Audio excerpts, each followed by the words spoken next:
We are back. God damn, it has been too long.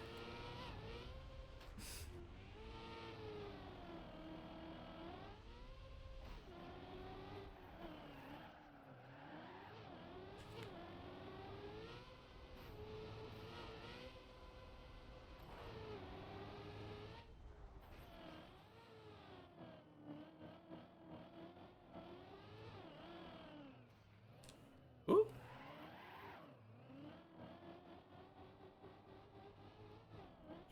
Hey, Seiko! New cut, indeed. Thank you.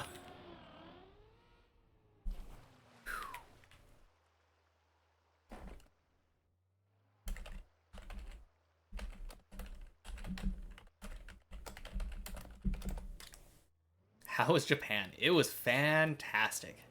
I'm glad to be back. What? Isaiah, welcome in. Yeah, I love Japan. I mean, it is good to be back because it's always nice to be home, nice to be sleeping in your own bed, but like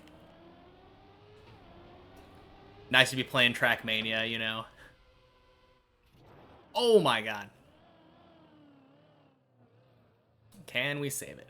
Glad to see me again. Thank you. I'm glad to be back. Oh jeez. Yeah, that's dead. I'm just gonna start over. I'm just gonna start over that one. Is it true that I can order dog at restaurants there? I didn't see any dog on the menu. I assumed it was a genuine question. I assumed. Did I see him starting playing again? Yeah, I did see that. He started like a week ago almost. Did you see that he finished? He just finished today. Super crazy. Took him less than a week. GG. Yeah, it was literally like I was in a meeting about a half an hour ago. Hour ago now? And I came back. I had his stream open while I was gone, and like came back to seeing just a bunch of like hearts and congratulations. Got 98% on his first day, yeah. That puzzle you asked me to test is on Logic Masters. Oh, are you talking about the really gross, like huge interlocking one that I was like, no thank you? I do like that one. It was cool, but it wasn't a puzzle for me. Very overwhelming. Gotcha, yeah. That's what I assumed you were talking about. Yeah, I also saw man, who was it? It was Analotta. Analotta messaged me with a clip of him talking about me. I think it was yesterday. So now like everybody that all the people that I feel like I look up to when it comes to Trackmania have talked about me at some point. So that's kind of cool. Too much going on with it and a lot of different interactions. Yeah, exactly. I don't think it's necessarily a bad puzzle. It's just not my type of puzzle. That's the biggest thing.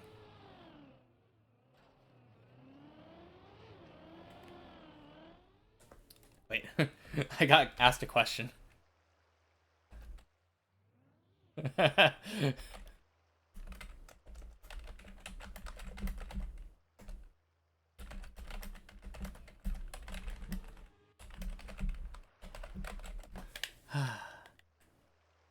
Yeah, we saw. Welcome back, Dragon. Happy haircut, yeah. I got my haircut like Saturday, I think. So right after my final stream leaving for Japan. I look younger. You know, I've heard that that's kind of what happens when you cut your hair and shave your beard. But thank you. Ooh, jeez. Heard I climbed Mount Fuji barefoot. true.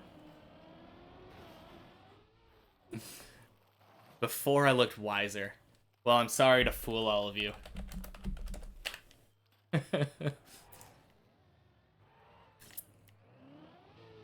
Turns out I'm not that wise after all. It was all just a ruse put on by my beard.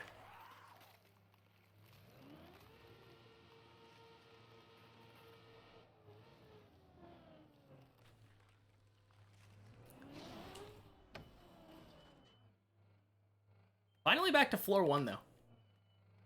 Took us long enough. Sensei Wu phase is over. It'll come back. I usually cut my hair like twice a year or something. So, we'll be back soon. I feel like my hair grows pretty fast, too. Woo, no. Welcome back to Deep Dip. A Woo hat as well.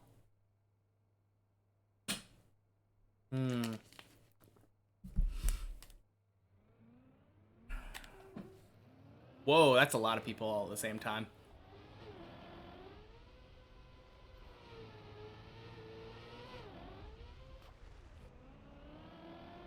Man, I am glad to be back, though. I will say that. I kind of missed playing this map while I was gone.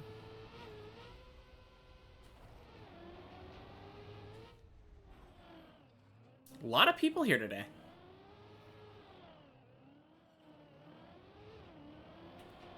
Swing.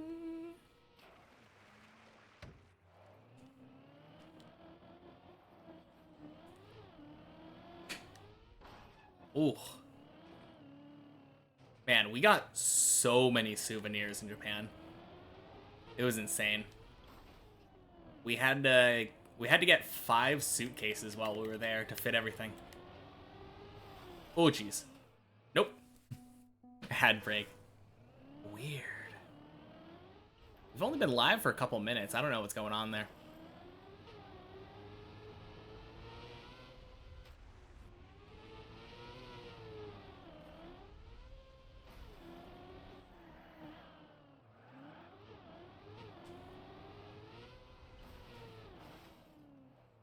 Jeez. I'm just gonna restart. Whew.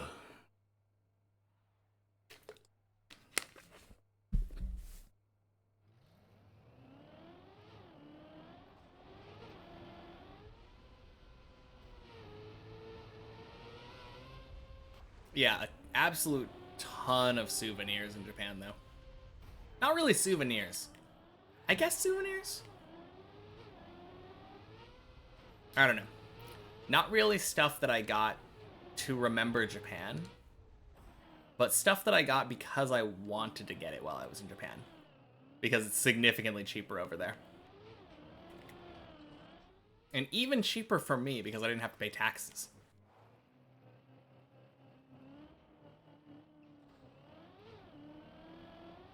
Ad break is over now. Nice. Yeah, I got a ridiculous amount of manga while I was over in Japan. You can see some of it behind me, but I am blocking some of it with my chair.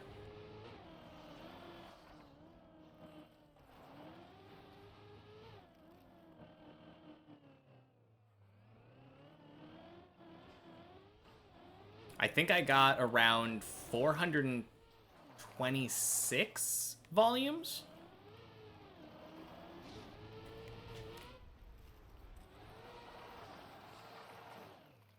Pelsita would love to steal all that from me. Yeah, it was ridiculous. Some of them, I think the cheapest ones that I got were like 110 yen for 1 volume. And I think the yen is around like 140 to 1 for dollars. So 110 yen is around like 70 or 80 cents USD at the going exchange rates.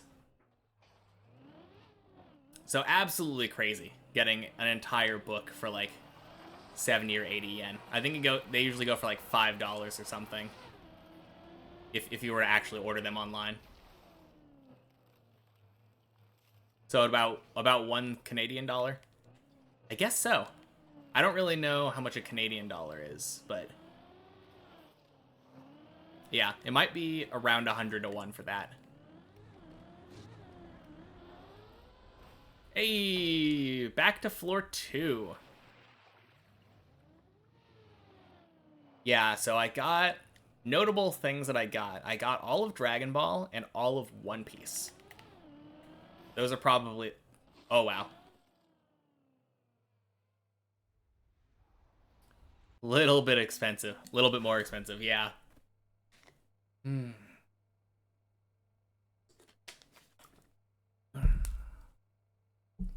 Yeah, let me just move my chair real quick. Oh, wait. Ugh. Actually, I have no idea how I'm supposed to move this. Yeah, look at that. Absolute ton of stuff there.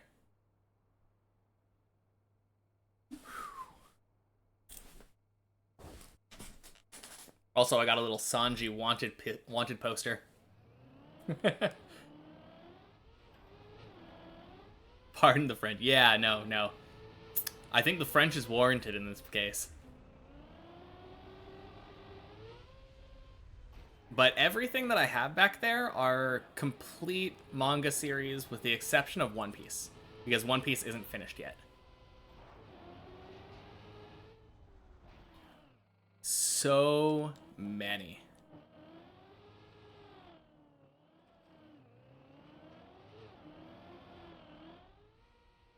And then I also got like a bunch of figures, so that's pretty fun too. I think I have like 25 figures down on the ground next to me. I need to get like a bookshelf or something. Just way too much stuff. Oh. Way too much stuff and not enough places to put it.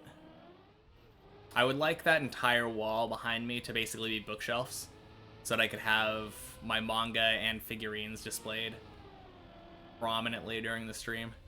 I think that would be kind of cool. Probably gonna have to go to IKEA this weekend or something.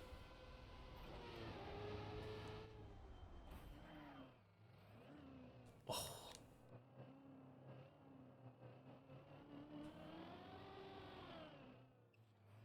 Wait, there were Zelda comics? I don't know if I've ever read those. I know that for a fact that I haven't read of those. I just don't know if I've heard of them. That seems like kind of a weird thing because Link, assuming Link is the protagonist of these Zelda comics, hasn't he only ever talked, like spoken in the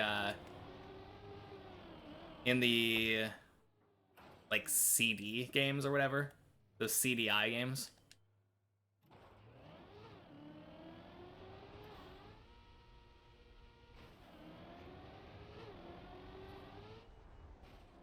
There's a few, not many. Okay.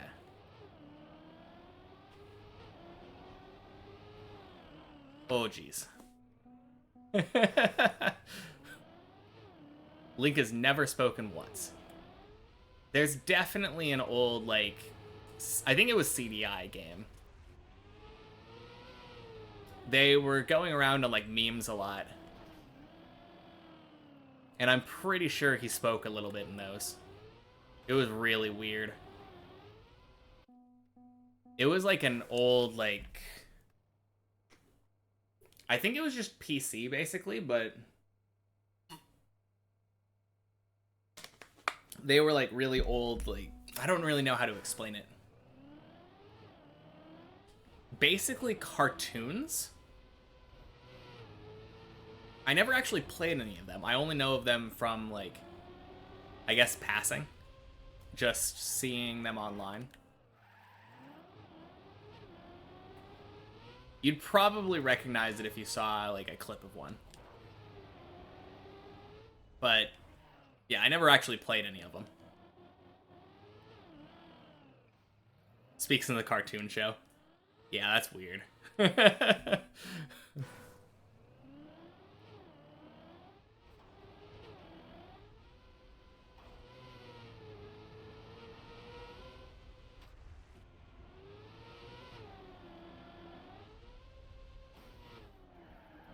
He's really horny in the cartoon. Maybe we're thinking about the same thing then. I think we might be thinking of the same thing. It was basically like an interactable cartoon.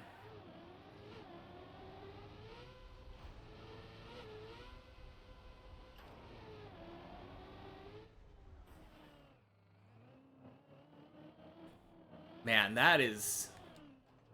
I feel like definitely not the characterization of Link that I always think of. The show wasn't interactable. Okay. Probably different things then.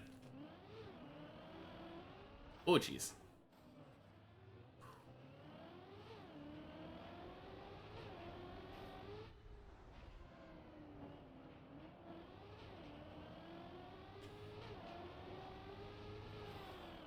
Ding.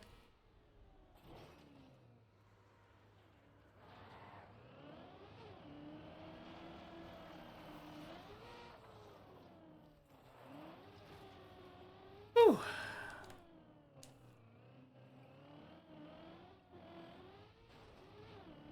Do I still remember the track? I sure hope so. I mean, I remember the track. I just don't remember how to play the game, I guess. TV right now is the first jump of floor 2. Welcome back, though, Jan. Oh, man. It's definitely weird coming back after this long.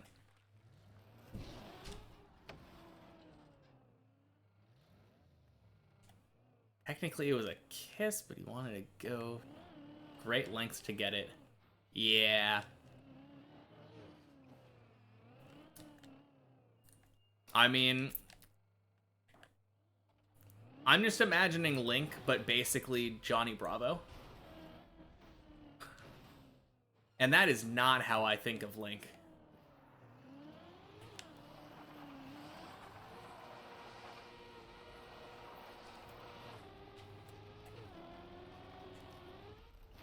Nice.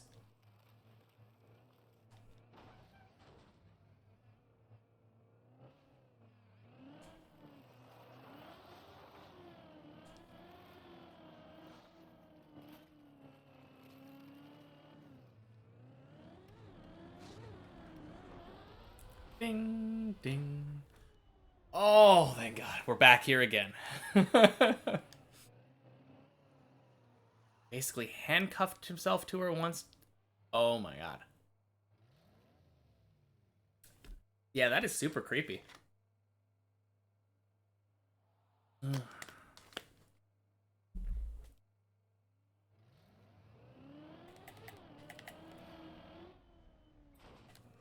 Oh, no. All right. That's going to be the goal for today. Goal for today is just get past that jump.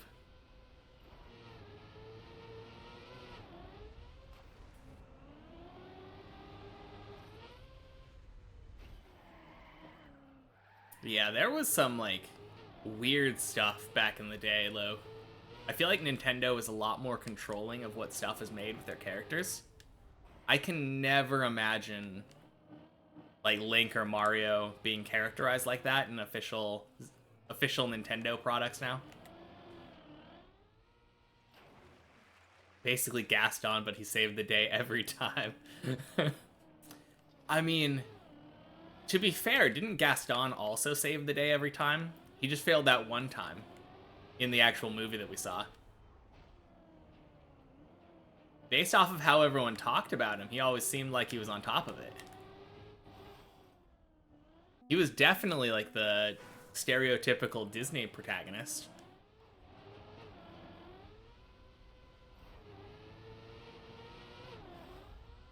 Whoop.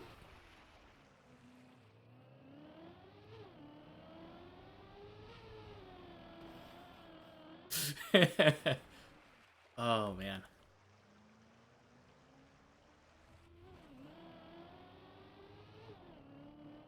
Everyone was just afraid of Gaston, and you don't think he actually did anything he said?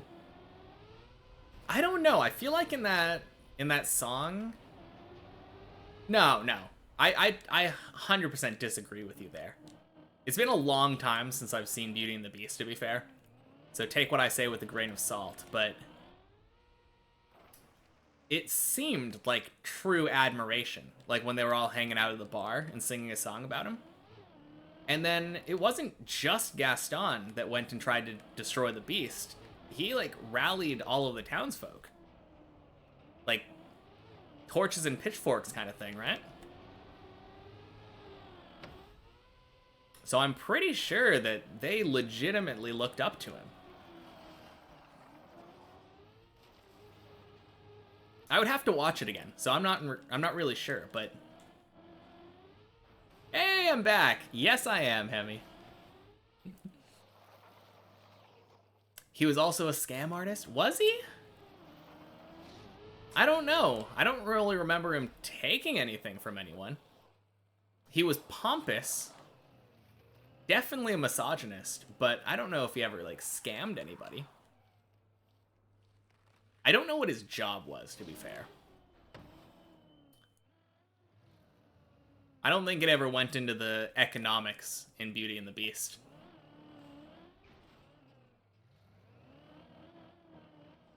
Hmm.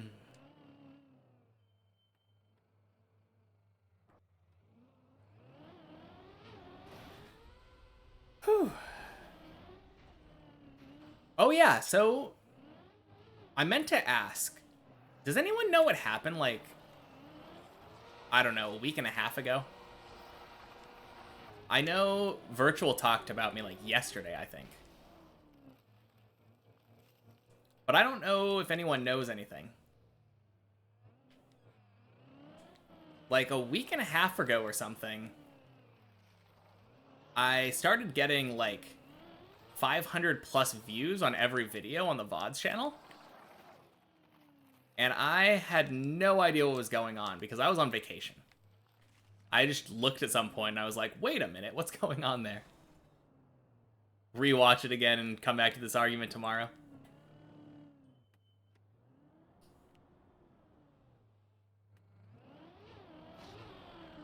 Yeah, Virtual finished 15 minutes ago, yeah. That is true.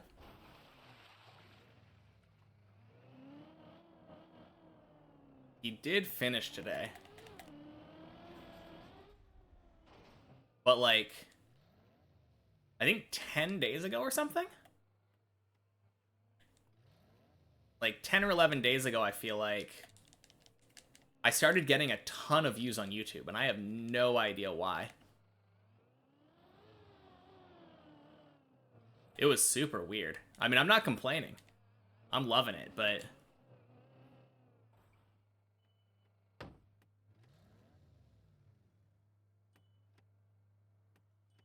I was hoping maybe somebody knew. Maybe somebody said something.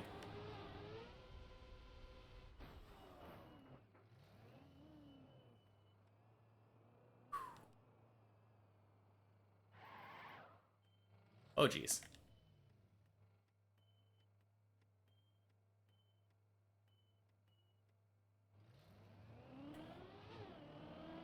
Ooh. Not great. Hmm.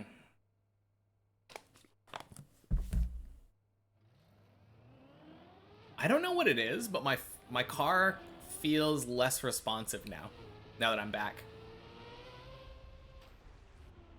Almost like there's a lag between what I do and, like, when I see it happen on the car.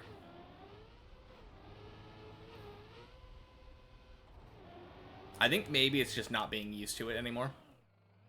Being gone for 2 weeks might have done something.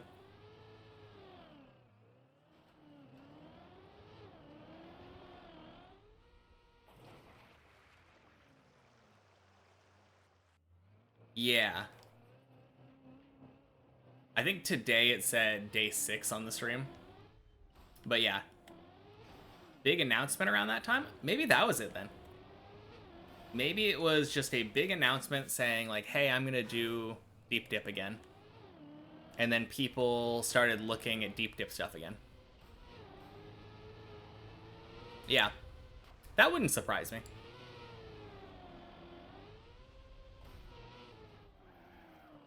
Hey, welcome in, Vidar.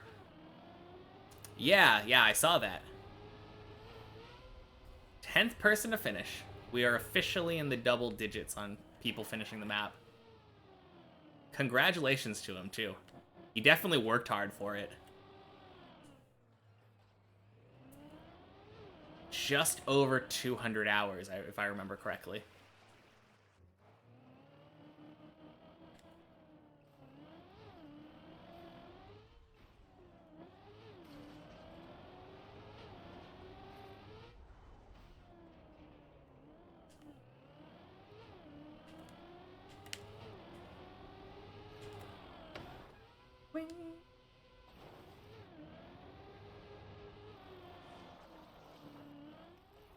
No, that is so cool, though.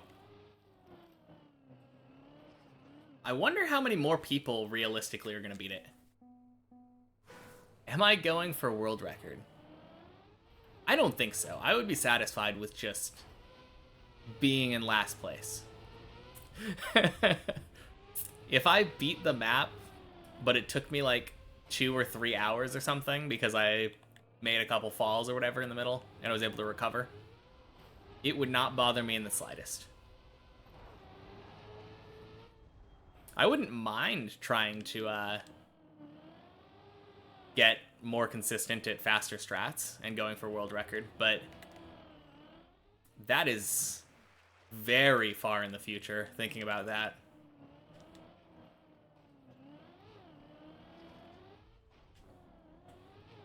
Honestly, right now, the goal is just getting to floor 7. That's the goal.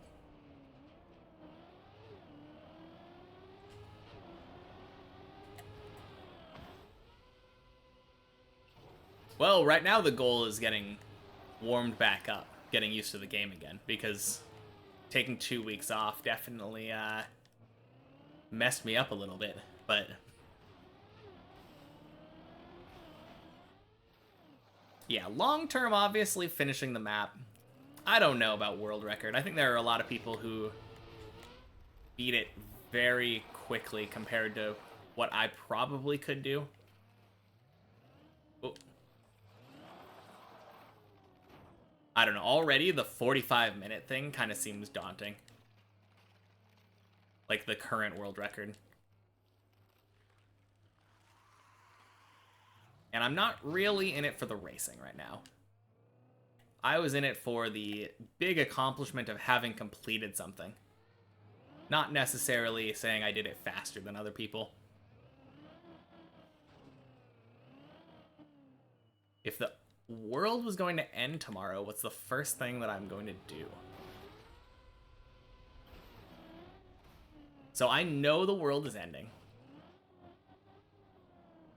I mean, there's like nothing I could do to escape it, right? I'm assuming this is a situation where like we are doomed and there's no like there is no escaping it. Like, oh geez. Ooh. Everyone dies, yes. Okay. Because obviously the first thing, if you knew the world was ending, would be like, what if we can escape? What if we can get on like a spaceship or something? But most average people aren't in a position where they can just spend $1 billion, get on a spaceship, and leave. But yeah, I don't know. I don't really have like a list of things that I just want to do. And it's kind of hard because like one of the obvious things that people think is like, oh, I would like to go travel somewhere or something, right? But do you really want to spend part of your last like 24 hours on Earth in a plane. Like, anywhere substantial that you'd want to go to would be, like, probably at least a 12-hour flight away.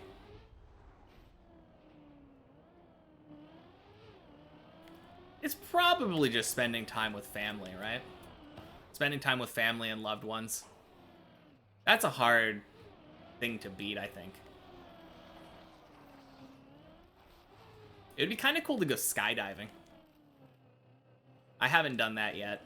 That's something that I've always thought about doing. Committing crimes. I mean, you could. There's really not going to be any punishment for doing that. I can't think of any crime that I would want to commit, though. Probably theft, if I was going to do some crime. Just to be like, oh yeah, I was able to drive a cool car or something, you know? But I can't really think of anything that I would want to take. If the parachute fails, I wouldn't have lasted long anyway. Exactly. You don't have to worry about the possibility of dying if you know you're going to be dead within 24 hours anyway. But I guess you would be wasting a little bit of time.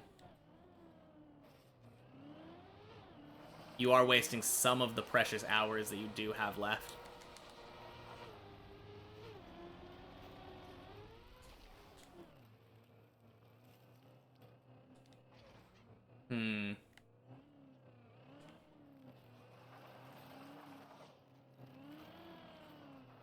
Maybe reconnect with old friends would be a cool thing to do. Because there are some people that I, like, used to spend a lot of time with and have kind of just drifted away from over time. And I think that would be kind of fun. Be able to reconnect with them over the last 24 hours. Probably kind of a boring answer, but that's the realistic thing for me.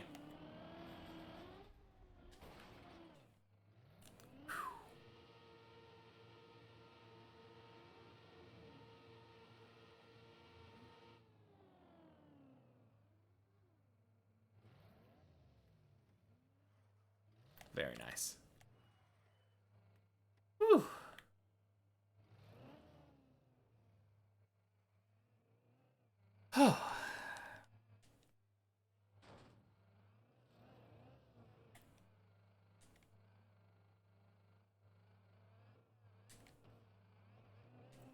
It's nice that a lot of the muscle memory seems to still be there.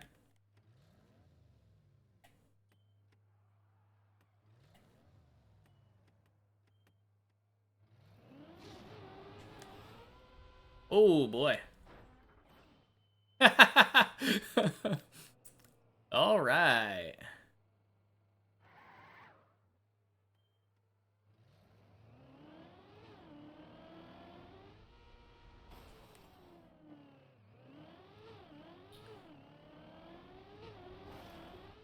Oh geez. Not how I normally do that. I mean, it's faster.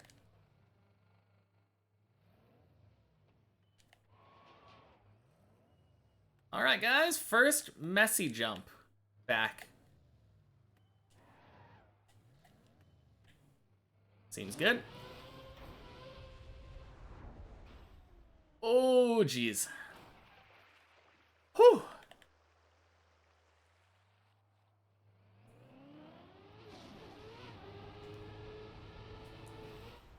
Ugh. That's a nice save.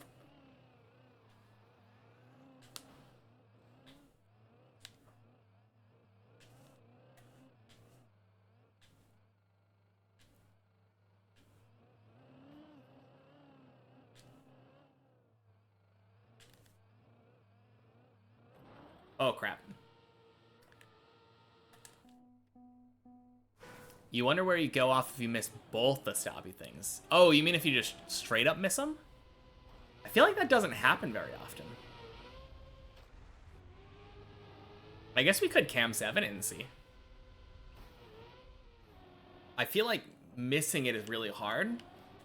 Hitting it at the wrong angle is pretty easy. Yeah, let me just... let's see. So Messi's right here. Yeah, so you fall off right around here, and the start's right there. So around there.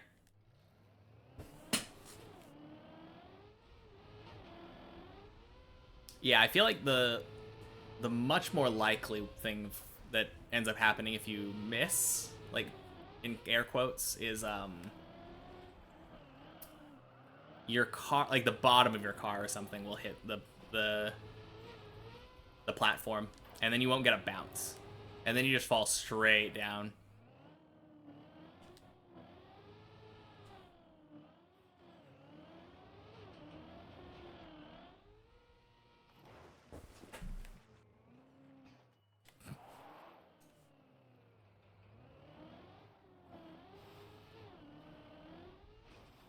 Whew.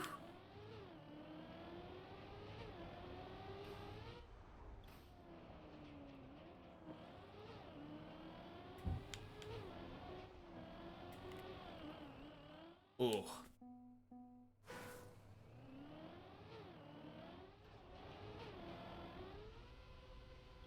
No, I had a lot of fun in Japan though. We stayed in a hotel that had like a manga library in it. And it was really weird. The first volume, I was reading a lot of One Punch Man while we were over there. The first volume they had was in English. So I assumed that the entire set that they were going to have was in English. So I finished reading volume 1. And then I went down to grab volume 2. Full Japanese. So a bit jarring, but my Japanese is just barely good enough where I was able to basically understand all of the stuff that was going on in the manga. There were certain words that I didn't know, but it's a lot of fun. I love reading it in the original language.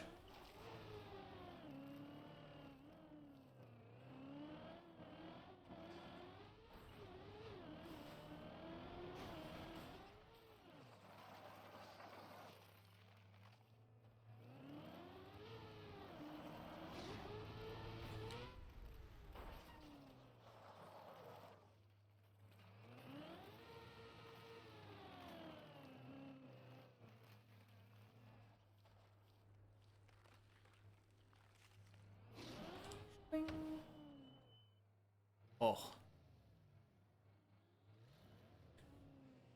Bit of a weird little twist there.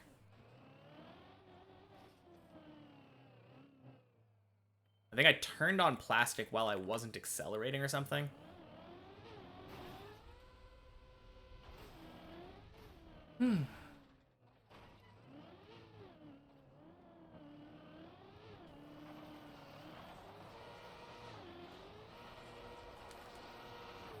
Oh, jeez. Okay. Good save. We can go back.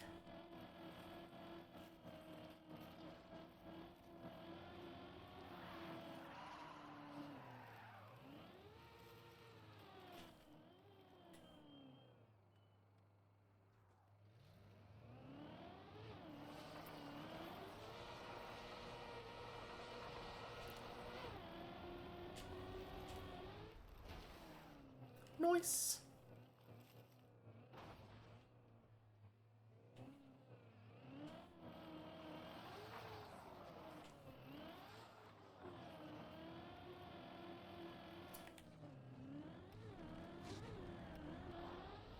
Ding, ding, sploosh.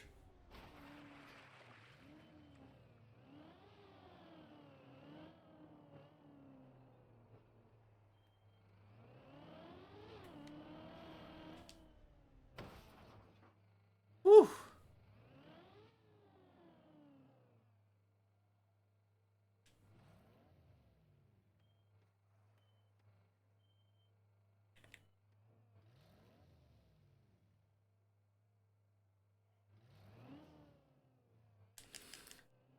Well, hi. Still thinking about the laps. Still thinking about the laps. Man. Must be done with the laps by now, right? Welcome back. Or welcome in, I guess. I'm the one welcome back. It has been a while.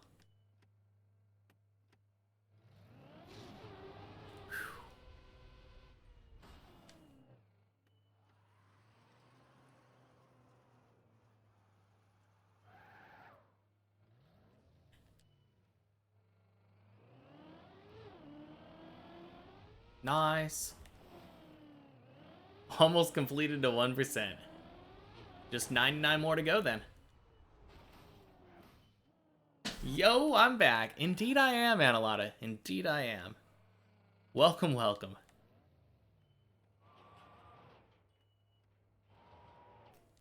Yeah, we are a little bit rusty, I will say. I think it goes without saying after being gone for 2 weeks. But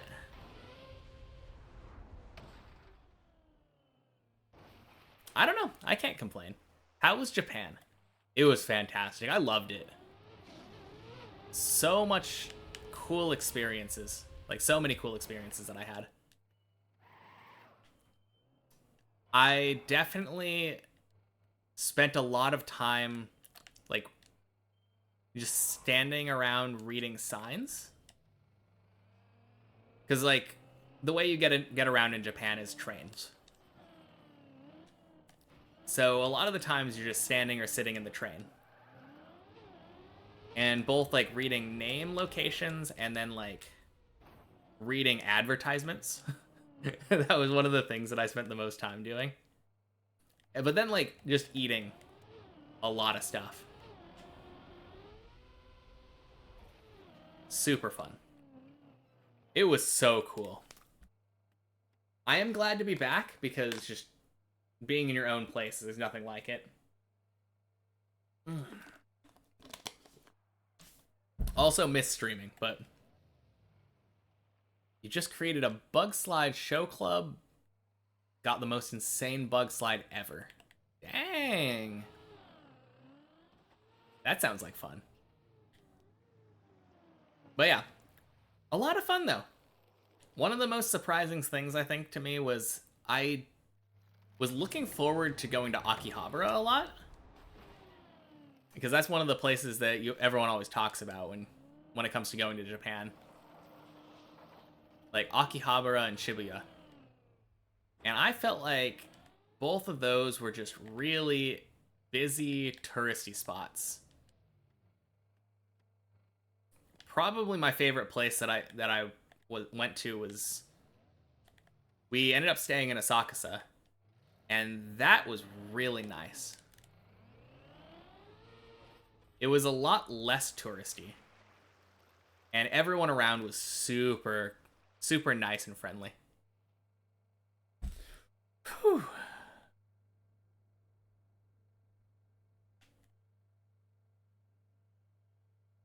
No, I can't wait to go back though. Very cool country.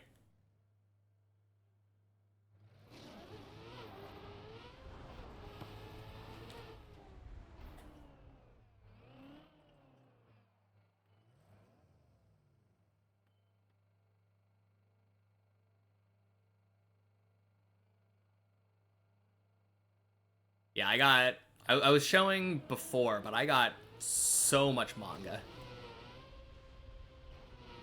I think I got 426 volumes of manga. Oh, sorry, 427 volumes of manga. Because I accidentally got 2 copies of One Piece Volume 100. This one. This one's actually a little bit busted up from coming back in the luggage. We ended up getting, for 15,000 yen, which is a little over $100, I believe, volumes 1 through 100 of One Piece. And then I accidentally picked up an extra volume 100. Because we went to a different section of the store that we got it at and grabbed 101 through 108. And I just accidentally got... Oh.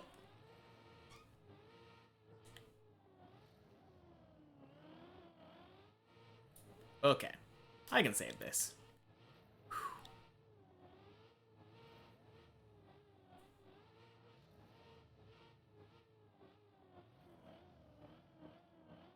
But yeah, I accidentally picked up 100 when we were picking up 101 to 108.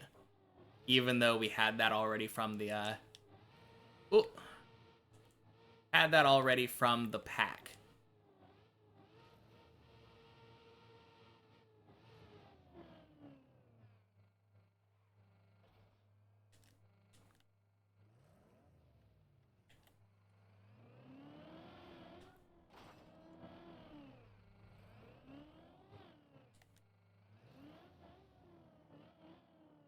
Very nice.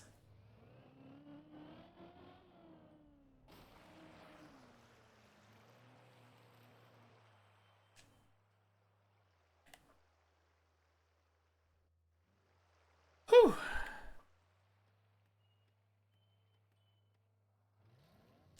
But yeah, all around super fun. We went to like every Pokemon Center in the Tokyo area. And got like a bunch of little commemorative coins. Got a couple of exclusive Pikachus.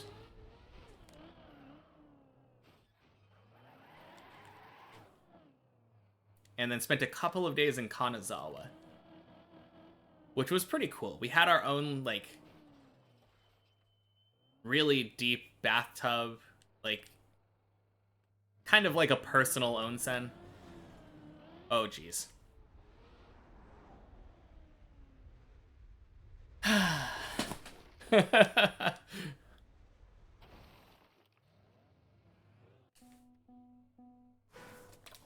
And then there was an actual onsen in there.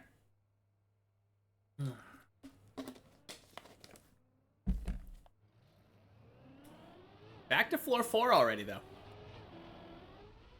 Not bad.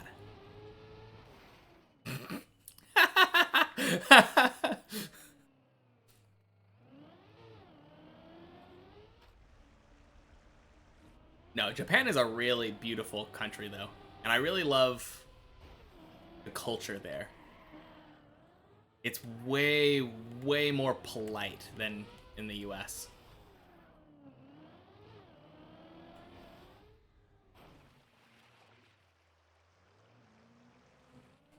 You get on like a train and it'll be packed. Like all of the seats are taken. Basically nobody is speaking. Like no one speaks on their phones or anything in public.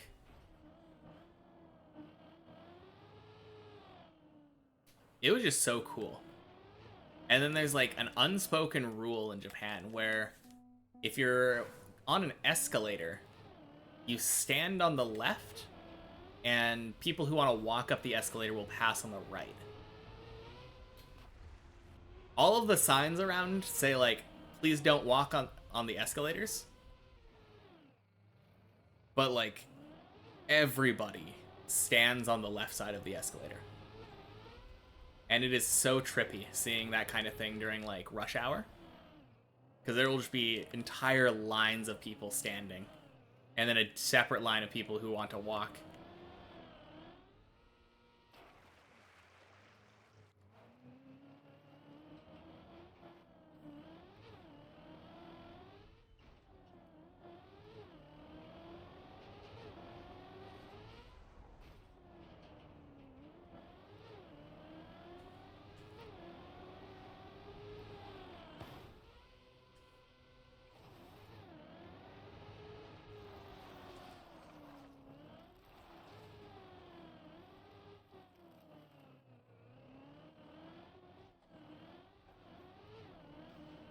Yeah, I can't wait to go back, though. I want to go to more rural areas of Japan next time. We saw some from the plane, and they looked really pretty. But we were basically just in the city the entire time this time. which wasn't bad.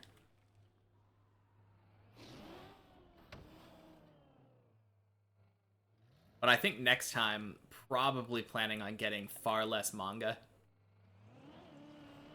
Don't want to carry like 5 suitcases of books home.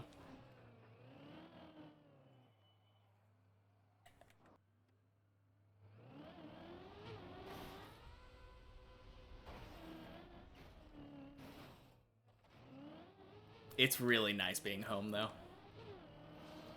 Best sleep I've gotten in a couple weeks, probably.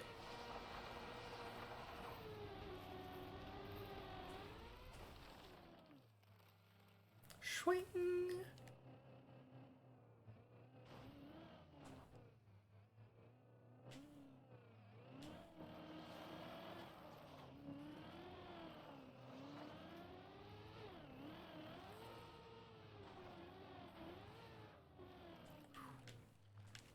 Wow, scuffed entry.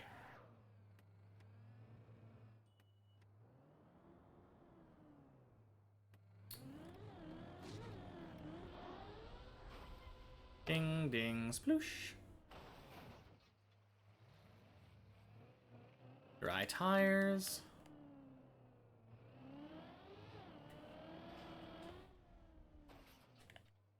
Nice.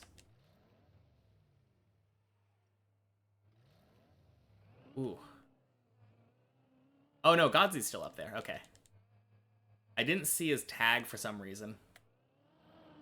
So I thought he fell.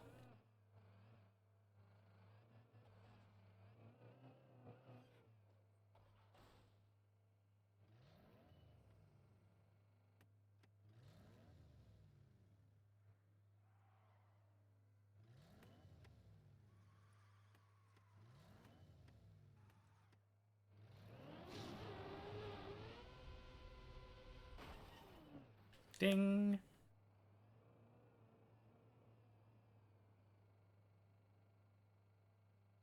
Now, one of the weird differences was TV. Like, a lot of the times when we would get home to our hotel after a long day of hanging around Tokyo, we would just turn on the TV and start watching stuff. Half of the channels on Japanese TV have, like, random people reacting to whatever is going on in the top corner while it's going on. And they're not really adding much. Usually it's just like, naruhodo.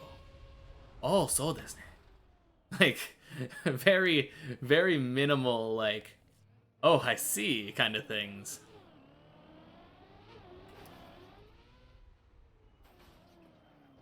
Yeah, it's super weird. I'm just imagining, like, it kind of reminds me of laugh tracks and sitcoms. Like, basically being told how to think about the thing while you're watching it. Very weird to me. Oh, I don't like that. We're going back.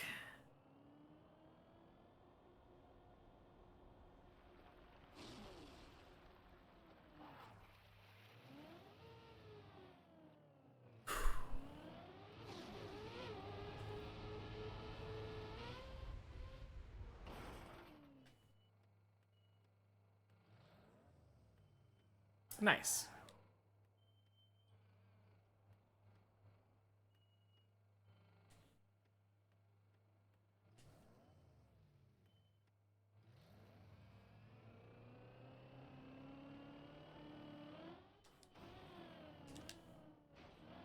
Hey, it's Zaylin.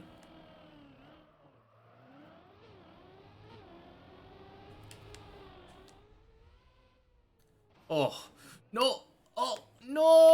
Ah. So close. Okay. Man.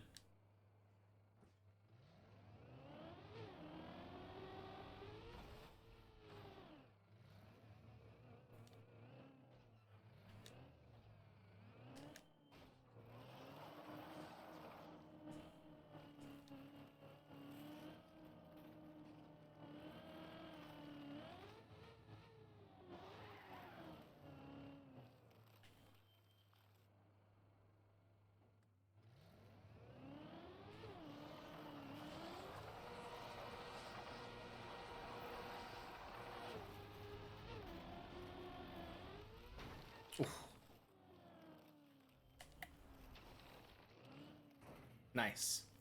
Good save.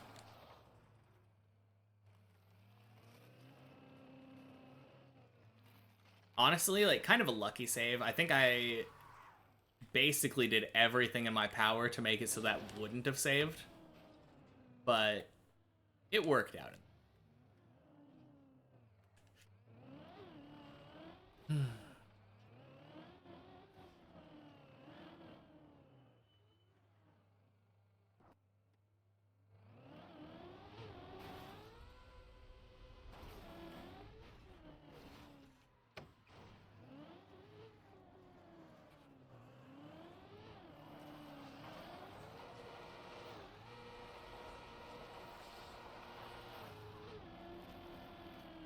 Oh, that was super weird. Don't really know what I was doing there, but we take those.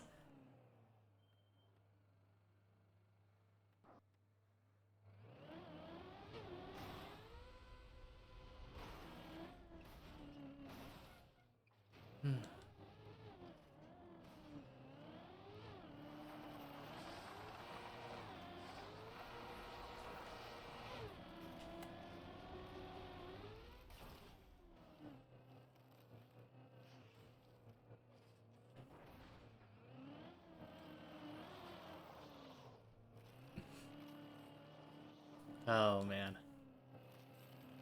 that guy. I remember seeing him on a virtual video at some point. He had, I think, the world record on one of the Cup of the Days or something. Track of the Days.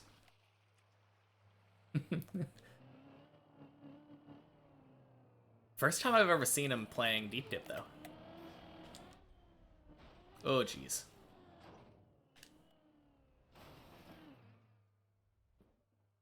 Oh, weird. Okay.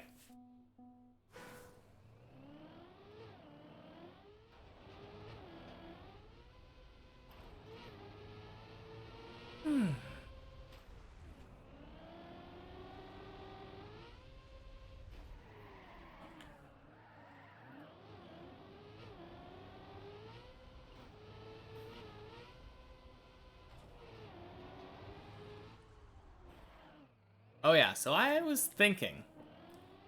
So, watching me practice specific floors is kind of boring, right? I see that, like, whoops. When I do play, like, the checkpoint per floor map and just practice floor 6 for hours on end, my viewership tanks. So I was wondering if it's a good idea to, like, record myself doing that off stream, or do it separately as, like, I was thinking about doing it at night maybe, and just kind of what's the word, like, no cam, minimal mic kind of stream. I don't really know though. I don't know the best approach to do this. I'd probably end up uploading those as well, like, regardless whether I recorded it off stream or offline, or, like, did a separate stream. But I don't really know how people think about that. So far, everything I've done has been strictly on stream.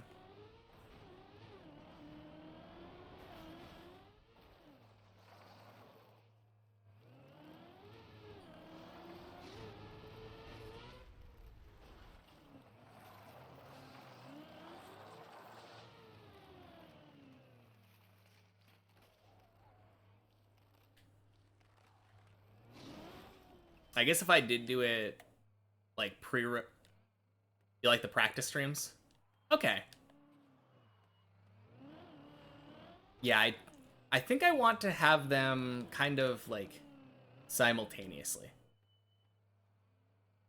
Like, when I'm feeling like practicing, I would want to do it, oh geez, like, different time, I guess. That was what I was thinking anyway. And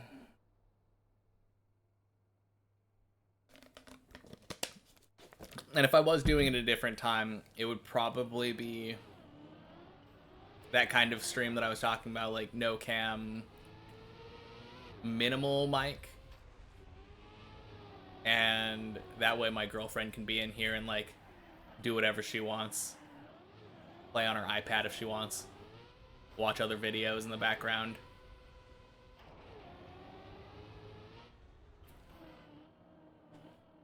There is a separate room, but I feel like she'd want to hang out here sometimes.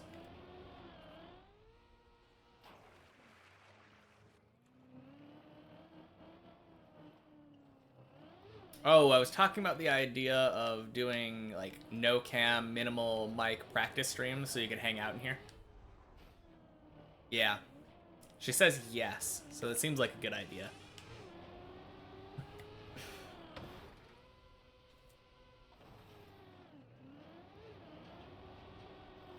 Because definitely when I'm playing or when I'm hanging out at night, I often feel like playing more deep dip.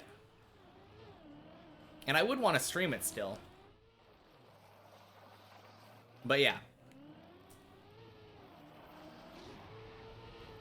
Girlfriend does not want to be on stream. I think that's the main thing.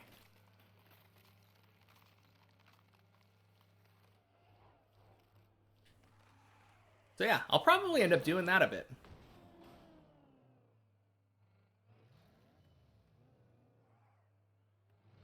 So there might be extra streams. It'll probably be at nighttime for me. My evenings. That way I have regular attempts during the day. More focused practice at night. Probably not every night, too. That will probably be more of a, like, when I really feel like it kind of thing.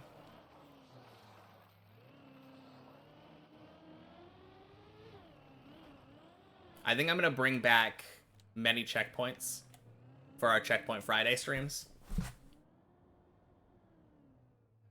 Kind of the same approach that I was doing before. Having it be a for fun stream. Not necessarily using it as like a hardcore practice kind of thing for the many checkpoints. But just seeing like, hey, how fast can I do it now, right? Because before the question was, how far could I make it? The answer is the top. We made it to the top of many checkpoints. But it'd be kind of cool seeing how quickly I could do it. And that could be a good alternative practice route.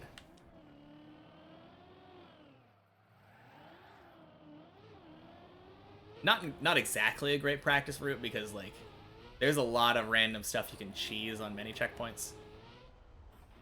Like, pillar jump on floor 2, second to last jump on floor 5. Those are both things that you can kind of just, like, slam into the checkpoint and not necessarily be able to recover it in a normal run. But because you're able to double respawn, it just, like, trivializes those sections of the map.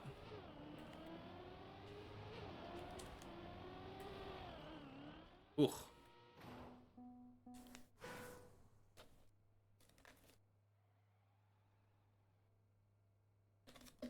But yeah, we went a couple weeks without having Checkpoint Friday. Real Checkpoint Friday. It would be kind of cool to bring that back. I've kind of missed that.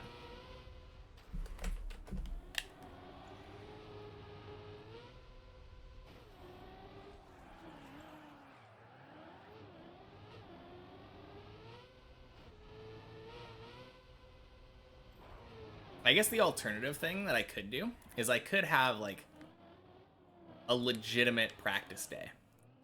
Like, assign Monday as, like, a practice Monday, Tuesday, Wednesday, Thursday, do like, it's hard to say real attempts. They are real attempts because I'm doing it, I'm on the real map, but like, I don't have any expectations of being able to finish the map right now. I guess attempting for a PB is the real thing. I know I've had some people say like, oh, that would be the best time to do a practice thing. Like use, I think it was Body was suggesting that being able to practice on Monday and then use what I've learned from the practice on Tuesday through Thursday. Not a bad idea.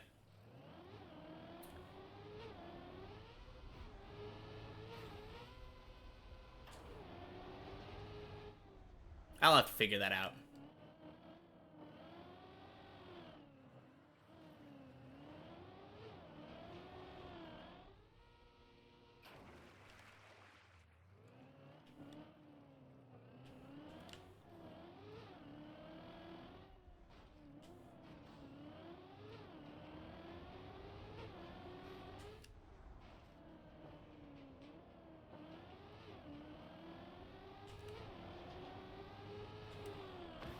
Swing.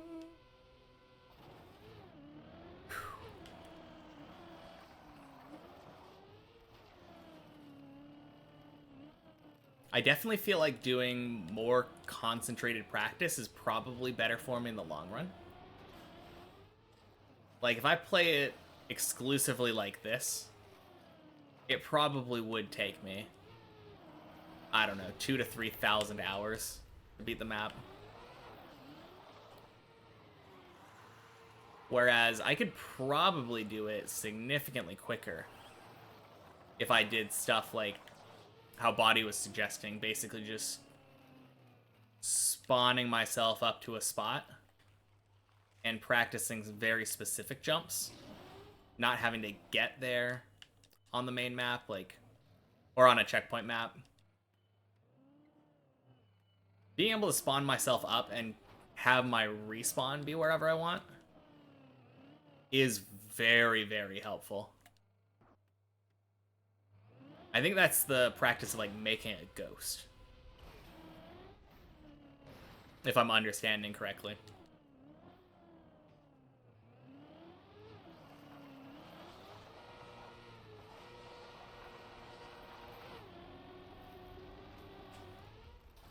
It's a little bit tough for me, though, because I am kind of the opinion that I shouldn't be practicing something that I can't get to regularly. So, like, the practice that I did on floor 6 to get there, maybe not even deserved practice on floor 6 when I was doing that. Because, speaking realistically, I do not one-shot floor 5 every time. But, at the same time, I did have to, because I was doing the one checkpoint per floors, in order to practice floor 6, I did have to one-shot floor 5. And in order to practice floor 5 to get there, I had to one-shot floor 4. Which is why I like that approach.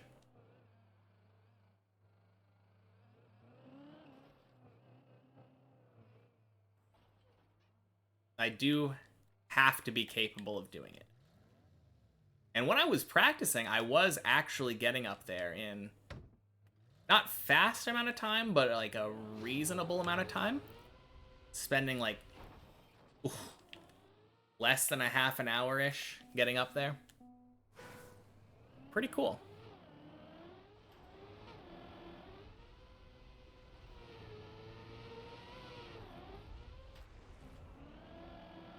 Oh, one thing I forgot.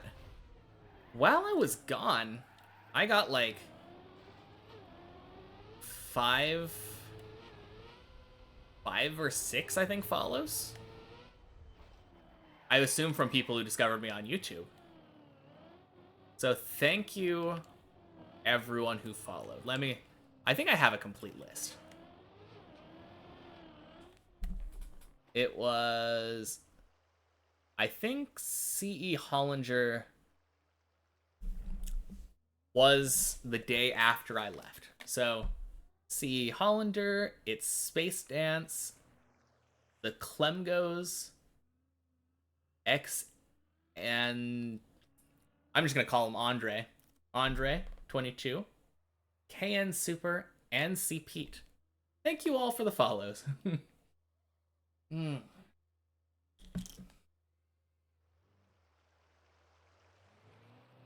It was so crazy. Getting more traction on YouTube and having that translate over to more followers on Twitch. I mean, that was the goal. That was the goal. But, like, seeing it actually, like, follow through, super cool.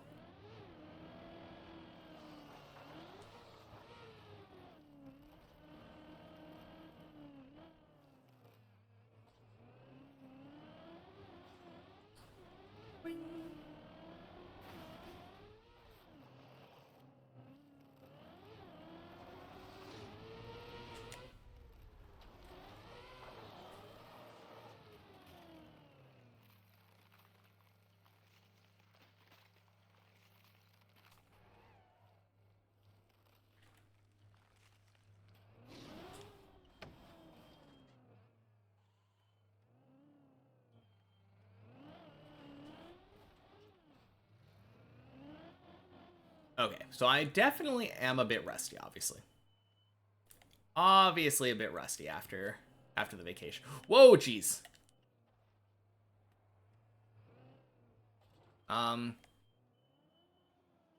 What if I use this?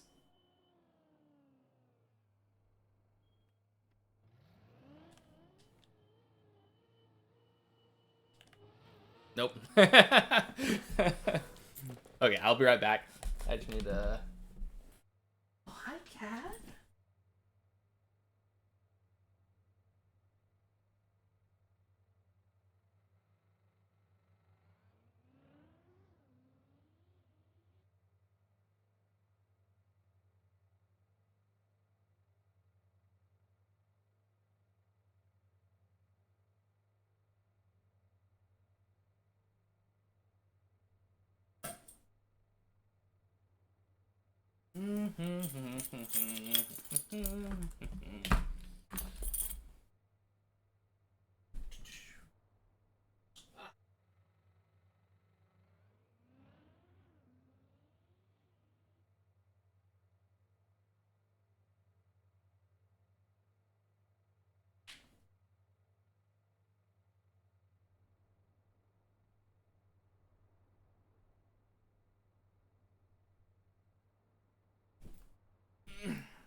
All right, we're back. Might be getting new carpets, or not carpets. Getting the old carpets replaced. So that's fun.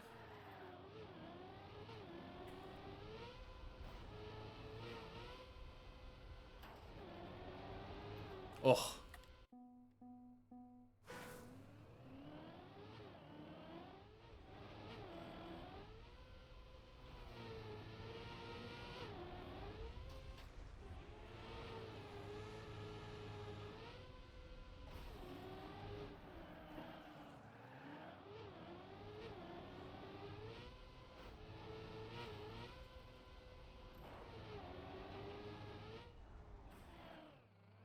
Oh yeah, I learned a thing today. I learned that on 7TV, when you're adding an emote to your channel, you can customize what the emote, like the name of it. I was looking at that because I was always wondering, like, how does Virtual get Joel the spinning fish to be just for Joel, but also be the cool rainbow one? And that was it. I figured it out. So now people can finally type Joel instead of Joel Pride and have the spinning fish.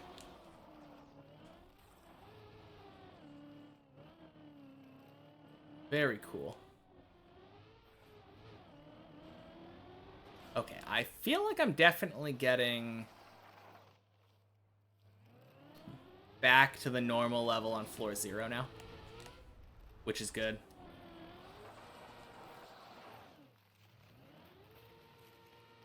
Oh yeah, that last fail that I had. It's very, very infrequent, that kind of fail.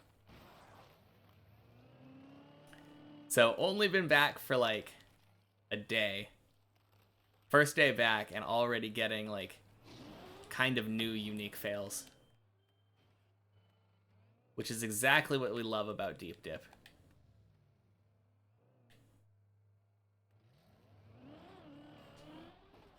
I don't know what I'm doing right there.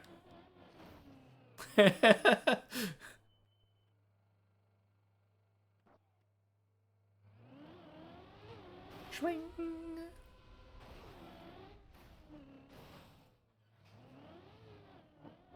Wrenchy, no.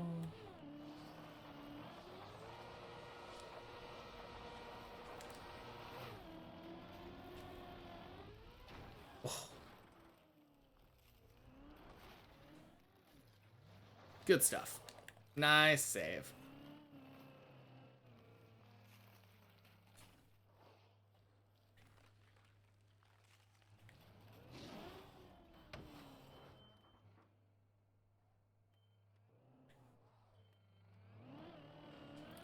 Wing.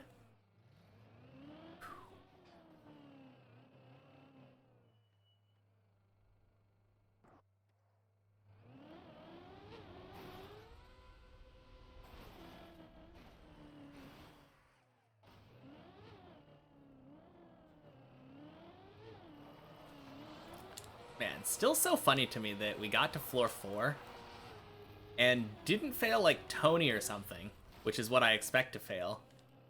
We failed the jump, like the first real jump of the map of the floor 4. We failed the little tunnel thingy. Very silly.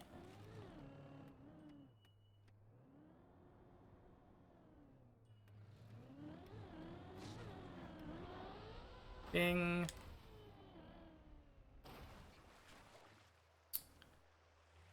Good reaction.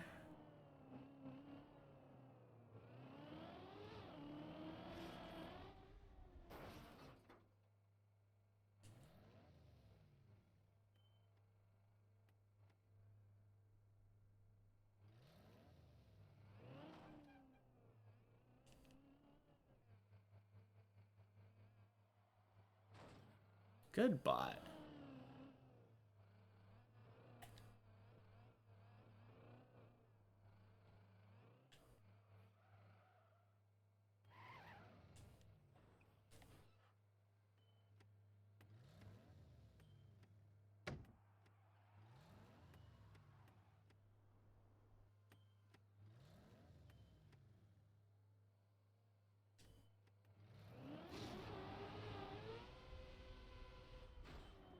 Whew.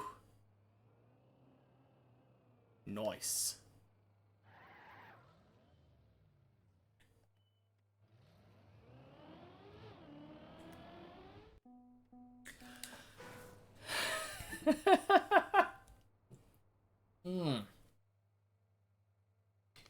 Not nice. Okay.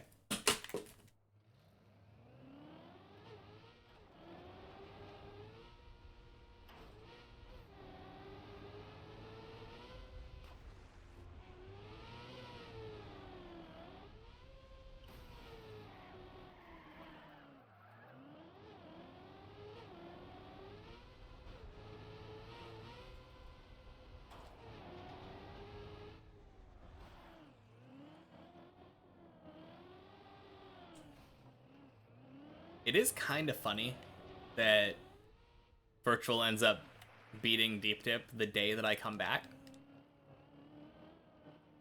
Because I was actually going to make a joke because I knew he had come back to Deep Dip. That I was going to race him to the top. Beat me to the punch by like 15 minutes. Oh, jeez.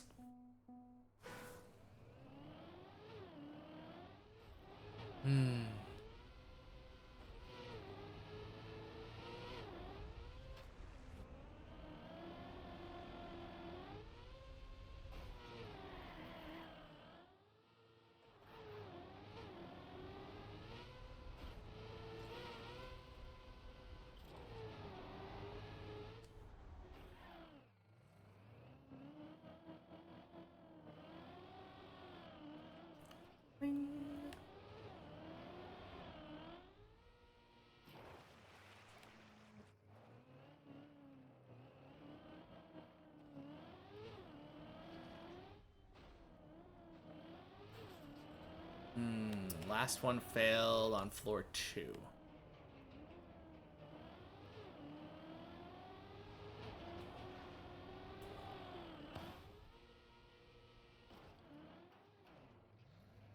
All right.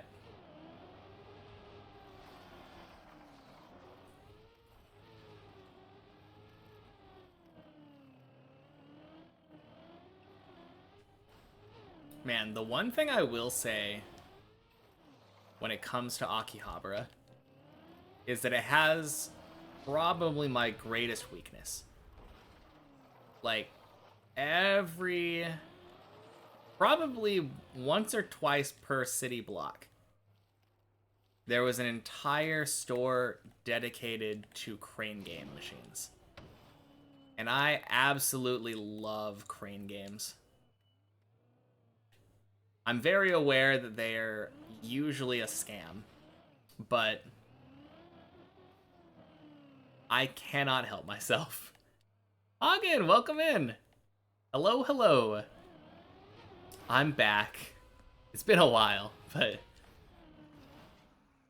it's good to be back. How have you been the last couple weeks?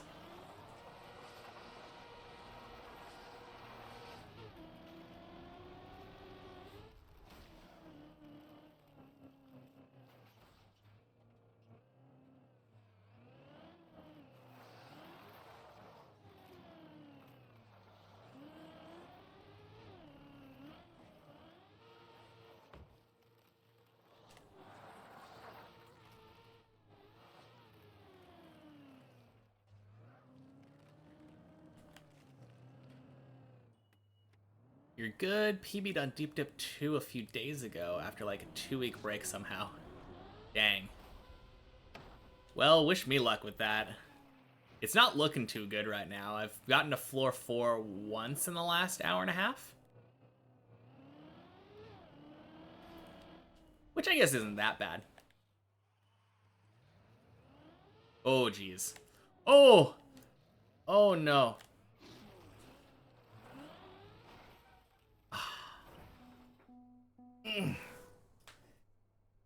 PV didn't failed on the exact same jump.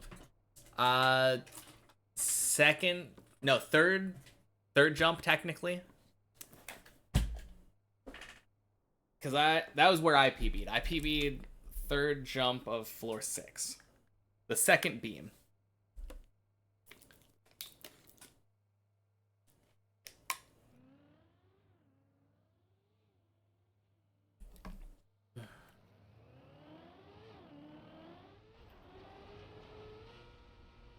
No, that's sick though. Good job.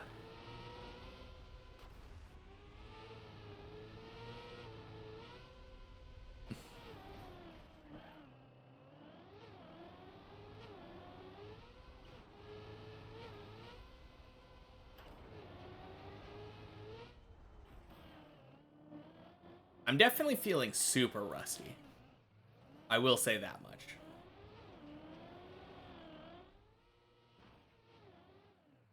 Oh man. I have a bit of a story next time that I fall. Well, no, there's a prop to go with the story.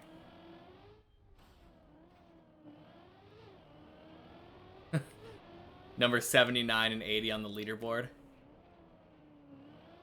Is it bad to say that I kind of wish it was swapped? My favorite number is actually 80. I mean, I couldn't say 80 forever, right? I'm gonna keep getting PBs, but if you could just do me a favor and get another PB real quick, that'd be great.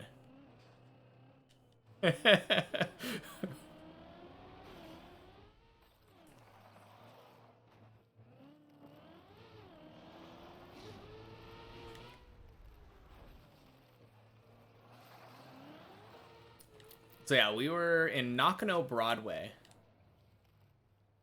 I think like the third or fourth day of the trip.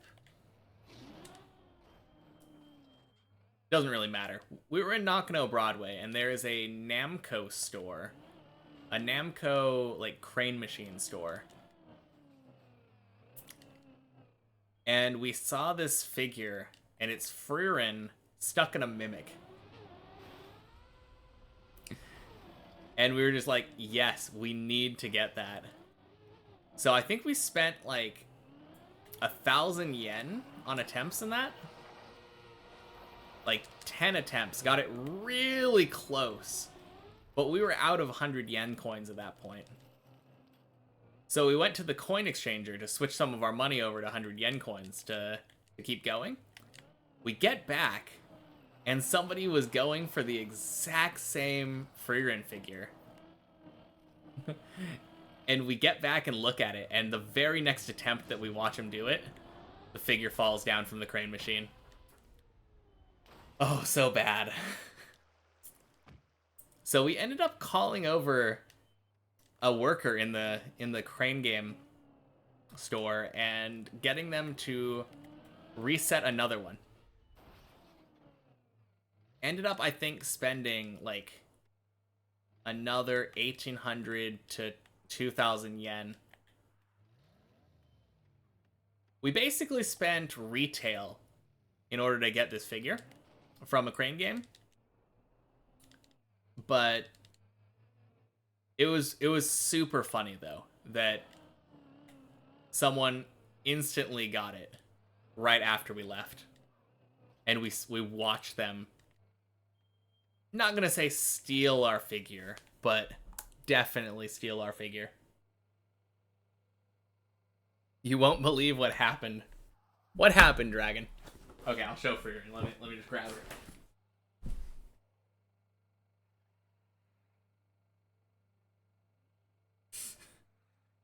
There we go. Love this figure. So silly.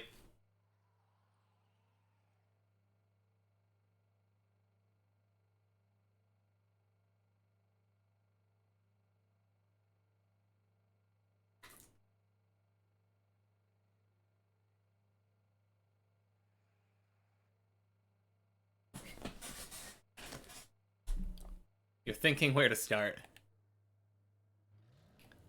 Sounds like you had an eventful couple weeks too then.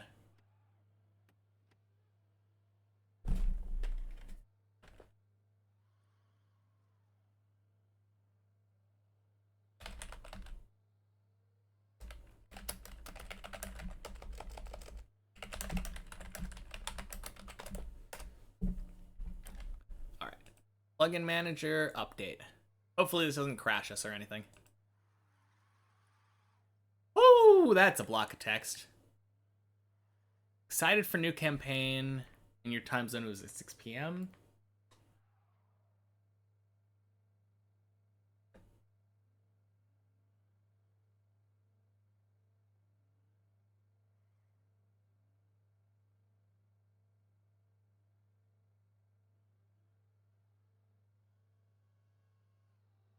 Dang.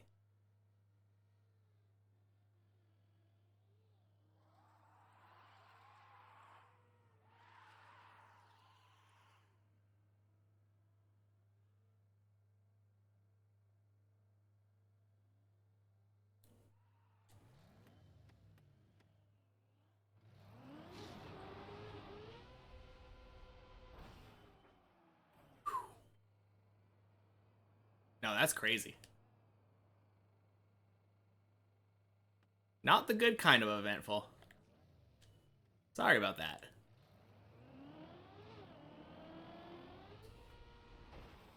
Ooh.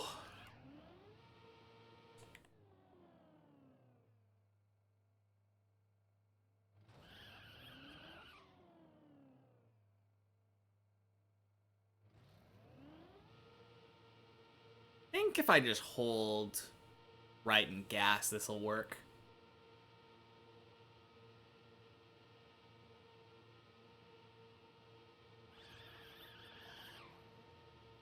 There we go.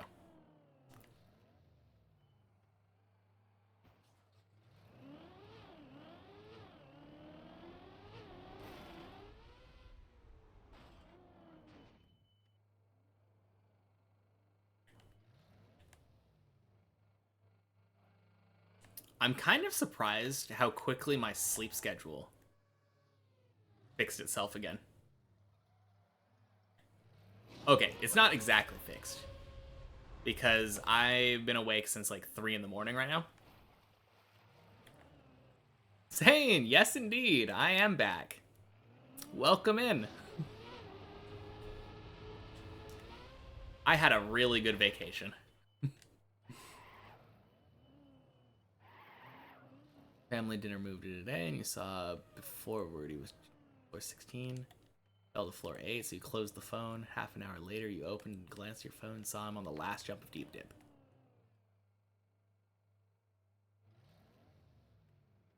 Yeah, that's crazy. You missed my streams? I missed my streams too. It was kind of weird. I mean, not really. I really like my stream. Same, yeah.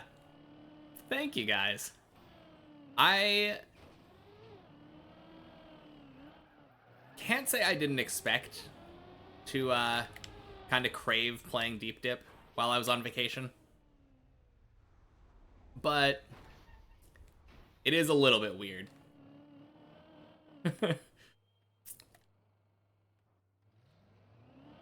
No, I really enjoy streaming. It's a lot of fun getting to talk to all you guys. Oh, jeez. No. Oh. Oh. Saved by the light. Let's go again. I look 10 years younger with the new haircut. Well, thank you. I think it also has to do with shaving. I definitely feel like shaving and not having a full beard makes me a lot younger. Look a lot younger, anyway. Still feel the same age, but...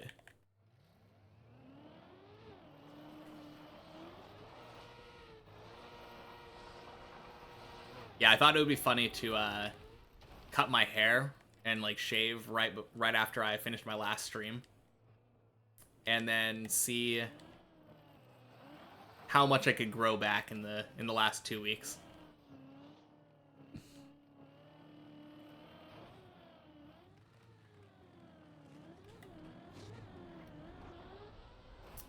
Yeah, it was a lot of fun though being in Japan, but like I've said a couple times, it is good to be back. Sleeping in my own bed is obviously a big part of it. Missed my cat a lot. Didn't take him to Japan with us.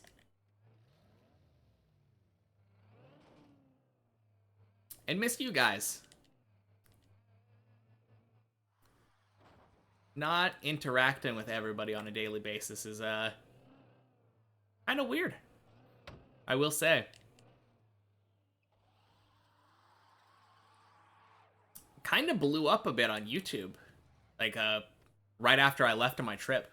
That was a bit weird. Wanted to tell me something for so long, but then forgot. I mean, you can always just comment on any of the YouTube videos, and I see all those and try to comment on them, but I think I do a pretty good job of commenting on them.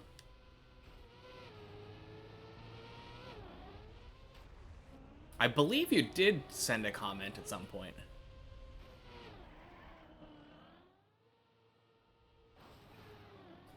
Yesterday? I think it was yesterday.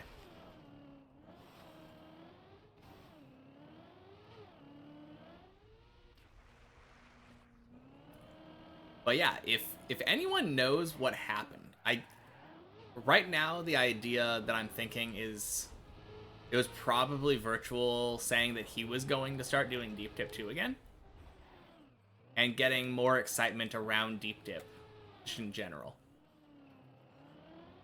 And then people looking for other Deep Dip content and just finding it. You did, but there were two things you wanted to say. The one you commented was, yeah.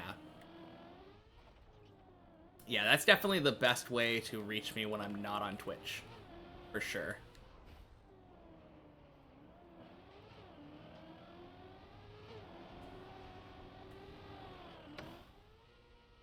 Yeah, that is so crazy to me, though. I think it was like the second day of my vacation. I just look on YouTube and see that one of my videos has like over 1,000 views. Just out of the blue. No idea why. And I kind of thought maybe it was a fluke, right? Because, like, I was talking to Snoo at some point, and, like, one of his Dark Souls videos got a bunch of views. And it was just one of them. At random.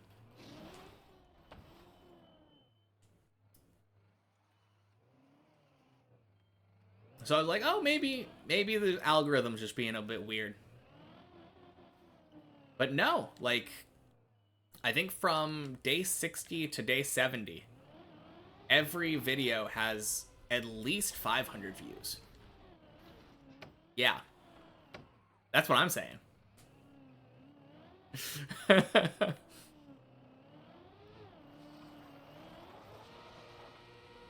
Kind of crazy.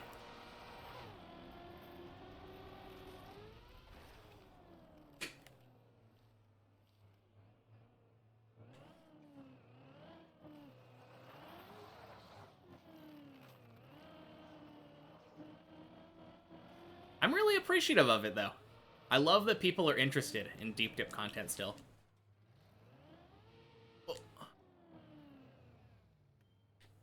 Maybe that's how he heard of me. Maybe. That wouldn't surprise me. Oh, you know what it was? It wasn't even the fact that I was checking my YouTube, because I wasn't. The reason that I realized that my videos were blowing up was because I was on my personal YouTube account just watching videos, and I watch a lot of Virtual and stuff. Watch some weird bounce, dang. Yeah, I watched some Trackmania content. And I got recommended my own video.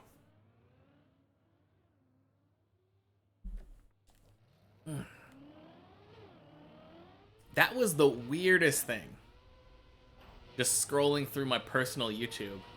Because I wasn't subscribed to myself. That would be one thing if I was, but I kind of wanted to keep it like... keep it like real numbers, you know? Be able to look at my account and be like, okay, this is how many subscribers I have. That's just actual people who decided to subscribe. So I wasn't subscribed. I'd never like looked anything up there. And then just all of a sudden I get recommended my own video. And it has like 500, 800 views or whatever at the time. And I was like, what in the world is going on?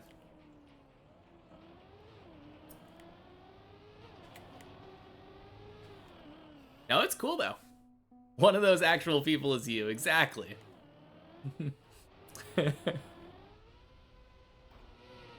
No, that was so weird though. Scrolling down my YouTube and being like, wait a minute, I recognize that thumbnail.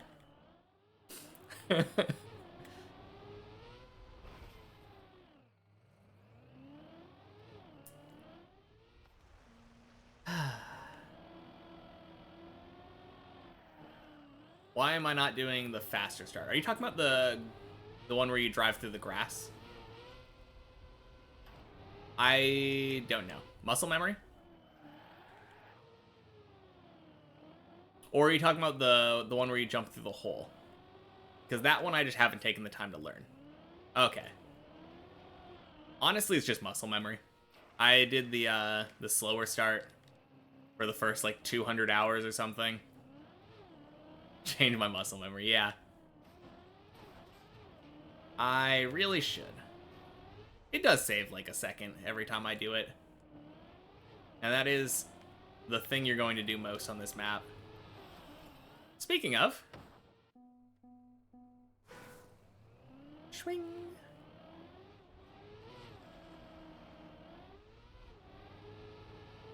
It will save me hours overall. Yeah, exactly. Even if it only saves me like 1 or 2 seconds each time I do it. Probably not 2 seconds. Probably like a second or less. Maybe a half a second. Over the thousands of times that I do it. Actually, yeah. If I did it 1,000 more times, which isn't unlikely. Doing that faster start, even if it's only saved like a half a second, that's still 500 minutes. Which is like 10 hours or something. No. Yes? 500 minutes, yeah. 8 and 9 hours. Really crazy to think about, right?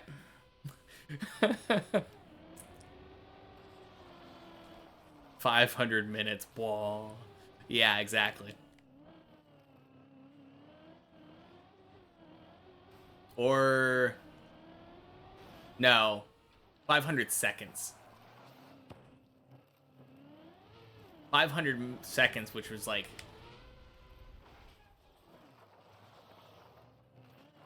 Right? 1,000 times. Half a second each. 500 seconds. 8 hours. No, 500 seconds. 8 minutes? I definitely did math wrong the first time. If I do it 10,000 times, then it'll be 80 minutes.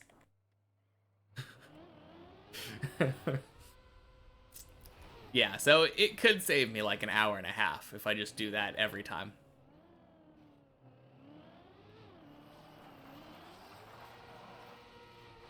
That is a... Yeah, that's a lot of times. I've already done it, assuming that my falls, every single fall restarted, which I don't think is true. A lot of those 9,000 falls were probably from one floor to another. But assuming all of those were, I'm nearing that 10,000 falls. I could have saved like an hour and a half.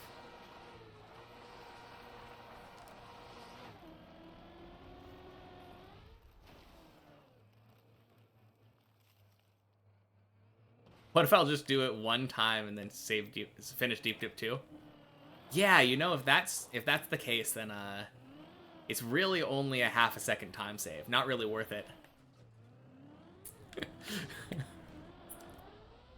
Clearly that's the way of doing it, right? That's the logic we gotta go with. If I just never fall again, then we're only gonna spend like another half hour playing the map.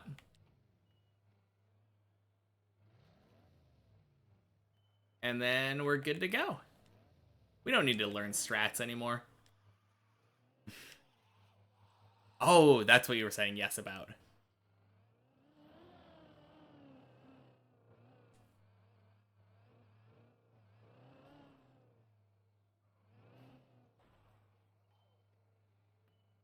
Better to train one floor at a time, especially the ones you're close to having.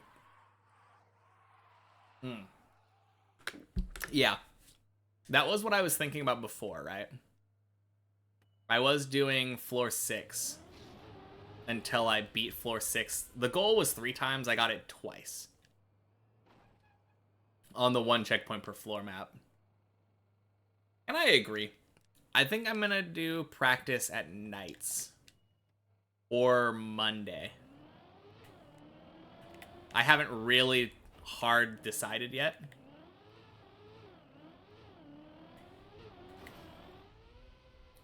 Do it individual. I think I'm gonna do the same practice that I was doing. I'm not going to switch that much. Because I still agree with my the old opinion that I had. If I'm not able to get to floor 6 in a reasonable amount of time, I don't really deserve to practice it. Training floor 15 won't really help me as much as training floor 5. I assume that's what you mean. Yeah, exactly. There really isn't any point in me training floor 15 or even floor 11 or something right now. Because I'm not getting there. I think the biggest floor that would be helpful to practice right now would probably be floor 6 still. That's clearly the one that gives me the most difficulty. The only one that I've been to that I haven't actually beaten on the main map. Ooh, jeez.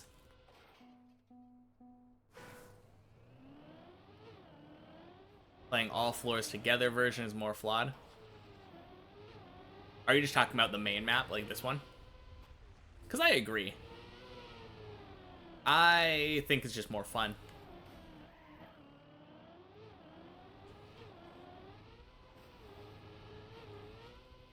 I just like this floor. Or this map. I like having that pressure of any fall could make me reset from 0.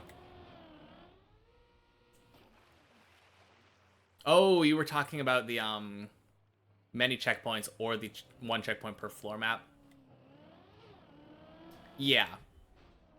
I don't know. I still agree with my overall assessment of it, though. Obviously, like, floor 15 will take more time to get to. On one checkpoint per floor, for instance. But should I be practicing floor 15 if I can't beat floor 1 through 14 consistently? And again, my argument is no. I don't think I should be. I don't think there's any point in me practicing a floor I can't actually get to.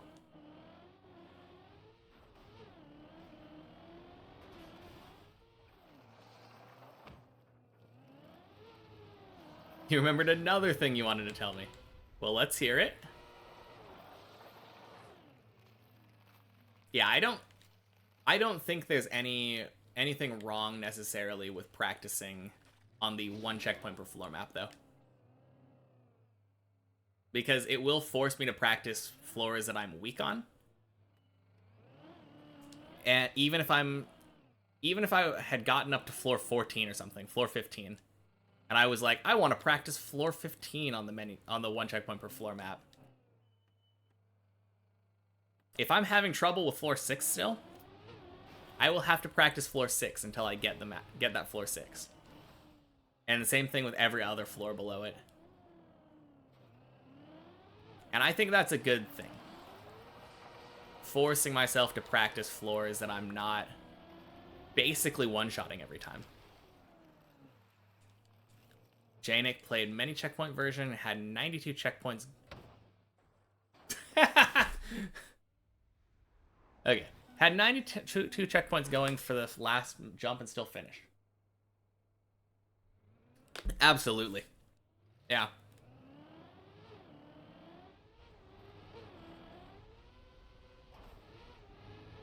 Yeah, it 100% was glitchy because of the server. Yeah. The reason that I'm so certain of that was that when I ended up like hard resetting, right? After I did that, going back to the first. And when I hard reset, it would not record my checkpoints. Why would I play it in a server? I don't know, because I like being able to play with people. I don't want to play alone. Like, if my viewers feel like coming into the server that I'm playing on and hanging out with me and doing deep dip alongside me, I enjoy that a lot. I don't want to be in an individual room, like, isolated from everybody.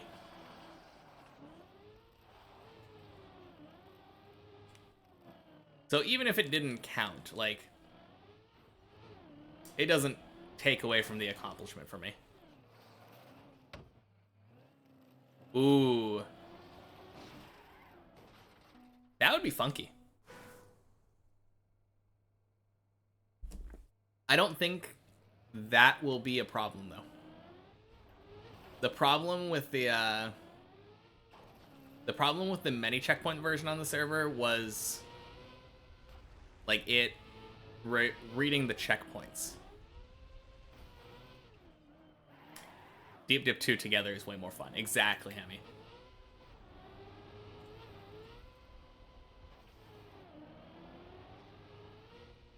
Yeah, with, I think even on the server, Deep Dip 2, like, this version of it, would never have that same problem, because it doesn't have the checkpoints, and that was, I'm almost certain, the reason the server one bugs out.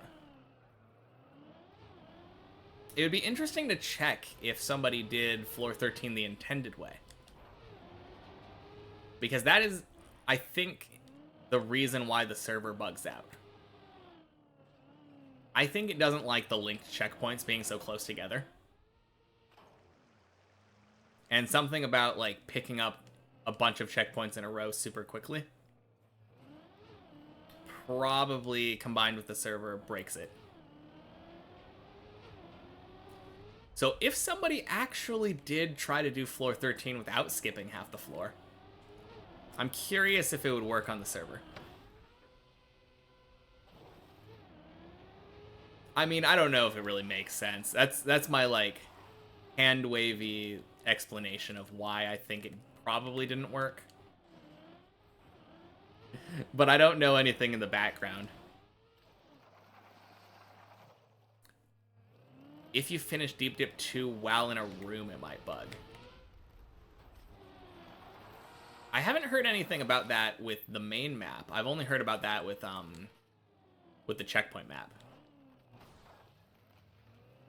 You think I just got really unlucky? Yeah, probably. I mean, I have seen other people talking about it online, so it's not, like, super uncommon, but yeah.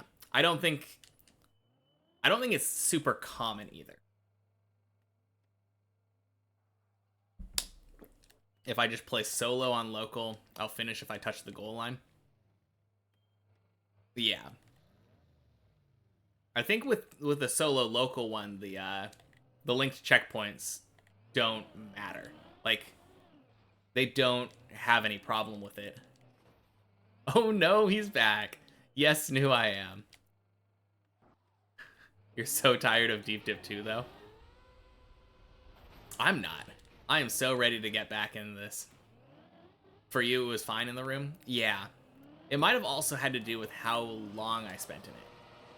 Because I think for me, when I did it the first time, it was like 3 hours or something.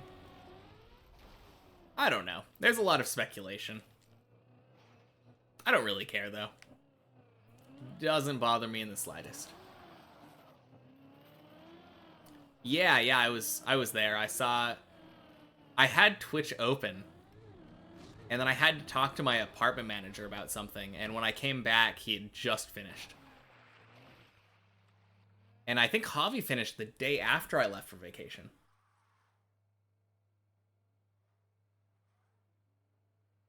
Yeah. Oh, no, you're right. Javi did it right before we left. It was literally like when we were about to leave for the train to the airport in Seattle. Like, I was watching that, and he finished right before we were about to leave.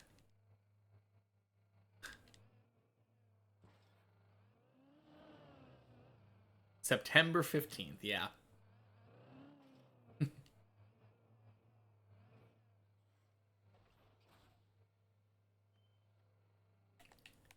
Yeah, that's super cool, though.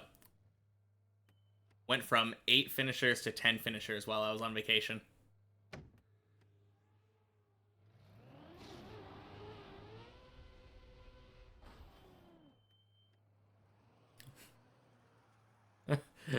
trolling?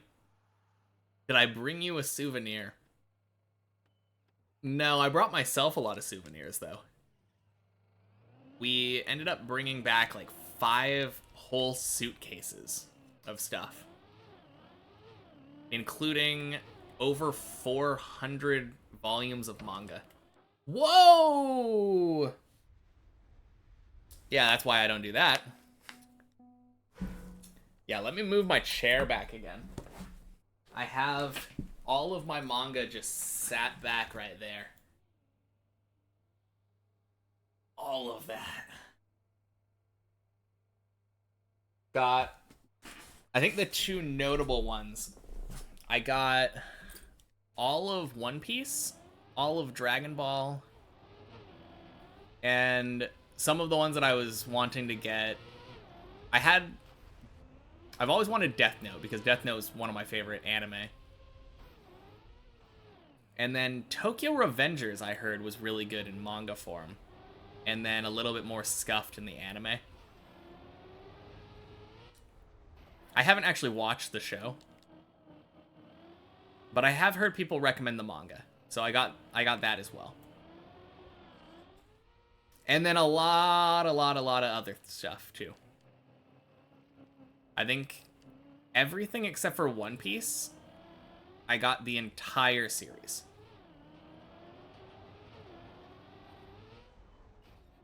Let's see. Hobby's practicing the floors as well, you think? Might go for a speed run just like Deep Dip 1. I don't doubt that.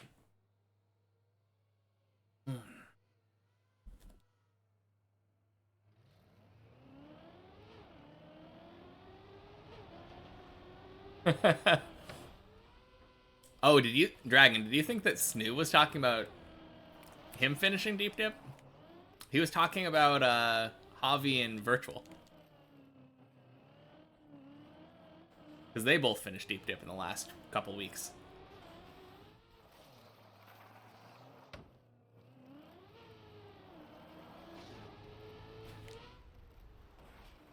Whew.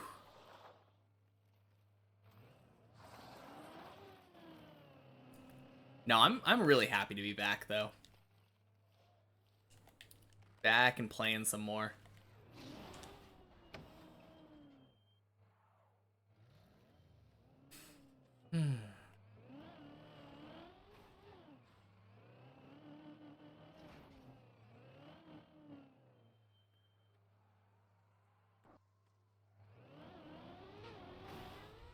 Yeah, it was really crazy though. We had at least 2 suitcases were just entirely filled with manga. Tell you about the trip. What was my favorite part? I mean, we spent most of the time in Tokyo. So a lot of it was just shopping. And eating. I think probably my favorite part was talking to some of the local store owners in Asakusa. Especially, there was like a sushi place right across the street from our hotel. And then down the road, there was a store called Asakusa Chicken. And we had some fun conversations with both of them. No, we spent like every day we spent in a different part of Tokyo, though, like a different town. Probably my favorite place that we went. I'm a big Persona 5 fan. And the place that you live in Persona 5 is a fictional town called Yongan-Jaya. But it's based off of the real town of Sangan-Jaya. So I went there, and there's a cafe that looks exactly like the Cafe LeBlanc from the game. Yeah.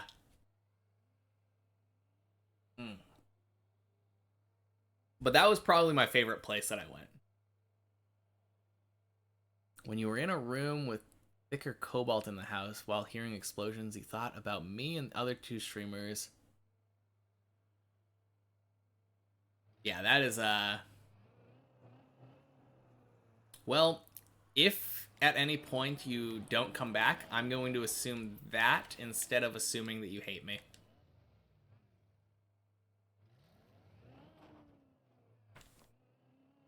Yeah, I really think that the amount of time we did in Japan was a good amount of time, though. Like 2 weeks to spend around Tokyo. I think around day 10 or 11, we kind of ran out of stuff to do. There were, I think, 2 or 3 days at the end of the trip where we're like, well, what are we doing today? I have no idea. Not cobalt concrete. Oh, yeah, all good. Are they similar? I don't know.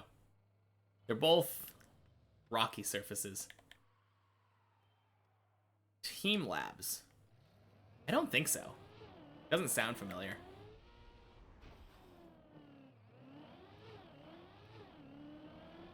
The main thing that we were doing was my girlfriend had like a list of a bunch of Pokemon Center stores. And we wanted to go to like all of those that we could get to easily. So almost every day we went to a Pokemon Center. And then I had like a list of manga that I wanted to get. So we went to a store called Book Off. And we went to like at least a book off a day, I think. No, we have Team Labs at home.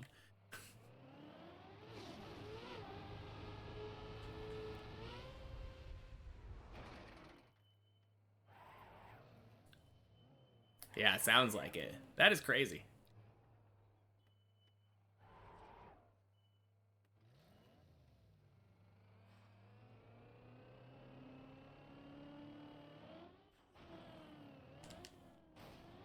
But yeah, that's probably like one of my favorite things about the trip, though. Just getting to go to book offs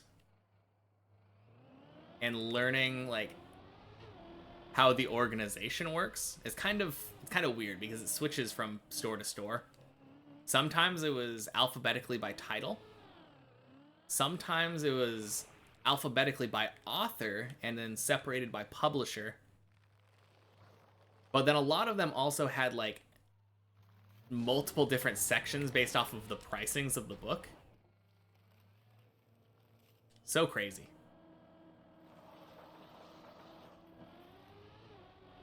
Probably my favorite individual store that we went to was we spent some time in Kanazawa, like a couple days. And there was a book off there that just had like everything I was looking for. Forgot the name of the manga store you went to, but it wasn't book off. Yeah, we went to a couple of other ones, but I think those ones were... The other ones that we went to were like new manga. And book off is like a secondhand store, which was really cool. A lot of the manga that I ended up getting were like 110 yen. Like 80 cents, basically. Or even less than that, I think. A little hard to do exchange rates in my head, but...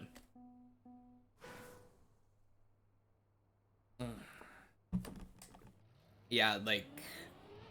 I got all of One Piece, I said, which is 109 volumes. And volume 1 to 100 only cost us like 15,000 yen, I believe.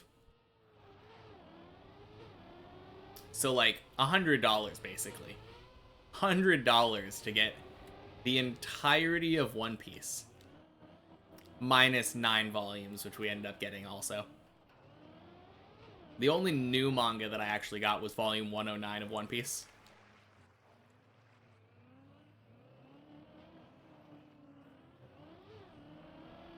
Big store with like 5 in Akihabara. Are you talking about like Animate? Because I feel like there were a lot of Animate stores in Akihabara. And they had like... One of the ones that we went to was like 5 floors of anime merchandise. Maybe, yeah. Yeah, that one was all new, but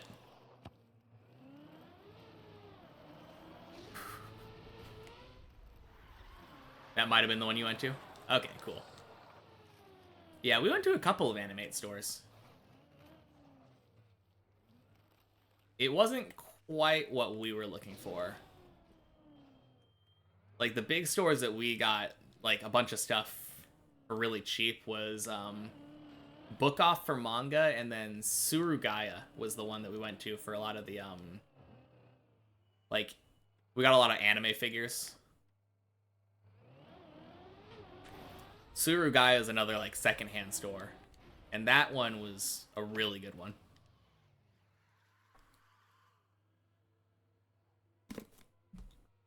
Mm.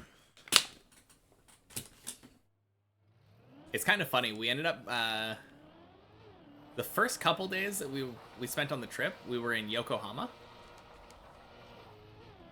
Complete opposite side of where we were for the majority of the trip. And it turns out that the Surugaya and the Book Off in Yokohama were like the best ones that had basically everything that I was looking for. But that early in the trip, I didn't know well enough how to navigate the stores. So I was just completely lost. That being said, we did save quite a bit of money by not buying some of the series in the Book Off in Yokohama. Because we bought, like, one of the series that I ended up getting, I think was, I don't know, 7,000 yen in Yokohama.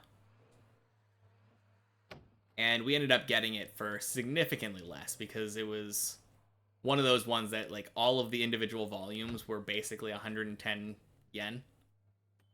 And it was, I think, around 30. I think 28 volumes in total. You didn't buy any figures. You won from claw machines. Yeah. Yeah, we only won, I think, one figure from a claw machine. I was talking about that earlier. Let me get to a better spot. This is a much better spot. Respawn. We got this one from a claw machine. I think we spent like 3,000 yen on it or something. Probably a little bit more than we could have gotten it from one of the other stores. But yeah. That one was a really funny story though, because it was one of those claw machines, I think, where it's hanging and you had to like put the claw through like a hook connected to the figure. And we had it dangling like super close. But we ran out of 100 yen coins, so we went to the exchanger to get more and come back to the machine. And when we came back, someone was already back on the machine going for it, and we were just standing there watching him do it. The first time he does it, steals our Frurin. Steals our Mimic Frurin that we, I think we spent like 1,000 yen on it already. So we had to call one of the people over from the store and like, hey, can you set another one of these up for us? At some point we, I think we did the, like, sumimasen, could you please adjust this? I think you can. I think there's a button, but I think we didn't realize it at the time. So it was definitely our mistake. Also, there were two of us, and only one of us needed to really go get coins. So that was our second mistake. Yeah. Very dumb on our part, but I don't know. Makes for a decent story. Someone stole our figure right after we failed to get it with all of our coins. Dang. Nice. I don't think that I won. Yeah, I think the Freerin figure was the only one we won out of a claw machine, if I remember correctly. Everything else we just bought. The rest not so lucky, yeah. Claw machines are so much fun, though. I love those things. They're definitely my biggest weakness in Japan. Every time I passed by a claw machine store, I was like, well, time to go in there.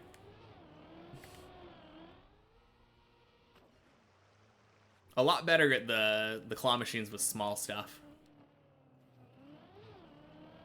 Some of my favorite things that we got from claw machines, we got a French fry and a chicken nugget. Very silly. The most you spent was like 2,000 to 2,500 on a Tachi. Yeah, that's not too bad. Honestly, like that's around the amount that I was spending on figures just in general when I was going to stores. Most of the figures that I got were around the 1,900 yen range, I think. Or less. I know some of them were like 400 yen. Like 400 to 600 yen. I was getting like really good bargains.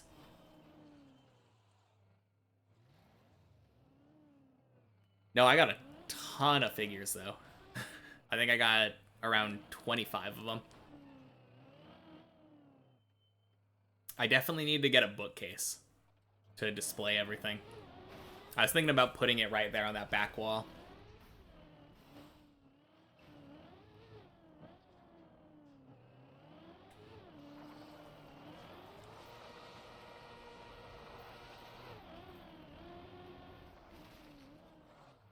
Yeah, very good idea.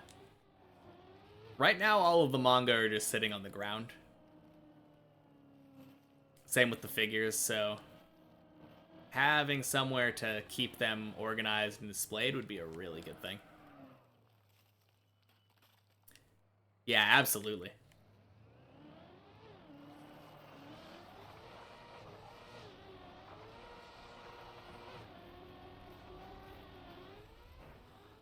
I was just thinking about writing it off as a business expense, right? Yeah, I'm doing this to make my my stream more attractive. Clearly, this was a business purchase.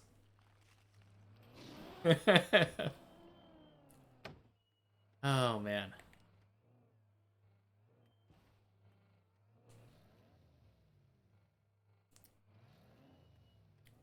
I mean, maybe if I was making more money off the stream, I could do that, but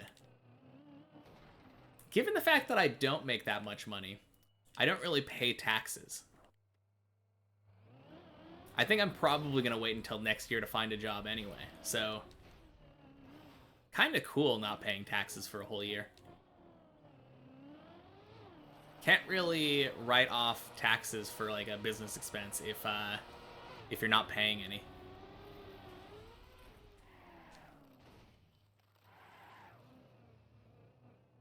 But yeah, absolutely, I want to have a cool background.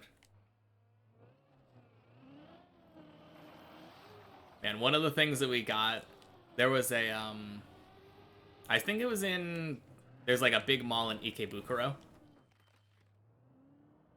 We went to a Mugiwara store, which is a straw hat in Japanese.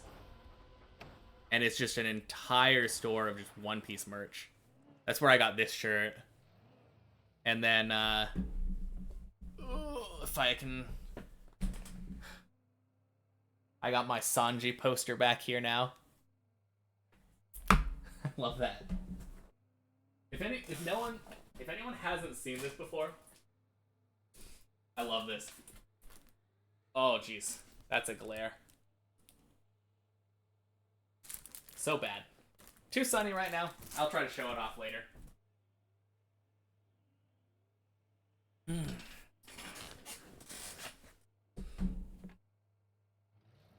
But yeah.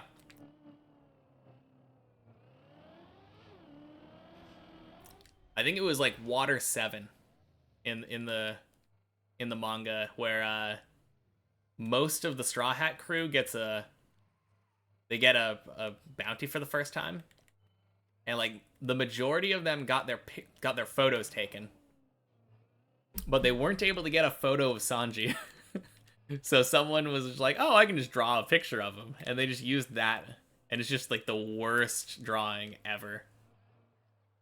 So good.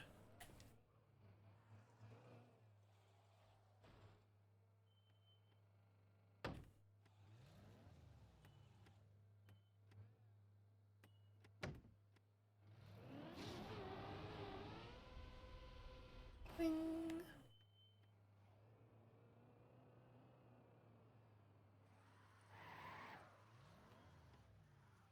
07 derp. Oh. Ho ho ho. Cutting it close there.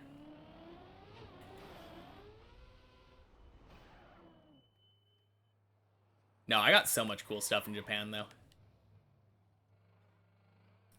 Very, very good vacation.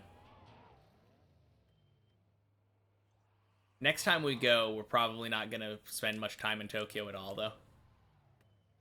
I'm thinking, like, southern, like, slash western Japan.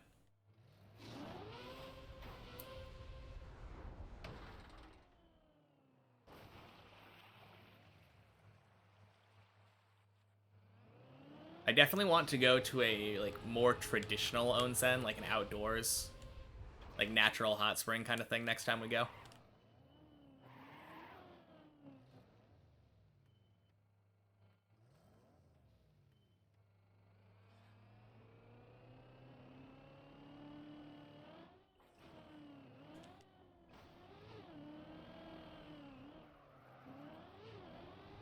I could definitely imagine myself living there, though.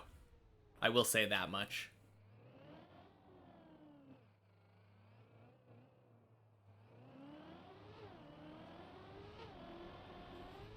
Aside from the fact that it's super far away from, like, everybody I know, such a cool country.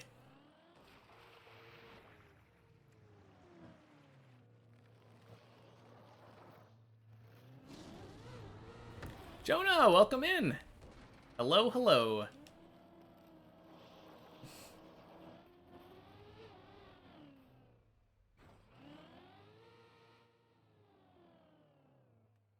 Kinda getting lined up now again. Nice haircut, it looks nice. Thank you.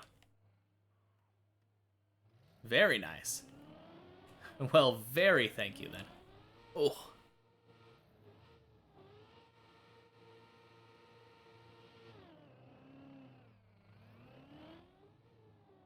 Yeah, I do like getting my haircut. I like not cutting it because it takes less effort, but I do like getting it cut. You finished MK Dip twice and got world record. Nice. How has the reception for it been? Obviously, you were saying it turned out a lot better than MK Dip 1.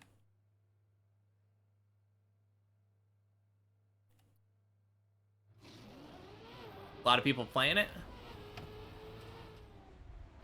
Really positive. That's good to hear.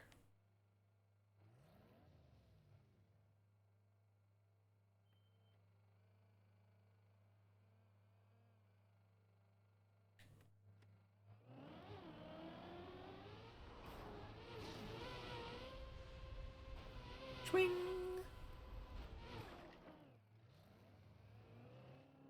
You may have made it a bit harder than you intended. Yeah. I mean, that's a really hard thing to gauge, right? Without having... I think that's just a thing in general, though. When it comes to, I guess, creation for things that people try to complete. I was thinking about, like, Sudoku. But it's really hard to tell from the point of view of a creator of something, like, how difficult this is for people who don't know, like, how to do it intuitively. Felt that you had made some hard parts easier.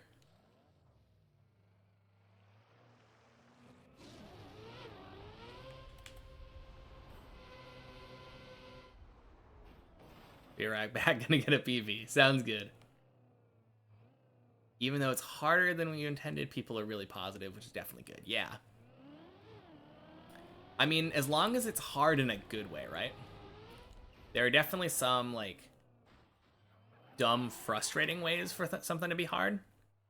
But if it's hard in, like, a way where if you're skilled and you, like, do it the same way every time,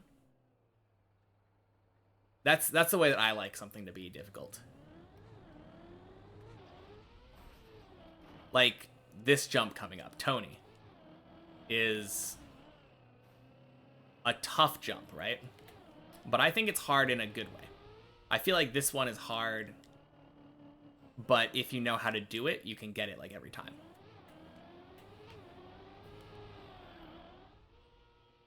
There are definitely some jumps on Deep Dip where I feel like they're hard in a bad way, where if you don't, even if you know how to do it and you do basically what would be the correct inputs,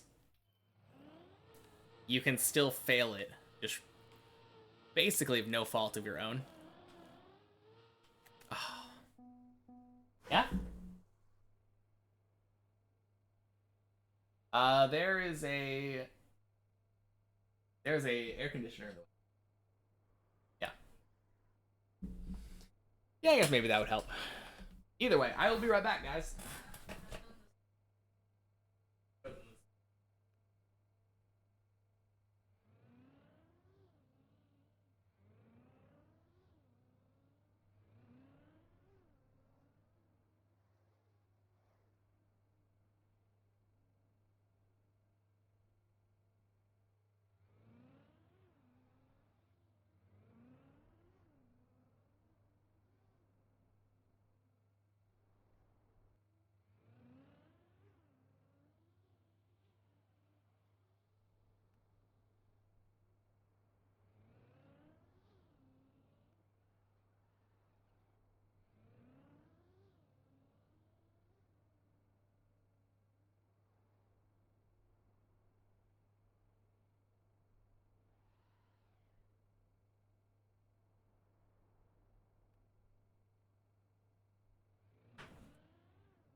Hell yeah, it's a Snorlax. Yeah, my girlfriend said she wanted me to show you guys the Snorlax luggage we got.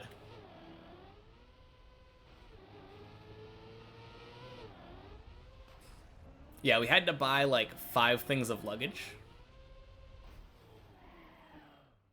Oh, and the Snorlax in the pink chair, that's true. Yeah, we got a little Snorlax. This one has like bean bags in his butt so that he can stay upright when he's sleeping.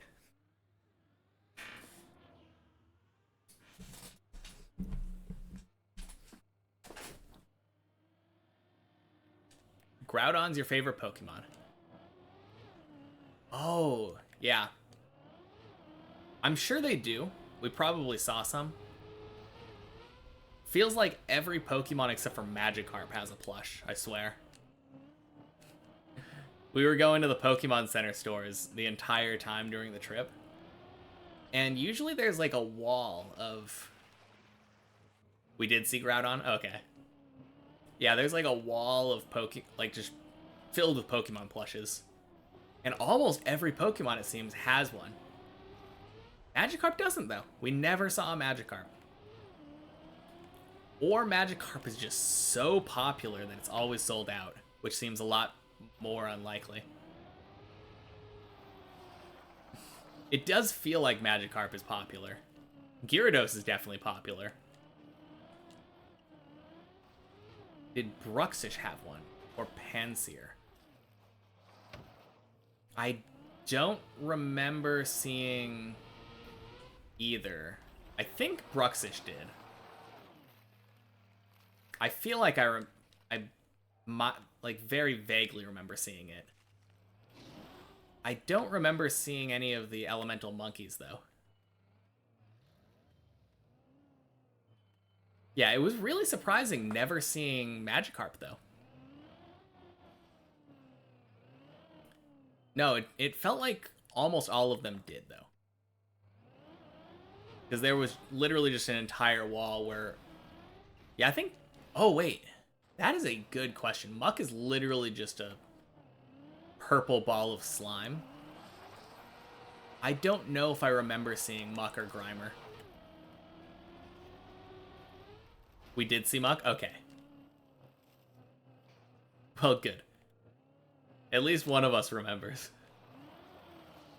You don't know much past Gen 4. Yeah.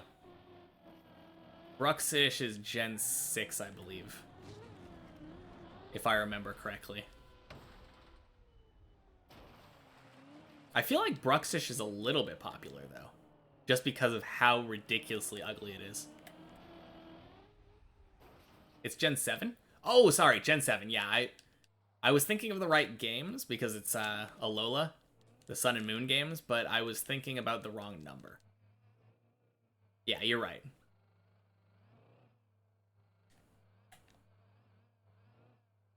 Yeah, I think all of the legendaries probably had at least a plush. Because legendaries tend to be very popular.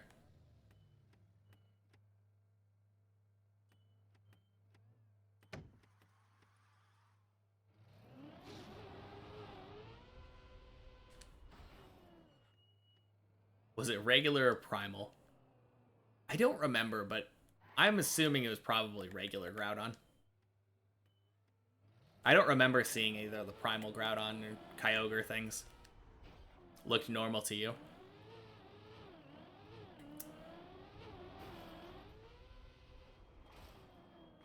It wouldn't surprise me if they had a primal Groudon, primal Kyogre thing. But it also would surprise me if they didn't have normal.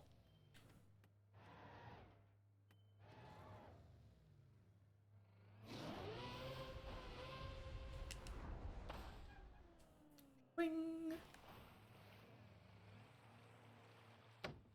Doesn't matter if they don't have Kyogre. Yeah, I feel like I loved Kyogre. Kyogre was always good. I think I just had a thing for whale Pokemon, though.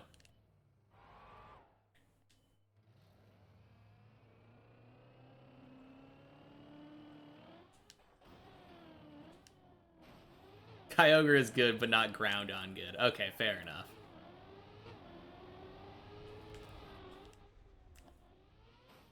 Woo! Hope you get Primals back in ZA. I can't imagine why they would.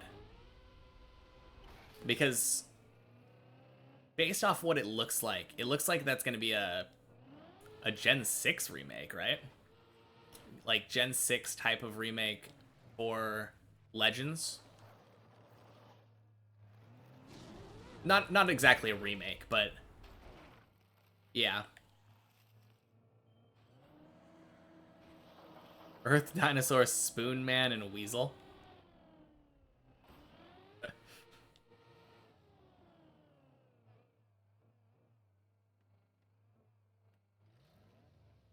Man.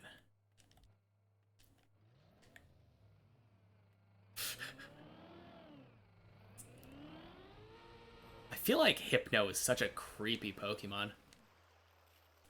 I kind of love him, but at the same time...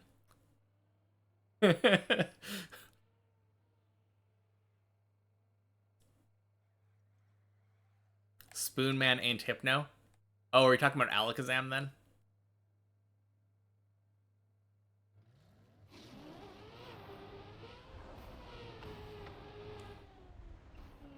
Oh. Yeah, Spoon Man. Okay. I mean, Kadabra also has a spoon.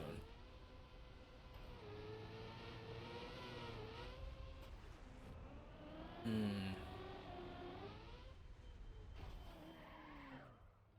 Yeah, I feel like... I think I've said this before, but I think Crobat's my favorite. And I thought that it was going to be a safe bet that it would just always be available. Because I feel like Zubat is just such a common Pokemon to appear in games.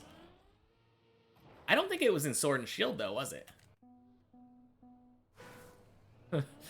Kadabra is more of a spoon boy. I guess that's true.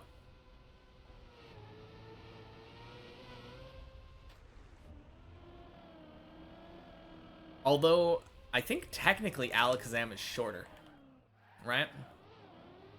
Because I'm pretty sure, based off of height, they measure head to tail. Abra gets no spoon.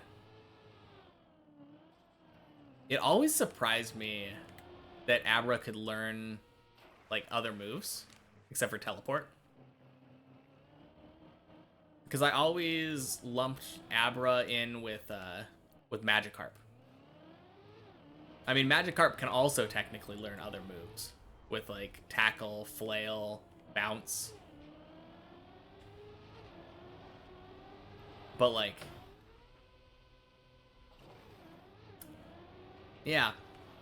I don't know. I don't know where I was going with it. I remember always thinking these two Pokemon are the ones that you have to switch trade. Or switch train. And then, like, learning that you could just use TMs on Abra and make it usable. Kind of crazy. Kadabra is taller than Mega Alakazam, but not regular one. Okay. Interesting.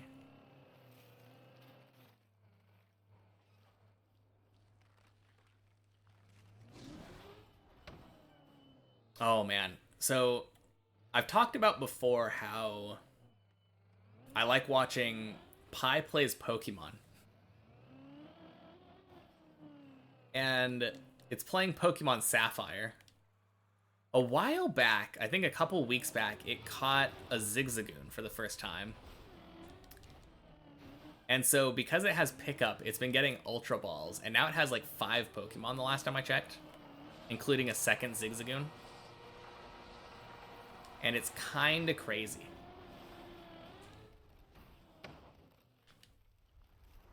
Kinda crazy to me how many Pokemon Pi has caught now. But it's making it, like, super hard for it to get back to where it was before. Because when it only had, like, one Pokemon, it could just struggle. It would run out of PP with Sceptile, struggle, and then, like, go back to the Pokemon Center that it was at last time. But now it's got, like, 5 of them. How far has it gotten? It got to... man, is it Petalburg Woods? I believe it's gotten to Petalburg Woods.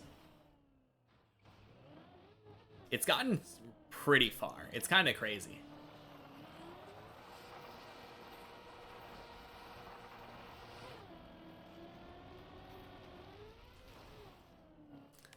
Has it gotten a badge yet? No. It has to get past the woods, and then, what is... man, I'm blanking on the town with Roxy.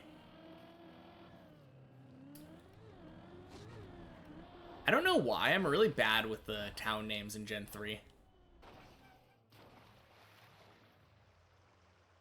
Oh.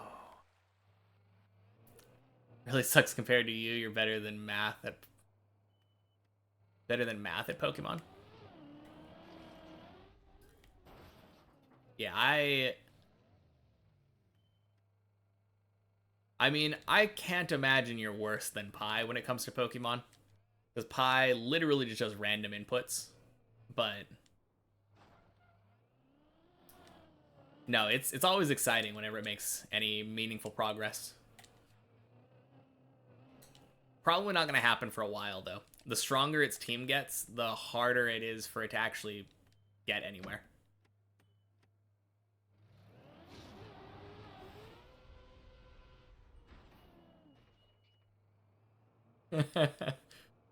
That's not very nice. Seth is doing his best.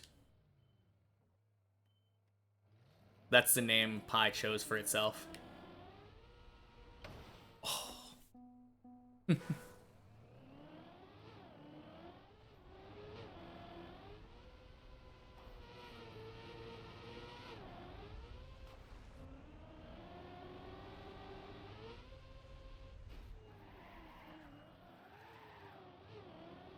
I think his Sceptile is like level 80 now. It's kind of crazy. Hasn't gotten a gym badge, but almost has a level 100 Pokemon. You've decided not to do Bennett Foddy. Ooh, Wampus. That sounds like fun. Isn't that just like a normal trial map?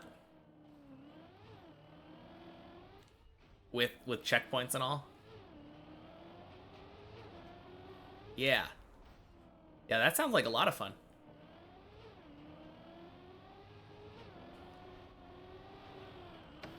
Swing.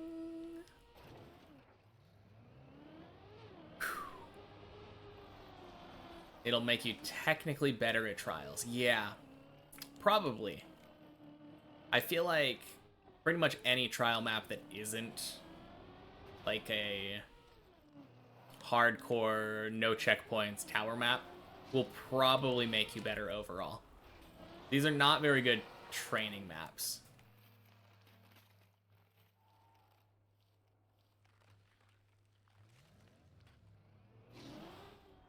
You have the endurance. Oh, just for like... Are you talking about trying to get like world record kind of times? Like fast at trial maps? Do easier maps first, then move to Wampus? Yeah, maybe. Maybe. I mean, I'm sure there's resources out there to like tell you what good trial maps are for beginners. To like get you into the whole trial map thing. I don't know those resources though. Oh. Man. I had to work really hard to make myself flip over there.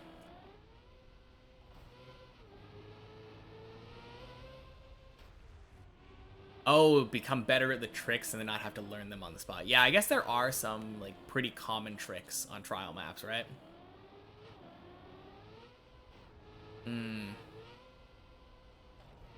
I don't know though. I feel like when there's checkpoints, it isn't even necessarily that bad to have to learn them on the spot. Maybe if it's part of a longer checkpoint, that's where it can get complicated. Because like a longer checkpoint, you'll have to do stuff in the middle of trying to like you might have a hard trick, but the trick itself is not like an entire checkpoint. It's hard to say though without actually seeing like what the Wampus maps look like.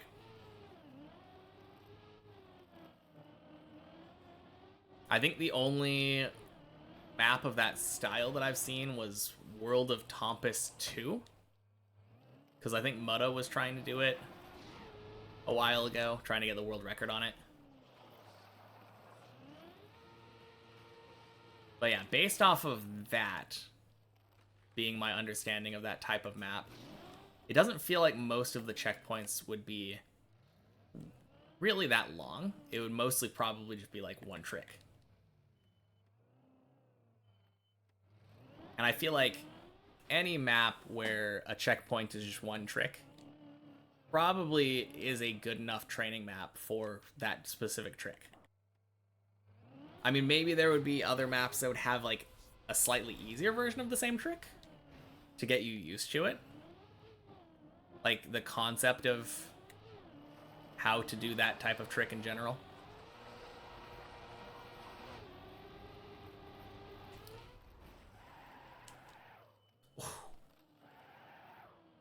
But yeah, I don't know.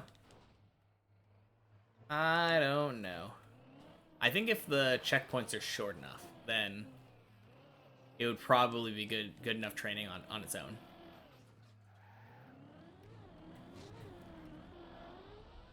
Ding, ding, sploosh.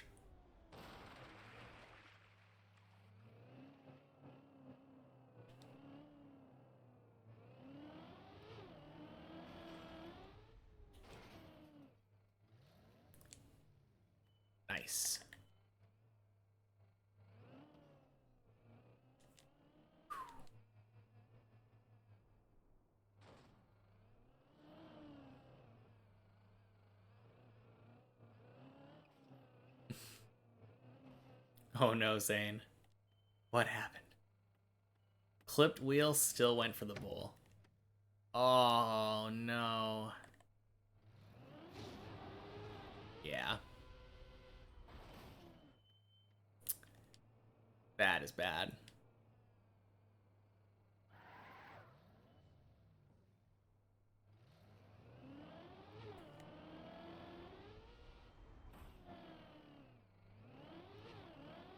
Man, I am pretty happy that I've gotten a couple runs to floor 4 today. Given how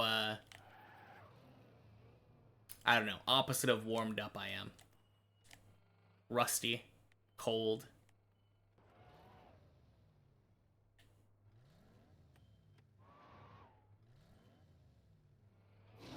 I definitely feel like I'm getting more warm. Woo, jeez. That was a messy.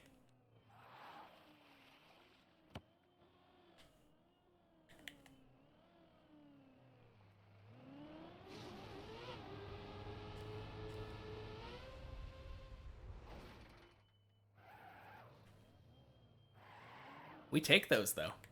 Let's go.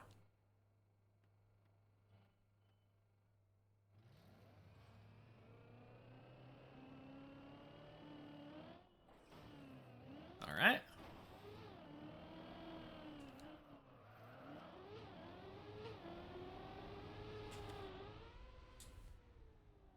Nice. Let's go.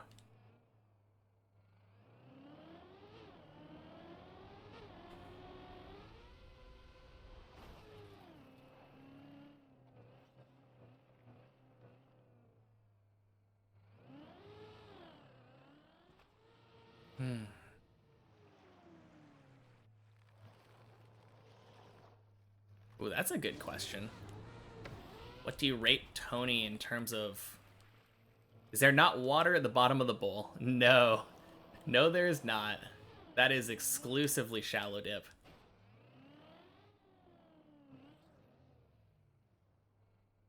You actually have to not turtle on that bowl.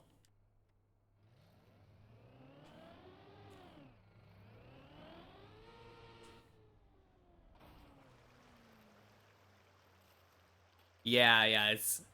That water in shallow dip is just to prevent you from turtling. There's technically, like... I think you can technically save it if you turtle in there. There's a way to jump out. Maybe you can unturtle off the face, but I've never been able to do it.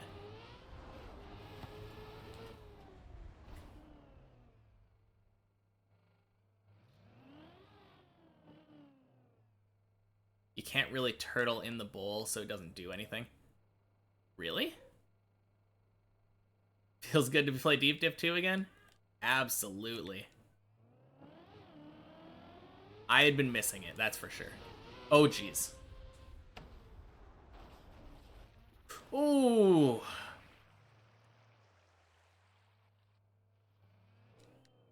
What? Did... My tires weren't wet, and I braked.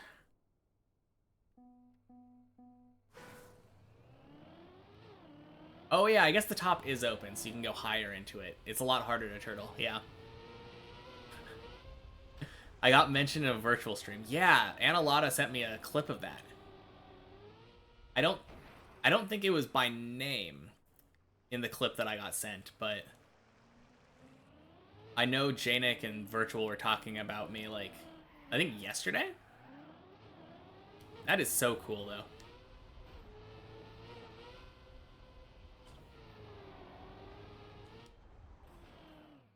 Yeah, I mean, I do have a policy of not opening other maps. I think it was 2 days ago. Okay. Yeah, that sounds about right. I think he had, like... I don't remember. It was a couple... I don't know. Yeah, I know the clip... the clip he was talking about mentioned somebody who has around 500 hours only playing this map. And I was like, that's either me or Racing Car. But I think I'm the more well-known one out of us two, the two of us. No, I do have a policy of just not opening other maps. I mean, obviously I'm not playing the other maps, but I don't open them either, just in case people decide to troll and put a finish block over the start block or something.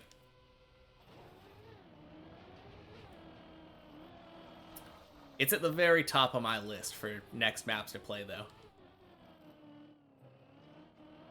So I'll see you back in a year.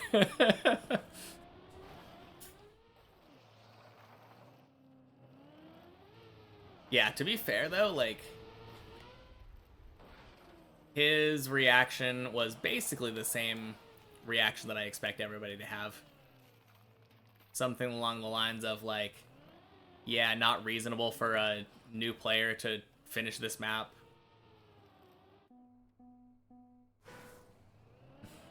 At that time, MK Dip 3 will probably be out and you haven't even started it. I thought you decided not to make MK Dip 3.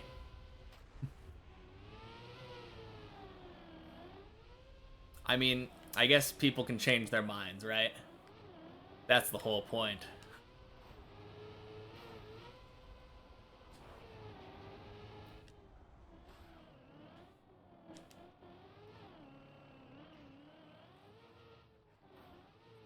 Yeah, exactly. Similar type map. Tower type map with a collaboration, just allowing outside people to help with it, I guess. Yeah, exactly.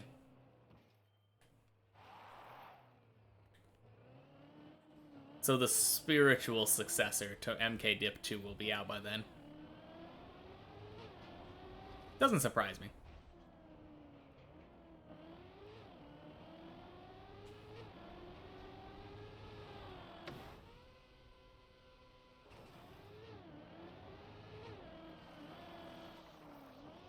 Yeah, I mean, that map will also be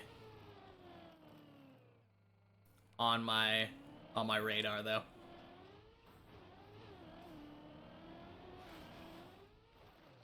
Early competitors, first finishers, yeah. Always fun to collaborate with those kinds of people. Oh, and it's gonna have checkpoints. Okay. Interesting.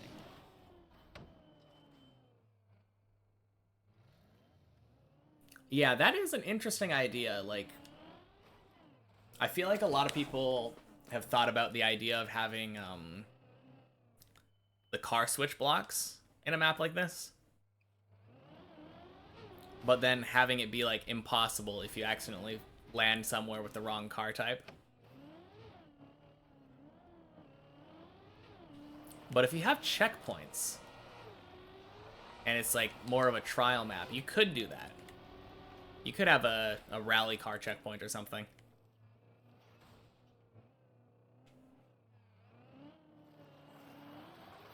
I look so different. Yes, I do.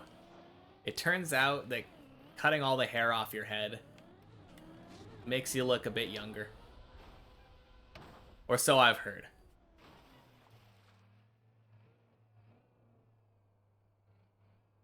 Yeah. Separate from Deep Dip. Still be tower shaped, but yeah. Now that sounds good. Every tower map doesn't have to be Deep Dip. It doesn't necessarily have to have no checkpoints. Do I have a Discord server? I don't have a dedicated Discord server. I was kind of thinking about making one. It might be a good idea. I don't really use Discord very often, so I don't know how helpful it would, but I don't know. Might be cool. People in the community can go in there and chat when I'm not streaming, or when I am streaming.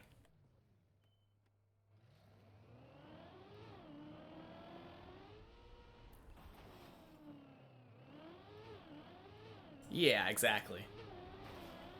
I think that's the best way to approach something like this. Making something in your own style, making it more unique. Not necessarily just making something that feels like Shallow Dip 2.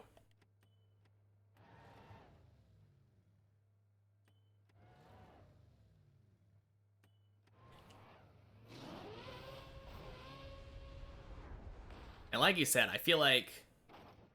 Ooh. Whew. I feel like checkpoints does give you a lot more freedom.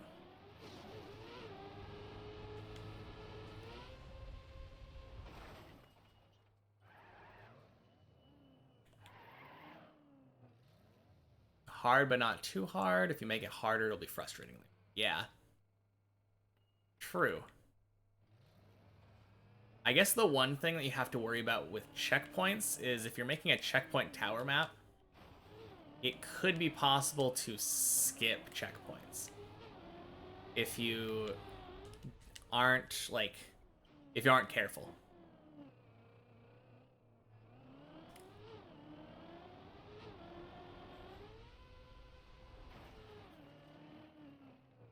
Like, for instance, on this map, there's a skip that goes from, like, right the end of floor 7 to the middle of floor 8.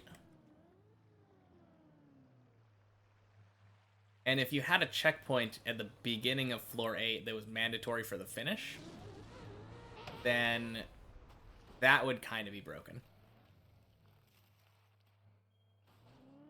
Huh? What are you talking about, Gecko? Did something happen? Woo! But welcome in.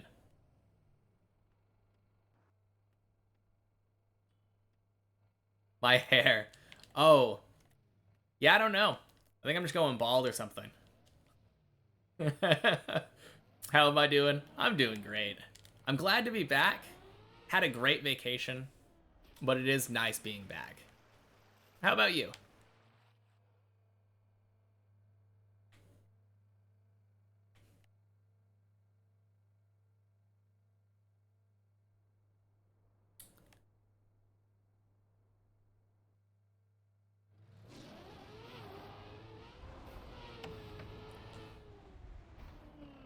Ugh.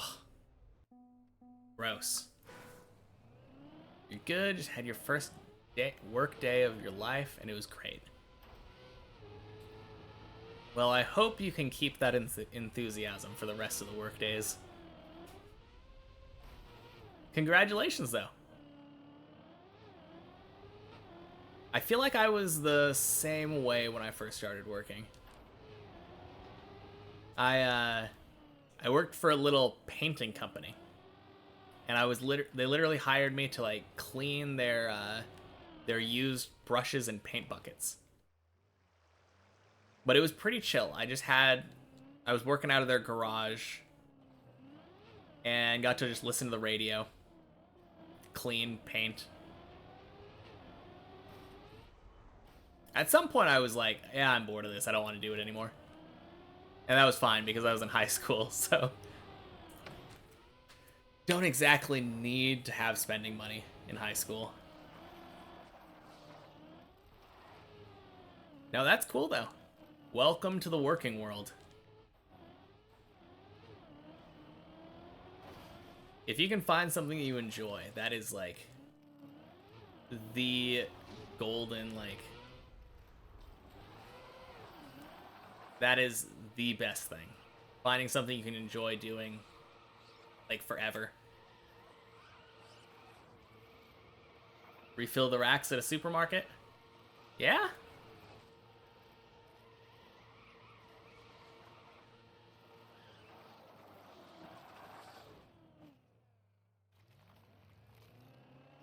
Soccer kid or a ranch hand? Soccer ref as a kid or a ranch hand? First job was landscaping. Yeah, I feel like landscaping... It kind of depends, right? Like... glorified lawnmower or, like, a designer. I feel like there's some level of creativity that could go into that. which could be fun, but I don't know. When I think of it, I just think of like hot, sweaty work, which does not sound very fun to me. I've never really been much of a manual laborer, though. A lot more of a desk job kind of guy. Oh, that was a weird bounce. You had a really bad day at work today? Oh, dang. It was shoveling rocks. Oh. Ooh. Yeah, that can definitely be scary. Like, lack of predictability with work is very scary.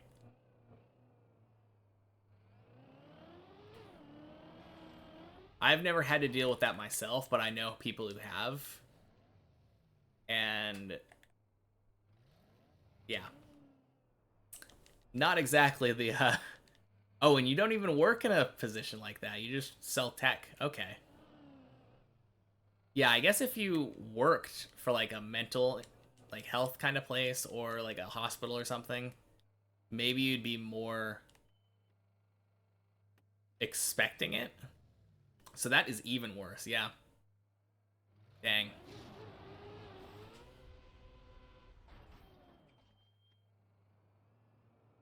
Well, I guess on the bright side, probably won't happen very often. So one bad day is a lot better than regularly having that kind of day.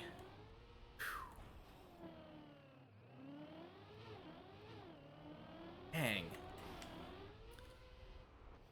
Ooh, that's bad. Yeah. Now that's kind of weird. Slap him. Yeah, that's don't recommend that. That's an easy way to get fired. Might feel good, but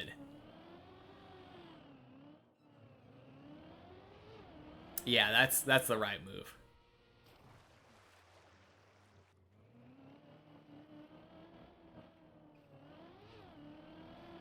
Man, I could not tell you the amount of times that I've wanted to slap people at my jobs. I feel like usually it's my coworkers though.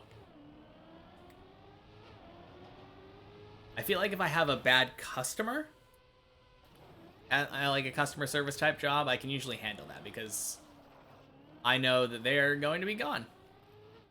But a coworker though, knowing that you have to deal with them every day,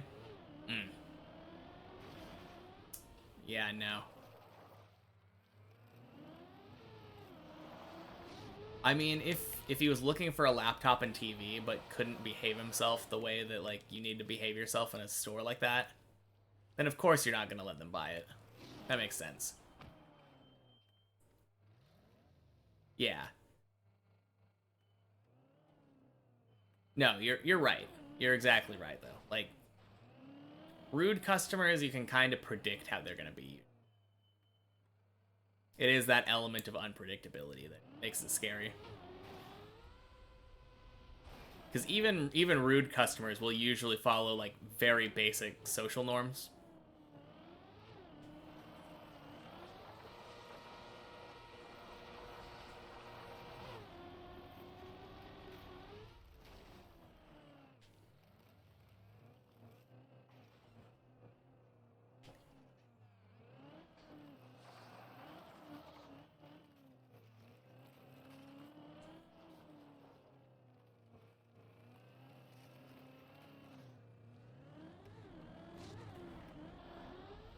Ding ding sploosh.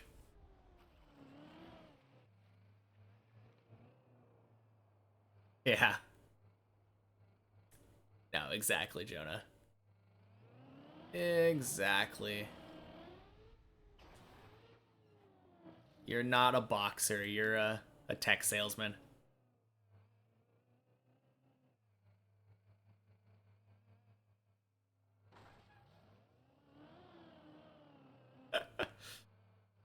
I mean, that's what they make ladders for, Dick Gecko. Oh, man.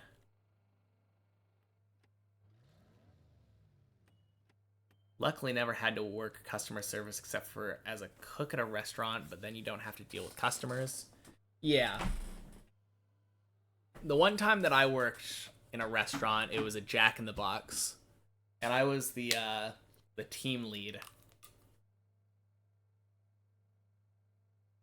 But I was also graveyard shift, so almost all of my customers, except for the ones right at the end of the shift, were like super chill. It was just the people going to work for the day that were kind of bad sometimes.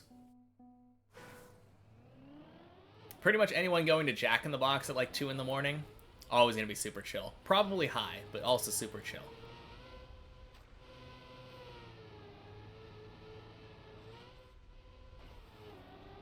But yeah, I've worked my fair share of customer service jobs though. Don't really like them very much. I prefer talking to other like professionals. The last job I had where I was talking to people at like urgent cares was pretty good. Because I was just talking to other people who were like receptionists and getting information from them.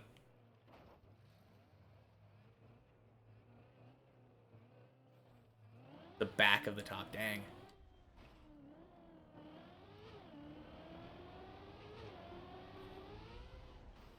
Yeah, I don't know. I feel like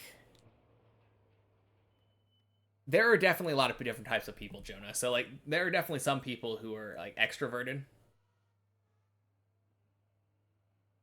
Yeah, and get a lot of enjoyment out of helping people and like making them happy with your service.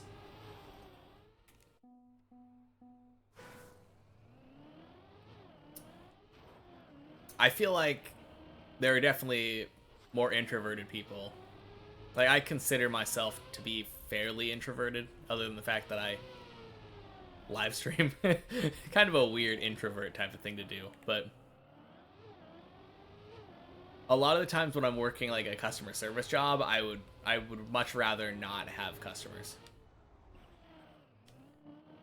Definitely not the type of job for me.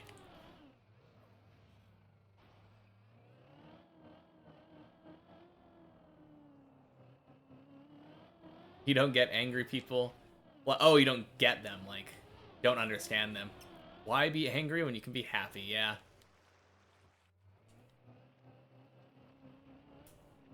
Yeah, I mean, some people just don't have the best lives and then decide to take it out on minimum wage workers. I feel like a lot of that probably has to do with people like not empathizing. I bet if they had ever worked like a fast food job, they would probably be a lot nicer. Or like a customer service type job. Your customers, clients right now are municipalities or like a team partnership with a specific person rather than a commercial setting. Yeah. Yeah, I mean that seems a lot more professional. Parents don't want to get mad in front of their kids. Yeah, I don't know about that. I feel like I have definitely seen a lot of parents getting very angry in front of their kids. Or at their kids.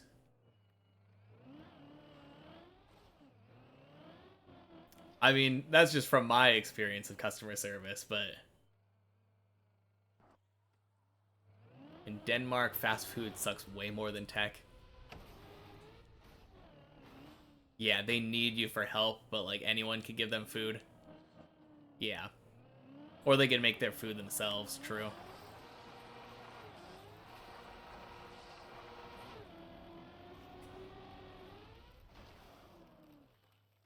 You refill the racks, you need to make room for the people shopping, and then they say sorry if you move them.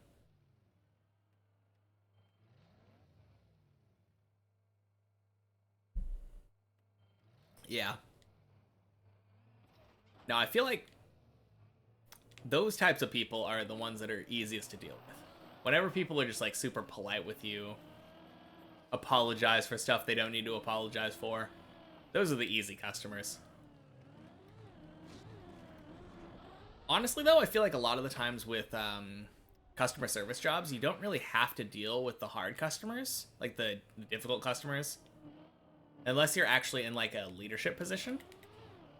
Because a lot of them will be like, I want to talk to your manager. And unless you are the manager, then you're just like, okay, let me go get them for you.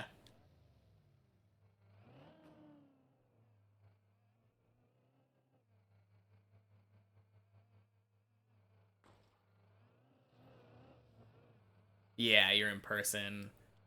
A lot of the times people are a lot nicer when they don't have a layer of anonymity behind it. That is definitely true.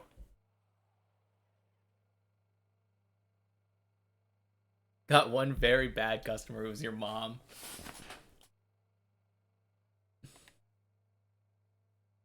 Oh, man.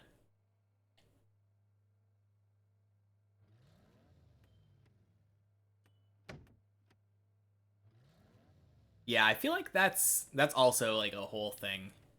Because I did have a customer service type job where that was basically my job. I was a troubleshooting kind of person. And all my customers loved me because I was competent at my job. And usually, like, when they got on the phone with me, within 5 to 10 minutes, their issue was fixed. But then I had other people around me, like coworkers, who were not as good. And they always got the quote-unquote bad customers because they would spend like 20 minutes and not fix the issue that they were dealing with. Yeah. No, that is a... When you're not able to give the customer what they want, that's the biggest problem. That's when you get the worst people that you have, like the hardest people to deal with.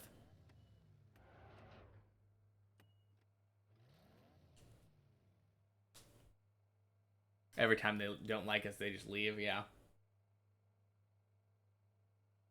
I remember seeing a study about that kind of thing. Something about, like, competing mattress stores. And how if, like, two mattress stores are right across the street from each other, they both end up selling more. Something about, like, the people who find the cheaper mattress store think, oh, yeah, I got such a good bargain off this and made an educated decision. But then the people who saw the more expensive mattresses are like, oh, this one is higher quality, so I made the right decision. And, like, the idea of both of them making what they view as, like, an educated decision ends up making both stores perform better in sales. And it's just kind of interesting to me.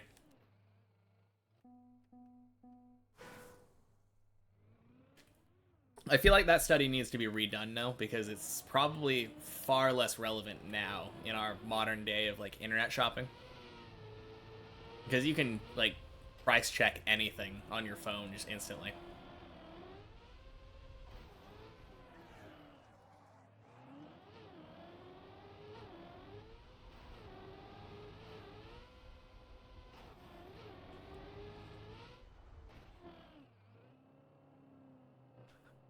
Yeah, that is kind of weird that they would expect to get random free stuff.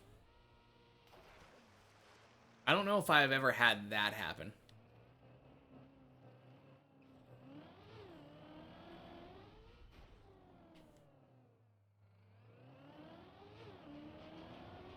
I feel like in the US anyway, like, no one expects anything to be free.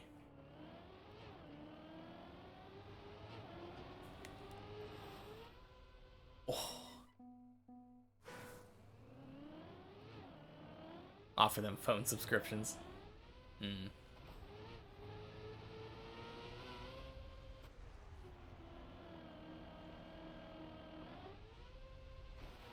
I think the only time that I really expect stuff to end up being free is if I have, like, a bad, like, fast food experience. a lot of the times they will give you like some kind of free item. I've felt like if they forget an item or something, they'll be like, "Oh yeah, here's this," and like I don't know, free fries or something.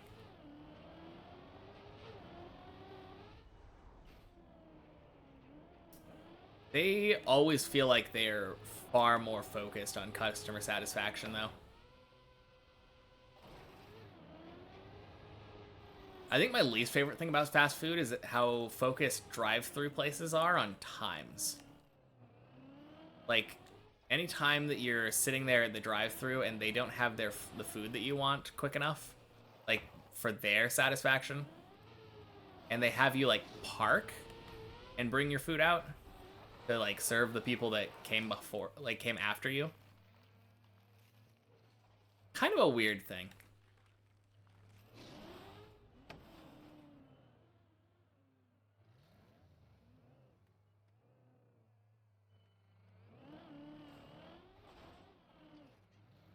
Yeah. I feel like that's a good way of dealing with customers though. If you offer them something and allow them to feel like they're making a decision, a lot of the times they're going to be more receptive to that.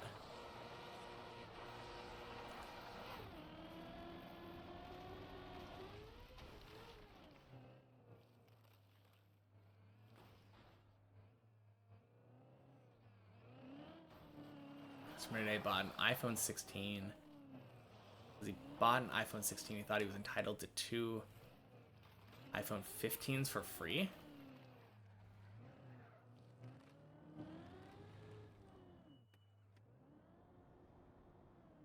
Wait, so he bought an iPhone 16 and so he thought he should get 2 more phones for free? That's kind of weird. I don't know what kind of backwards logic that is.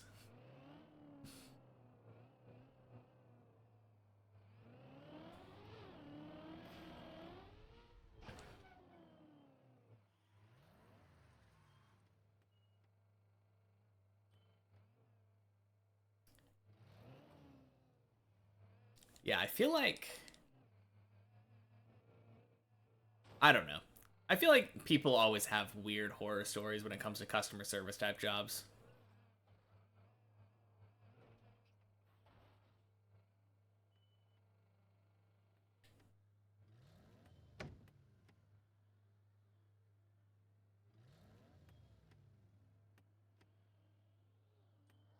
Huh. Interesting. Yeah, I mean, I guess that works out. You got what you wanted, he got what he wanted.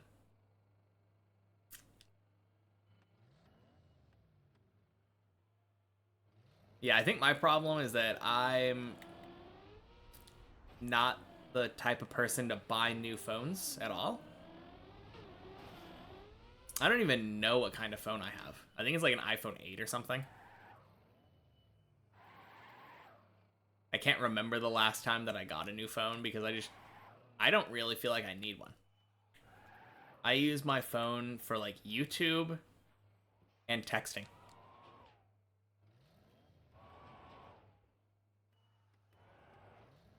You weren't first. Yeah, not by a long shot, Wicked. But welcome back.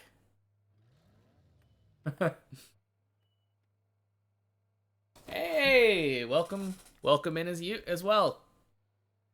Key, Sir Vandenberg. Vandenberg? Got a haircut. Yes, indeed. I got it the Saturday after I streamed last. Oh, okay. I mean, that would be a good reason to get a new phone. If your phone stops charging and you can't use it, time to get a new one. I was a little bit, like, hesitant about getting a smartphone in general, though.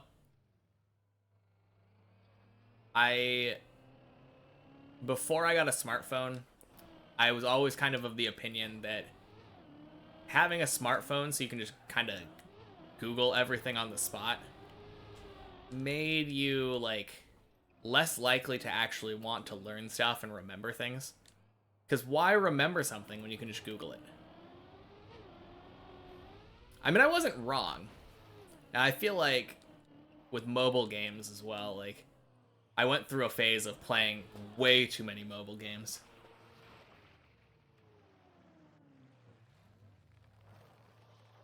I don't know. I still don't think I really need a smartphone. It is nice being able to, like, put on YouTube and listen to music from it. But how was Japan? Japan was great. He's pronounced as case because it's Dutch. Dutch. Oh, I didn't even realize. Hmm. Yeah, Japan was great. I am glad to be back, but we had a lot of fun. It was an excellent experience, and I would definitely recommend it to anybody.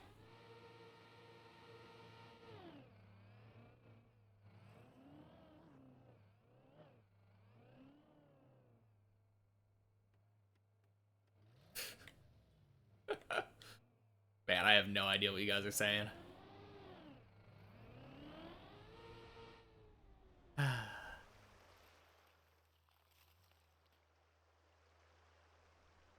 You got an iPhone 16 because it was cheaper than buying a 14 or 15. Don't know how that works, but that's good. Welcome in, Seiko. It does look sick. I absolutely agree. Thank you again.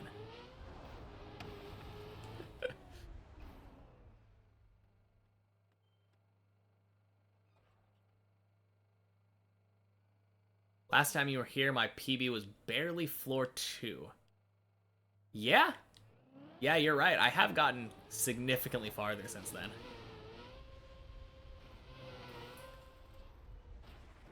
Skinning skills way better now. Improved over the last couple weeks. I mean, that doesn't surprise me if you've been doing it, like, frequently in the last couple weeks. 2 weeks were bad for you because no streams. Well, I'm here now. I will be streaming regularly again. Not planning on going on any more vacations this year.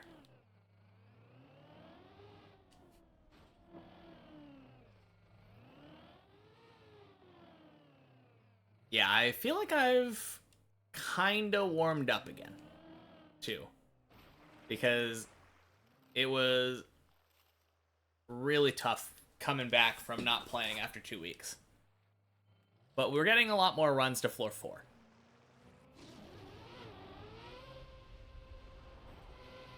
Which is excellent. That's what we like to see. You made phone subscription with it. It saved you 1,700 kroner, then sold your... Okay. Interesting.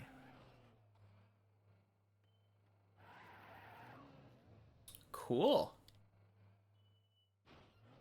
Oh, you might be able to redo this one for me? I mean, if you want to. I'm always down to see, like, new improvements. Definitely no pressure, but, like... I'll take a look at it, though, if you decide to work more on it. I am really happy with the result, though.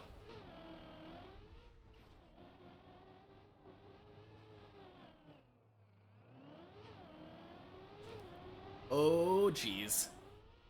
Ooh, that's not good. Oh, jeez.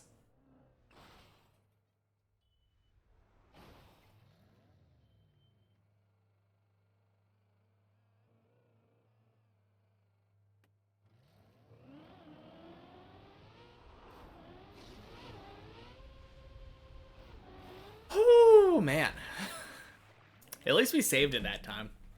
I think that's our 3rd time failing Tony today.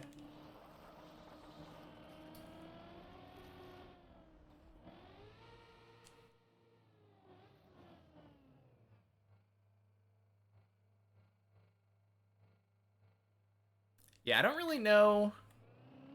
What is the point of getting a new phone? Like, other than, like, your old one doesn't charge or something? Better camera or something, I guess? That's the only thing I can think of.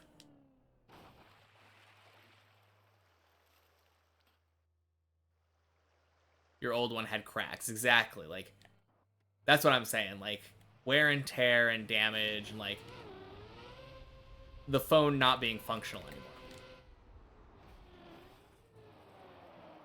Small release on Tony works better for you. Be able to turn more to the left instead of going too much up. Yeah. That... I think that's how I was basically doing it before, too. You don't understand the people who buy a new one every year. Yeah, I feel like that happens a lot. I always hear about those kinds of people. You release a split second before turning left mid-ramp? Yeah. I think that is basically what I was doing before. I think it's just a matter of kind of forgetting stuff over 2 weeks.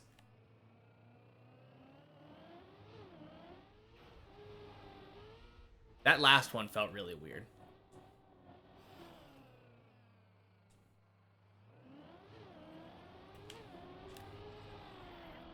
Okay, that should be good. Nice.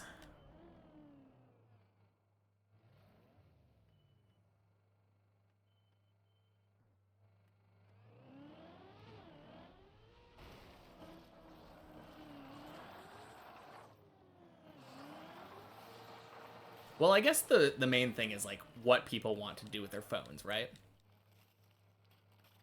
Because with my phone, like, literally just YouTube.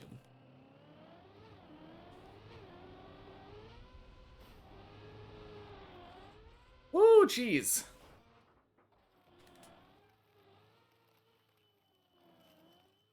Well. Turned way too far right.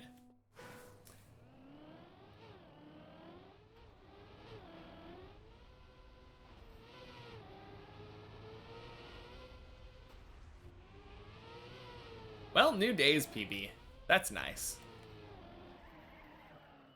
Like, if I can get a run up to floor 5 today, I think I'll be kind of satisfied with that. Obviously, I want better. Always want better, but...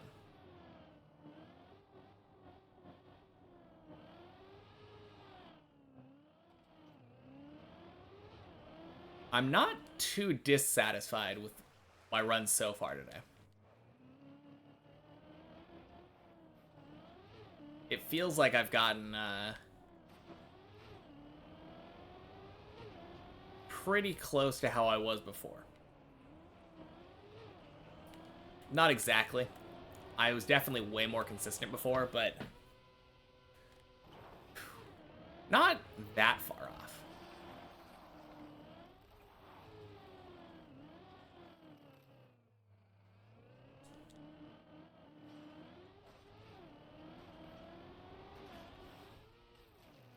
You're dissatisfied with my runs. No floor 7 runs.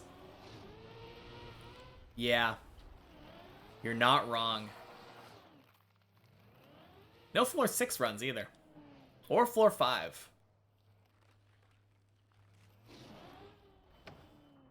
I think if I can get to floor 5 today, I'll be happy. No floor 16 runs. Very disappointed. Absolutely.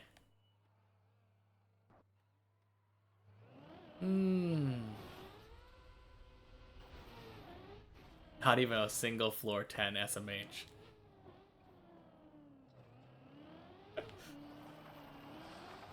All very valid. Oh. Oof.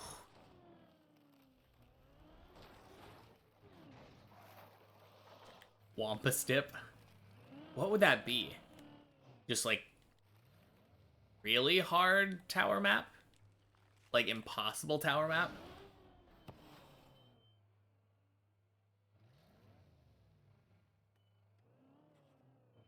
Nice.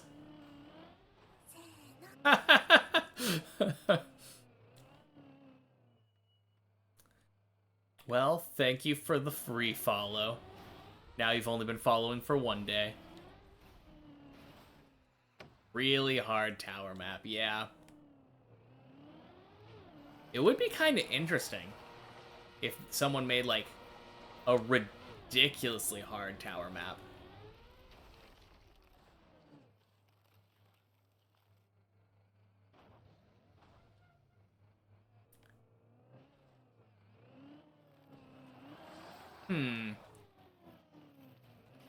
That takes Brent a couple months to beat. Deep dip, but ice.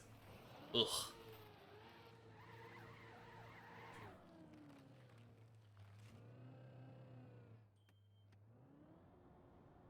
Seems about right.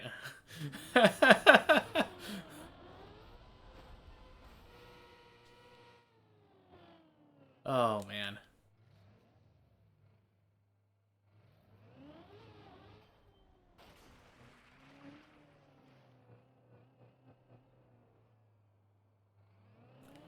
Yeah, I don't know, though. Like, I don't really think Deep Dip needs to be harder.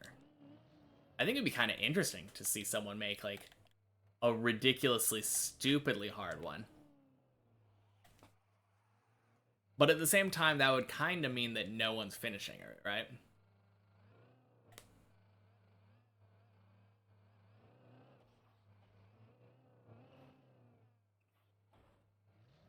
Like, imagine if someone made a map where all of the floors were floor 16 level.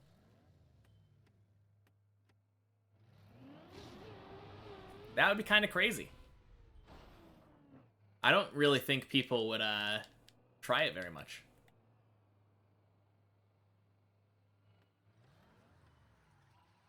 Plasma dip, yeah.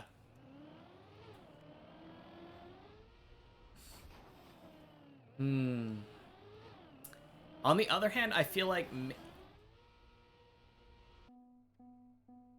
there's a chance make it hard for a task. I don't know about that.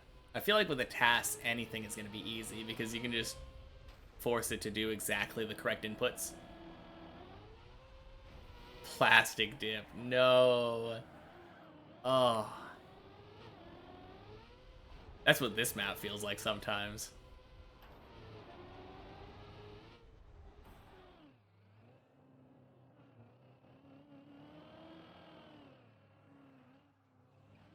You don't think floor 16 is actually the hardest, it's just because the one you play the least because it's the highest up?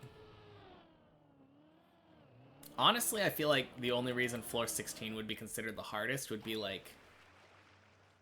I feel like that weird wall ride hang where you hang your right tires on the wall and go across it. That feels really dumb to try to get. How did the mappers authenticate? Yeah, you don't have to. There's a plugin for that.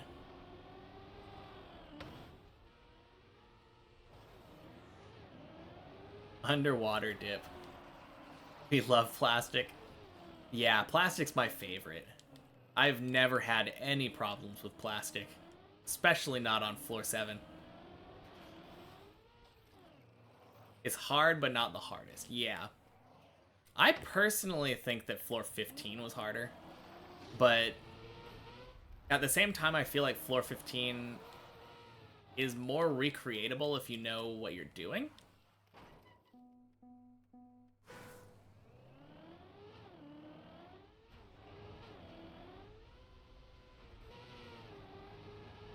Nerves are also a big part of the difficulty, yeah. I agree. I mean, I don't think it's easy. Floor 16, obviously. It's definitely a hard floor, but I think floor 15 was the hardest one for me. Combination of, like, the dragon jump, the planets, that weird ice flick thing.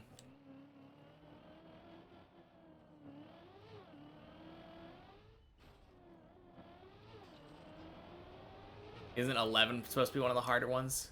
11 is a tough one. Yeah, I mean, it's pretty precise.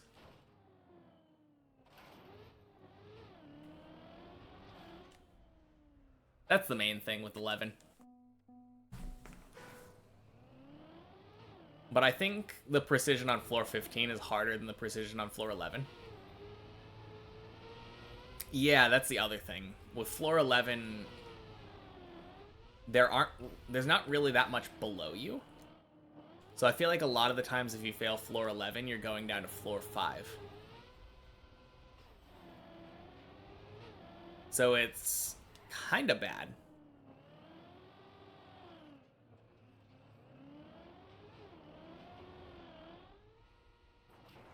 Yeah.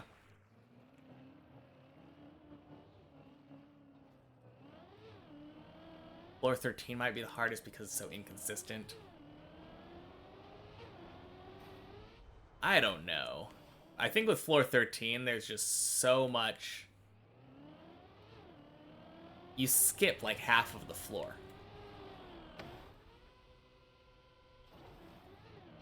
Especially the way that Virtual does it now. It seems not that hard.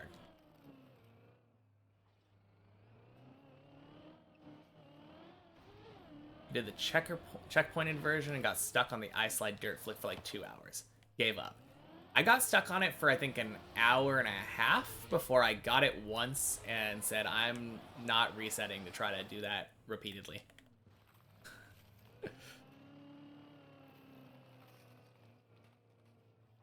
No, we got that trick one time. And I'm like, yeah, that's good enough. Let's move on.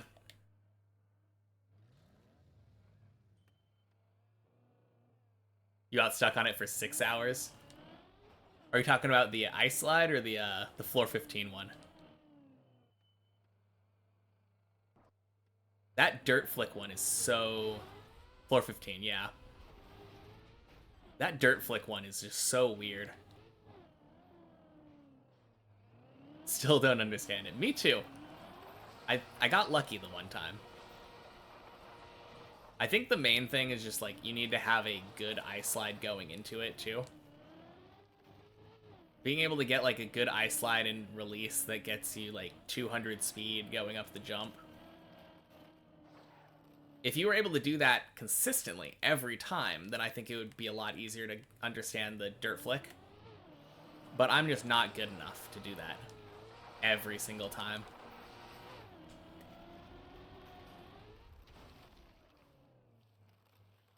Ice part's quite easy. Yeah, I mean, it's not the most difficult thing, but I think that's the main thing for me, though. Being able to do the ice part every time to practice it. I just don't know. Anytime that I'm doing it, I'm not sure, like, am I actually going to get an attempt this time?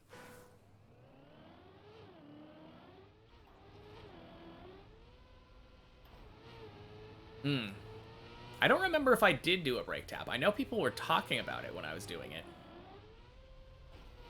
But I think that the one time that I did get it, it was just, like, perfect.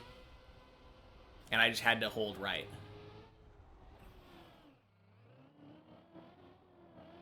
Maybe I did a break tap.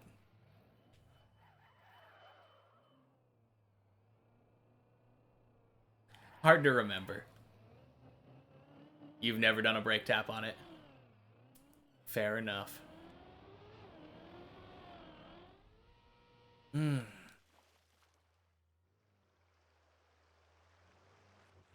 Yeah, it'll be interesting seeing how long it takes me to do that again.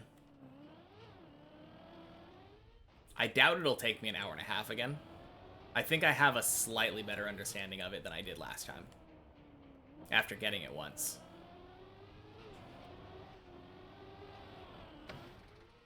I feel like after getting that jump, though, it made the floor 16 dirt flick way easier.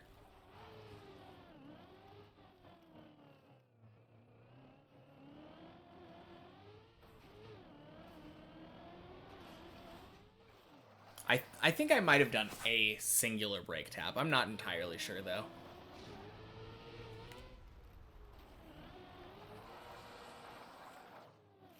It's been a very long time since I did it, so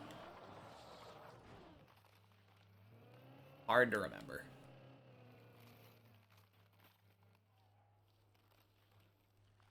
Floor 7 was the hardest floor for you? I feel like on many checkpoints, I never really had much trouble with floor 7. Zigzag was hard, but like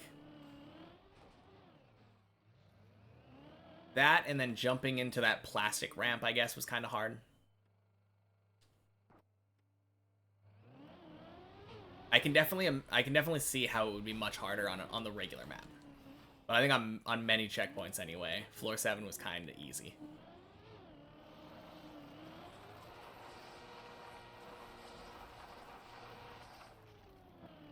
I feel like that's true for a lot of the floors, though. Like, as soon as you add a checkpoint after every jump, a lot of the floors become really easy. I feel like floor 12 is one of... Oh, whoops. Floor 12 is one of the ones where I feel like that isn't the case. I feel like floor 12 is still really hard. Because you have to drive well, and, like, the checkpoints are still kind of tough.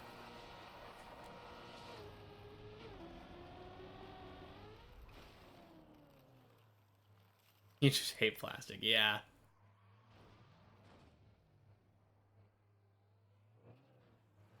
Yeah, that is very true.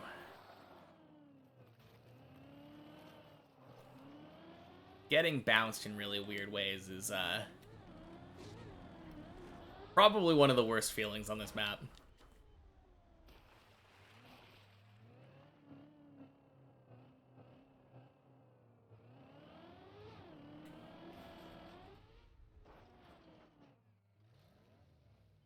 Man, that felt like a lot of speed.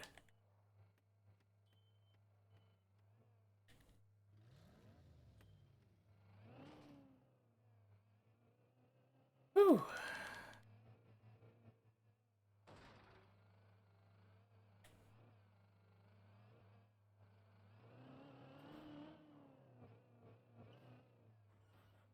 Yeah, I feel like the zigzag is still the hardest thing for me on floor 7.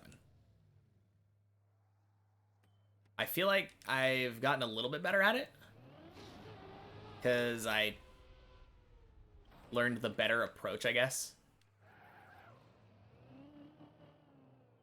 The way I've seen a lot of people do it is taking like a really wide outside line before going, like, jumping in.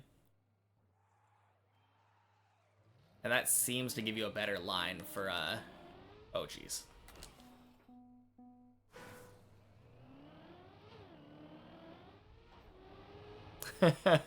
If next deep dip they change, they'll make it so that you can't die in a turtle. I don't know. Wouldn't that be too easy?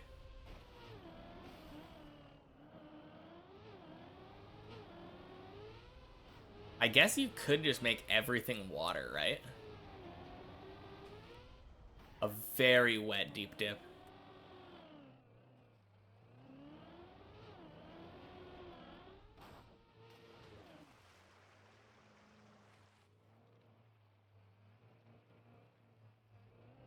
Well, you gotta go now? Alright. Well, thanks for hanging out, Jonah. I will see you later.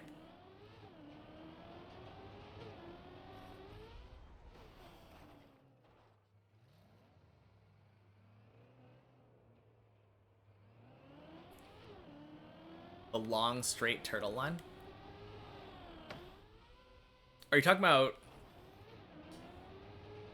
I'm not sure which turtle you're talking about. I'm not sure how to cheat on any of the turtle sections.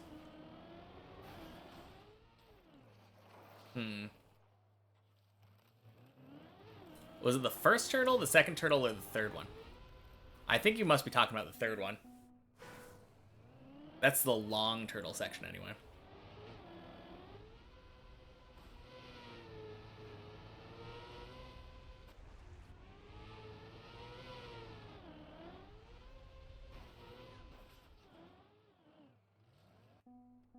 cut that Samifying talked about.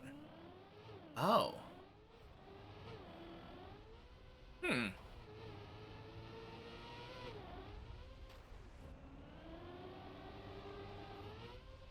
Poggies, woof woof, ara ara, meow bark, woo. That is a message. The turtle right after Blep, yeah. That's the one I thought you were talking about, the third turtle section. That's the only one that's even relatively hard, in my opinion. Like, the first one and the second one are kinda easy. There's just so much room to maneuver on those ones. And they have nice, easy recoveries. That last one feels like it's the only one that's kind of hard to, or kind of easy to dead turtle on. I think we were talking about this before I left. Or someone was talking to me about it before we left, or before I left for vacation. Isn't there a way to, like, re-turtle at the end there or something? Is that what it is? I feel like there's a tree or something you can turtle against.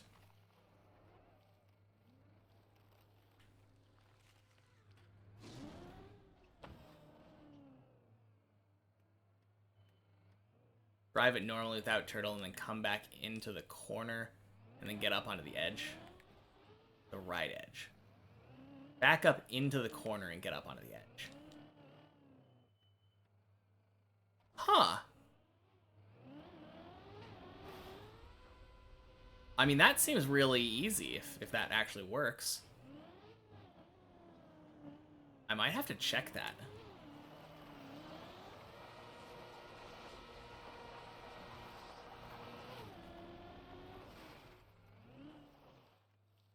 Ooh, boy.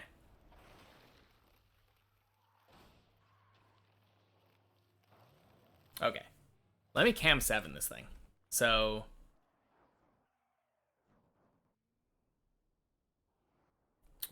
that's floor 7. Floor 8. Blep. Drive across. Is it this corner?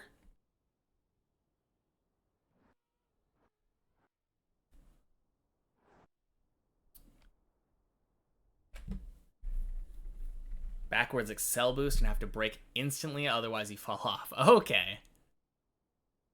So you're backing up here into this corner, and you have to back up just long enough. The one with the plastic on the ground. Oh, okay.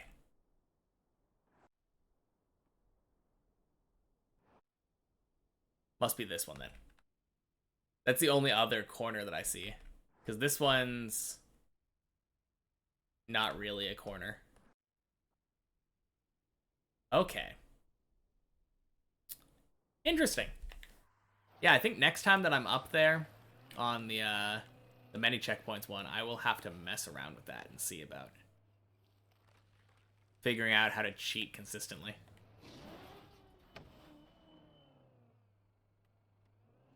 I've only ever done it the normal way, so... I mean, I could just get better at turtling, though. I don't think really the problem was ever the turtle section, it was the unturtling. And I feel like I've gotten a lot better at unturtling since watching some other people doing unturtling.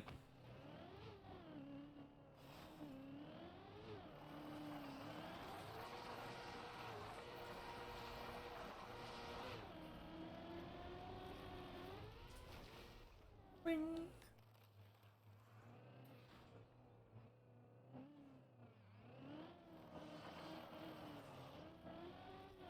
Now that's cool, though. That is cool, though.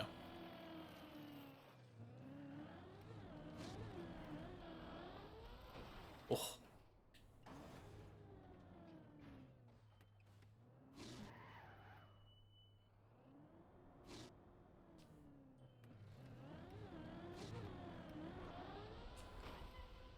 Ding, ding, sploosh.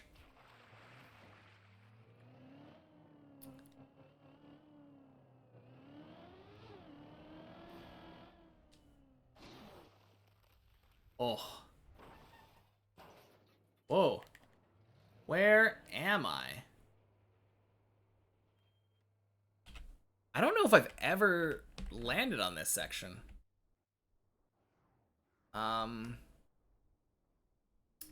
Nothing over there. I can go this way. Okay, that just goes back to floor 1. I'll take it.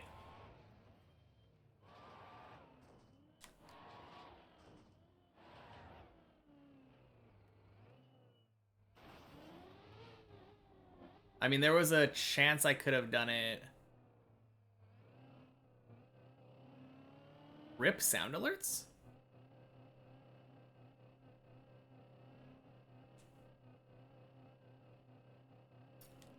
I don't know what's going on. Sound alert's not working?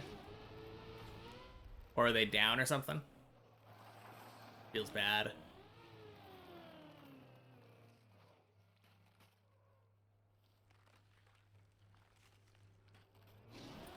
My browser source is offline. May need to re-auth. Oh, okay. Yeah, that is weird. Probably because I took 2 weeks off or something. I will have to look into that later.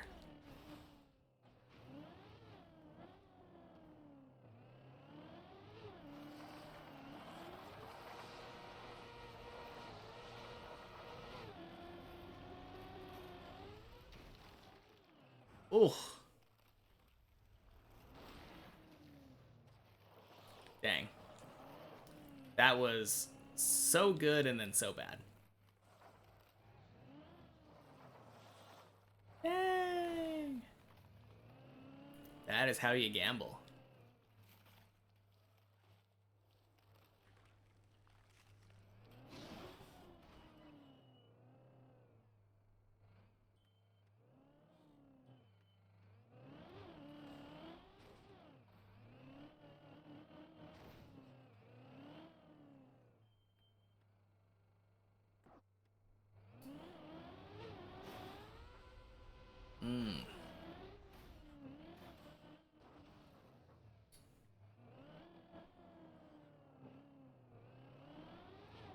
Almost as many fake points as channel points. Dang.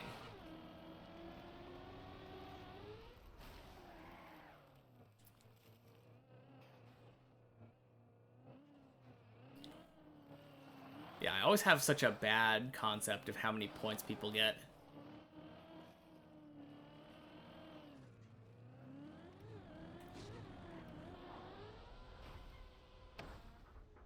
$88,000 channel points.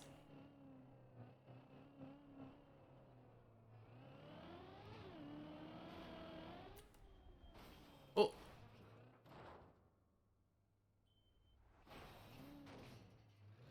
Oh.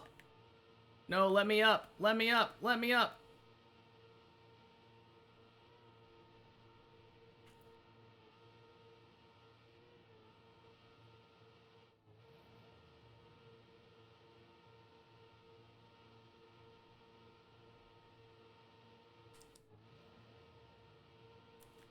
Yeah, I think I'm stuck here.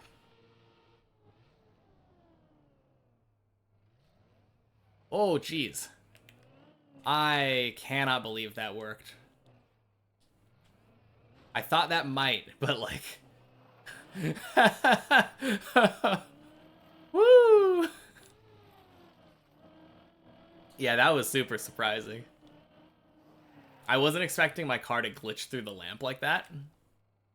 I was expecting to have to try to go around the lamp, but...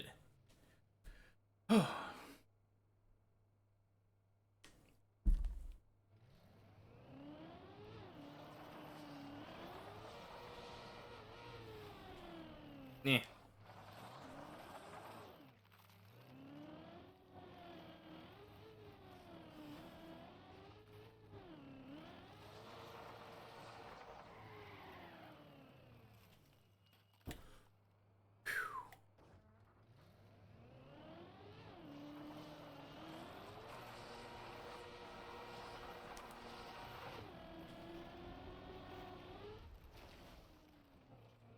Nice.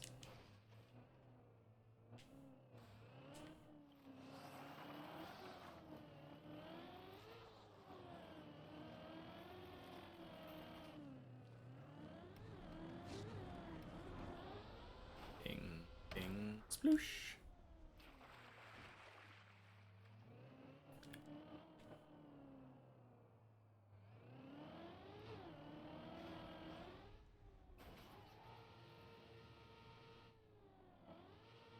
Nice. I have a feeling this is just gonna jump up. It didn't. Okay.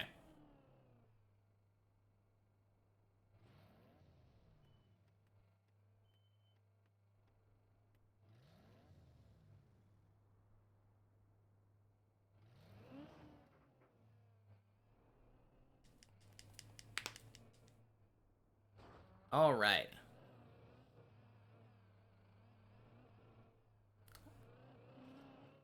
Time to jinx myself for the first time coming into this stream. This run, I feel like, is going to floor 4.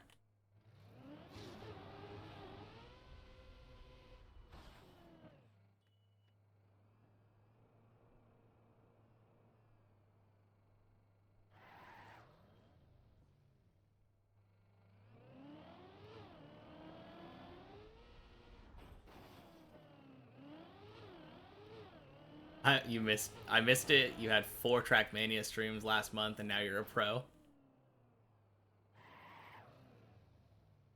I believe you.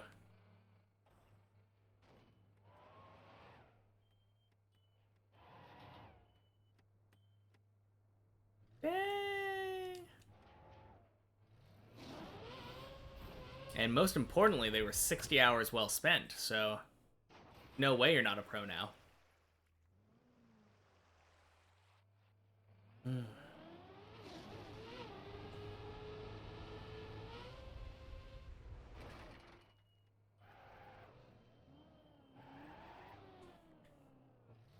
And those RPG maps you were doing looked really fun.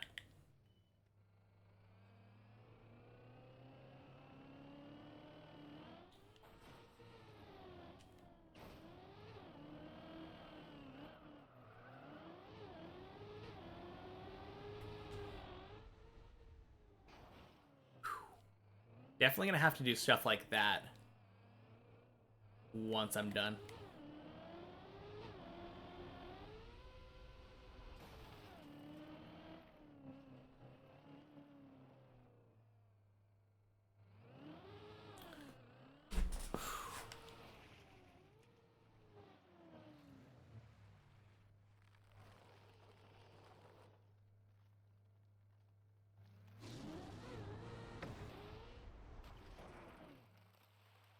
Dang. Yeah, congrats. That's super cool.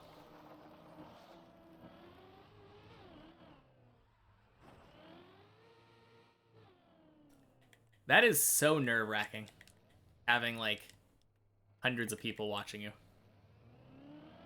After being used to, I don't know, 10. That is really cool, though. Deserved, for sure.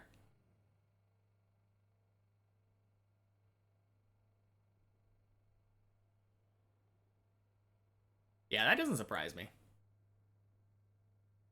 RPG maps look really fun.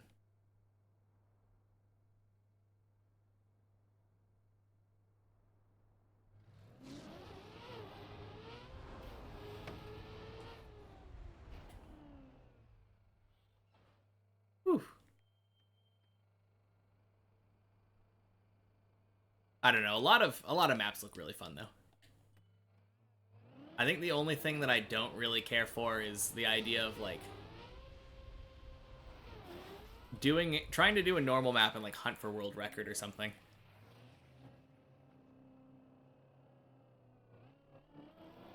Yeah, exactly. That's exactly what I was thinking.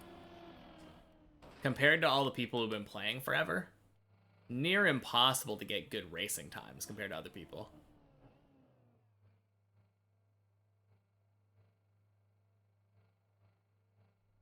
There's just a lot of stuff that goes into, like, being able to drive fast enough to get good times.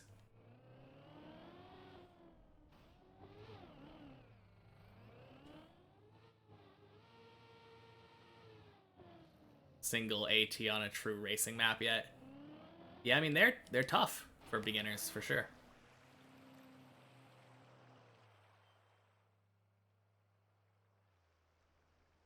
Dang, top 340. Let's go. No, that is really sick.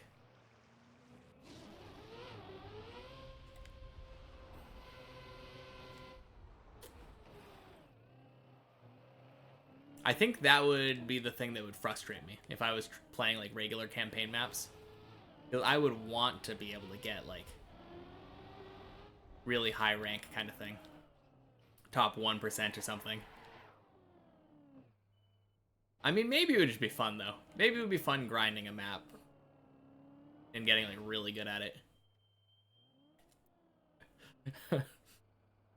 Kind of a play pattern I'm used to, right? Oh, crap. Oh. Where am I?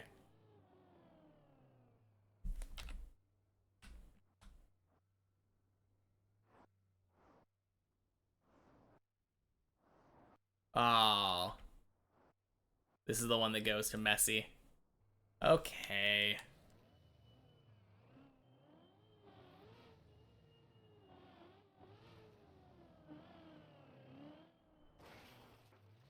Get jinxed, yeah. I did call it, didn't I?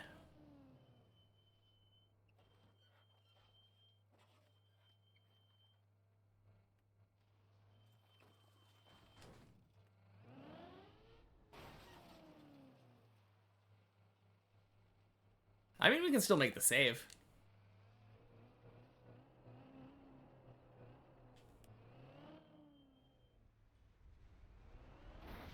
Oh, so close. Oh, man. So close.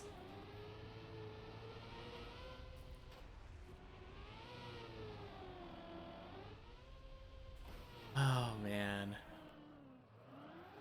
I didn't even see the message saying good luck on Tony. That was perfect timing. It takes like 4 hours to beat RPG maps with world records like 6 minutes long. Yeah, exactly. Just being able to say that you found the route yourself and you were able to do the tricks that you needed to do to get to the end of the map. A lot of fun. I feel like the same thing would be I could say for like trial maps. Even if I am literally the last place on a trial map, being able to say I beat a trial map feels like an accomplishment.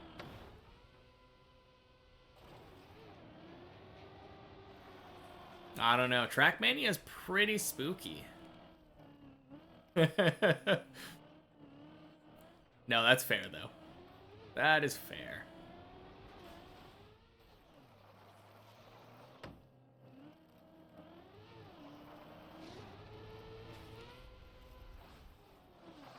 What day of the week is it today? Wednesday?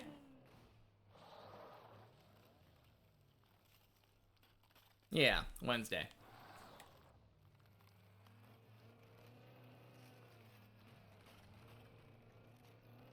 Ooh, yeah. That's that crafting one, right? That sounds like fun.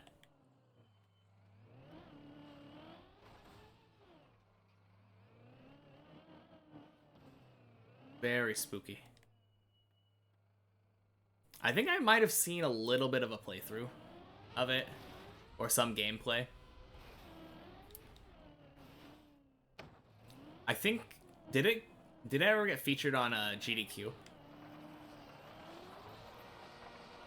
That might have been where I saw it.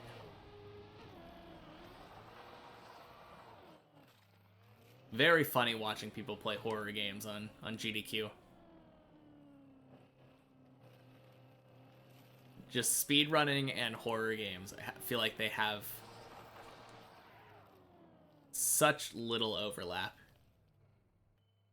in at least the intended play pattern.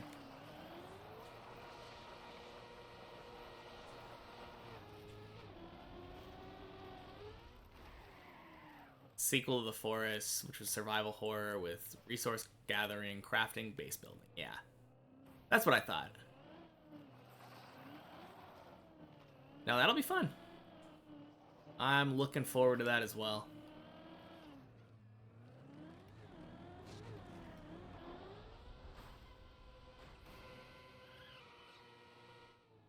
Nice. Saved.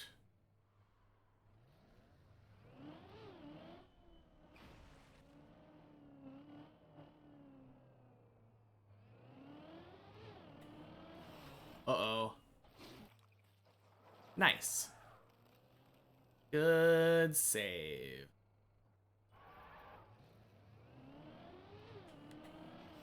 Oh, geez. No, bad save.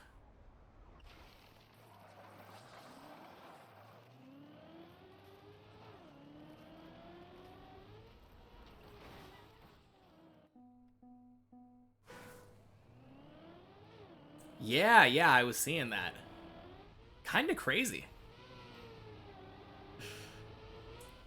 I was talking about that earlier, and I was saying, like, you were saying, I think one of your Dark Souls videos got, like, thousands of views or something. But it was just, like, YouTube algorithm stuff doing stuff. And that's kind of what I thought happened with me, too. I thought, like, oh, probably one of my videos just got recommended. But yeah, like, a couple of them have, like, over 1,000 views. But the fact that, like, every single one seems to be getting 500, insane. Oh, okay. Yeah, I have no idea what the deal is with YouTube.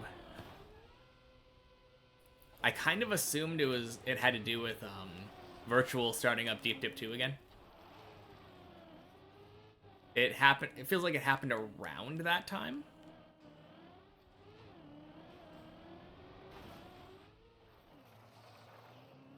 Who knows, though? YouTube algorithm works in mysterious ways. Lots of views, no subscribers. Yeah.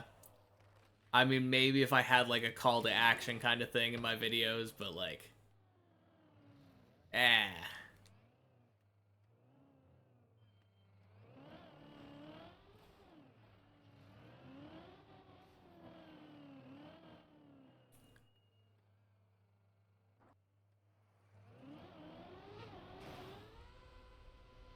I mean, I do feel like I'm getting about 1 subscriber a day.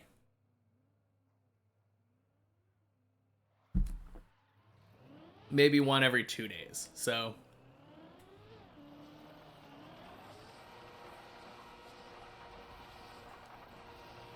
Maybe at some point all 500 of those will be subscribed. Twing! Trying something new to make more dedicated content on YouTube. Yeah. Yeah, that's really the thing, isn't it?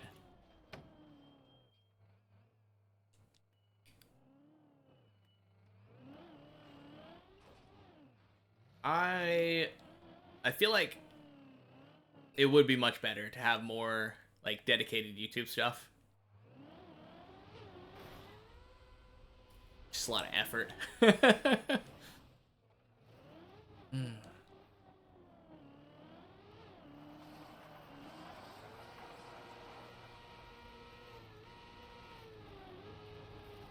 Whee! Well, that's not where you're supposed to go.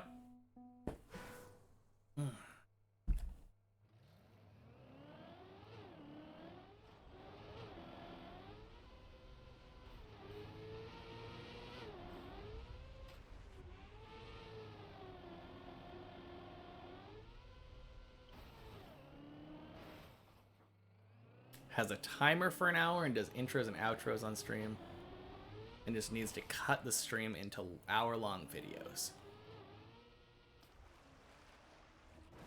Oh.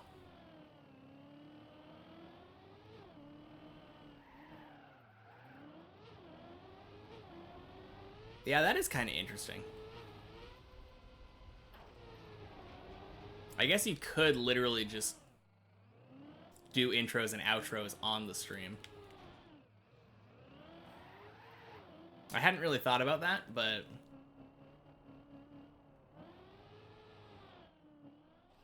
I mean, it is even less effort than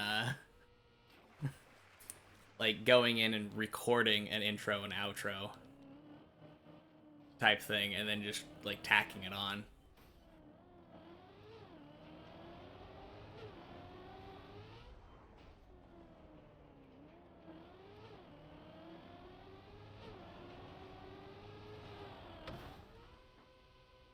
Yeah, dang. Kind of a good idea.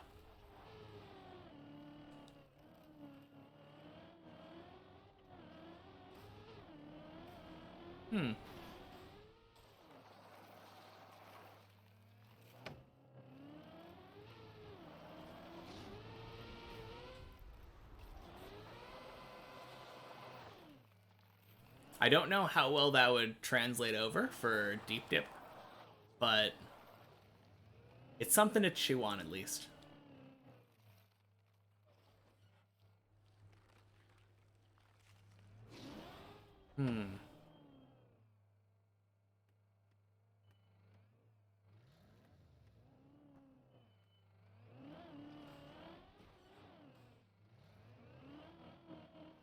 26K YouTube subs, so it works for him.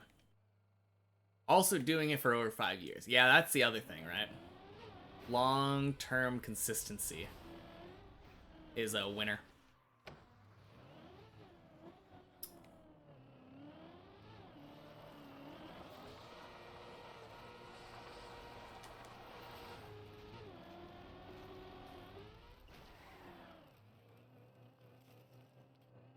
Yeah, I mean, that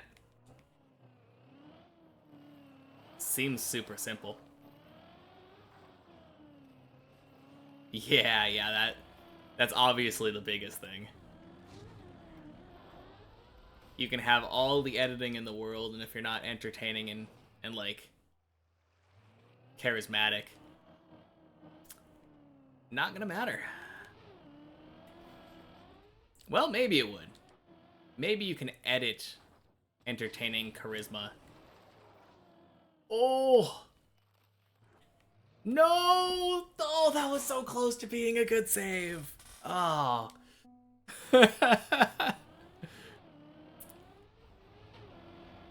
Man.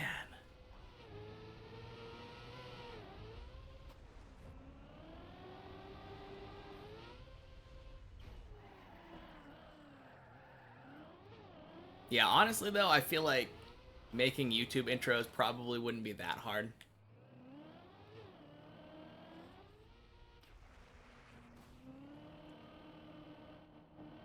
It doesn't even have to be that long. It just could just be something like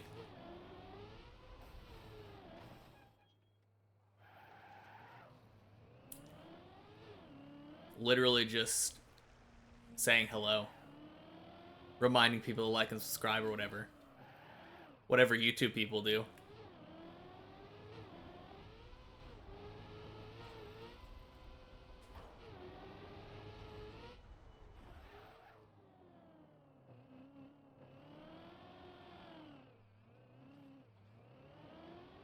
Made a replay of a cut on floor 8.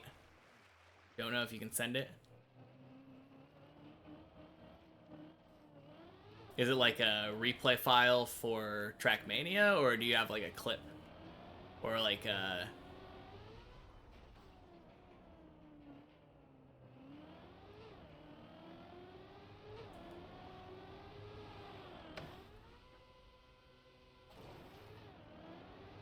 You know, maybe I'll just try it in a second.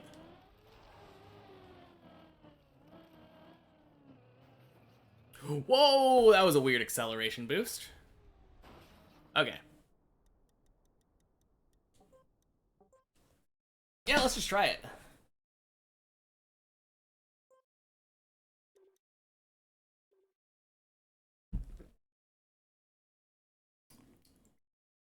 That's what happens when you push X instead of circle. If you really wanted to try, you'd try to edit out down periods in the gameplay or things like that. But that would require more time than you have, so just uploading raw VODs. Yeah. Yeah, you're right. That does sound easier. Hey, there's 10 people in this one, so hopefully it'll work for me this time.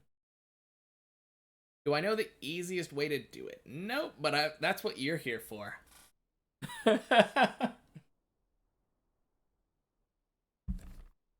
Mm.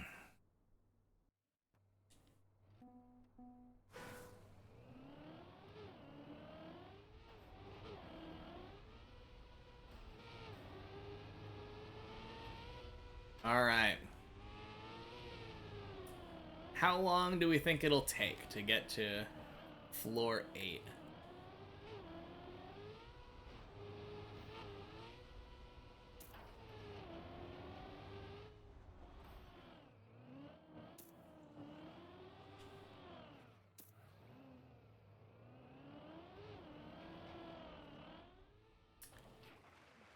I guess I could figure out how to do that.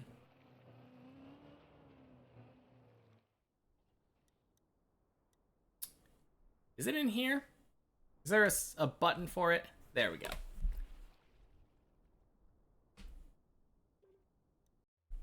Okay.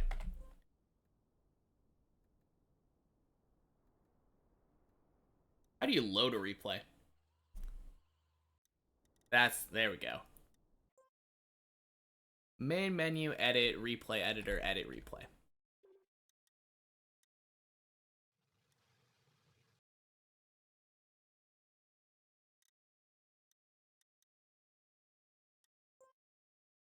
Track editor?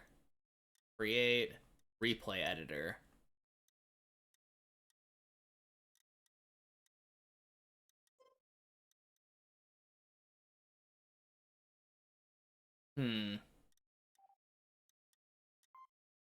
There it is. There we go. And edit?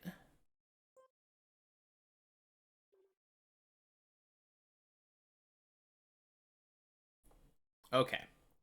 Now I have seen a little bit of this.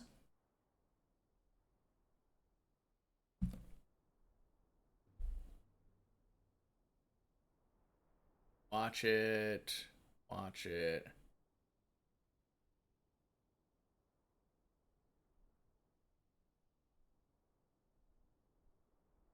Import ghost, export. Bottom right, you can change to free cam.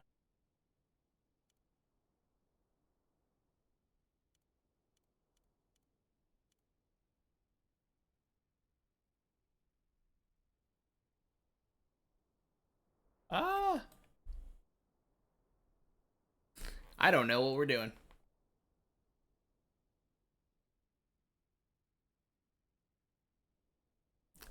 Oh, arrows.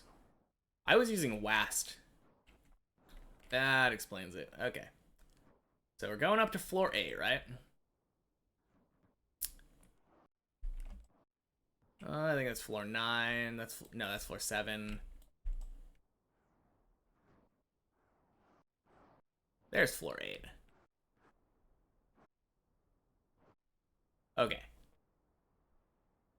Add a new track. All right, what are we doing?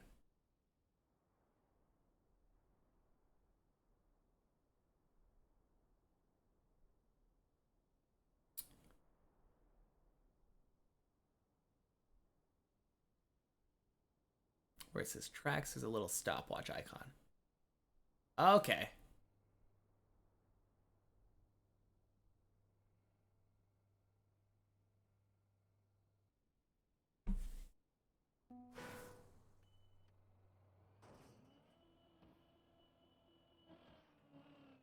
Ah, okay.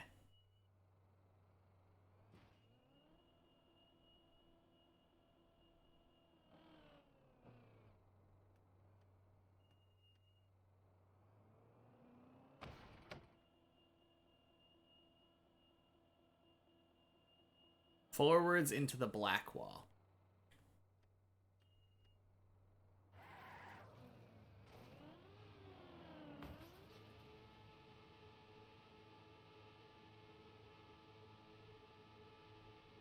In the way that I was facing earlier. Okay.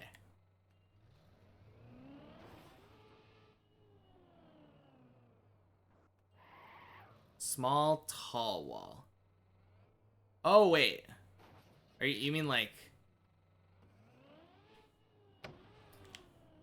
Okay, so I was going there. You're saying like this one?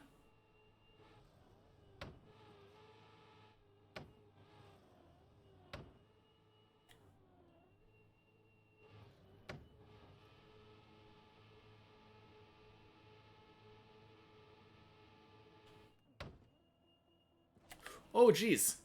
Holy crap. Yeah, that is tough. Okay.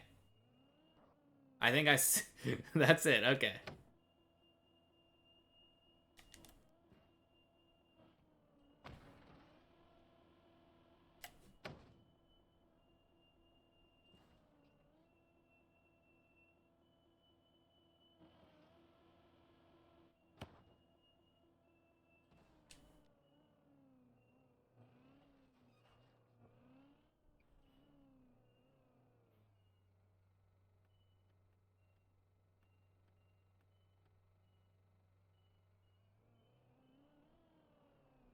Oh.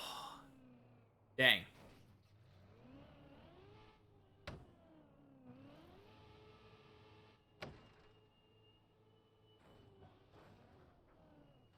Okay. If I get up there, I can go on the black platform on the left.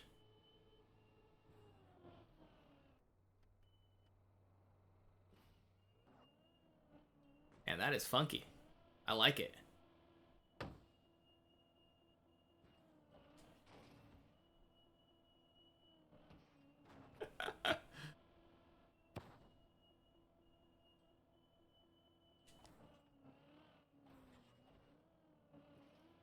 It is harder than it looks, though.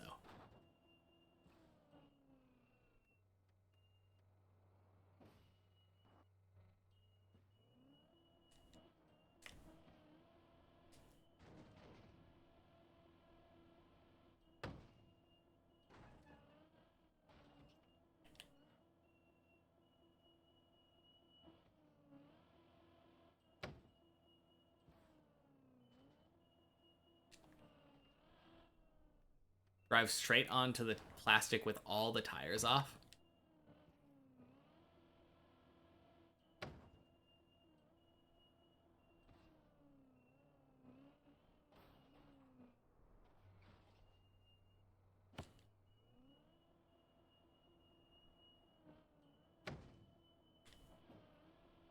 Yeah, this is tough.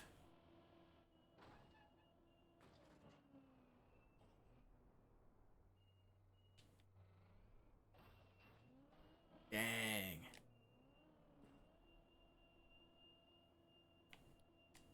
What if I just...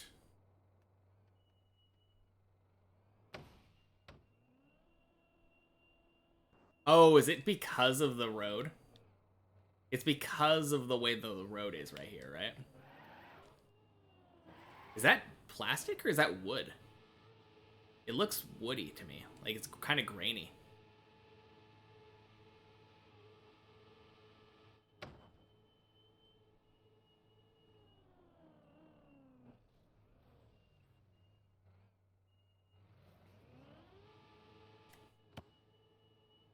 I don't know how I would...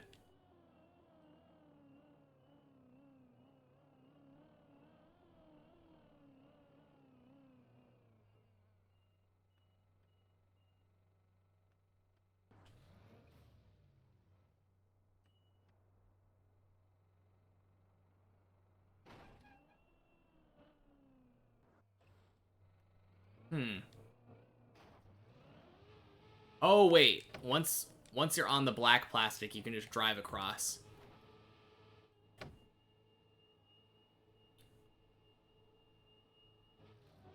That's what it is.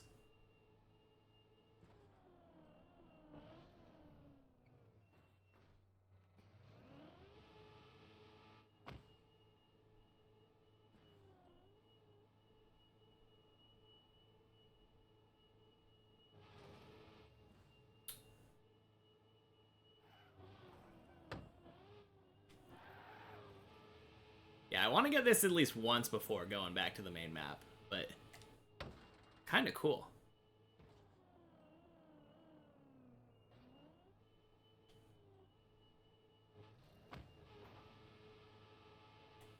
I don't know if it's worth learning it. Oh.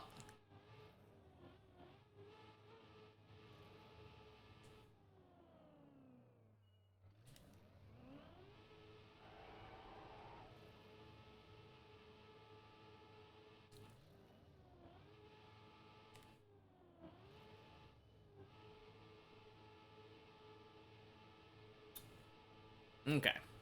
Once I get over to the wall, this will definitely climb up. I have to be careful, though, because it might accelerate me pretty quickly. Does it not? Or I can just do that. That's way easier.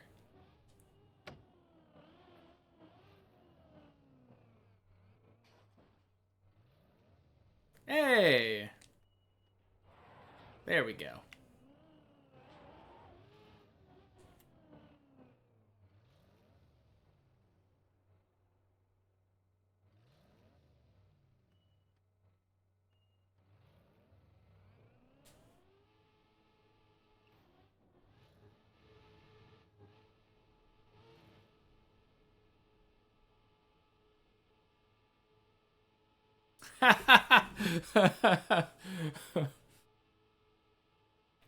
Okay.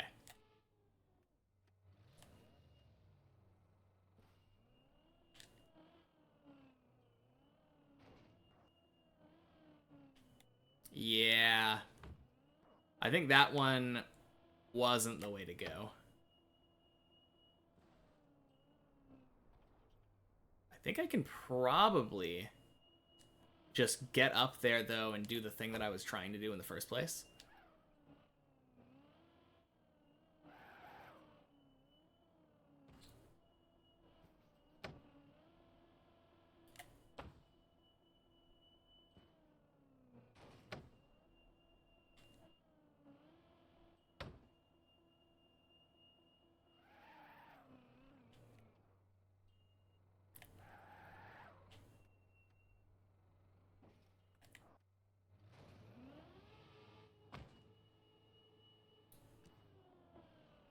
Ooh.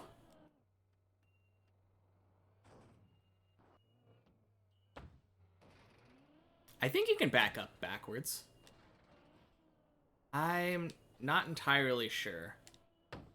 Based off of my experience with turtling, I think we can do this backwards. It might be hard.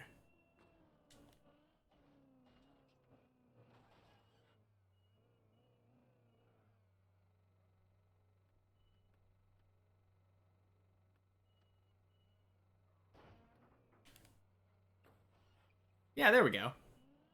Cool.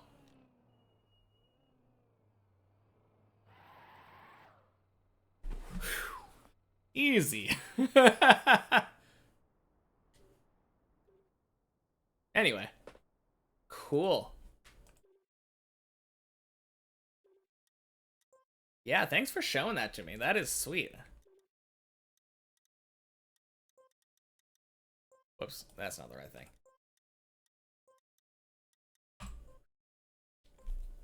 No, that is so cool. And now we know how to do the replay editor thingy.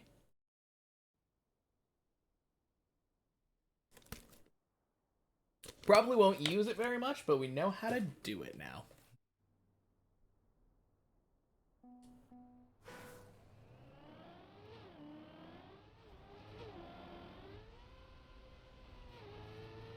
Yeah, learned some valuable stuff there.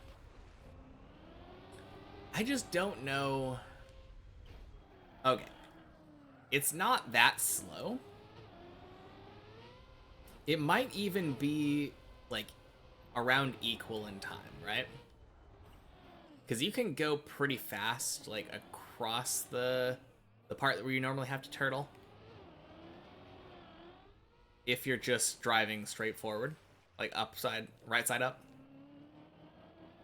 And that's not that hard to set up positioning-wise. It is just that consistency you have to worry about, right? Not backing up too fast and just falling straight down.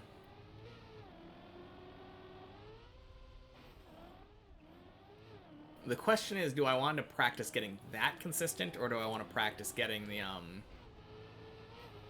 the actual turtle part consistent?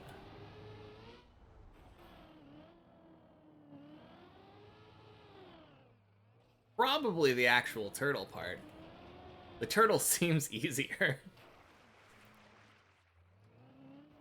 It would be interesting to like time though how long it takes to do the turtle section versus how long it takes to do that. Because I think that might be faster. In which case, it might be worth it to learn that. Practice getting to floor 8. Yeah, exactly. I mean, that's the biggest part. Getting to floor 8.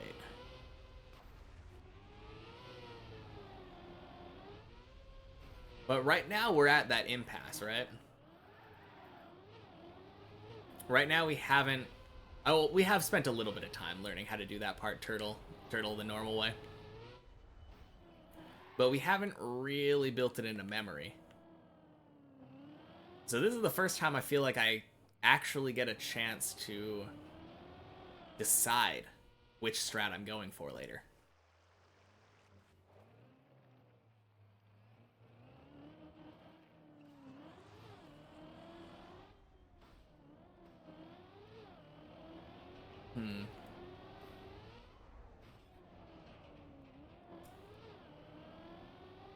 I just... It feels cool to me if that is just straight up faster. Like, if you got that first try and just got your back tires up there and then just drove backwards across the thing, I have to assume that's going to be faster than turtling all the way across. Like, even full speed turtling is just pretty slow. And it would be kind of cool going for the faster strat for once. So often in this map, I go for the slower strat. The slower, more consistent strat. But yeah, this could be my opportunity to go for the faster one. Which would be kind of cool.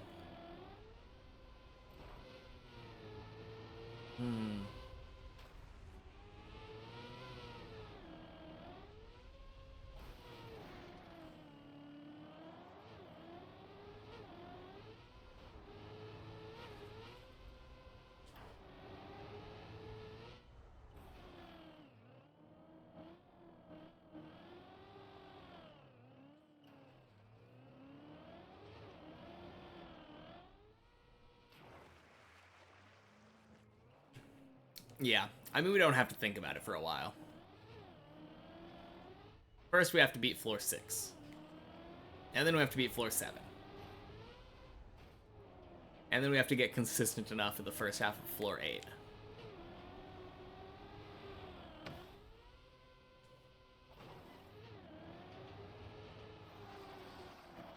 But relative to, like, the amount of floors we've cleared and, like, how many floors there are, I guess. Elytron, welcome! Hello, hello.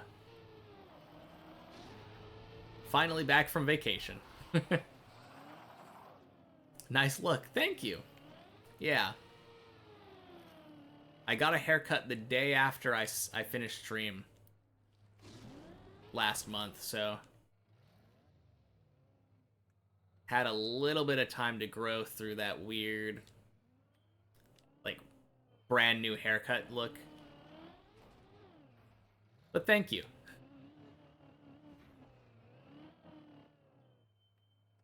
Oh, Snoo was in chat for the finish?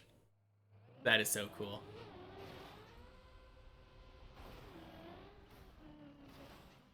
Yeah, I didn't get to see him actually finish because I was in a meeting at the time, but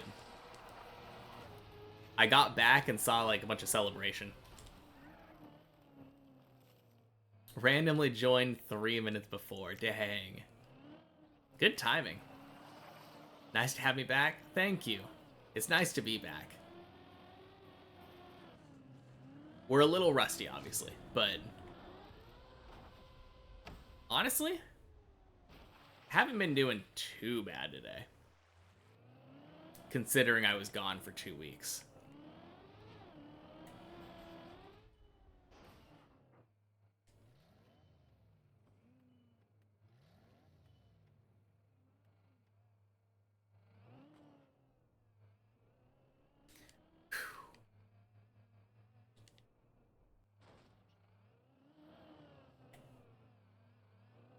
So how was your 2 weeks, Ellie?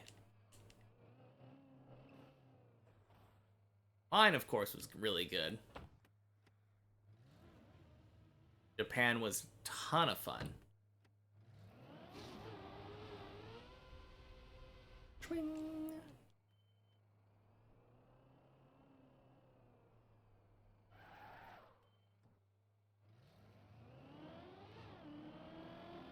Ugh. Gross. Pretty good. Created a lot of new Sudokus you're really happy with. Nice. Yeah, you'll have to send some my way on Sunday. No, that's good to hear. That is one thing I did not think about during the week. My mind was definitely not on Sudoku while I was in Japan.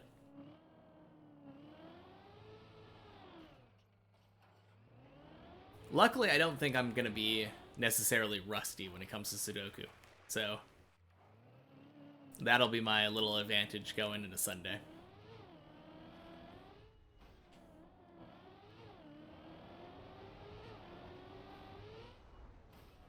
Oh yeah, I forgot we still have the Isaiah birthday Sudoku to finish. It would surprise me if I got rusty, yeah. It's been a whole, like, 3 weeks to a month since I did Sudoku. Kind of forgot how it works, you know?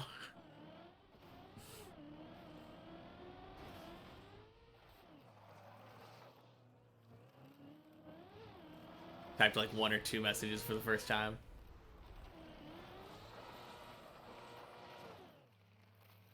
I don't know if I ever have type in virtuals chat now that I think about it. I saw some people talking about me earlier today. That was kind of cool.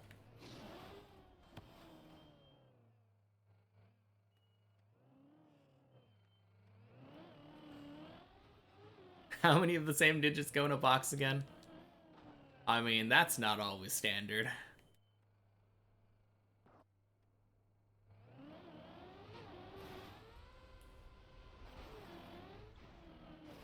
Well, a couple days ago, Virtual was talking about me. Him and Janik. They were basically saying not possible because this takes like years of experience before you do it. I know Janik was saying specifically like probably would be more efficient to play other maps to learn the game first.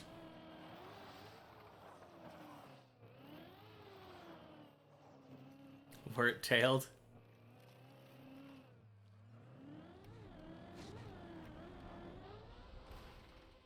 Oh, rip.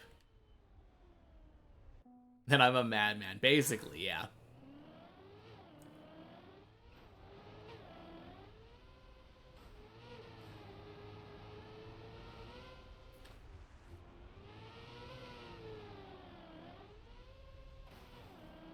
But yeah, that was the gist of it. You know, the normal. Gonna be impossible. Like, no way that you're gonna finish.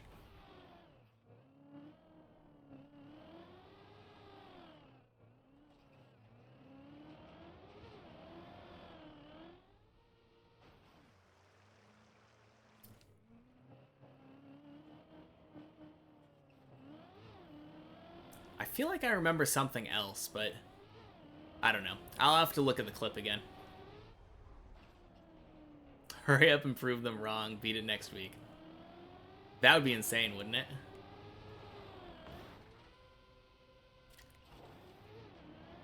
I would be happy just to get floor 7 really quickly. Because I feel like I thought I was going to be stuck on floor 6 for a really long time. But then, like, a week or so afterward, I was able to beat floor 6 on the 1 checkpoint per floor map. And got it twice in 1 day, so...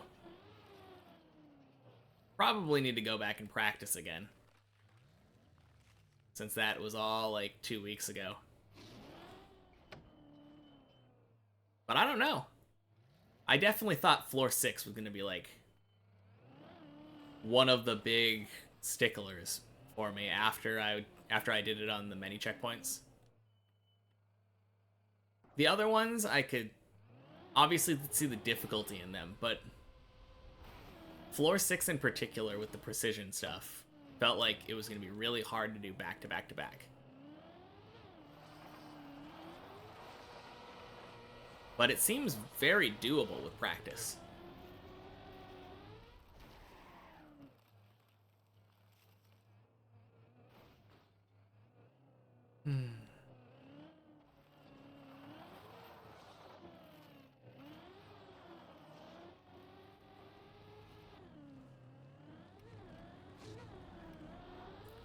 Ding, ding, sploosh.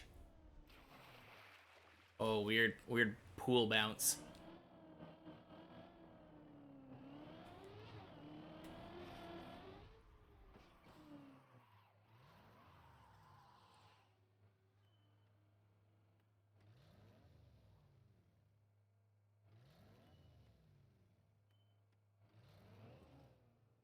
Nice. Enough messing around, you just gotta start doing full focus attempts till I beat it. Oh yeah, I'm sure it'll only take me like a week if I do full focus attempts, right?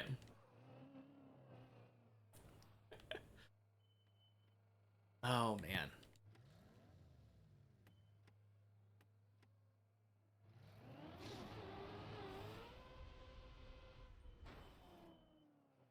Oh. Dang.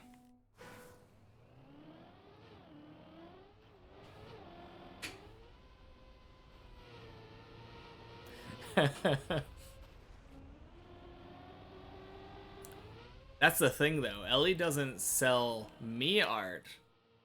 Ellie sells all the artists' art when they come in.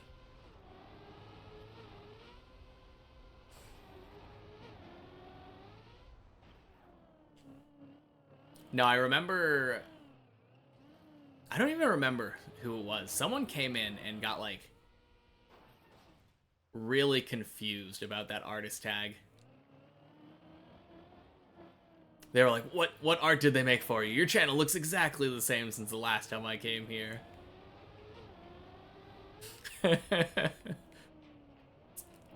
Oh, man.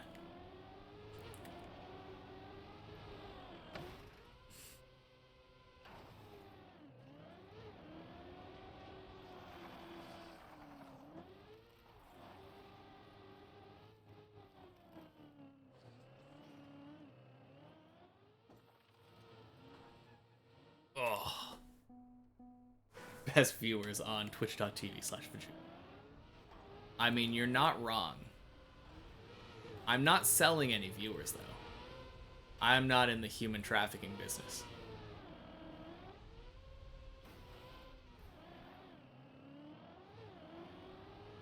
Man, can you imagine being a big enough streamer where you're like, I will pay you if you raid me.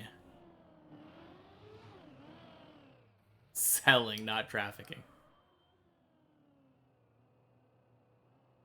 Secret Santa event between all the art sellers that join the stream. Oh, man. I'm sure they would love that.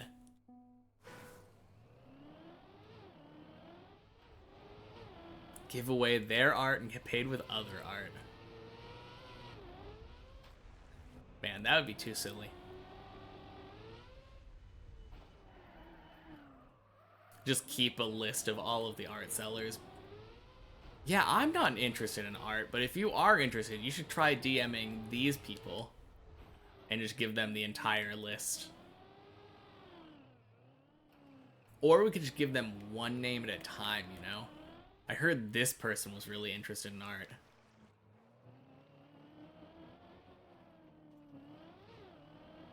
Turns out it's the same person on a different account.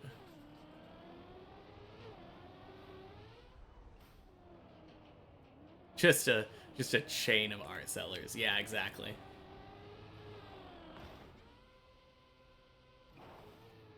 I just commissioned you for art. Ask ChatGPT to make it. Oh, man. I mean, that's the easy way nowadays to make art. Just have an AI do it for you. Absolutely no moral questions there.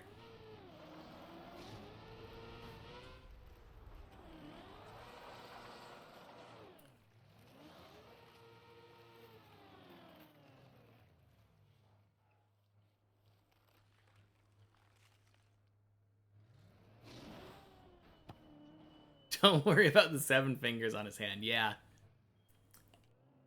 It's all art.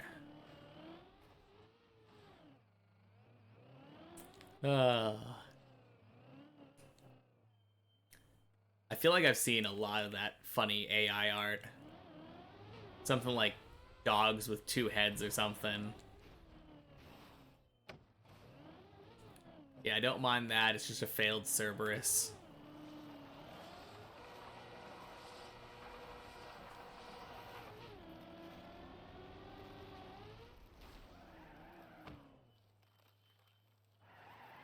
Seven fingers will definitely be beneficial. Exactly. If I have more fingers, it means that I can push more buttons at the same time. And that's what I really need for Deep Dip.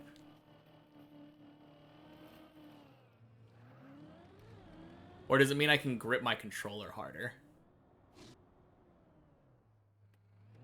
Greater control. Wing.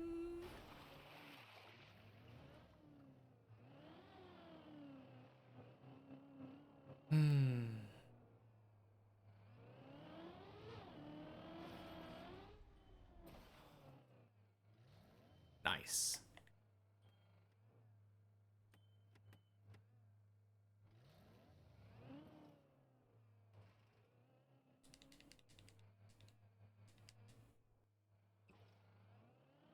Oh. Okay.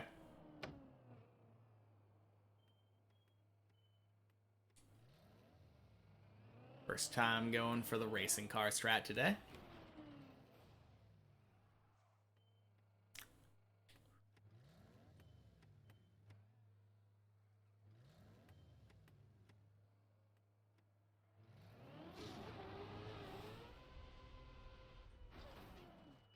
Nice. And I don't want to say anything because I don't want to jinx it. But that fish jump has been really nice to me today. And I don't really know why.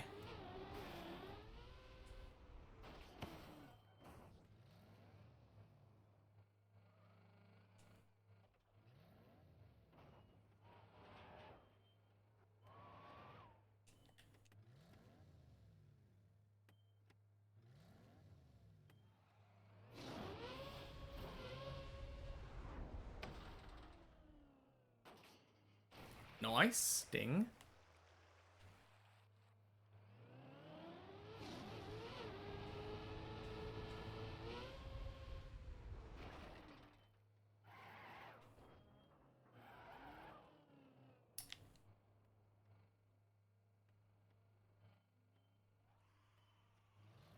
And we get up here.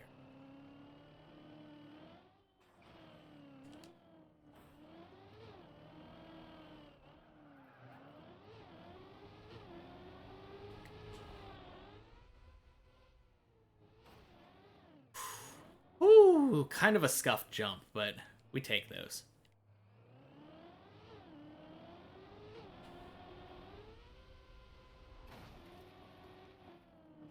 Let's go, floor 3.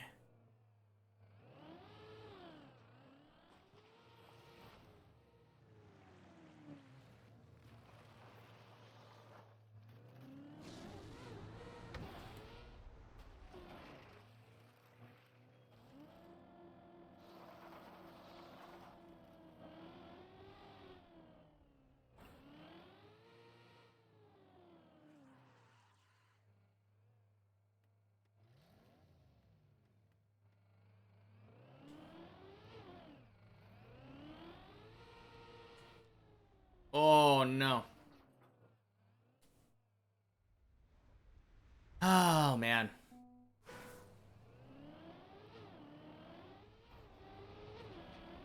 Oh, I keep forgetting to do the faster way. Whoopsie.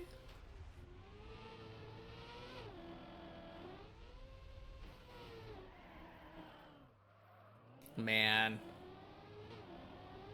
Honestly, from that one, I should have instantly stopped because I had a really weird camera angle there. Be right back. Sounds good. I'll be right here.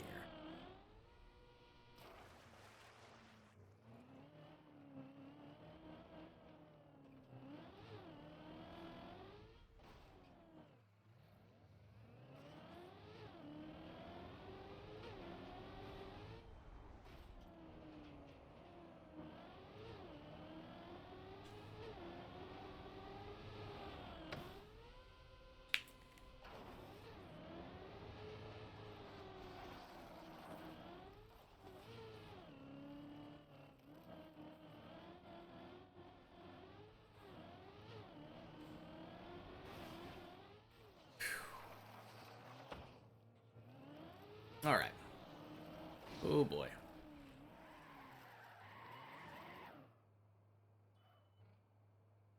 Well, we are, I feel like, getting to the level of consistency where I feel like almost every run gets to floor 2.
Ding, ding, sploosh. Nice. Getting better at that.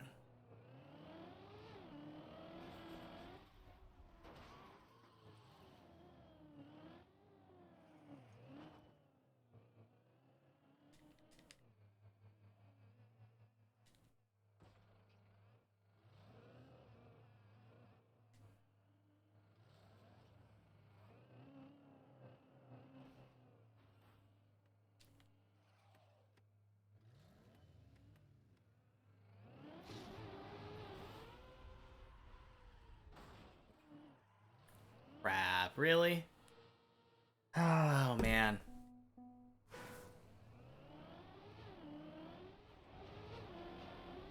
Well, that's what I get, right?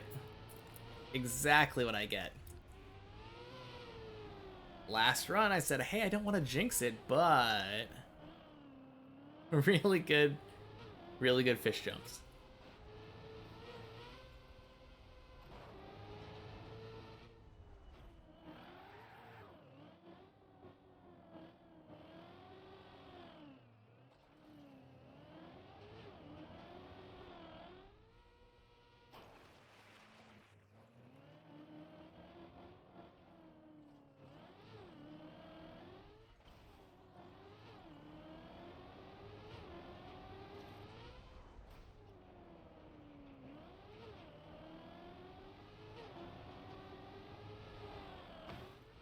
Nice.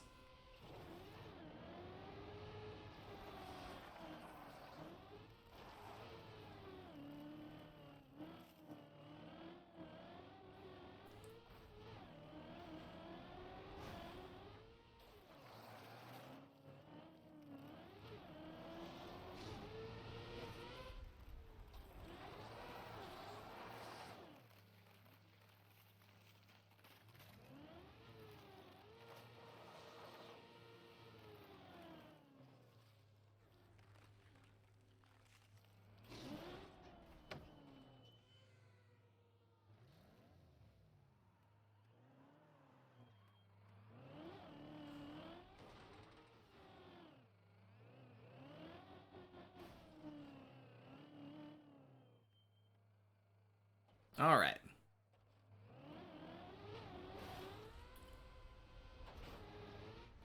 Oh, you know what it is? I forgot my mantra. Floor 2 is easy.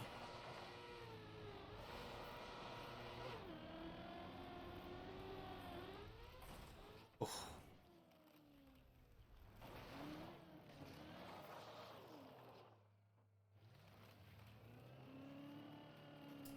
If only I would have remembered.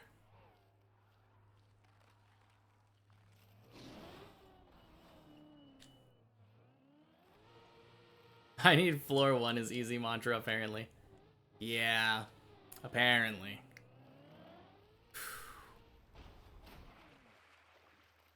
Floor 0 is easy. Hmm.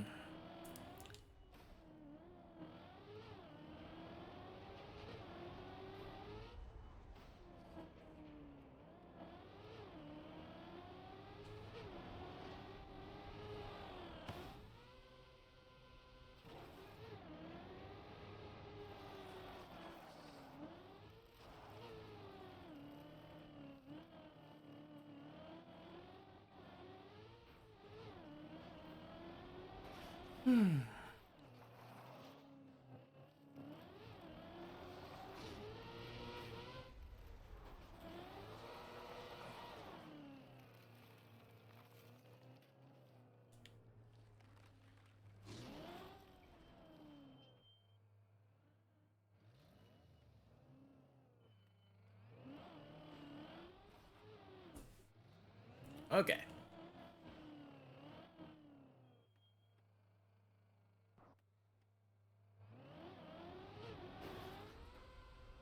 Swing.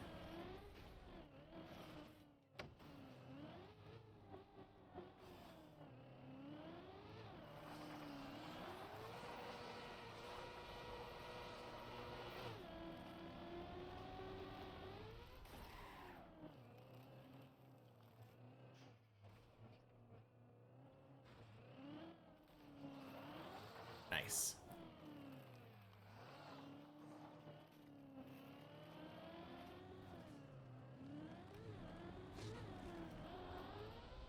Ding, ding, sploosh.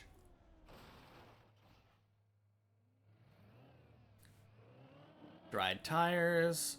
And... floor 2 is easy.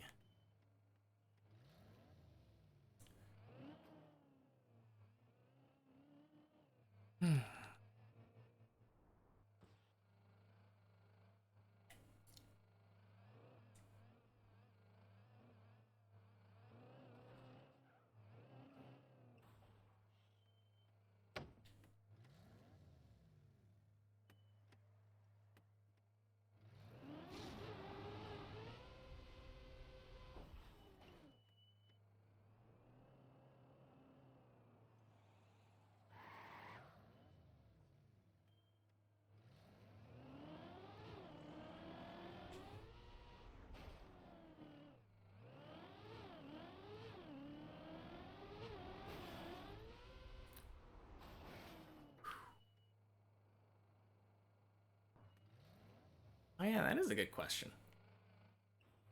If he started using the platform, I'm kind of curious why. It's definitely not for speed, because I feel like speed is better just going with 180 on floor 4.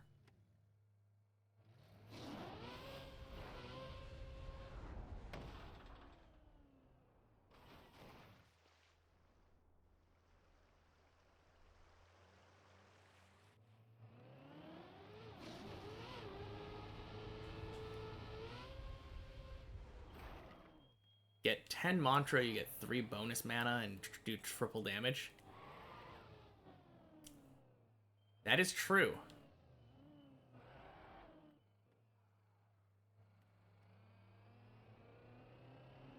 But then I won't be angered anymore or calm, so...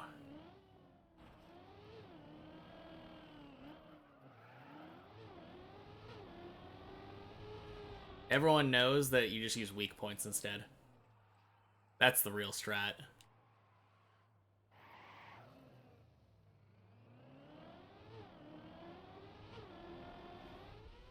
Pressure points? Pressure points. That's the one I was thinking of.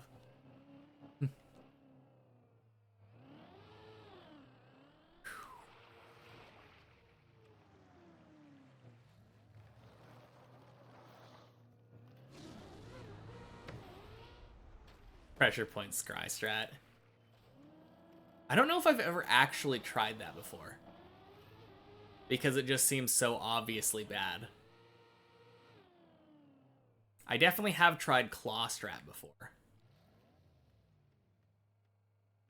Even though claw also seems pretty bad.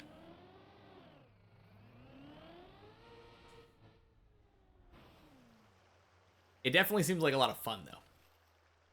I haven't played Slay the Spire since I got 100% of the achievements, though, I think.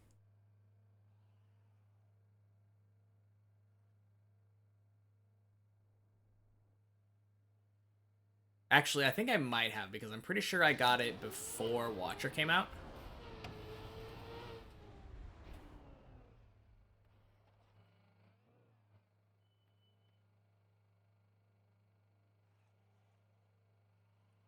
And I definitely played Watcher, so...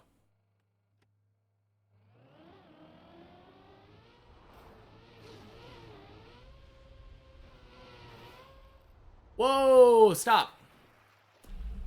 It's actually not too bad. There's Scry block cards, and Scry lets you cycle to find pressure points so easy. Okay.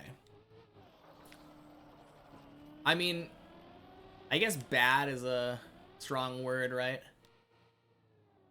But compared to the other stuff that Watcher can do, I feel like it's not nearly as strong. You probably would have been better off just not doing pressure points. Like, scry for something better. Definitely not weak, though. It's definitely possible to win.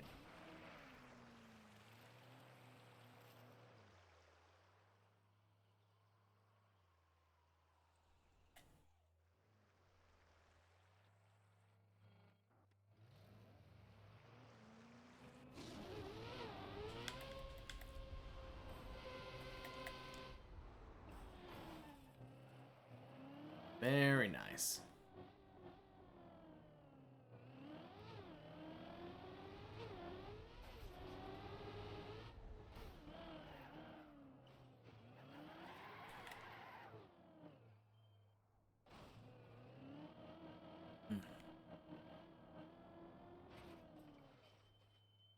Maybe your bias can go for it more often than other strats, but it's more consistent for you. I mean, that's the only thing that matters, right? Are you playing on Ascension 20? That's the other question. I definitely feel like going with like the normal like anger strats or whatever.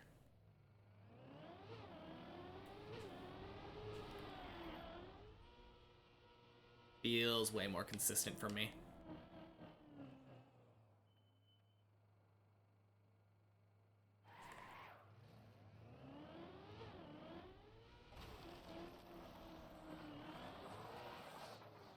On the other hand, Watcher just feels like a very all or nothing kind of class to me.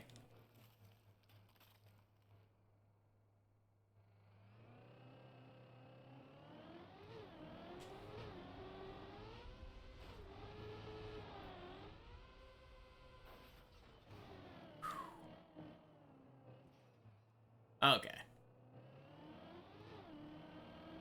Yeah, I mean, that's pretty close, right? Obviously, there's some differences, but... Not that bad.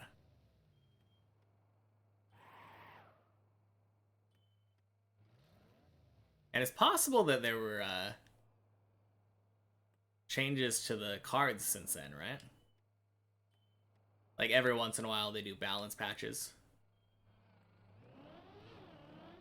Crap.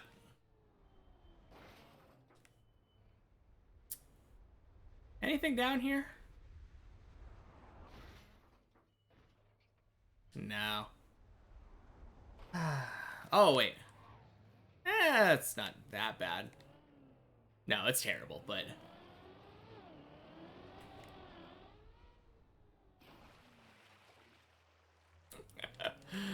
Oh, man. Well, new PV. For the day.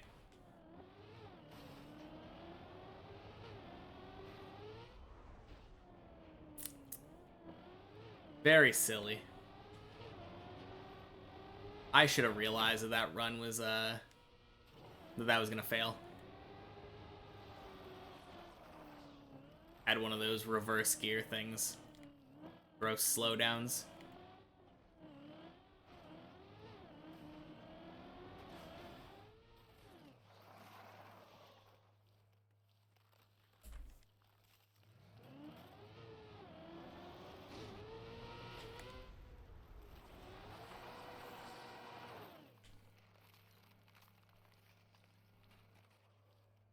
I'm pretty sure I beat Watcher Ascension 20. I can't imagine I wouldn't have. I need to check that, though. It's possible I didn't. I really liked that game, though, so I would have assumed I did get Ascension 20.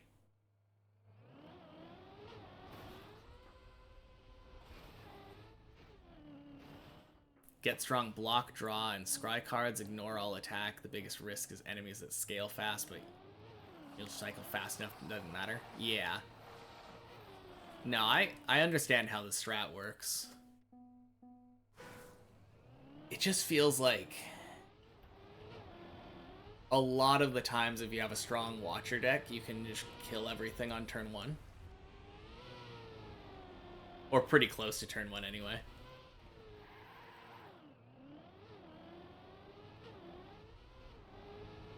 Maybe not turn 1. Like one turn. Like you set everything up and then like go angry, kill everything instantly. No, one turn. One turn. You can probably do it on the first turn. I feel like there's enough deck manipulation kind of stuff in Watcher that you can do that.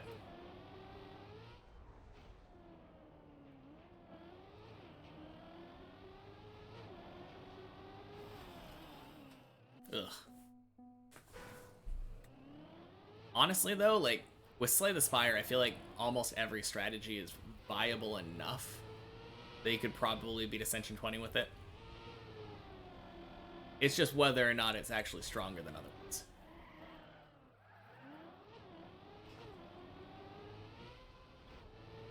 Oh, yeah, yeah. I guess that's true. If your deck is more defensive, you're less likely to die, but I don't know. I think when I was playing it, I was trying to go for a decent balance, but like probably more on the offensive side.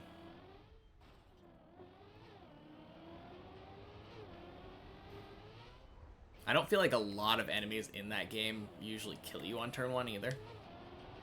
Usually I feel like turn 2 tends to be the dangerous turn. But I get what you mean. You get a... Oh, jeez. Oh, man.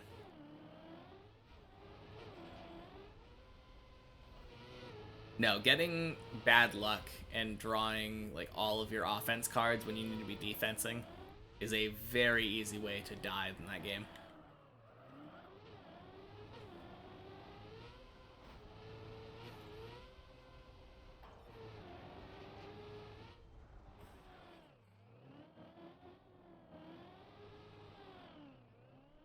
Yeah, I think my favorite kind of deck in that game is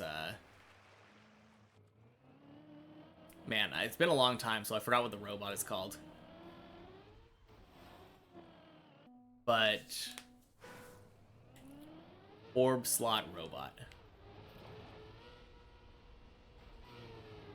Just getting like a ton of orb slots and filling it up and having like high focus. That is so much fun.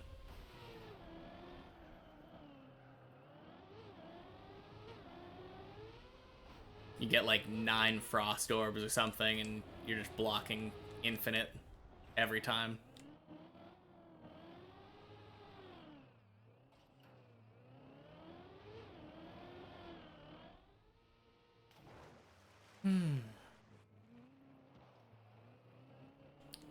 Haven't played much of that character yet. It's a lot of fun. Yeah, I think Silent's probably my favorite. I feel like there's a lot of stuff you can do with Silent.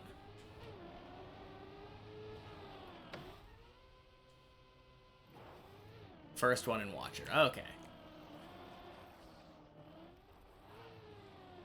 Then we're exactly on the opposite sides of the spectrum. I mean, I've definitely played all of them a lot, but those two were my favorite. Even though I can't remember the name of the robot. Feels bad.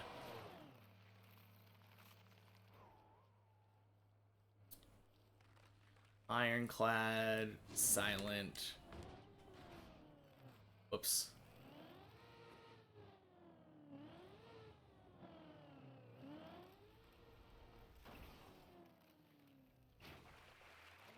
Yeah, Ascension 20 is really hard, especially if you're going for the heart.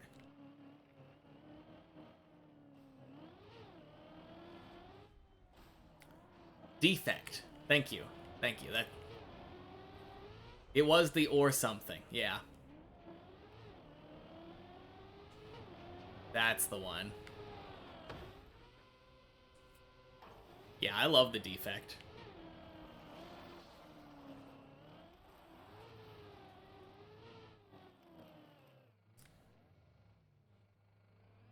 Yeah, that's the deck that has the claw.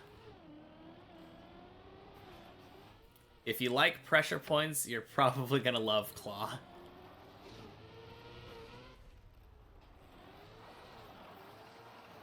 You gotta sleep because it's almost 1 in the morning. Fair enough. I'm probably also gonna try to sleep kind of soon. I should be trying to stay up later. Seems like the one you'd enjoy, lots of cycle.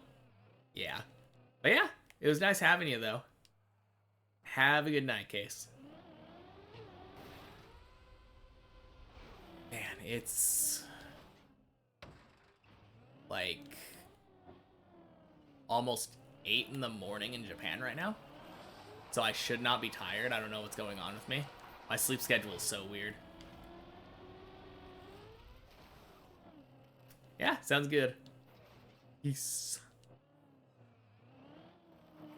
It can be bad, but you feel like you'd like Poison Build. I mean, Poison Build isn't that bad. I think I enjoy Noxious Fumes just because it's a fun card to play with. But there's one of them that I think doubles or triples the poison on an enemy. And then doing that with Bouncing Flasks is pretty strong. You either get like a lot of AoE if you have a lot of enemies, or just like a lot of single target poison if there's one enemy with Bouncing Flasks. Really strong card.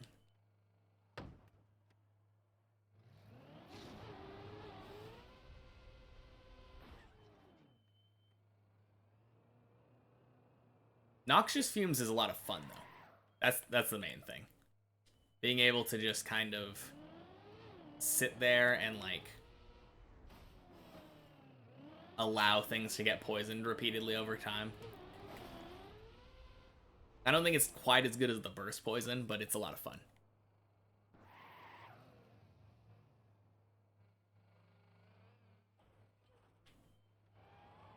Oh yeah, and the corpse explosion, I think. That card is super good on silent. I think that's what it's called. There's one that spreads poison to everything, I think. If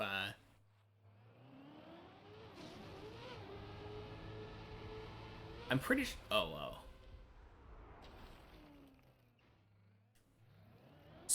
What a save. Dang. Oh, yeah, for sure. The decks where you exhaust your entire deck and then just go infinite. That is a classic Ironclad combo. I think my favorite Ironclad is Barricade. And I forget what the card is. The one that deals damage equal to your armor. It's so dumb. I like the tank Ironclad, though.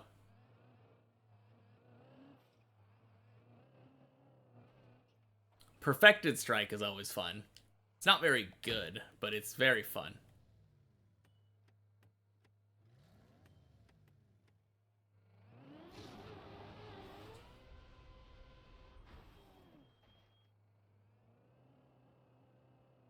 Yeah, the block one is just very silly. Getting like 1,000 block and dealing 1,000 damage with one card. I feel like it's kind of hard to beat the heart with that. But it's definitely fun.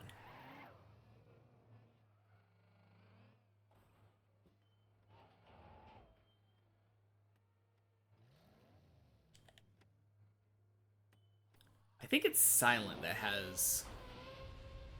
There's one power card that makes it so that like all of your cards get played twice.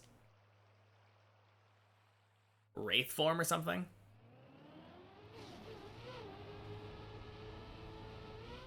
So good.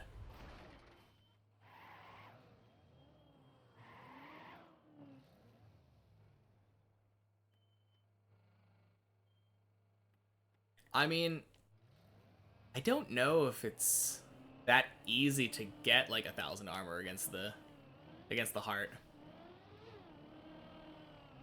I don't remember all the armor cards though.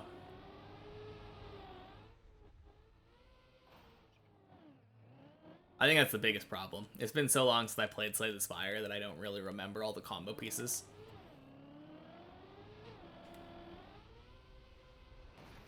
Oh no! It never happens.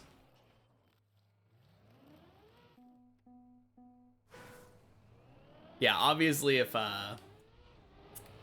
you're able to get 1,000 armor, the heart can't do anything.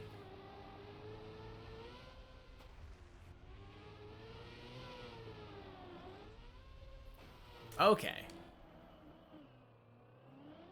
Yeah, I guess that would make it easy.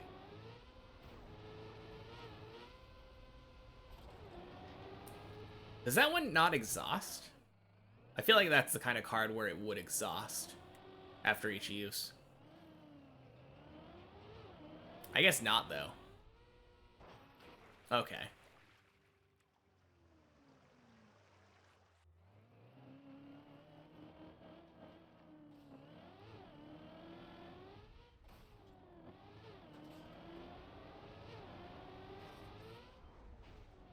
No, I just remember, I think the card is like True Grit. That card is so good.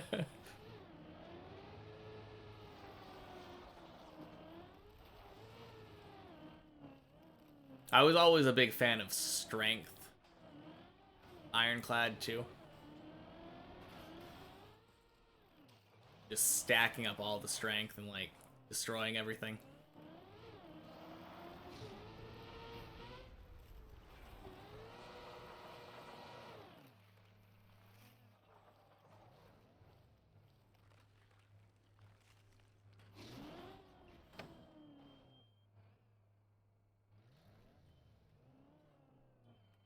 Yeah. I have it on my wish list. That's definitely a game I'm looking forward to a lot.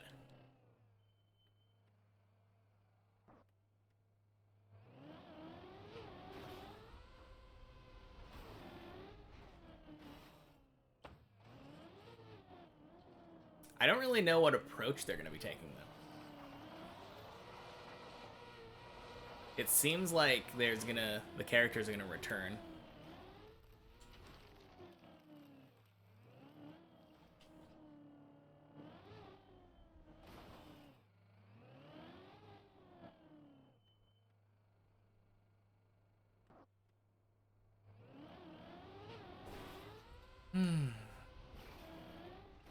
I would have assumed that it would have just been new characters, but no, it kind of makes sense to bring back old characters too.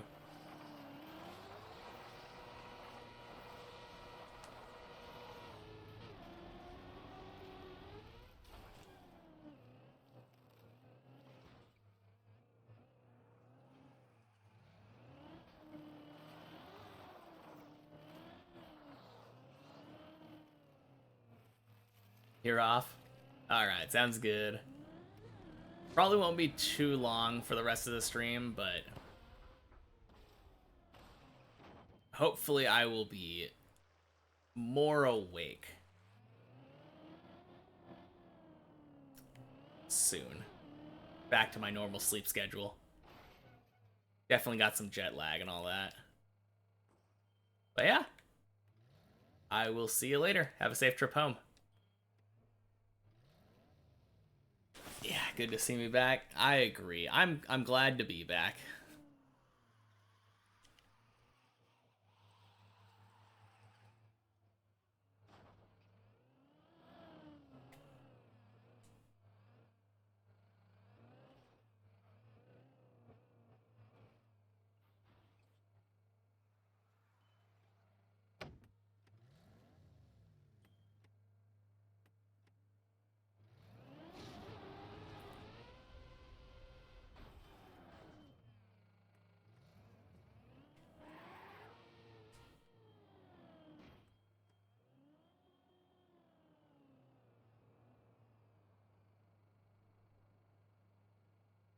Wing.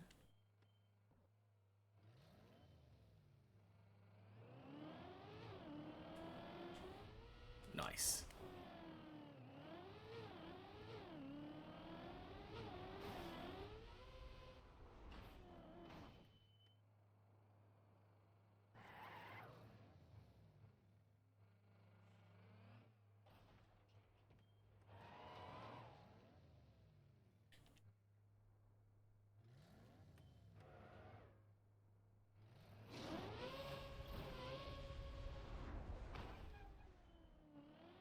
Nice.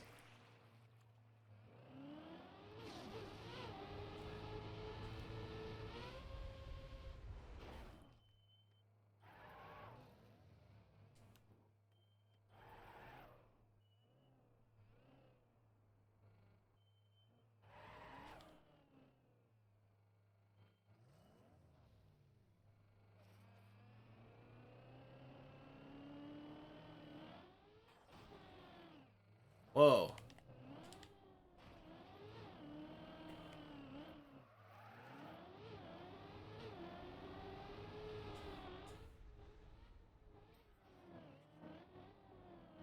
Whew. Man, that jump kind of feels easier after taking the break.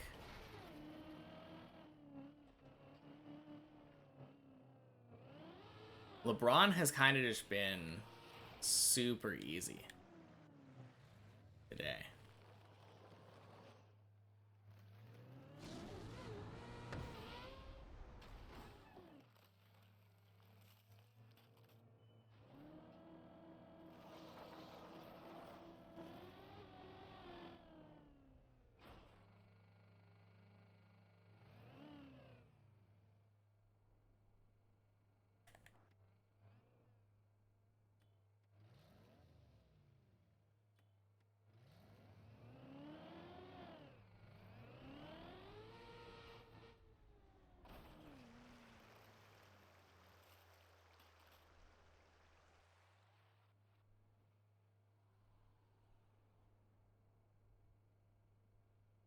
Hmm.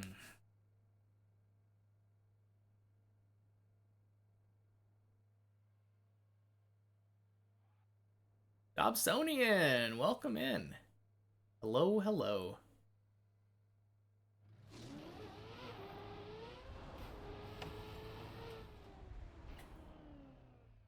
How's it going?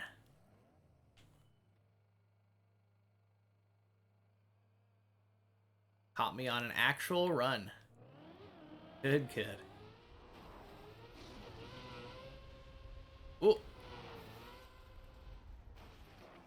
Still in Deep Dip 1, hell. I'm just glad to be back in Deep Dip 2, hell.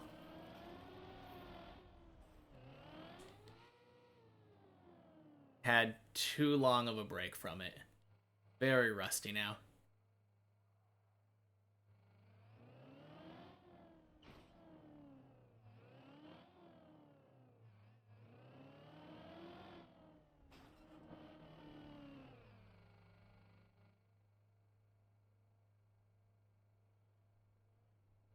Who's Skater Zalen?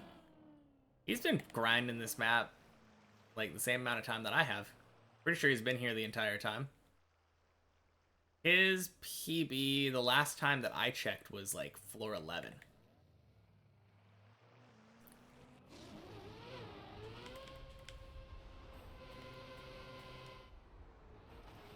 No!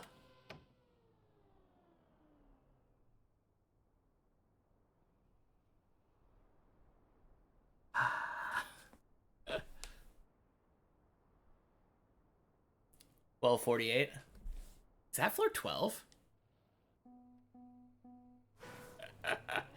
Oh, man. Yeah, what a scam.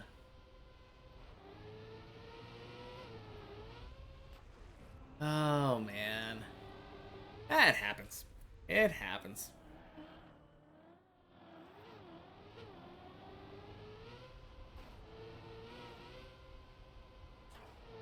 Yeah.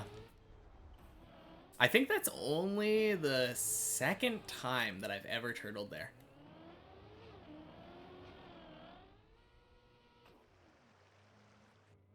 It doesn't happen very often for me.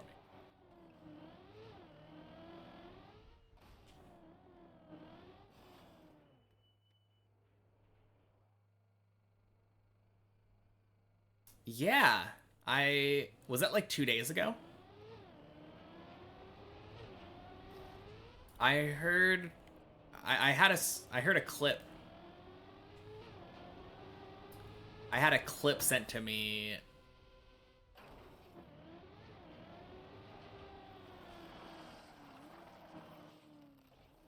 Ooh, I will. Is that the same one? Let me double check.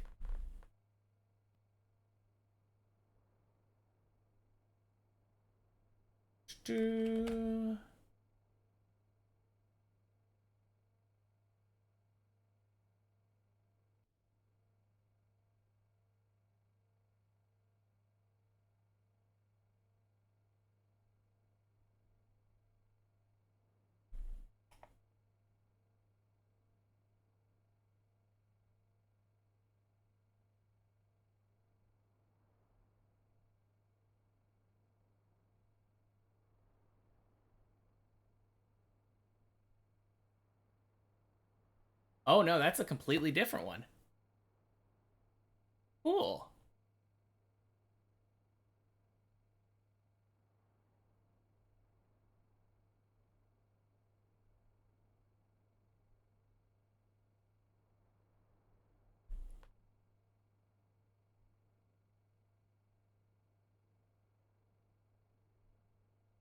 You get the question a lot though. I've never found a good way to answer. You should make a main channel video if the guy beats Deep Dip 2. I mean, yeah. It's just, there's a lot of things to make videos about, and this could be in 5 years. I don't know how long it's gonna take. Okay. Fair enough.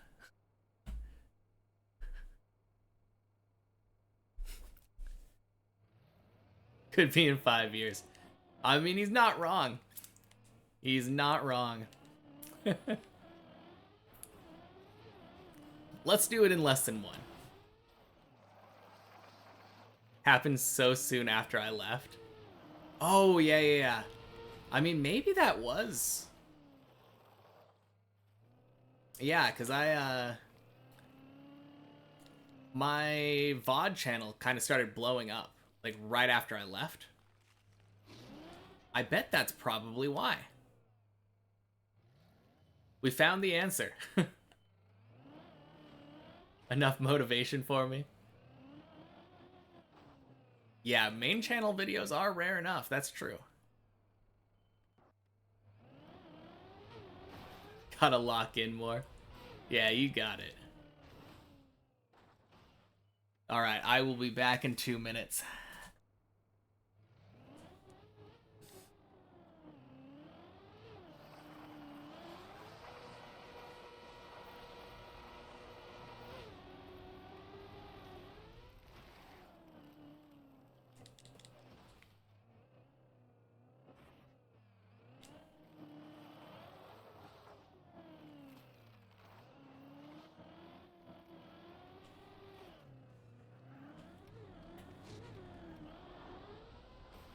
Ding ding sploosh.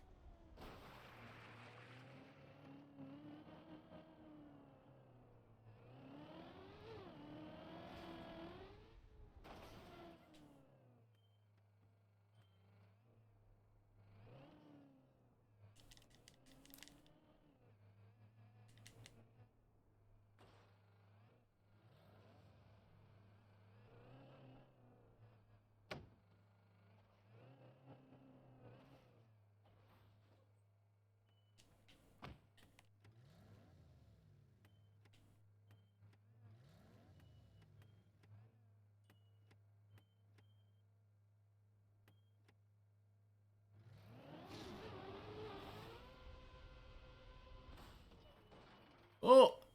No! Oh! Oh, man.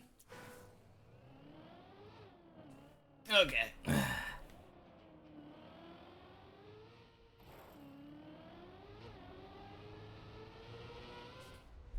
Scammed.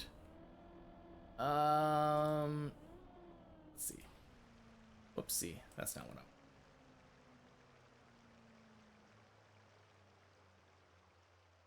I always forget if you can even do this. There we go. Manage requests.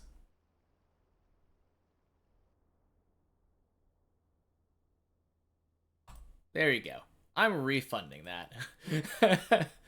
I'm gonna start making that reward a guarantee or your money back kind of thing. Where am I? I don't know where I am. Welcome back. Been lurking since you're at work. All good. Thank you for the welcome.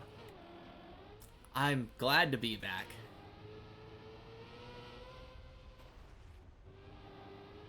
May or may not have said your name a few times once he started talking about you.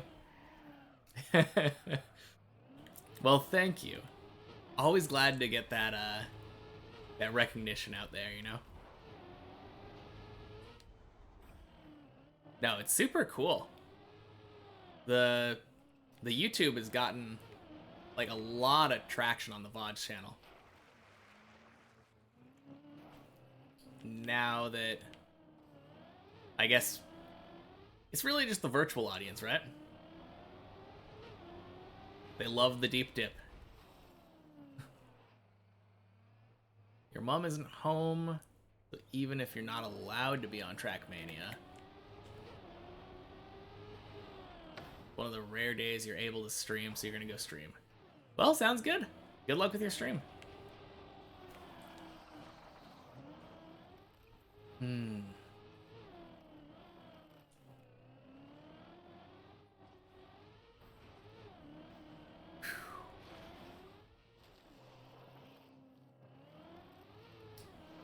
So how has the deep dip been for you the last couple weeks, buddy? Still on the grind, or you've been doing less of it lately?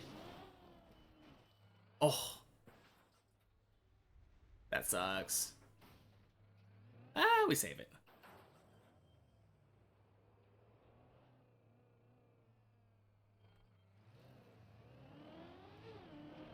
Couple floor 11 runs. Dang.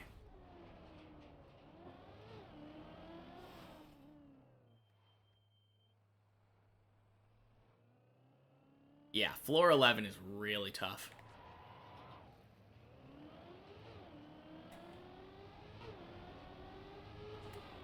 Yeah, I was always thinking, like, the hardest ones, 6, 11, and then, like, 15. 16 has, like, maybe 2 hard tricks on it that I can think of.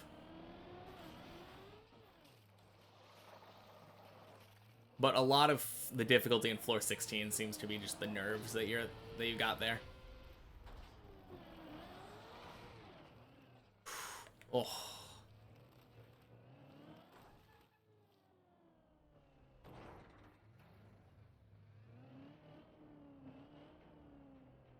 Really hate the floor 7 loop. It's the biggest choke point for you right now. Yeah. I feel like you and Zaylin have both had that experience.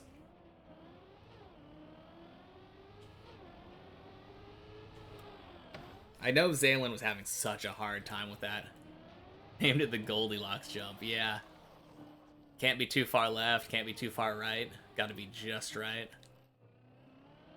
No, that fits it.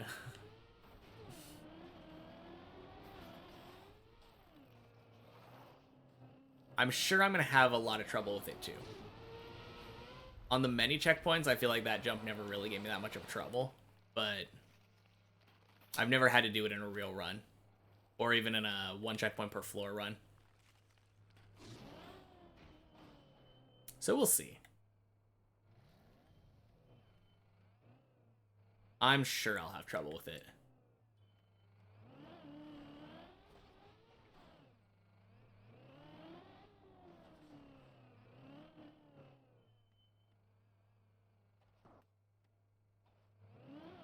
I know on many checkpoints the zigzag jump was always the one that gave me trouble.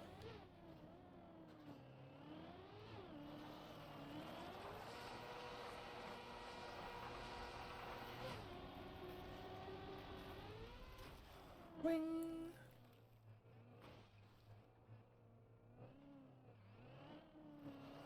Gotten a bit more consistent, but it still sucks. Yeah.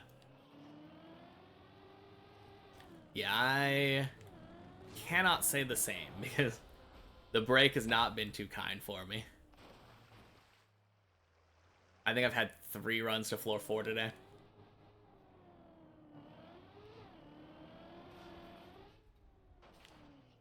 Ooh.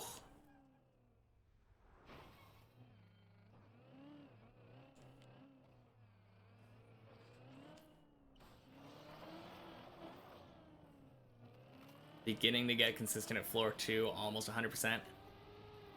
Well, that's good. I feel like for me, the pillar jump is a lot more consistent now that I've come back. A lot more inconsistent. I think I said that.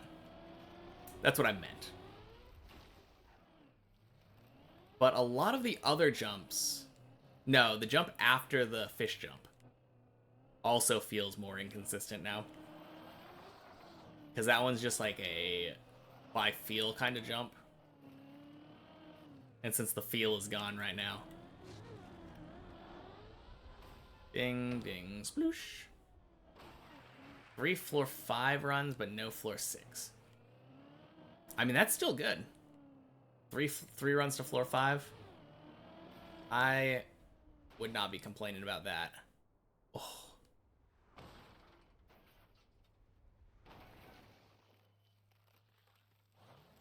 I think the best thing I can do here is just go down here, right? Oh.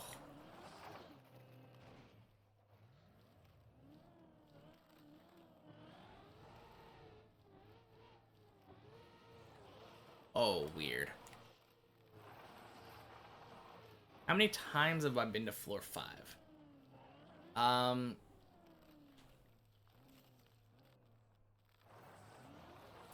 don't know. probably around 15 to 20, I think. Before I left, I was getting to floor 5, like, probably 2 or 3 times a day, I think.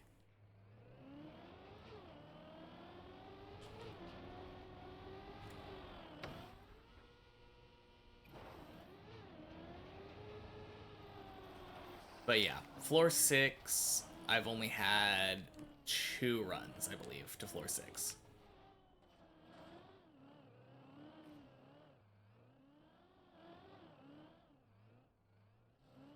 Oh.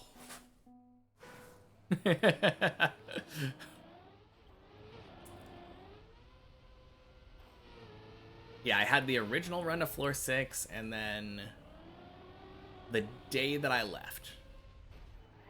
The day that I left, I played the main map and got another run to floor 6, like right at the end, I think.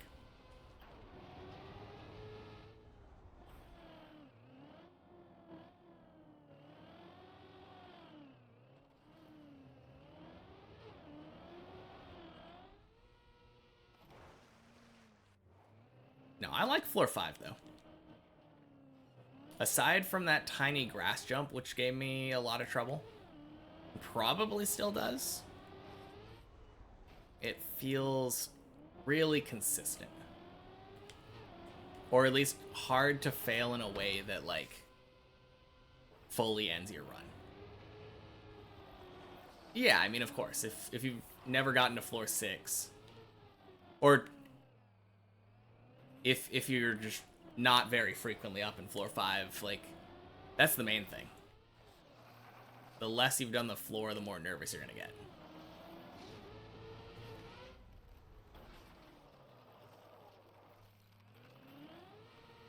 It is a lot hard. It is really hard to fight that.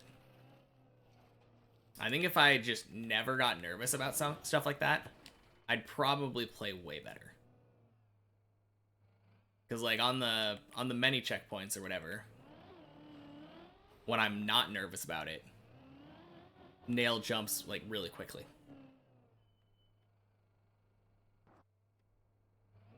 But of course, when you're on the main floor, and any failed jump could be floor 0,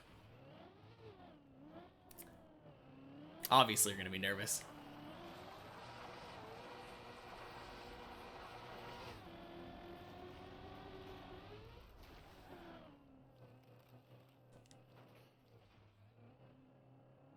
Dang, Zalen's on floor 11 now.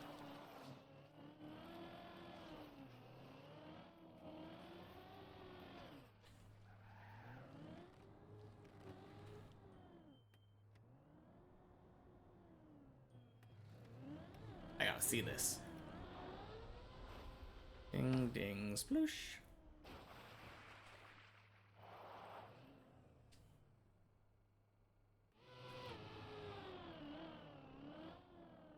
Ooh, nice.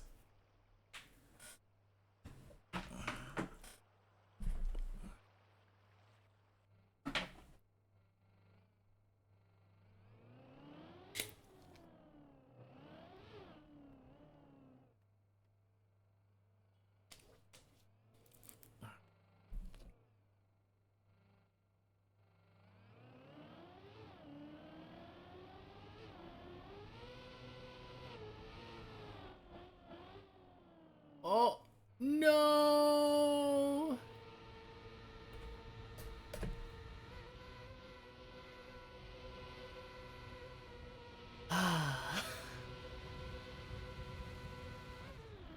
Floor gang.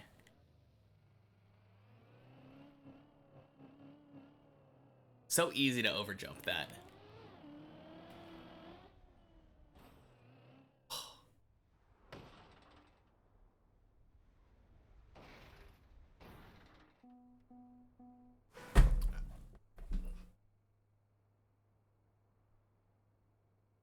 Huh. Cat just straight up disappeared.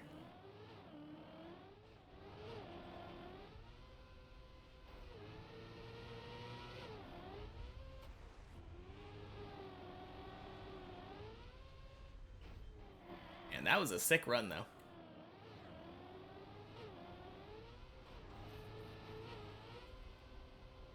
Just such a bad circle right there. Whose idea was it to make you wall ride off of the middle of the circle? I mean, that's the next jump, but like... Oh, man.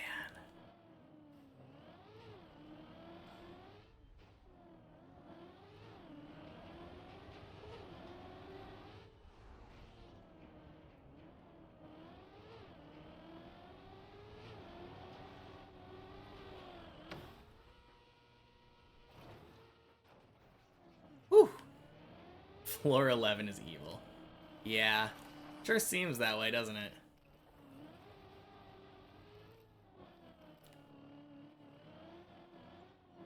I mean, already the fact that it's just like a bunch of floating platforms, so there's like no recoveries. So bad. But also the fact that it makes you go over like the very middle. I guess you could say the same about floor 5, but floor 5 at least has so many recoveries.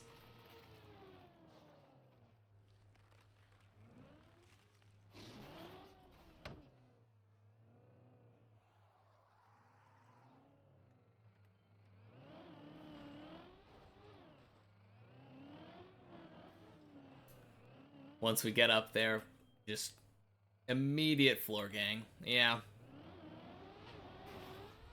Yeah, you're not... you're not wrong. One of these days.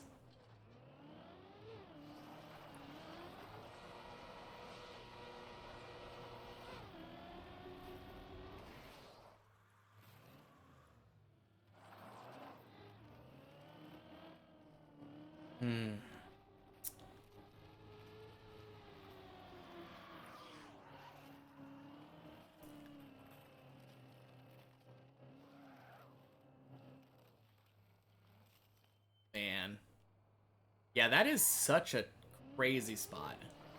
How many of those jumps are there? Because I know about the one, or the two in floor 5, I guess, that have you jump directly over the hole.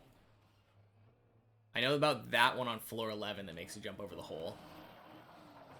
Is there also one on floor 13?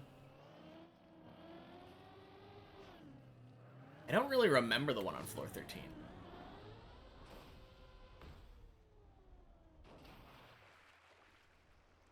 Wall ride in the middle. Are you talking about the ice wall ride? No. You're right. There's the wall ride right at the end, right? To the dirt, where you have to like go on the dirt section. Okay. Let's go spec it.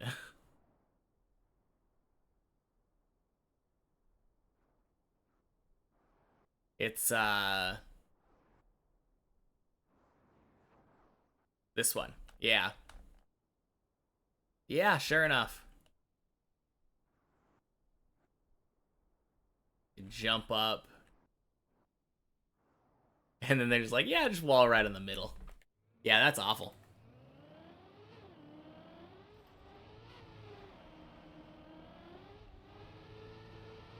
Oh, man. No, thank you.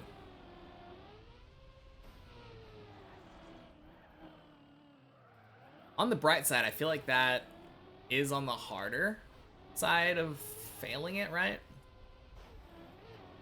It is a really cool concept.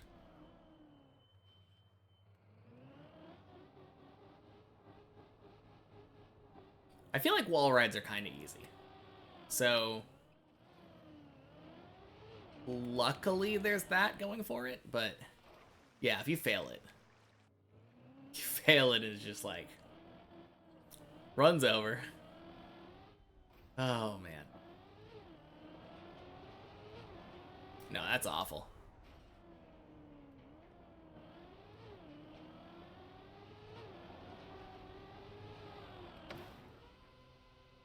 Ended stream after 3 minutes, too risky. Oh yeah, I guess if your parents know about the stream, right? Imagine. Parents follow you, see them go live notification. Oh, man. Want to play CP per floor. Yeah, I'm down for a little bit of CP per floor.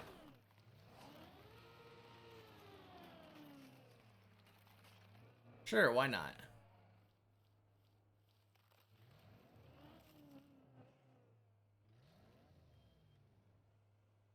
Oh my god, what a save.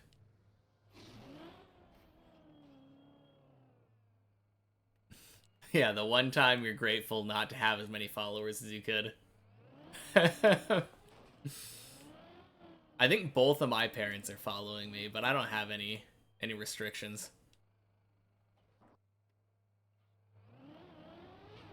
31-year-old's not gonna get grounded for playing too much Trackmania.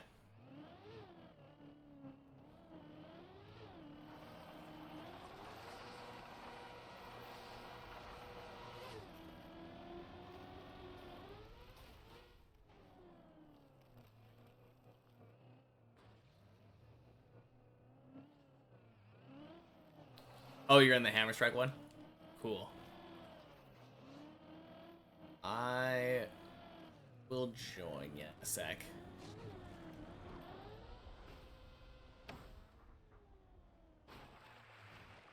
Sounds good.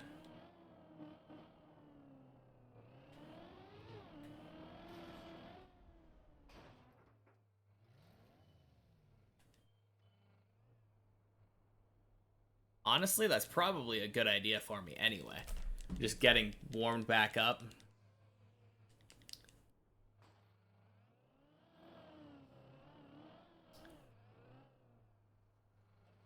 Oh, jeez. Well.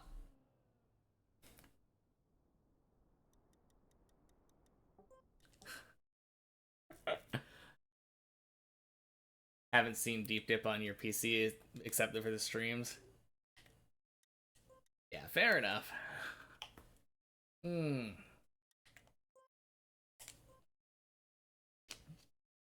Alright.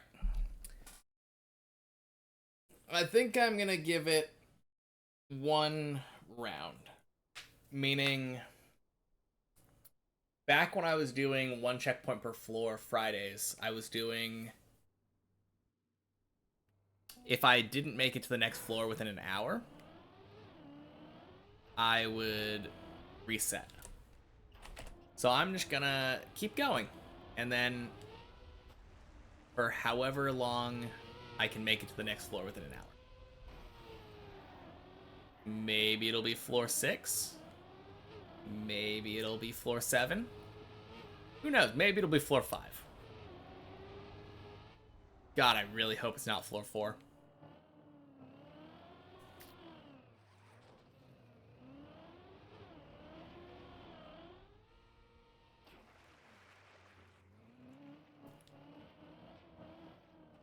But yeah, we'll see how it goes.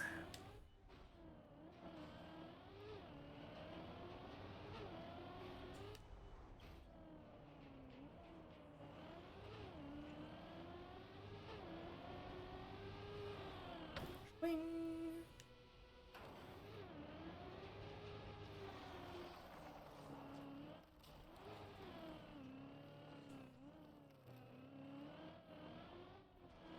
All right. No floor 0 fail. Let's go.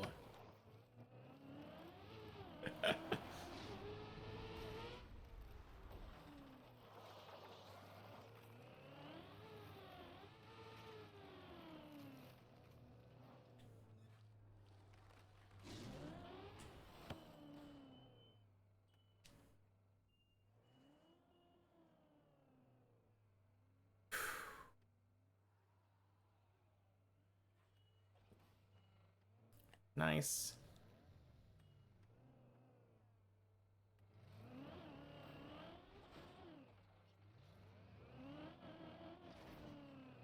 All right. No pressure, Zane, but I'm racing you up to floor 4.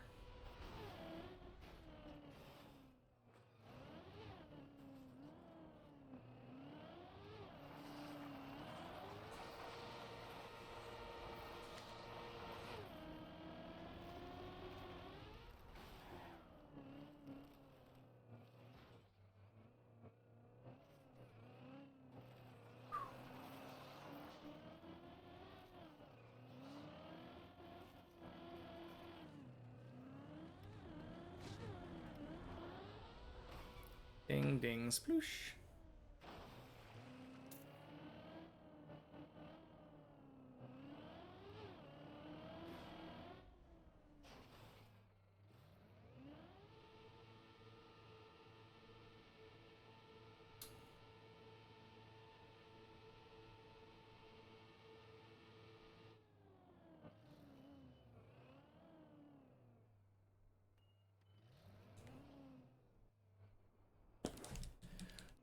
Oh.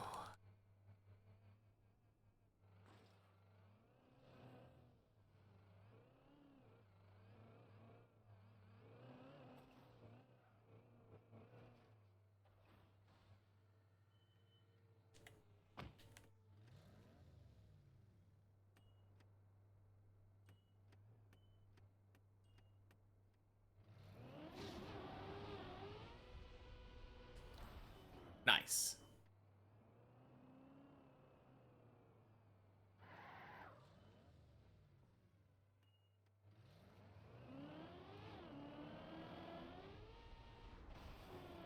All right.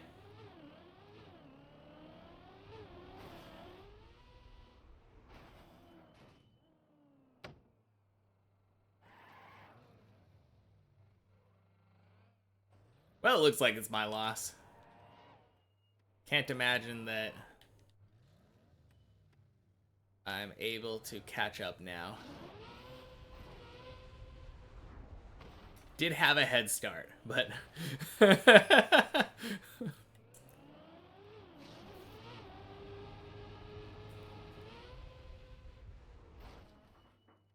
Speedrun floor 3. Oh god, I'm so bad at speedrunning floor 3.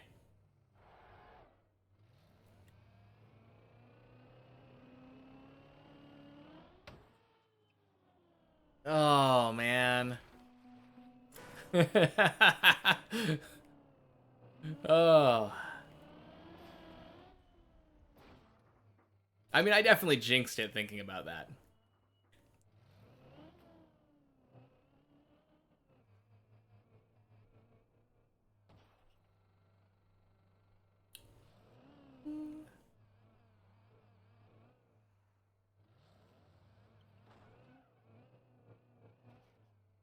All right.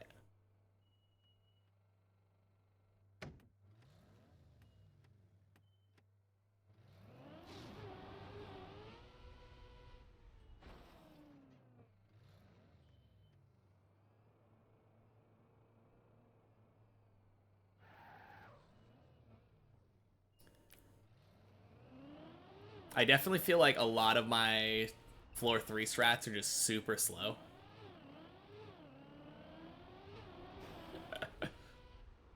Oh, yeah. All good. Fun while it lasted, right?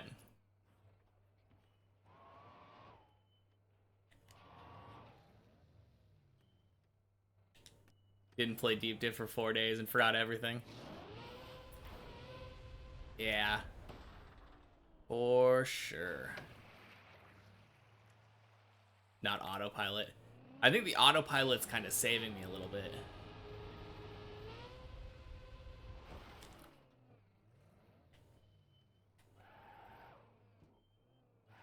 Because enough of it is autopilot where even though I'm kind of really tired right now,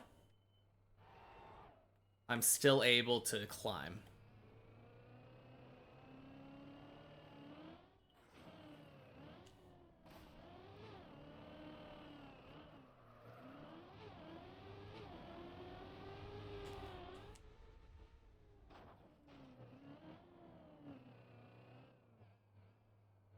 I'm so tired right now. It's only like 4 p.m. right now, but my body has just been like off since I got off the plane.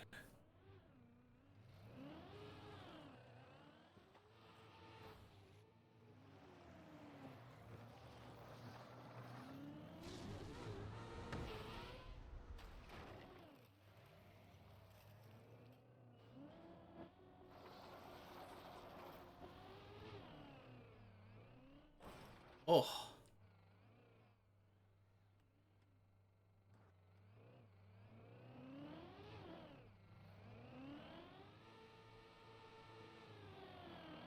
Oh, man. I tried going direct, and then I tried going, like, faster. Neither of those worked very well.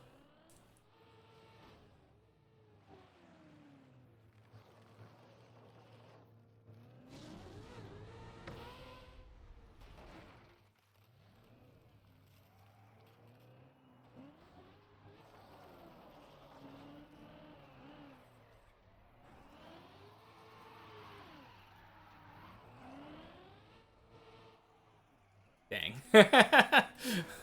I think I did one too many brake taps there.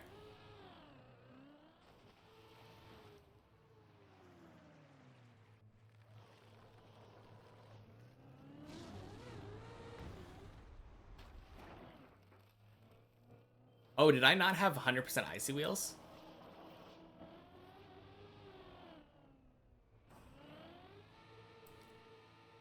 Oh.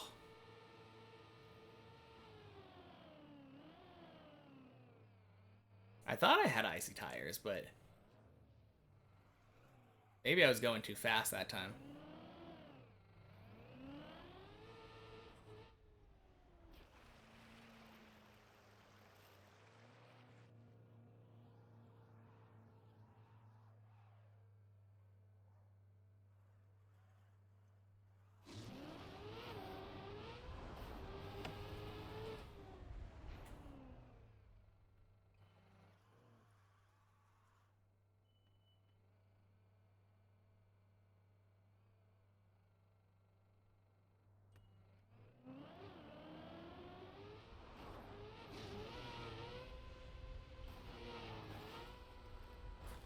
Bing.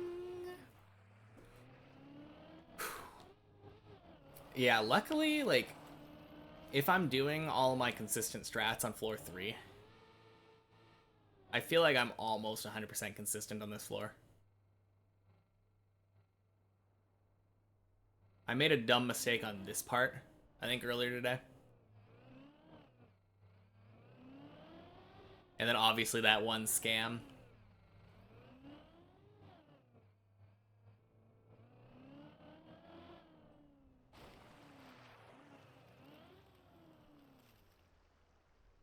Hopefully there's not a scam here for the bug slide.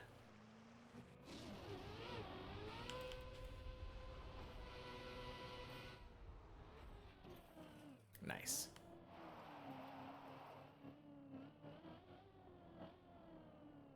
I win. I mean, I was just going for the, safe, reliable strats. I guess sometimes even safe and reliable is the way to go, right?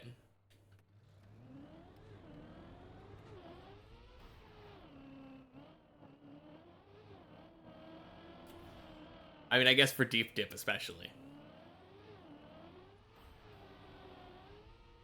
Although a lot of people really like going fast. Going with the fast strats and then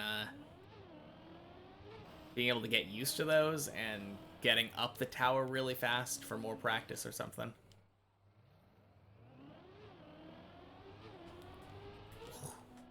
Gross.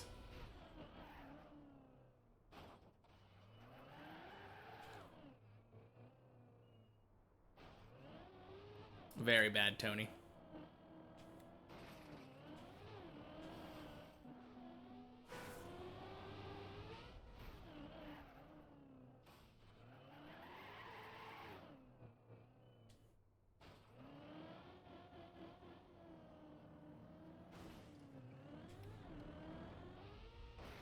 Ah. Oh. Yeah, that's why I don't like that strat.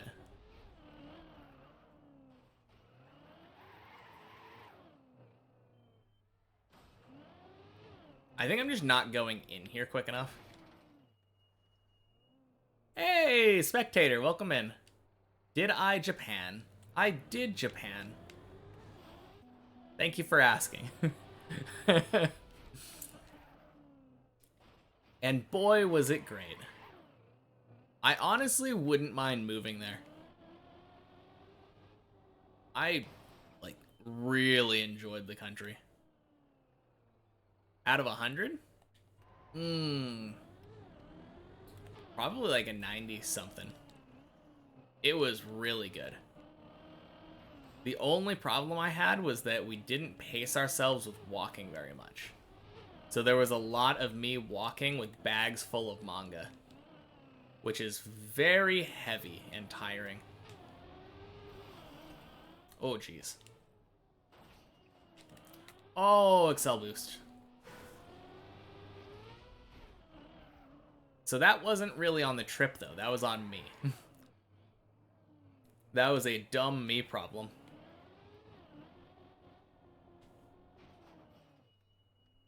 But yeah, walking around, tiring.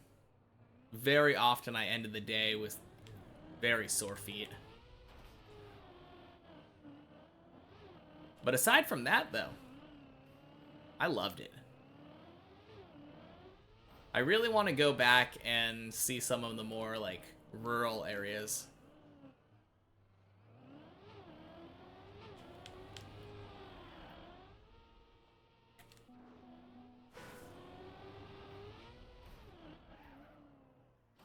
But lots of souvenirs, though. An absolute ton of souvenirs.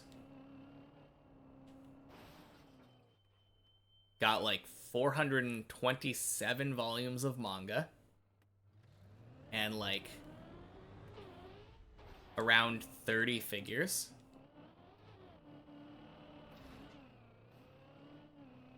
Also new suitcases, which is kind of cool. Kind of a lot, yeah.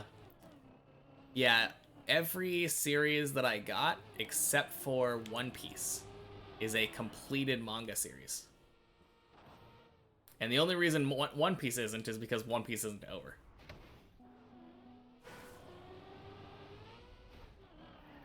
But yeah, we ended up having like 2.5 full suitcases that were just manga. So much. Like one suitcase was probably around 70 pounds. Like a little bit less.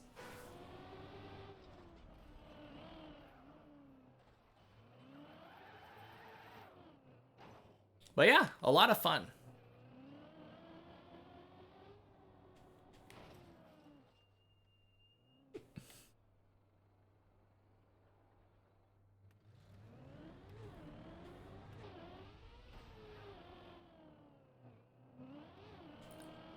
Oh, and so I was a little bit worried because, like, obviously, like, packing suitcases full of books, like, and, like, the way that airports treat your stuff, there was a good chance, I feel like, that some of it wouldn't arrive in, like, a good shape. Only one book, I think, got kind of damaged the entire time. But it happened to be the one issue of manga that I accidentally got a duplicate of.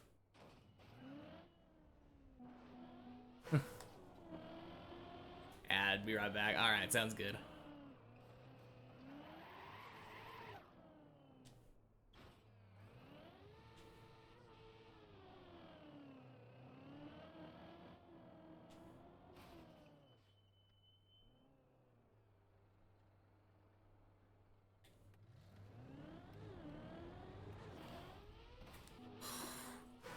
Man, that jump has been giving me a lot more trouble today.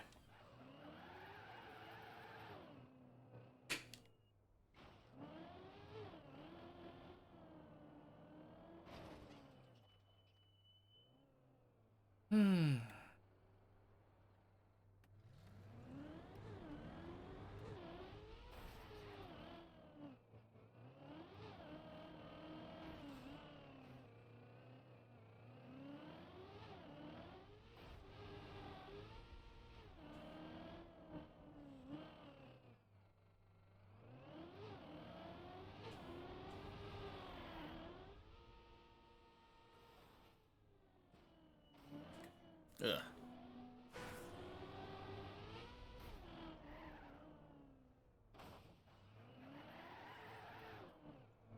Oh yeah. So I packed a bunch of books, and I was a little worried because the way that like airports treat your stuff, they're not usually very delicate, and like they could have shifted around and got damaged.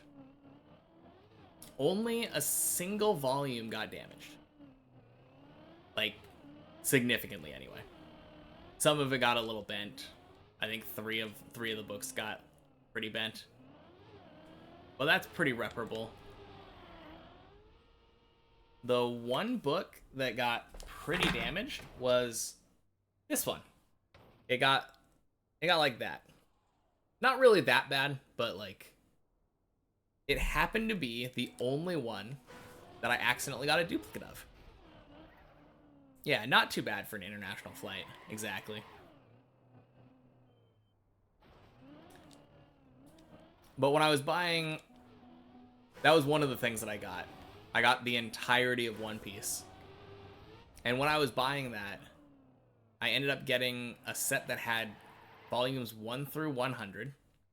And then I was planning on getting 101 to 109 separately. But I accidentally got 100 through 109 separately. So I ended up getting 1 to 100 and then 100 to 109. Wicked, welcome back. So I had a duplicate issue of One Piece Volume 100.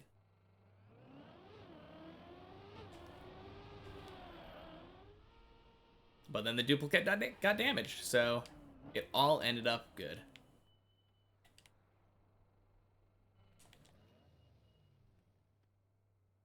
No, I'm super happy with my manga collection now.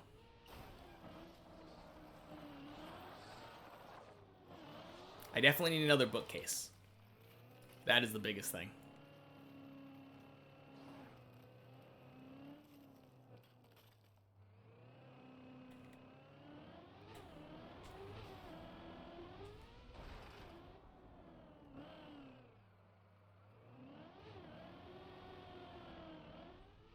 Oof. Should have got more speed. Hey, welcome back, Snoo. You like to bring back Coke cans, playing cards, and candy wrappers from other countries. Huh. I don't think I had a can of Coke from Japan. That's kind of a cool idea, though. Just because it's always slightly different, I feel like, in other countries. I mean, the only thing that I have to go off of based on that is Mexican Coke.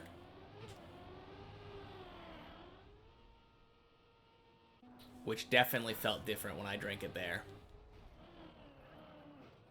Yeah, playing cards are an interesting one.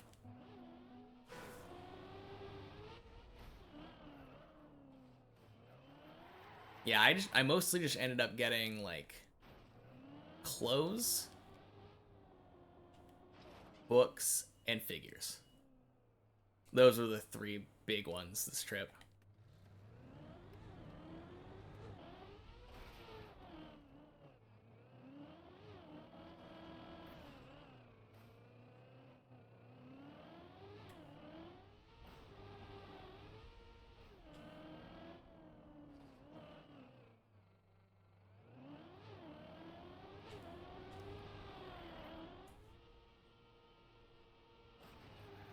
Nice.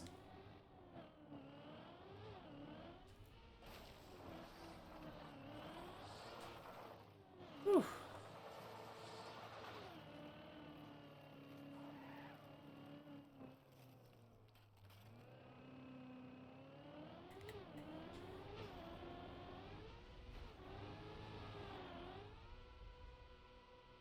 Woo! That was some speed. Almost bonked my head a little bit there.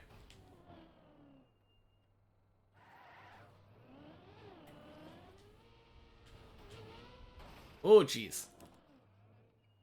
Ah! Well, that's what I get for doing it a different way than I'm used to.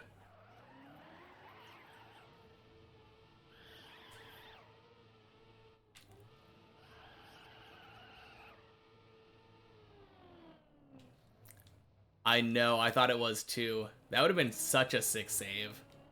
Somehow, like, flipping and turtling in that tunnel. Yeah. I think if I would have been able to flip and turtle onto the other side of the tunnel, like, upward, I think it would have been a save, but... Because that side is sloped down, just barely not.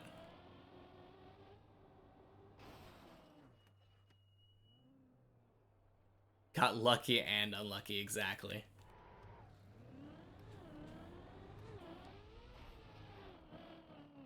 Oh well. Next time. That jump in particular has been kind of weird for me today.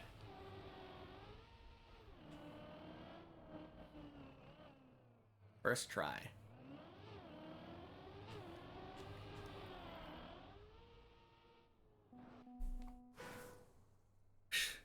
Oh, man. Yeah, that is... Of course.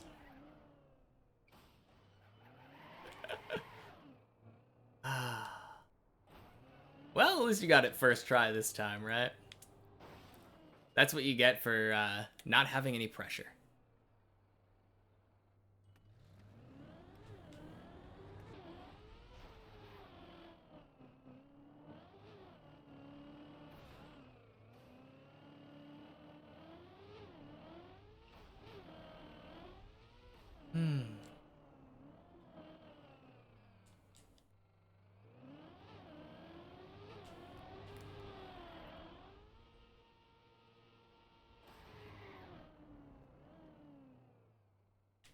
Nice. Getting a feel for Tony again.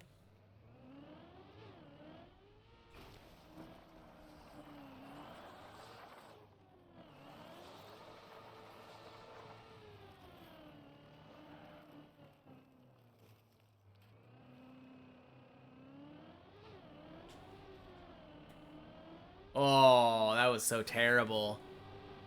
Right tire snagged.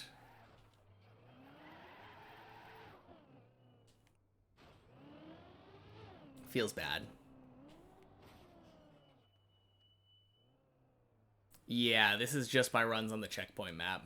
On this checkpoint map. It's the automatic green timer that comes with the Dips++ plugin. So I have spent 67 hours and 13 minutes on the one checkpoint per floor map. I think I've spent a good 50 hours on the many checkpoints map. And then over 400, I believe, on the, Or am I at 400 yet? I'm blanking. It might be, like, almost 400 on the real map.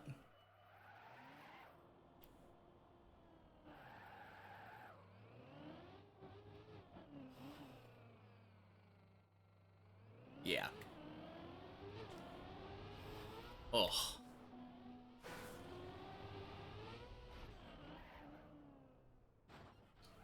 360 on no CPs? Okay.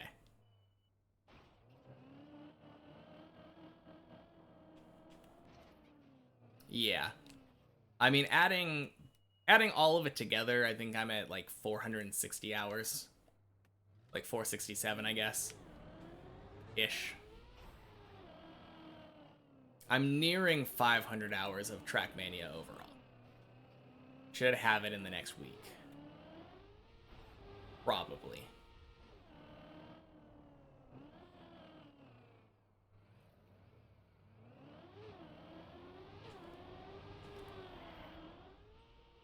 Very nice.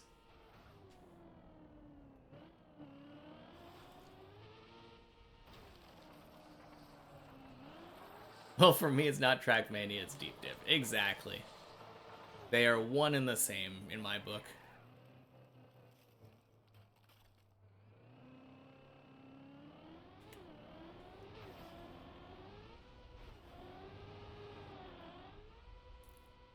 Ooh. Woo!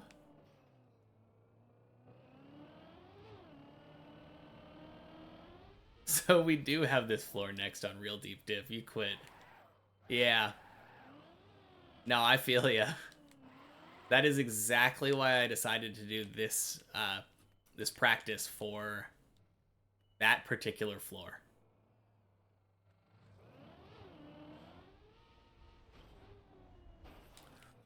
Woo, jeez.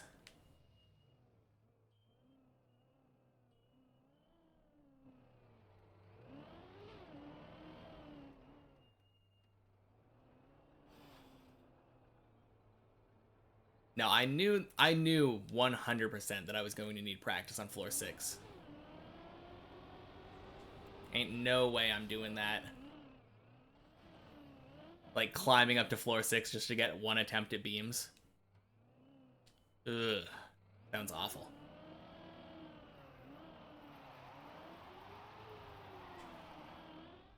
Oh.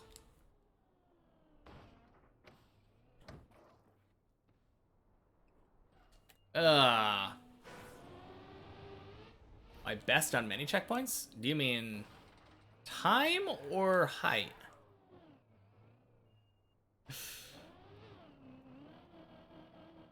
I guess that's the question. I got to the top on many checkpoint. Yeah. So that's my best height. Top like finish. Yeah.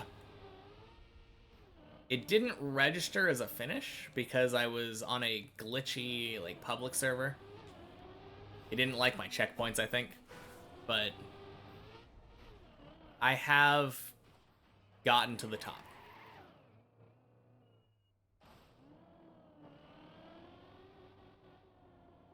Yeah. Yeah, not too bad. It really gave me a lot more confidence when it came to actually finishing the map.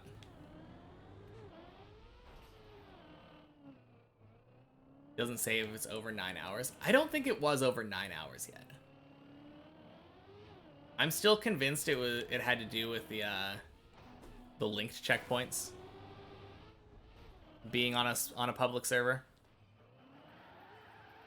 I think if it was offline, it would have been fine, but like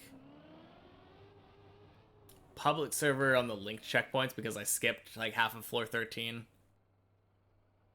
I think that was what it did. It also probably had to do with the fact that my run was on the longer side.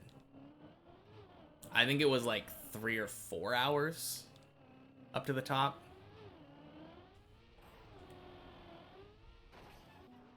What am I doing? Gross.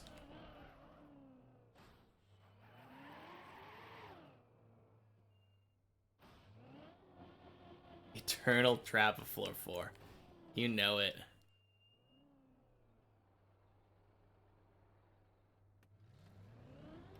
Oh, man. Yeah, floor 4 has definitely been giving me trouble today. However little I've actually been on it.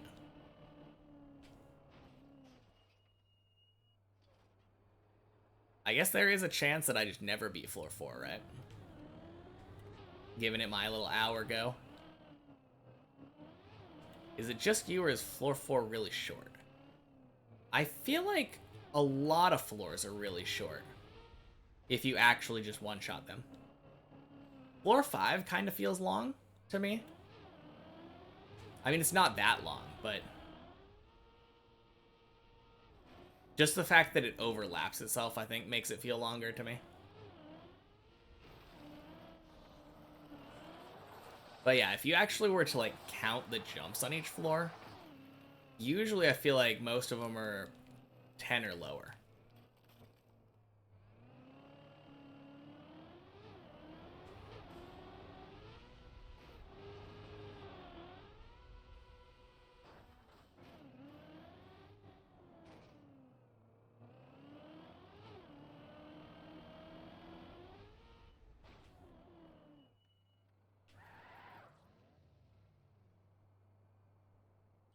Is it? I don't know. I feel like I went back and watched some Deep Dip 1 at some point. And I feel like they're almost exactly the same height. I could be wrong. I'm probably wrong, but...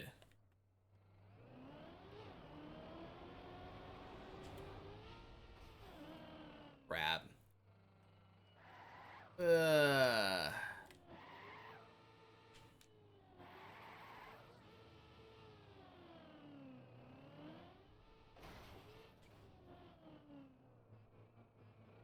Well, Clippinator's easy, so... Yeah. Okay, that makes sense then.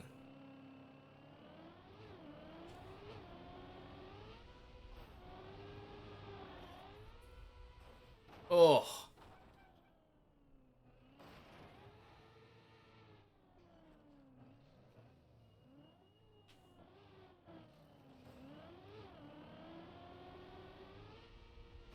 Ooh. You gonna go watch some of Virtual's finish? Yeah, sounds good. I will see you later. I'm also glad Japan was awesome. Hmm.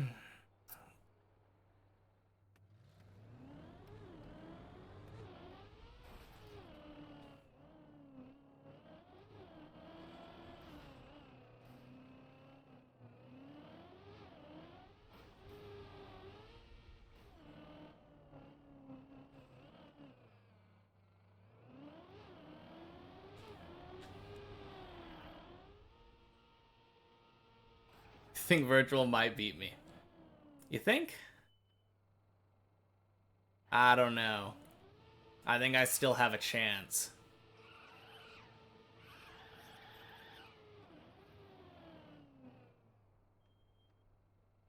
Transition to Lurker because you gotta study. Hey, sounds good.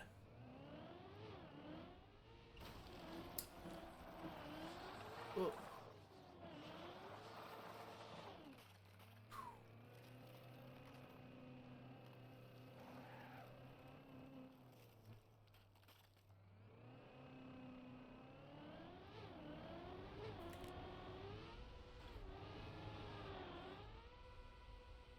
Wing.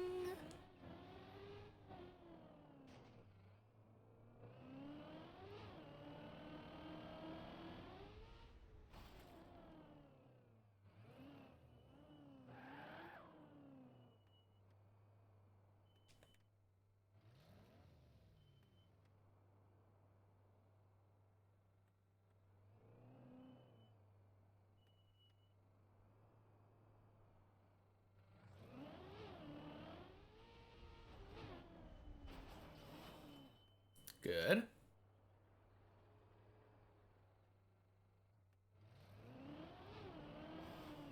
I saw some scratches.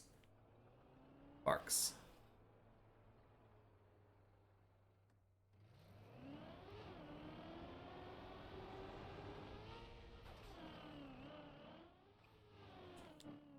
Good.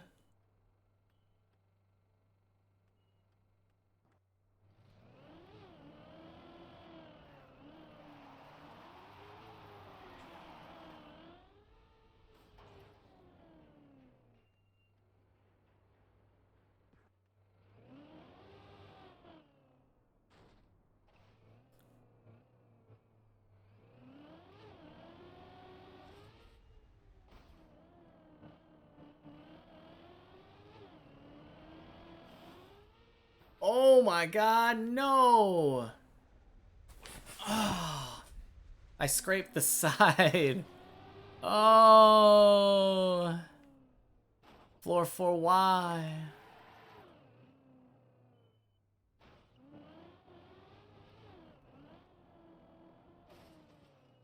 That's how it is. That's how it is. I feel like every jump on this map has to give me a little welcome back, you know?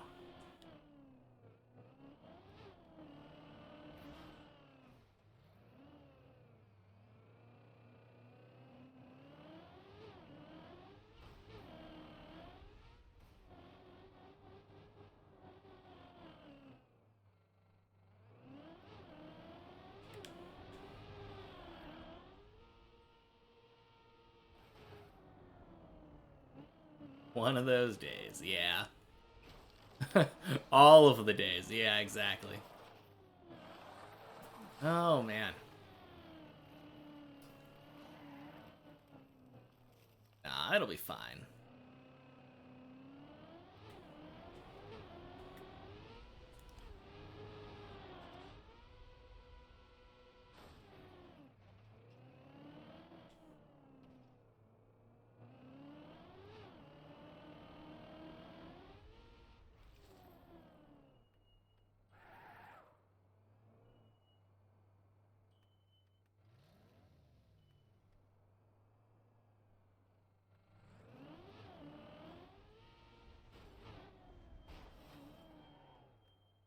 Nice.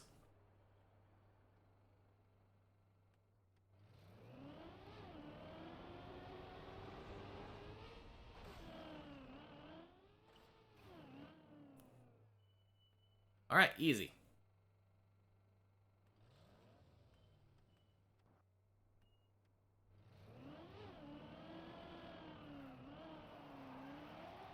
Crap. Oh, not easy. Well, that, I feel like, never happens for me.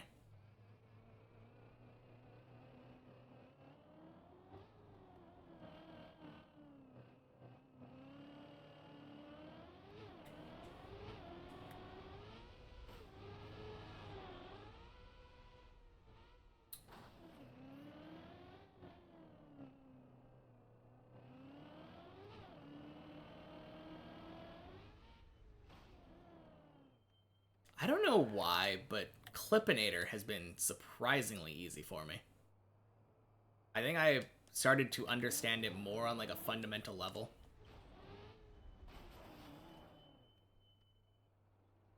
And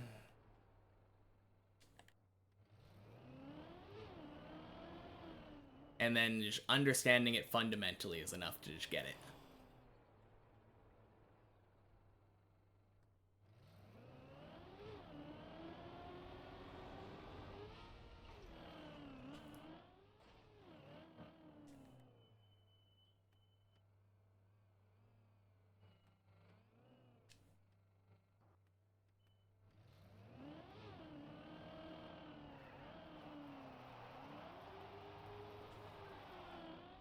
Oh, jeez.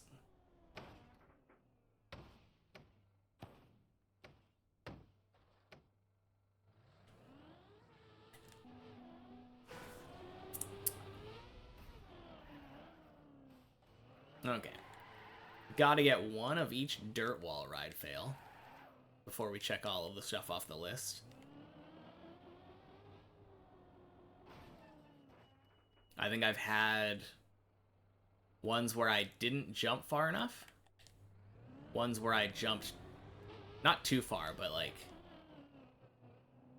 I had one where I went like all the way up and didn't fall soon enough, you know? Because you transition to one wall part to another on that jump. So I had one of those, and now I've had one where that last one I jumped too high.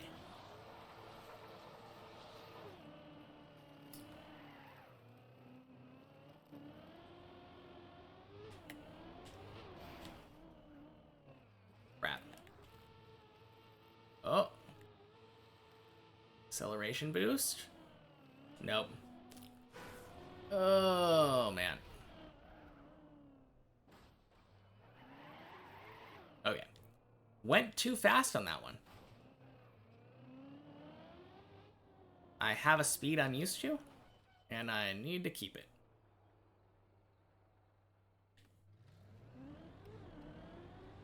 Aim for pink.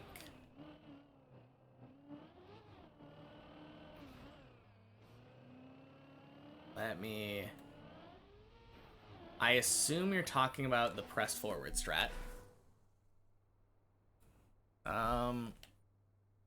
Yeah, that should be good. I'm pretty sure that'll work if you just press forward. Good luck, good luck.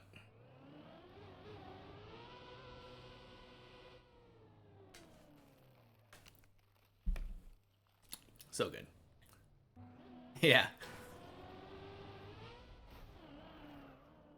Yeah, you got Body to thank for that one, but absolutely.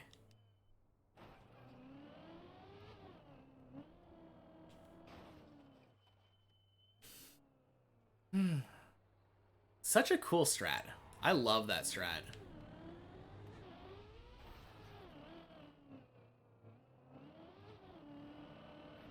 The fact they made that press forward felt so complicated at the beginning.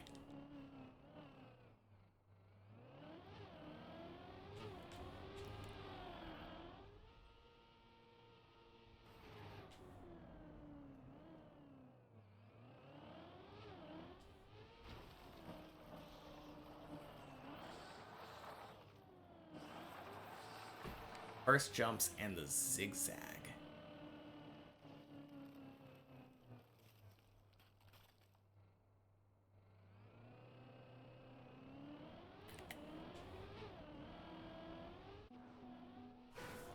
Is the zigzag the one that goes onto the dirt wall, Red?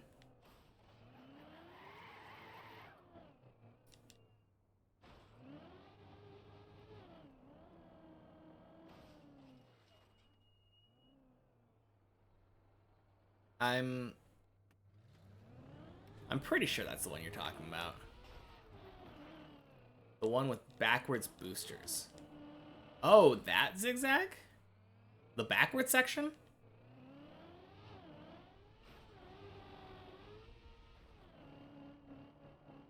Oh, no. You're talking about the, not the backward section. You're talking about the section where you have to drive through the boosters precisely.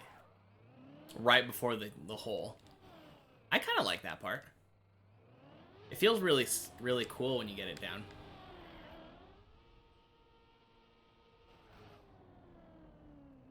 Kind of funny how little the term zigzag feels like it narrows down this map.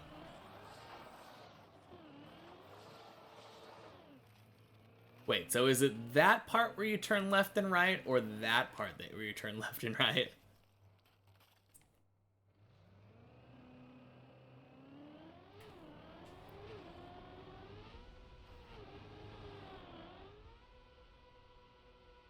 No! Ah. Oh.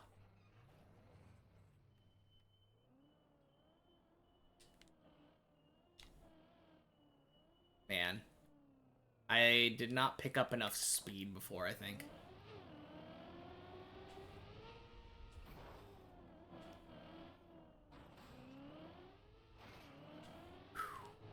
Man, I made that recovery, though. Dang.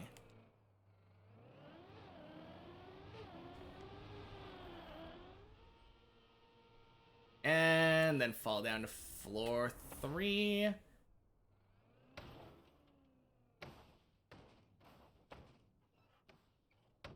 And dead turtle. No, your sub ran out. Oh, rip. Yeah, I saw some people's subs ran out today, I think. Because I thought it started at 23 today. Must have been yours. Rip.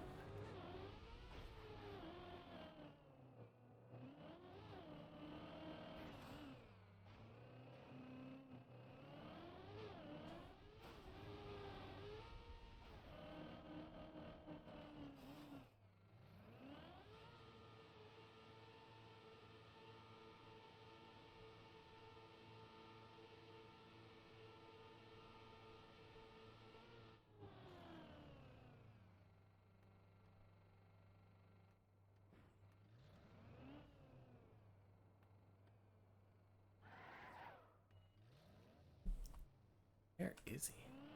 Oh, yeah, that's savable.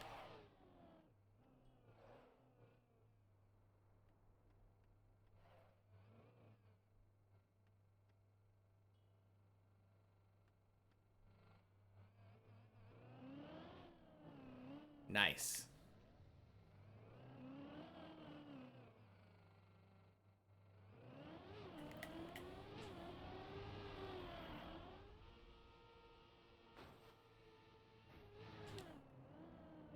Yeah, that is a super scary save. It seems so simple, but I don't know. I guess I just haven't had to do it enough yet.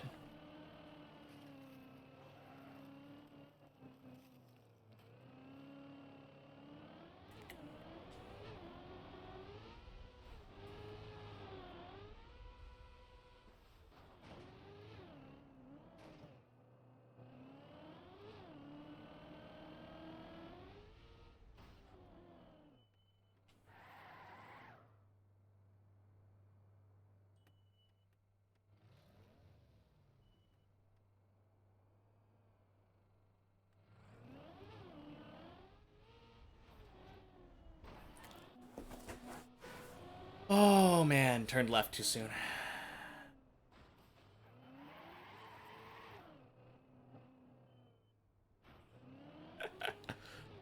Am I really gonna spend an entire hour on this floor? I guess it was not. I was hoping that wasn't gonna happen, but floor 4 might just kick my butt today.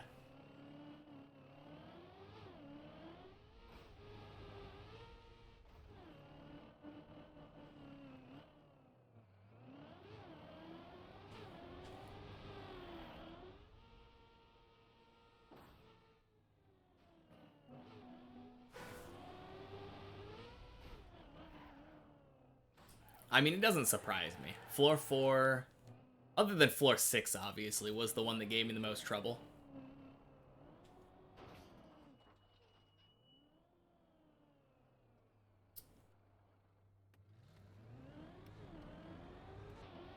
So why wouldn't it be the one that gives me the most trouble coming back after a vacation?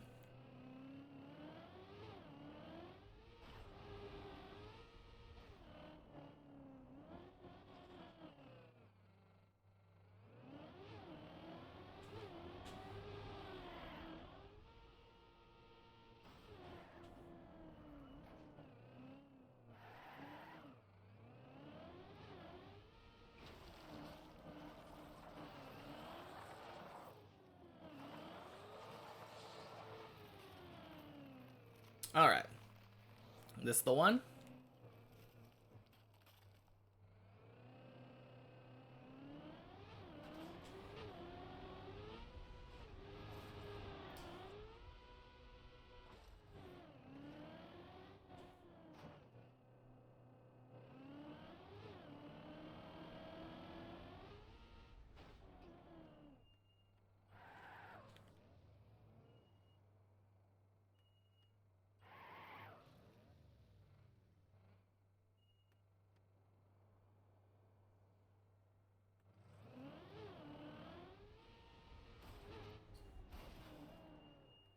Good.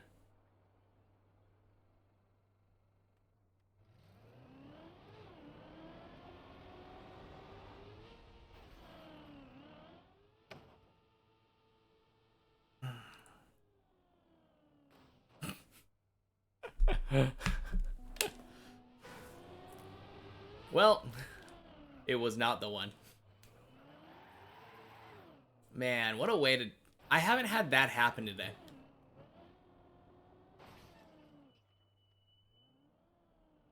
Rip.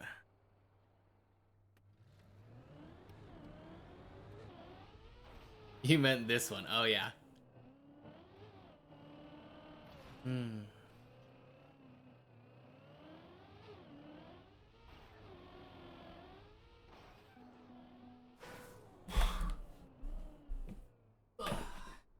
Oh, jeez.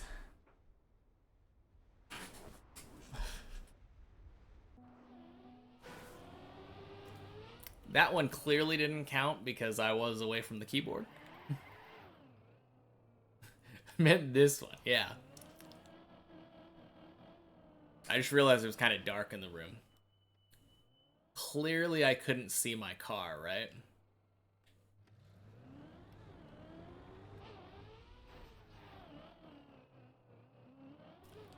This is the run. You feel it in your teeth. Hmm.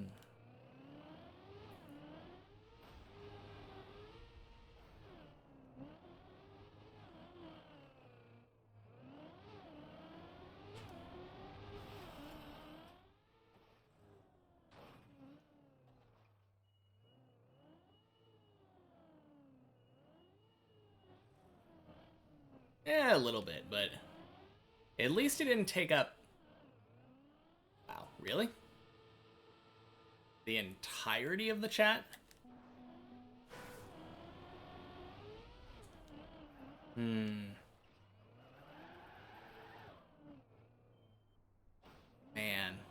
I don't think I've ever had that save go into a turtle. Why did you tell me that?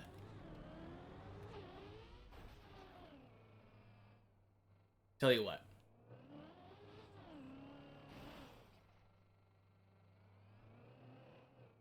I won't be able to see any messages. I mean, that's the point, right? Oh my god.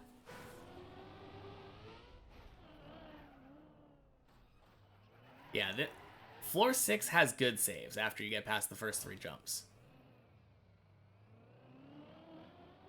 No, that is my entire point, though. Like, I want to be able to see messages.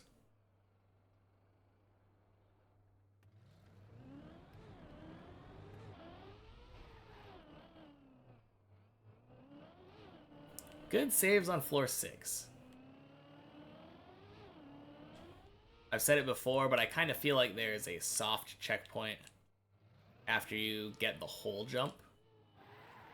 No, even after you, even before you get the whole jump. After you make the first couple pillars, there's a soft checkpoint, because the whole jump, if you fail it, should normally send you back to the, back to that zigzag portion we were talking about. And if you fail the zigzag portion, usually you get to go back to the beginning and just try it again.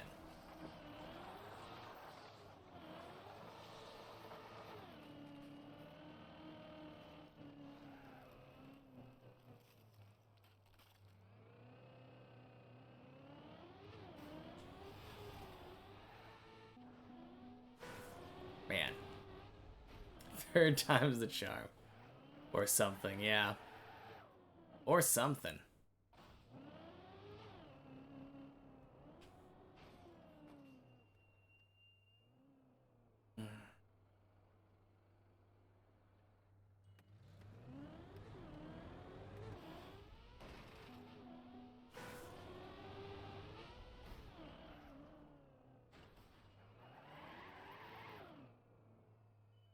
You don't think it'll even show up on screen? What are you talking about?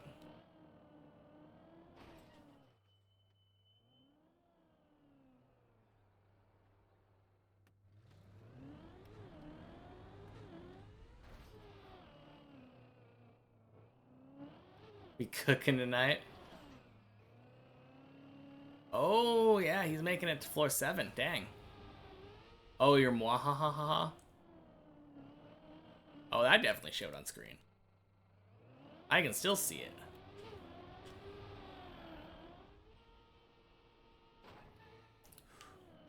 Oh!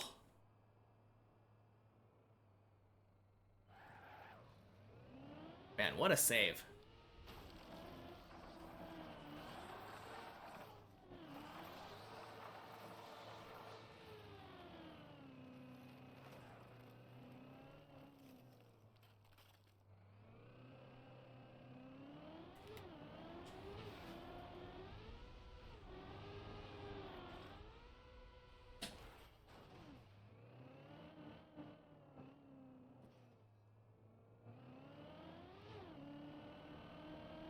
Hmm.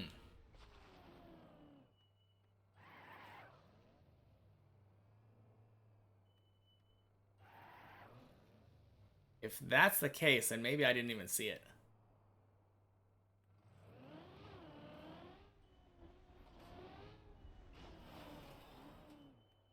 Oh. What's going on?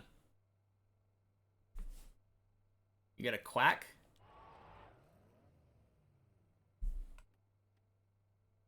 Oh, nice! You made it past the backward section.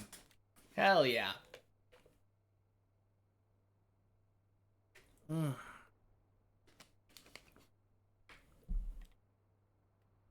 Tunnel's really annoying. Yeah, tunnel's not too bad. I kind of agree. Tunnel is a little annoying, but it isn't that bad.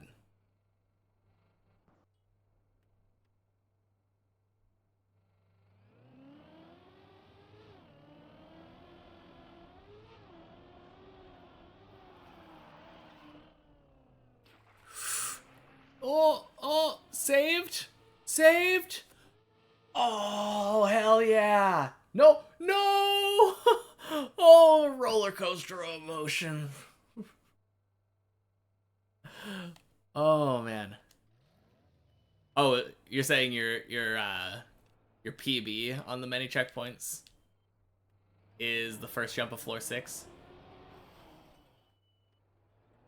Yeah. I mean, I will give you that the tunnel, I feel like, takes some getting used to.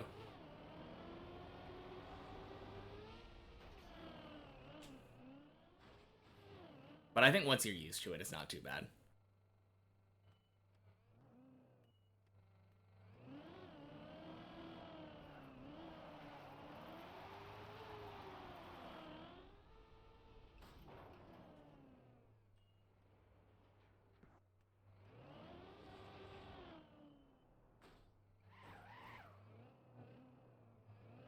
Please, for the love of God.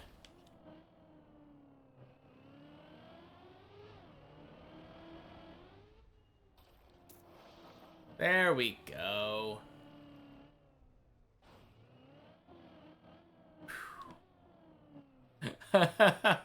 Oh man, that's the reset button.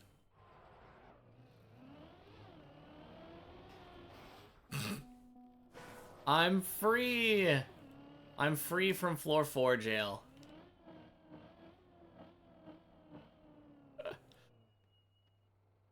Man.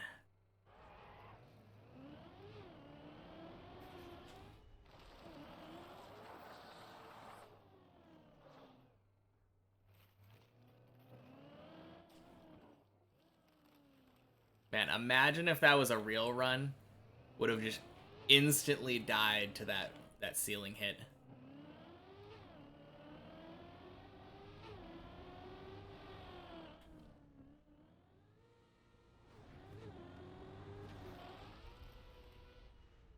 Yeah, I can see that. That sucks. What does everyone say is really bad? The tunnel thingy? Oh.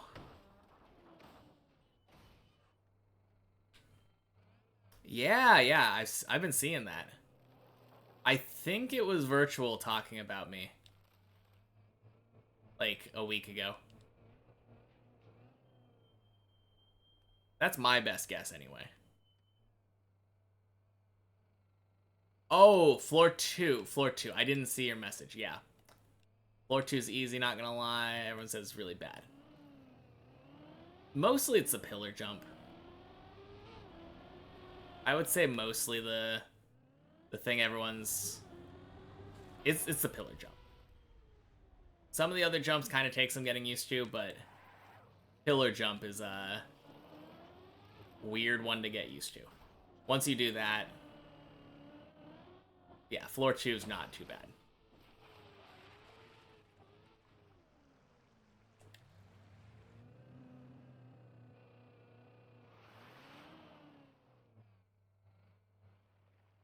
Can someone link it? Link what? Are you talking about the YouTube? I think there's a link in the Twitch profile, but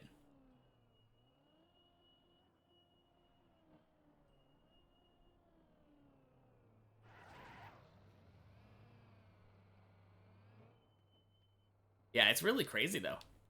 My videos have been getting like, oh, Virtual talking about me.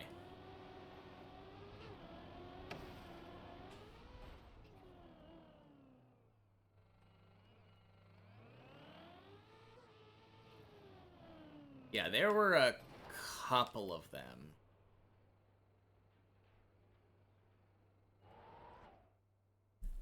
Yeah, let me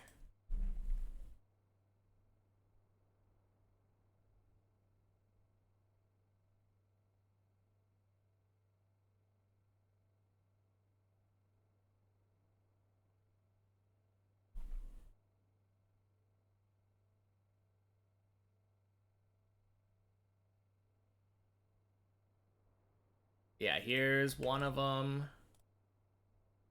This is the one that yeah, that's the one that Dobsonian was talking about. And then Analotta was talking about this one. Yeah, so there's a couple of them for you.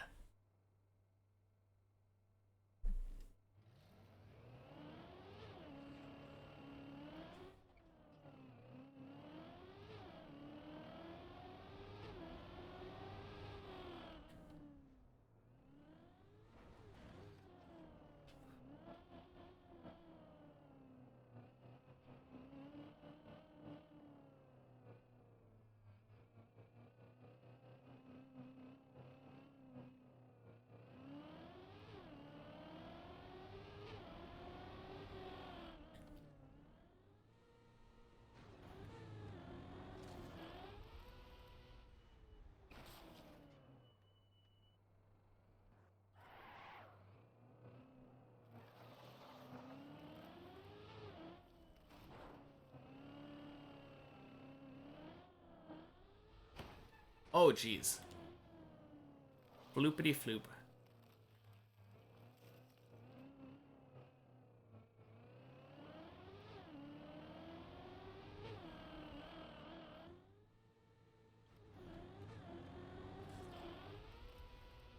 Bing.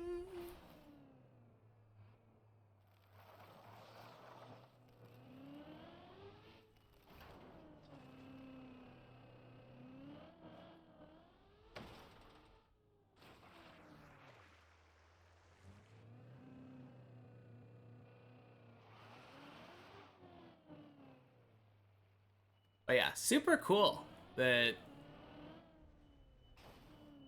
I think basically all the people that I look up to in Trackmania now have talked about me. So got some recognition. Recognition, not necessarily like belief.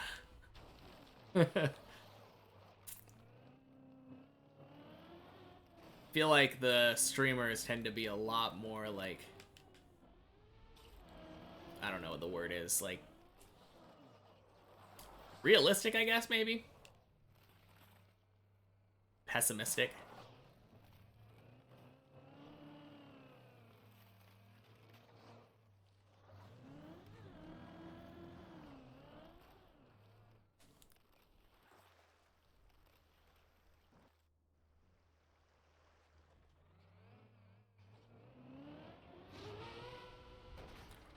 Oh my god.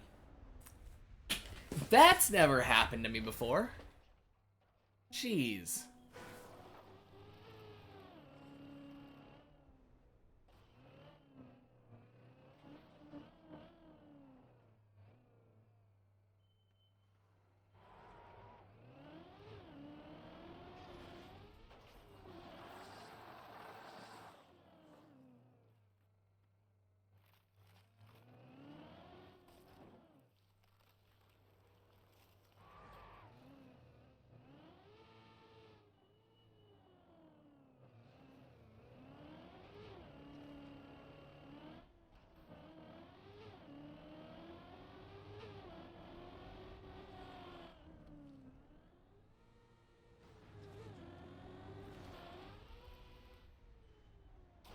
Wing.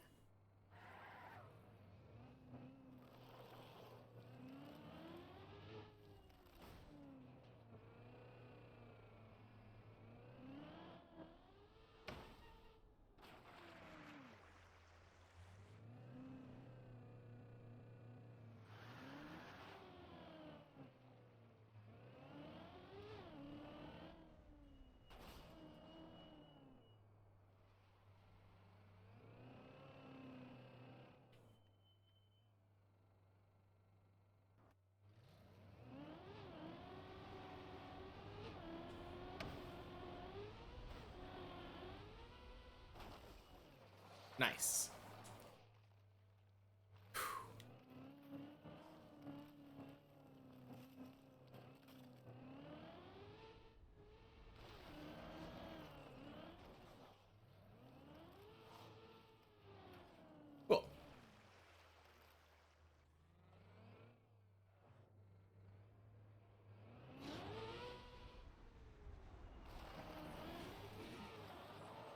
was so crazy that last time.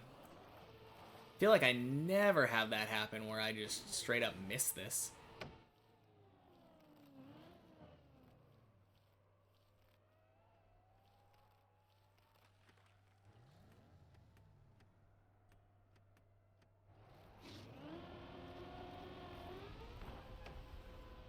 Ding, sploosh.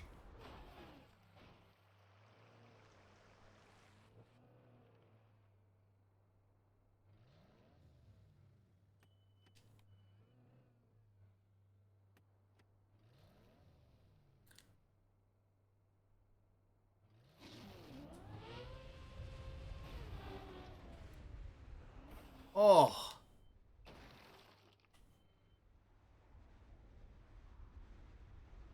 Really? Really? Okay.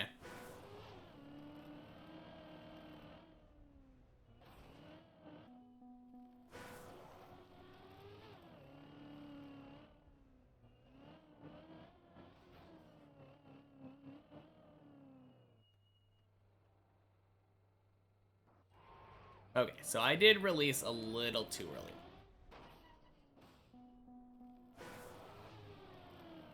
That was interesting.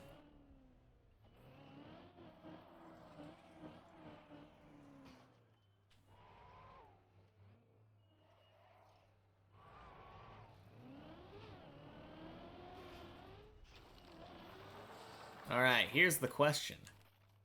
Can Zane get to floor 6 for a second time before I get to floor 6?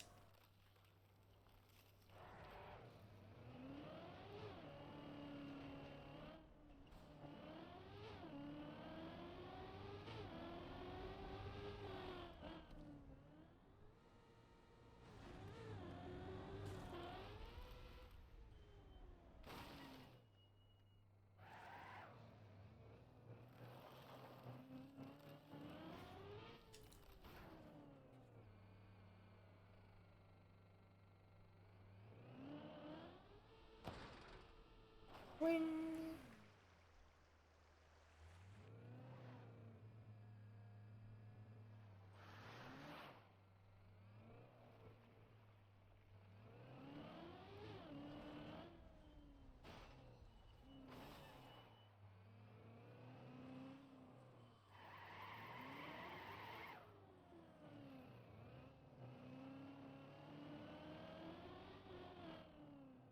Alright.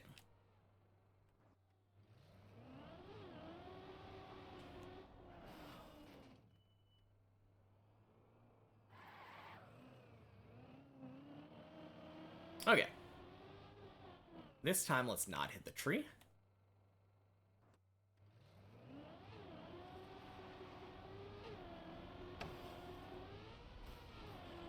Oh, that was a weird, bumpy landing.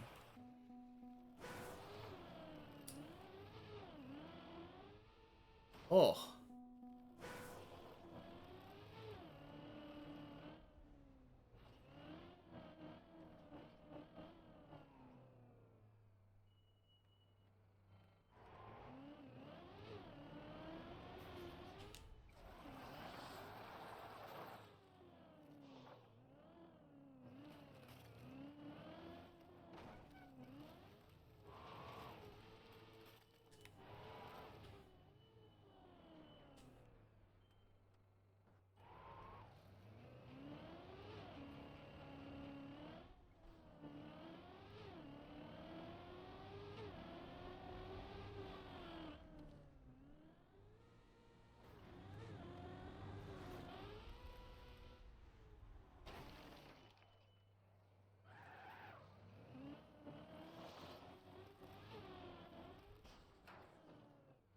Okay.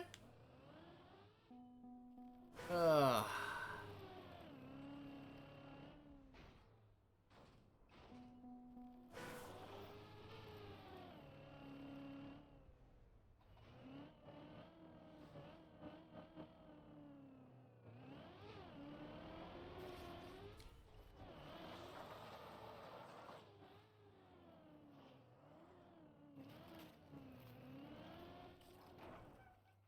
Good stuff.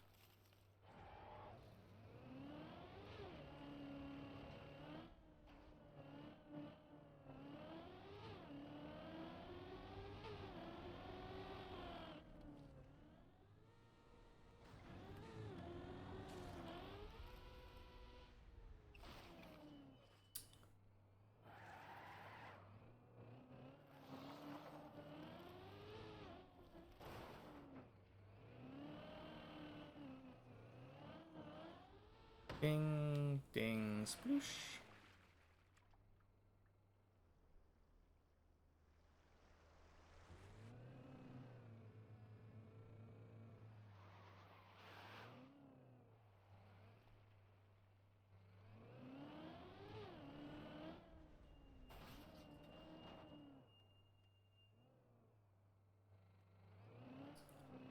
All right.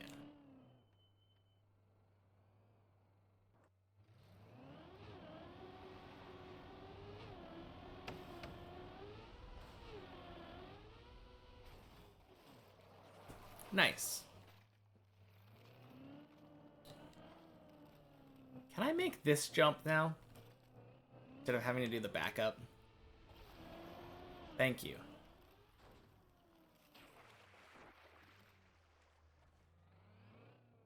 Actually, I think I made it last time too, but I just hate that backup strat.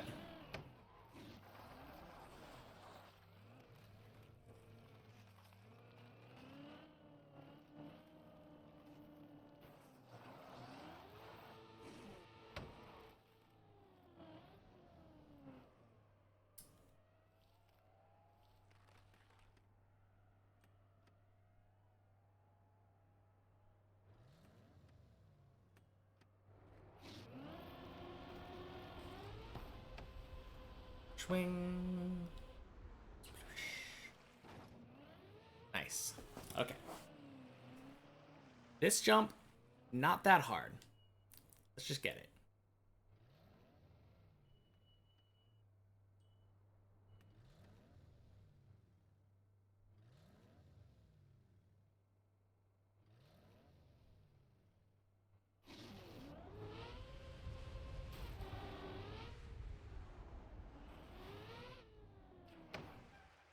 All right. And because I'm a noob, we get wet tires. I've definitely seen people just come to a stop up here without going into the pool. And I've done it before.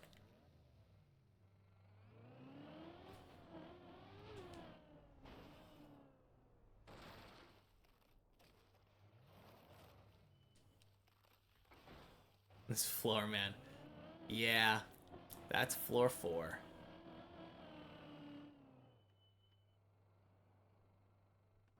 I 100% agree.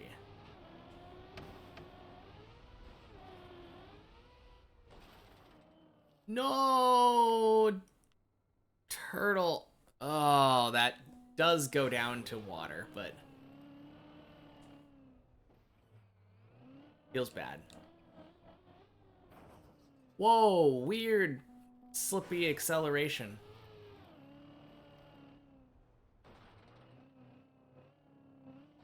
Were my tires still icy? I don't think so, right?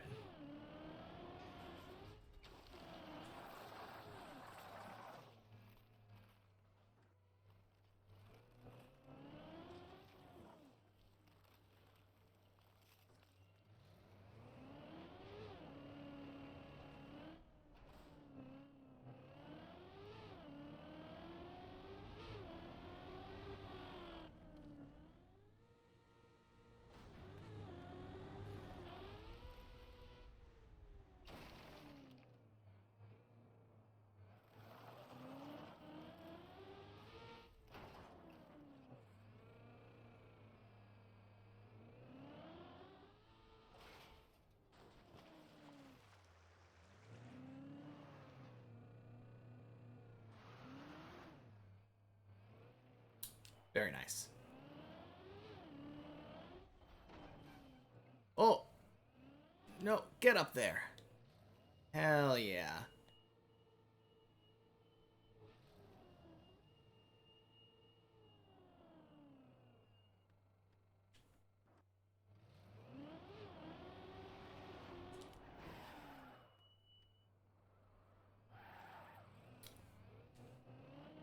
Whew.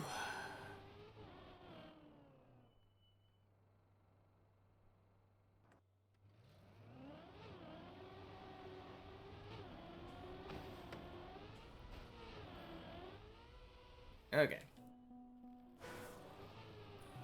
Mix it to water.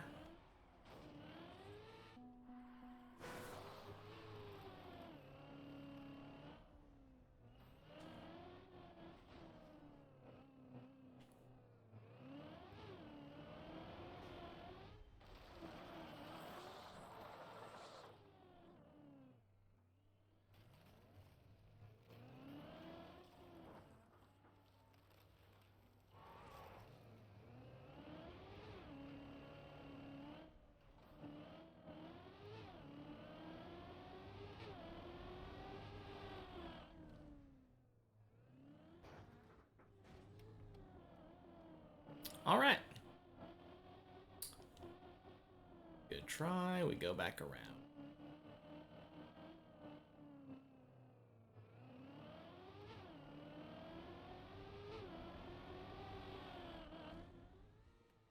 Oh, jeez. Good try. Back around.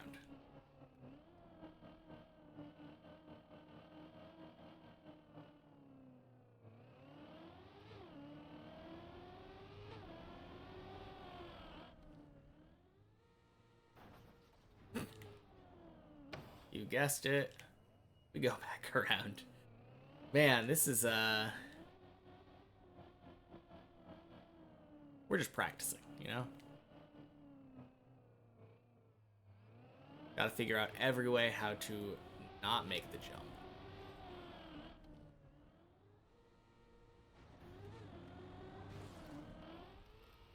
Well, that's another one.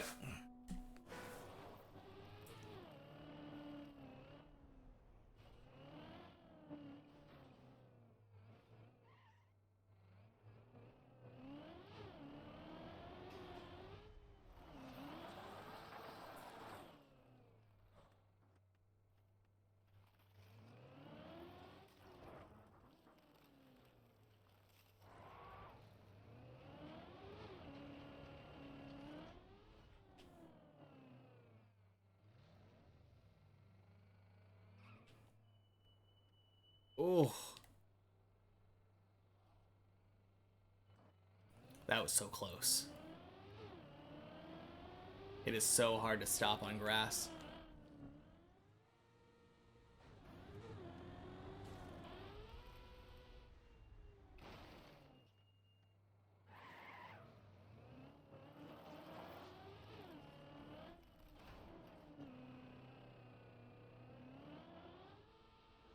Boing.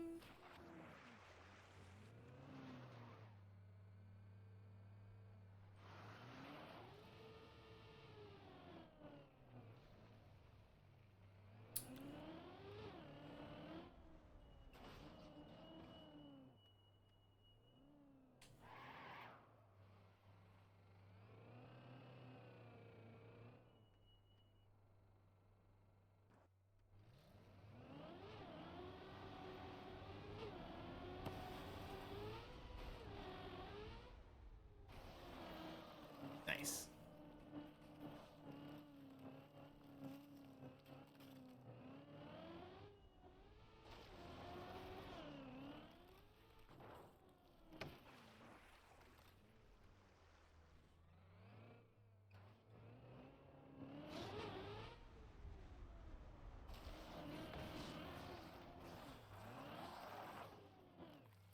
Okay. This time for sure.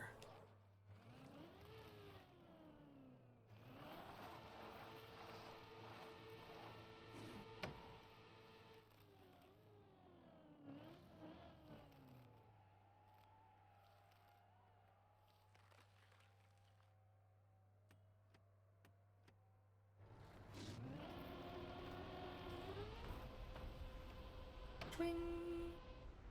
Nice. Whew. Okay.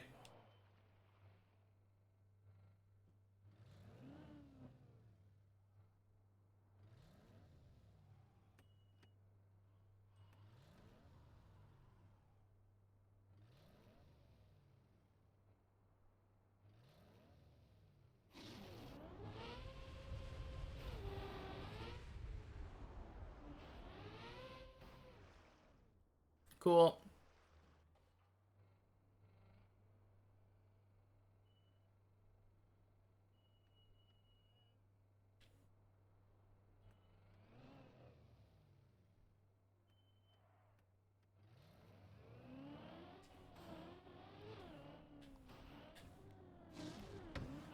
Oh. Clean. And then I screw it up. Why? Oh, why did I rush it? Oh my god. That's so dumb. Well, we can do it again.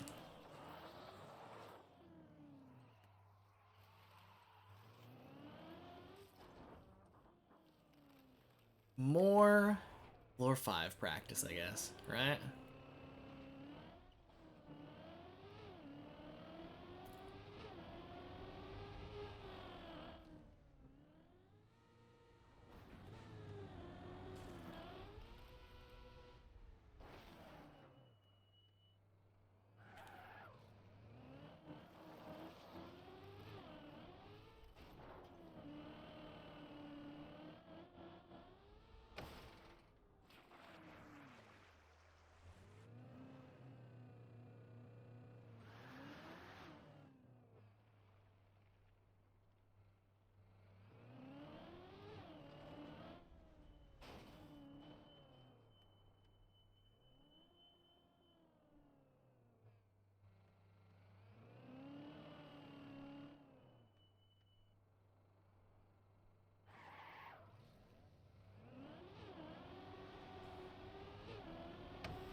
Nice.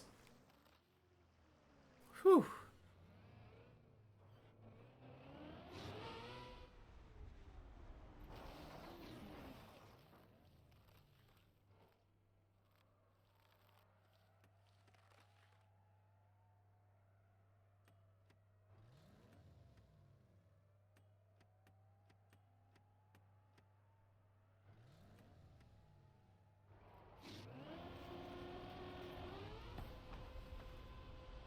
Ding, ding. Sploosh.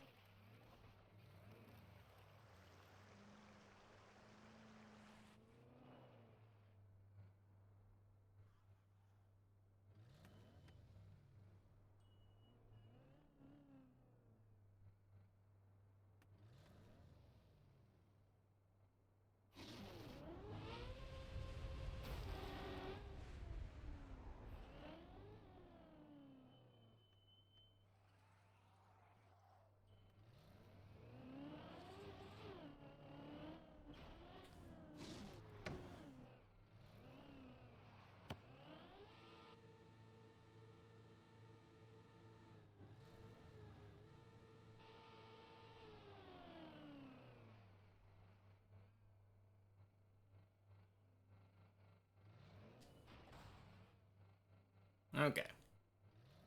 There we go. Finally. After an hour and a half.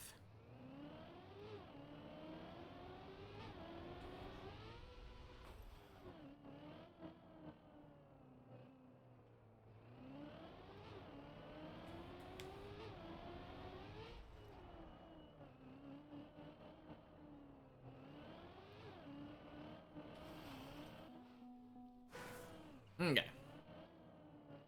Second pillar failed. Or second beam failed, I mean.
All right. Made it past the beams.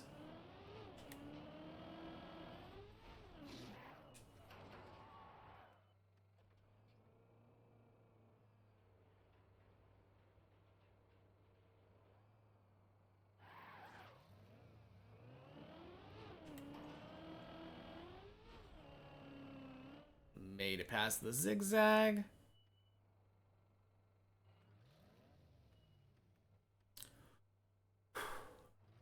Isaiah, you're back. Welcome back. We're doing checkpoint runs with Zane right now. You're awake now. I wish I could say the same. I don't feel awake right now.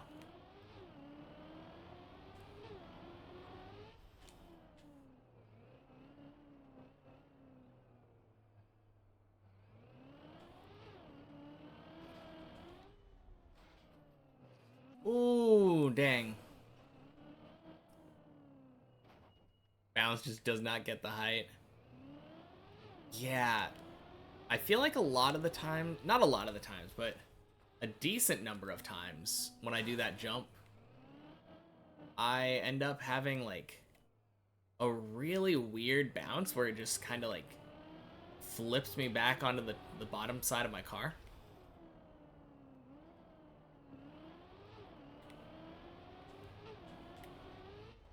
I don't really know what the deal is with that jump. Very weird.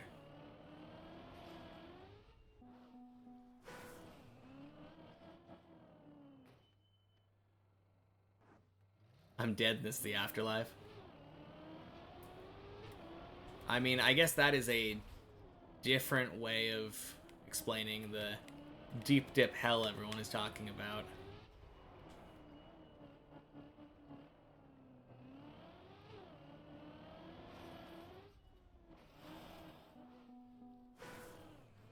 I think you might just be explaining the plot of Lost, though.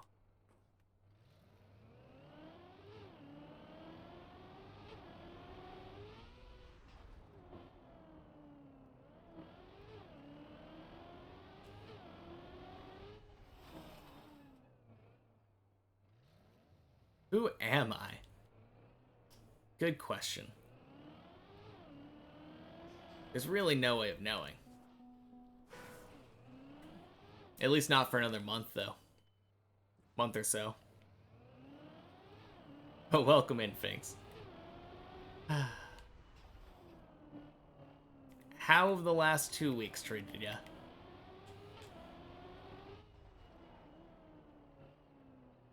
I'm looking very smart. Well, thank you. I feel like I had someone tell me the opposite earlier. They said the beard made me look wiser. How was my trip? My trip was good. Yeah, it was really good. Got a lot of souvenirs and had a lot of fun. Saw a lot of different places. I mean, all of them were in Tokyo, so... No, Kanazawa is not in Tokyo, and I don't think Yokohama is either, but... Yeah. A lot of fun, though. It was a lot of fun.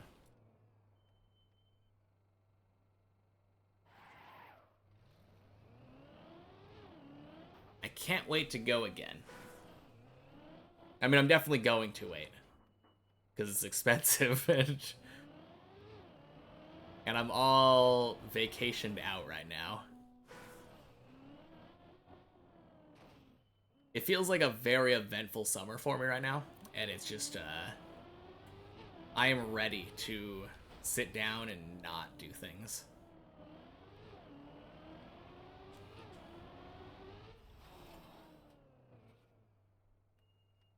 Good eventful? Yeah, good eventful, but eventful nonetheless.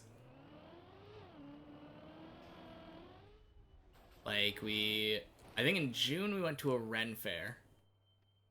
July, we went to New York for a concert. And then, obviously, August, no, other way around? July we went to a Ren fair? Because this was September. Yeah. But yeah, New York and Japan, like, back-to-back months. Fun, don't get me wrong, but like, I am ready to just stay at home.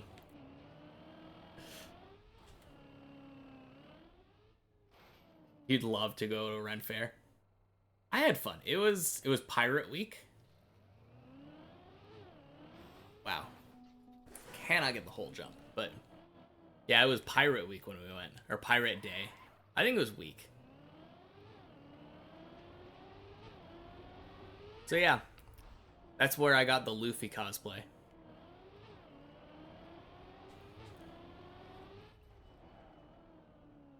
Hello, you gotta go. Maybe be able to come back. Can definitely watch tomorrow. Yeah, I'll be here tomorrow.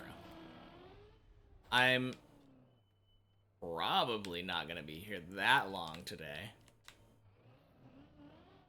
Another 50 minutes, I think. I don't think I'm beating floor 6 today. That would be kind of crazy to me if I got another floor 7 attempt on the... I mean, not in the main map, but on checkpoint map. But yeah, see you later, Wicked.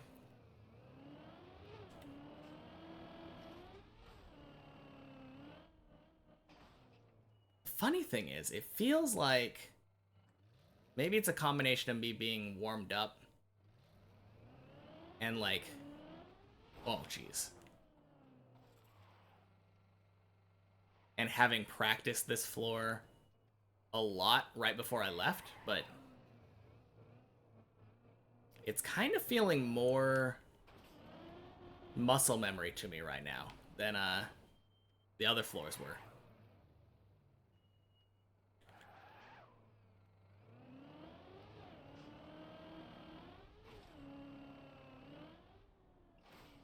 Yes, Cat. You want to say hello to everybody?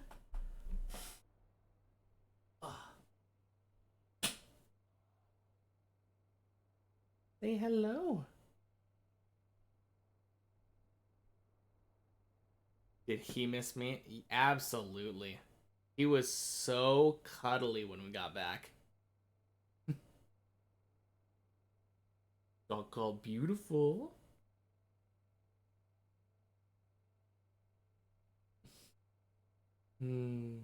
I think he's hungry.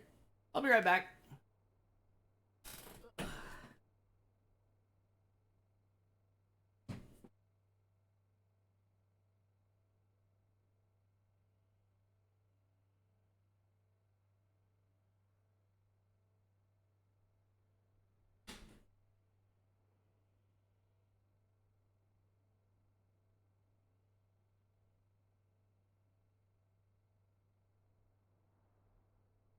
Oh crap.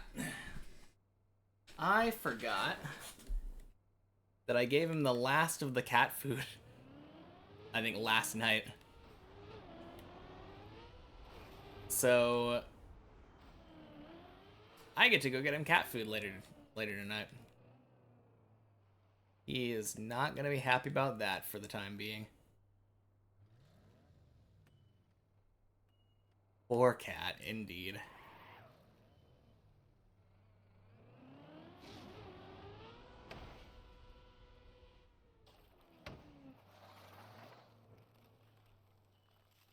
Luckily, I think he just ran out, so it's not going to be too bad. He definitely pesters me whenever he sees the bottom of his bowl.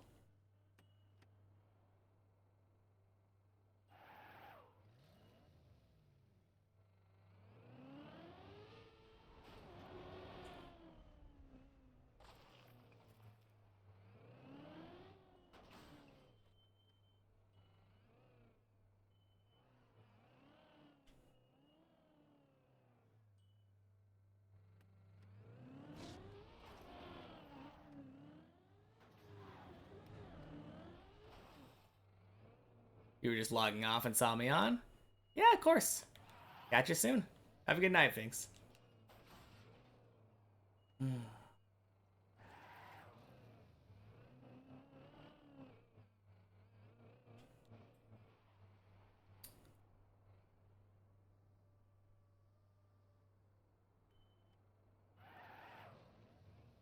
That makes me nervous.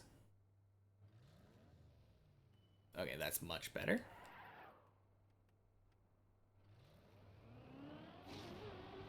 Swing.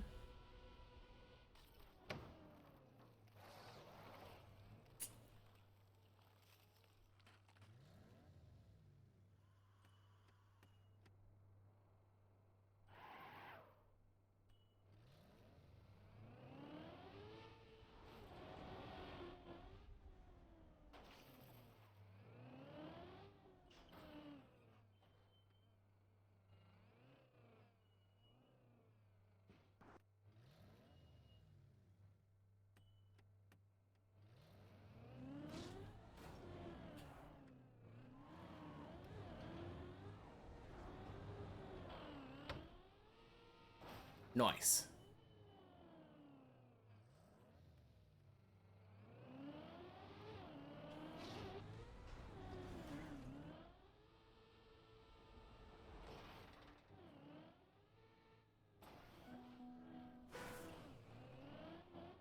Finally floor 6 together, yeah. One of us has got to get floor 7, right? Ooh. Man, I scraped the... I think I scraped the jump. Oh.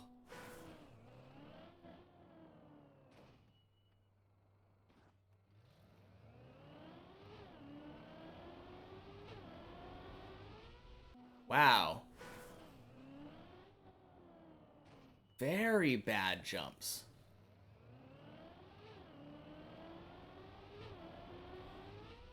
There we go.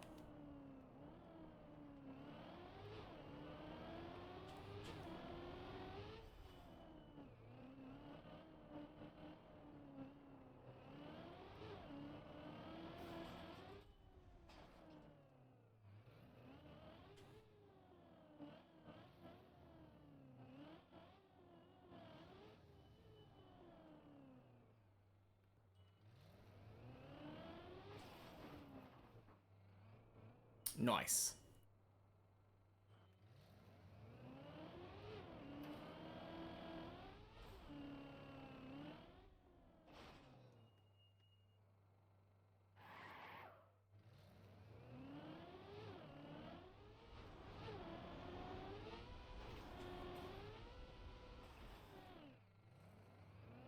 Sick, we made it to the checkpoint. The fake checkpoint, of course.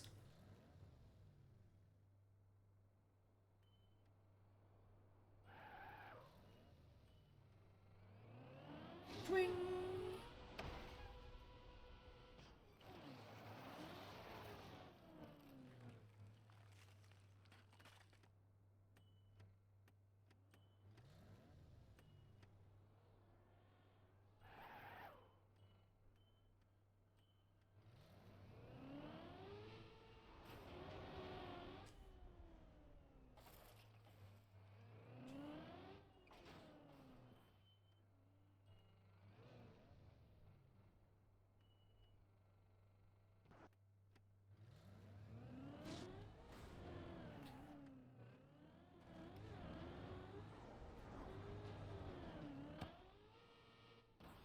Nice.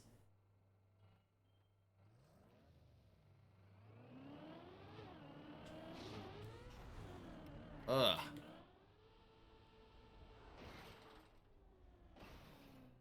Gross. Man, I don't know why, but I am not getting that jump today. I mean, probably rust, but... that was kind of easy for me the last couple times I was doing it. Ooh, what a terrible place to turtle. That's pretty funny, though. Oh.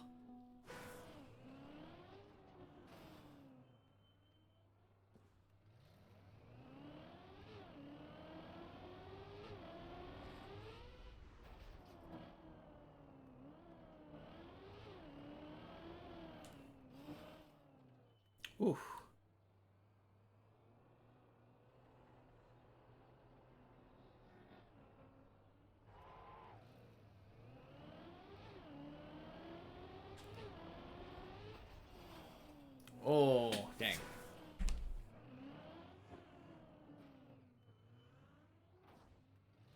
this has been so weird. I don't know why.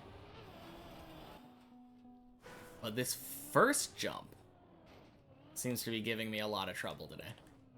On floor 6. Like, not the first beam jump, just that first one. It's literally just a straight jump.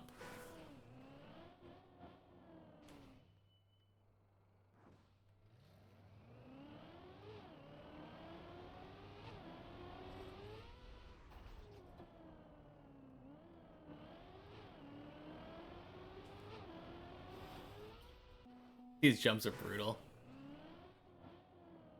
Yeah, I mean, the 2 beams are brutal, but I feel like this one's just always been pretty easy.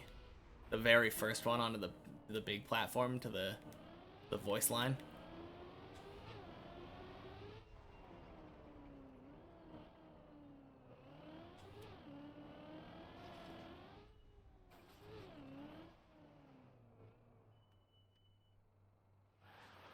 Yeah. Agreed.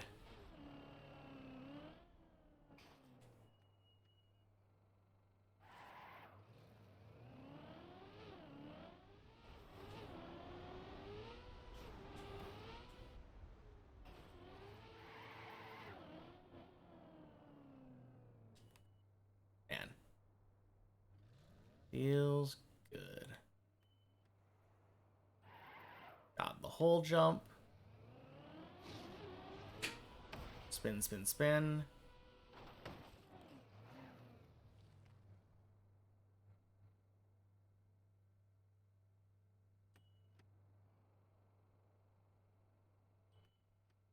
I'm cooking. Yeah. I sure hope so.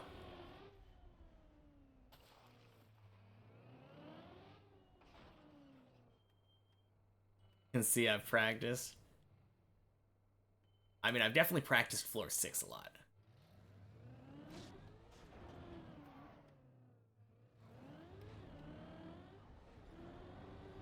That is what the last, like, week and a half, I think, before I left on vacation was all about.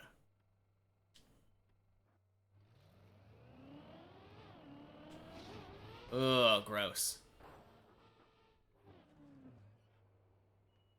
Does this have a save to floor 6?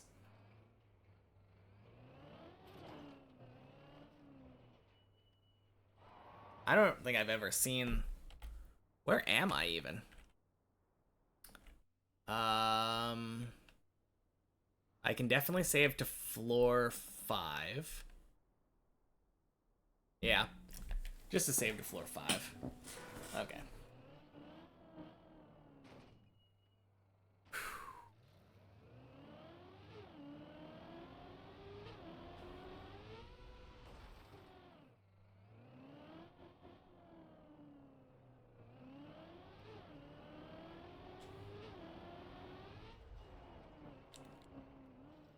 Oh my god.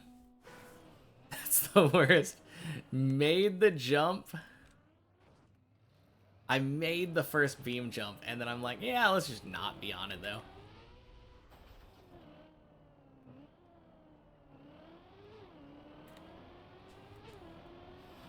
Oof.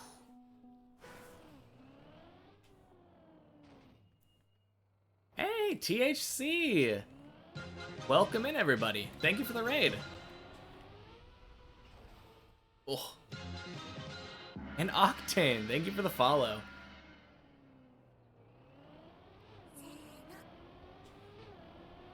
Oh. And Fab, thank you for the follow. Dang. How was the stream? It's been a little while. Oh, you got it.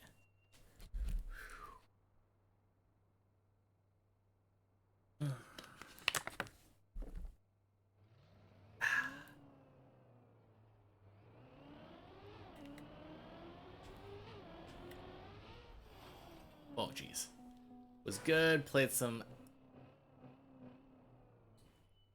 Are you saying LOL maps or League of Legends?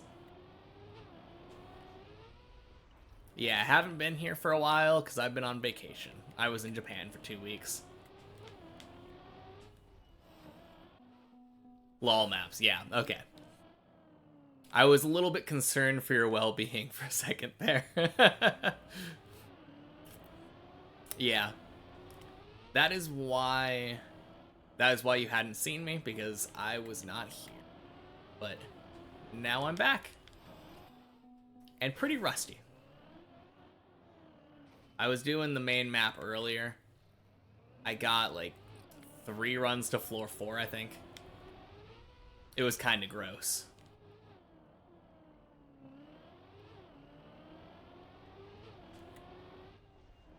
But yeah, I think the muscle memory is kind of coming back now.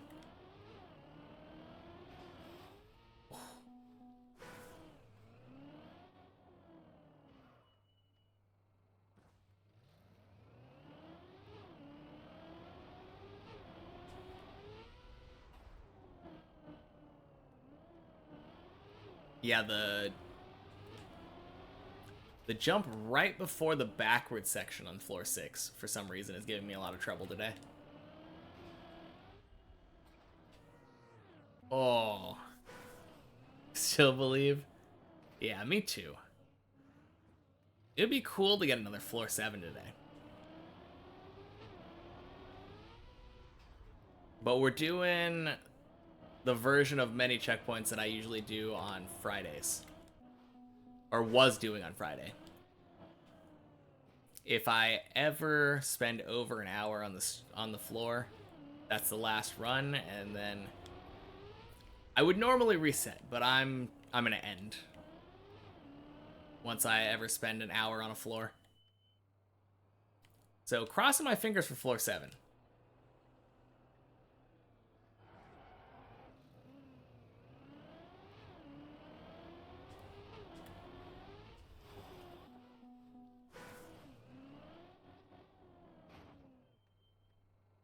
No, it's good to be back, though. I genuinely missed this map and the stream.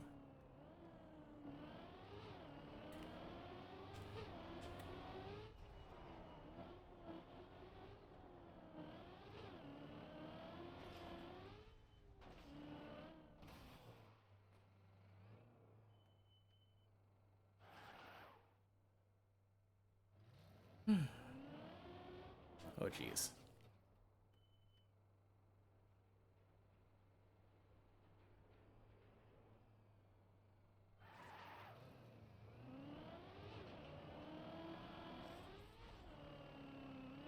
Nice.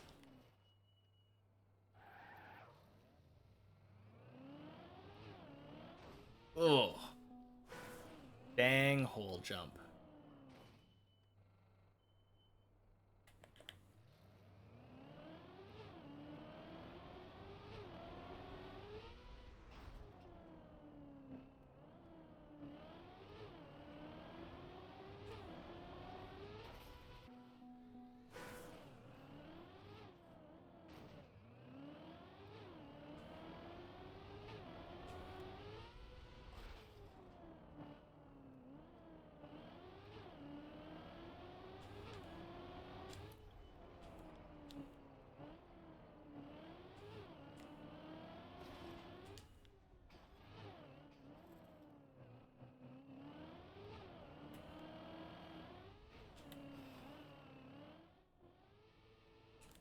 Dang. That's always the worst. I barely scraped. And also, I didn't aim far enough left at the end. If I had aimed more left, I could have saved it.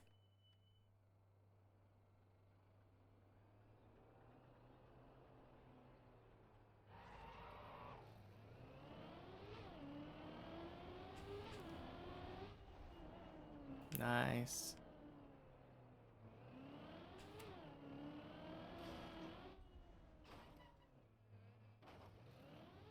Oh, yeah, there we go.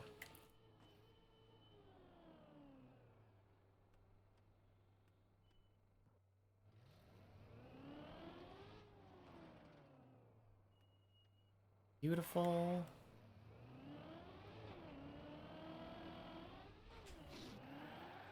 Ugh. Disgusting.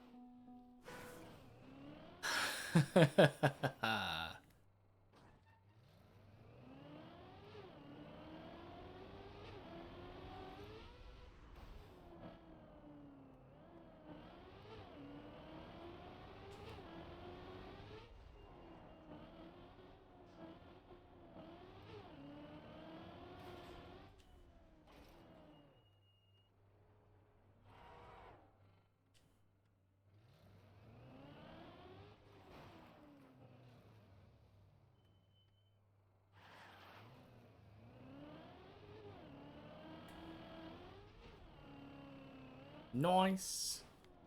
We make that.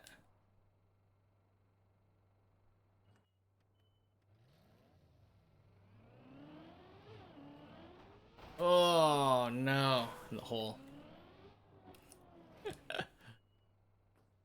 Right as I read Zane's message, I'm free from the hole. You're gonna go eat? Nice to see me back. Thank you. Have a good meal. And thank you again for the raid.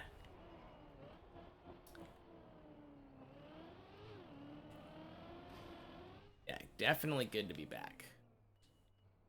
Oh no. You love this? Oh, you're talking about the checkpoint? Or just us playing deep dip. There, yeah, there we go. Absolutely.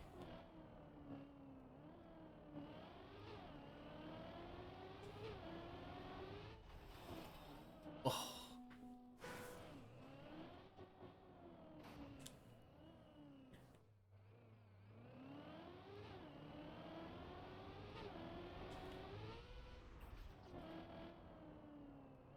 We good. Yeah, we'll get floor 7. Surely. Surely.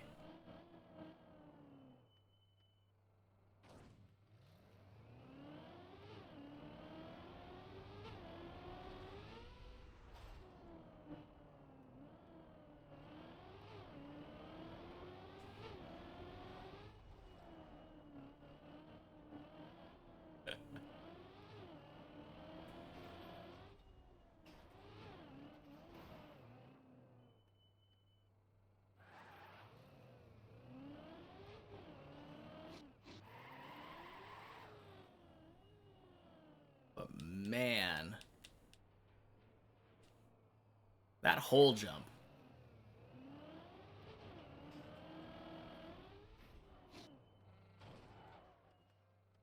Oh, jeez. Oh, there we go.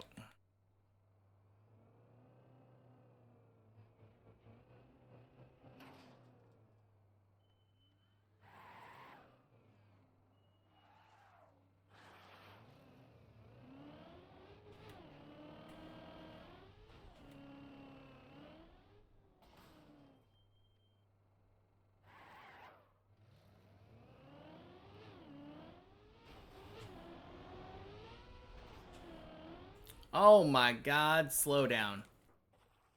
Feels bad. Oh, such a clean hole jump, but got the landing bug thing. I don't know what it is.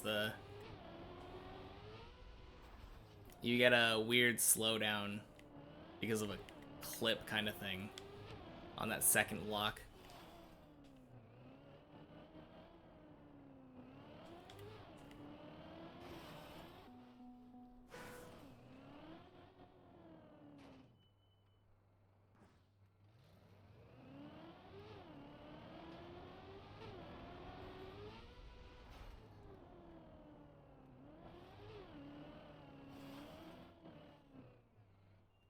Okay.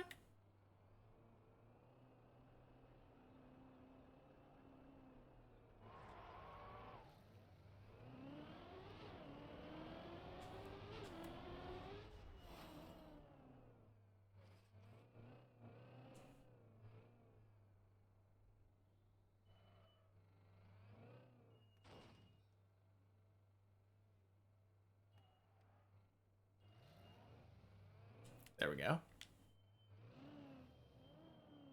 Nice.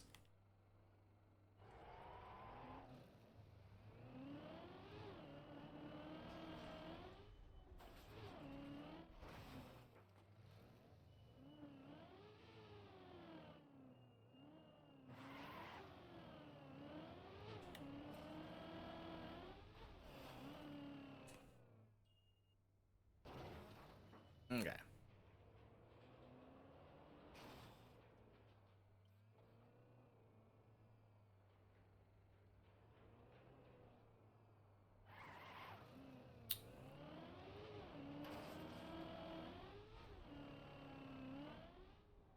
Nice.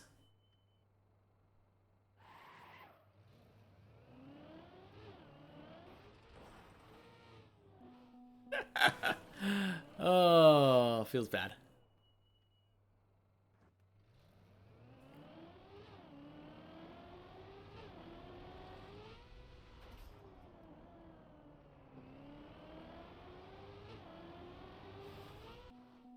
Surely we get the whole jump.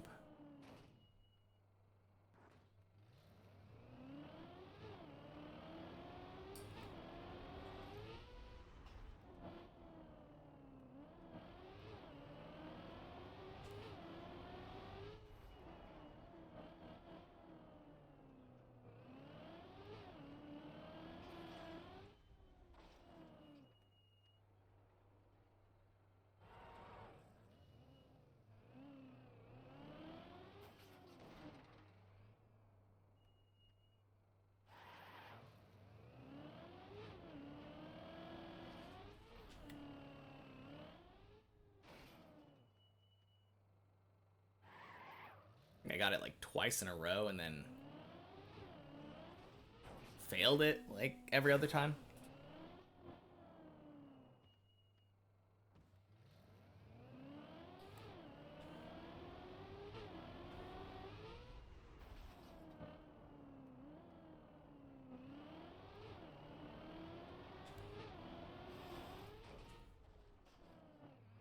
Okay. That worked.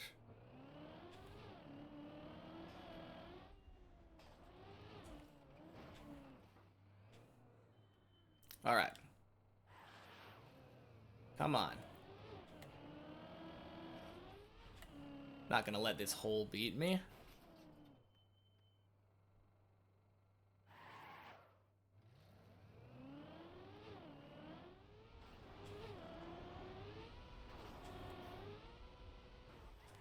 Nice. There we go. Oh.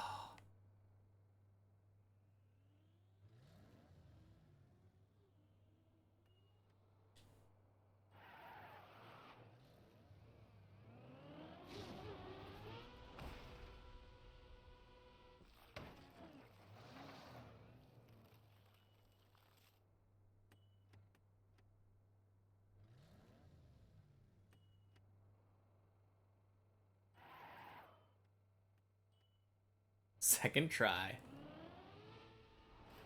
Nice.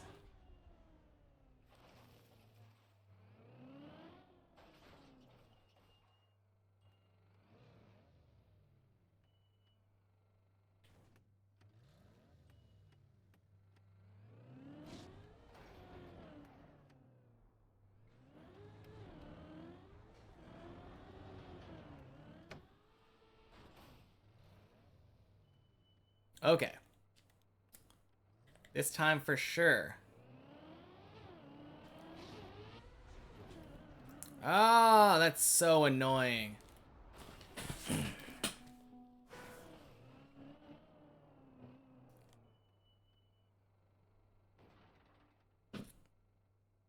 Ooh, nice. Easy clack. Let's go.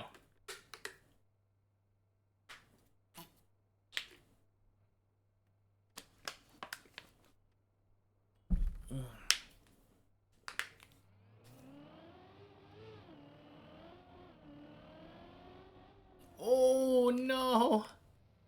Oh, feels bad.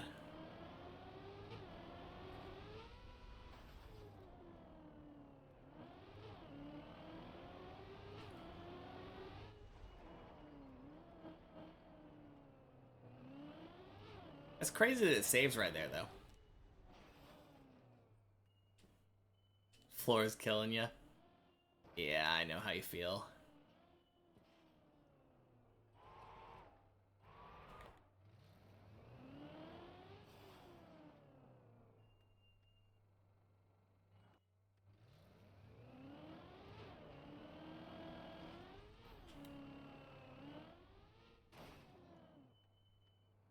Great save. Yeah, I mean, it saves, like, saves you from doing half of the beams.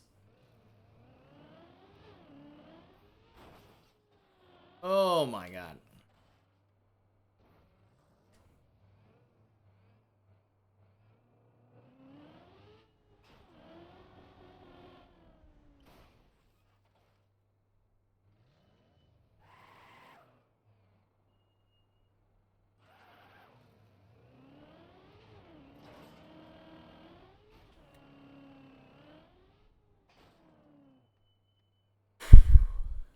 Hole, please. Hole, please.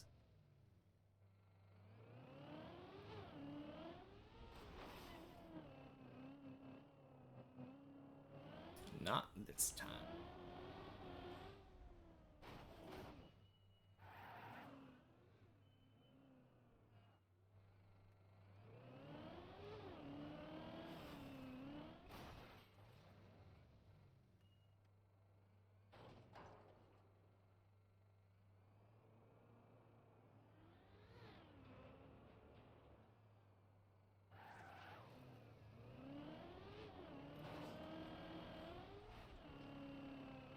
Ring.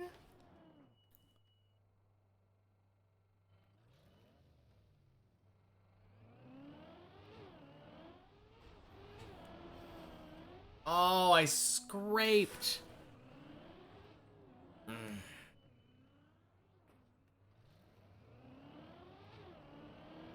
Just the worst. Hate to see those sparks when you finally get a decent hole jump.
All right.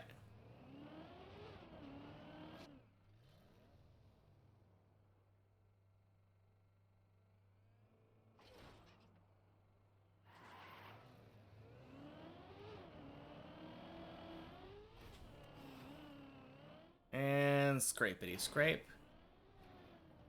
Oh boy.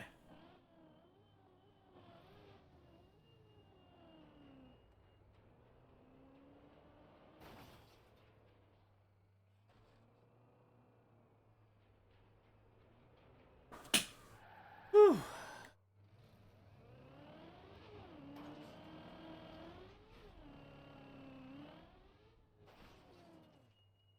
Would you look at that? Yeah, I can't clip a thing or you lose too much speed. Pretty much. It's like the name of this floor.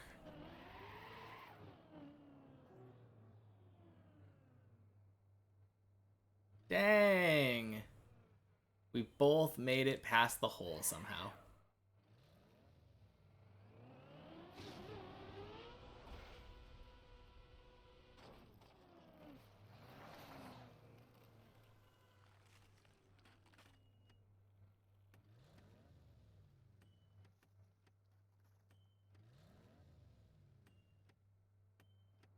Whee!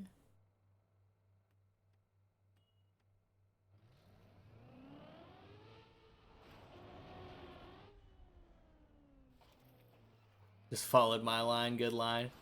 Yeah? I feel like I've practiced that quite a bit too. I've practiced most of this floor quite a bit.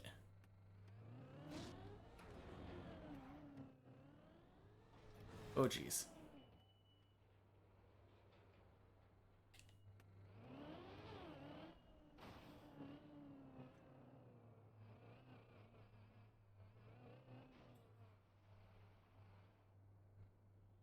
I mean, obviously it's the floor out of all of them that I've practiced the least. That I've been to anyway. But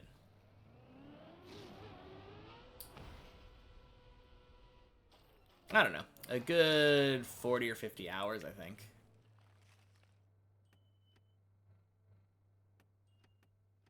Third. Yeah, I think it's about right. Oh, gee. Oh, jeez. Yeah.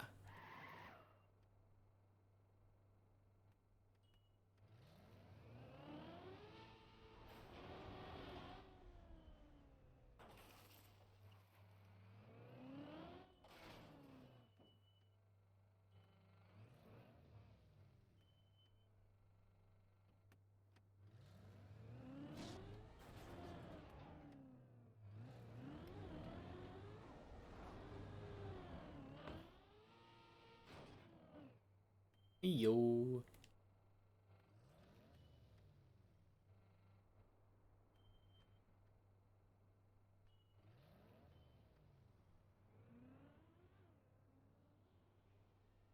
Ooh. No.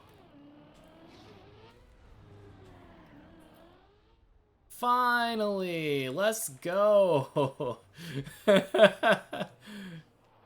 Man.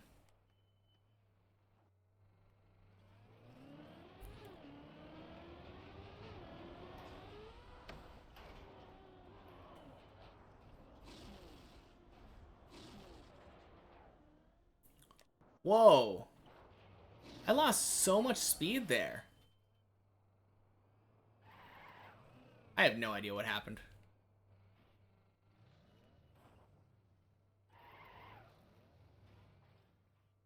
I mean, I was really far right. But I don't think I've ever seen that before. Backward slide.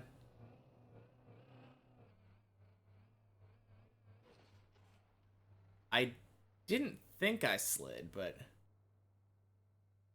I didn't go straight back. Okay. Yeah.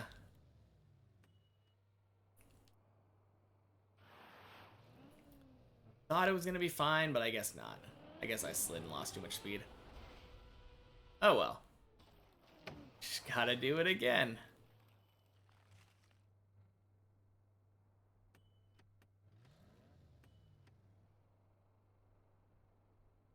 Luckily, there's a checkpoint right there, so not a big deal, right?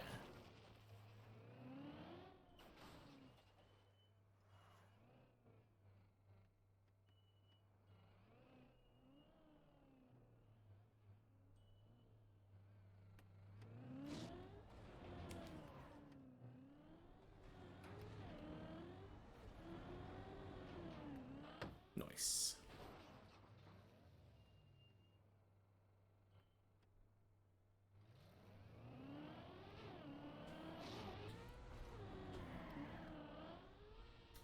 There we go. Whew.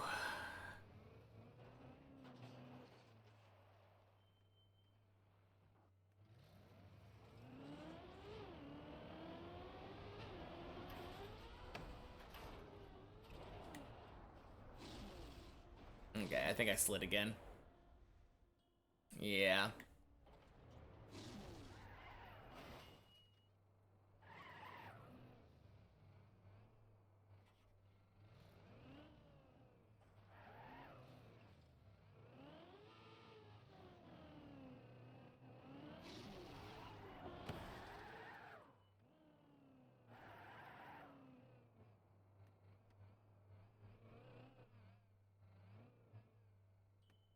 What are you talking about?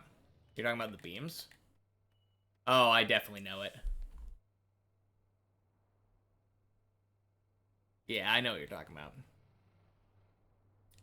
I always do a drift for like half a second. You drift for like half a second, and then your car will just get up.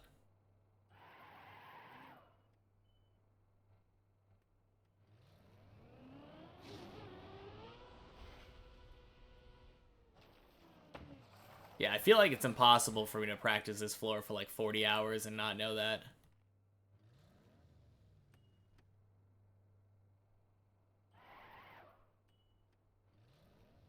But thanks for the info. I mean, you didn't know that I knew, so... Never hurts. Let me know.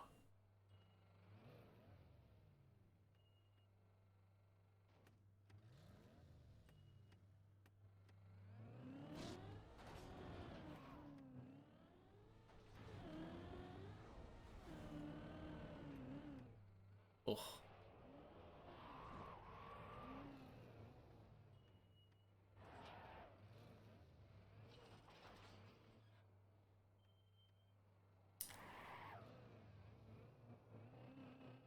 Yay, checkpoint.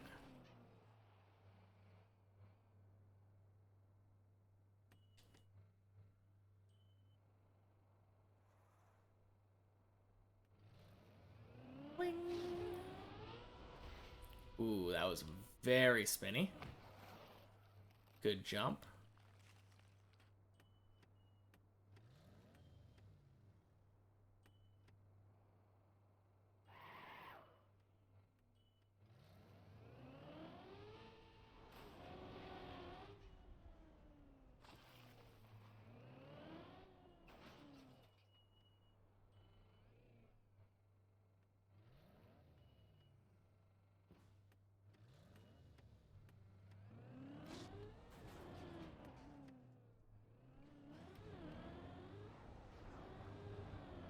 Ding. Nice.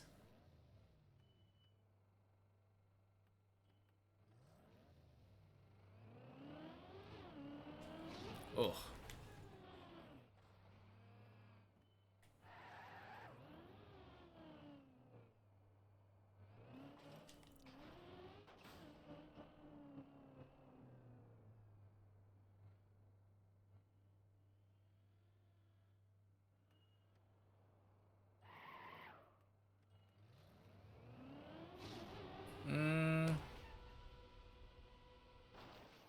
Okay. DHC, welcome back.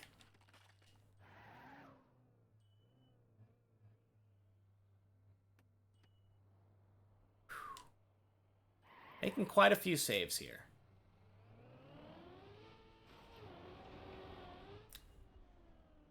But we're cutting it close.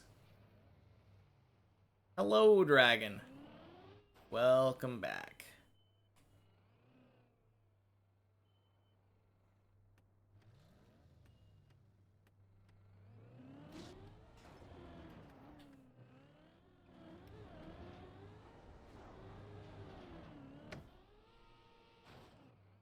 Nice.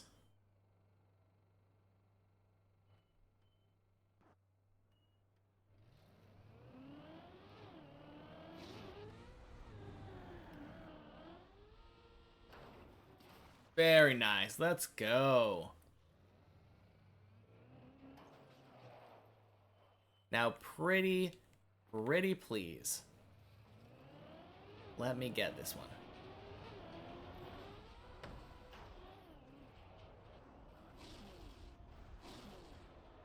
There we go.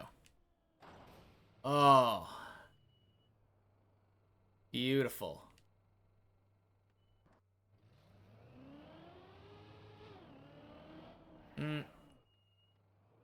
Don't like that.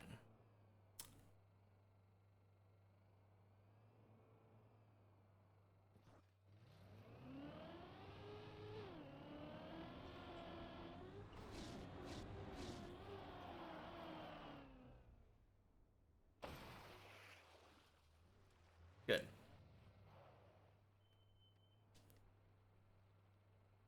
What a bounce. Indeed.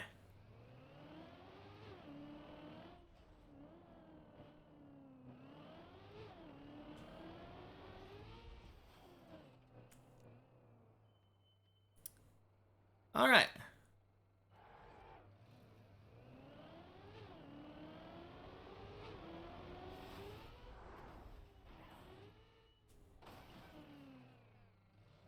Good, I get to practice this again.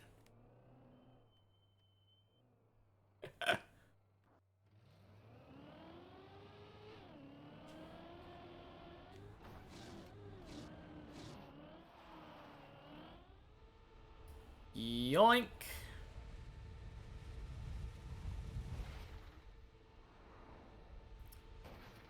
Floor gang. Oh, man.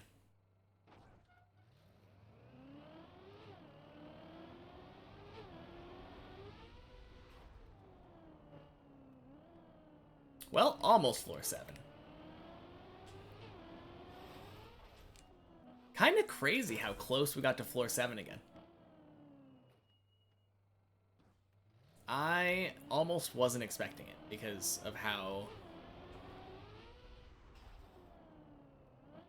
Good night, dragon. Oh, jeez. Yeah, 4 a.m. there. Yeah, it's pretty late.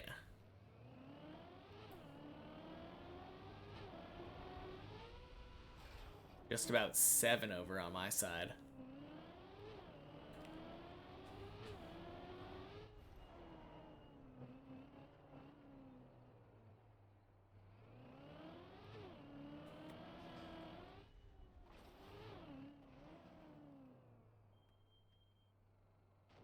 Sleeping to meditation.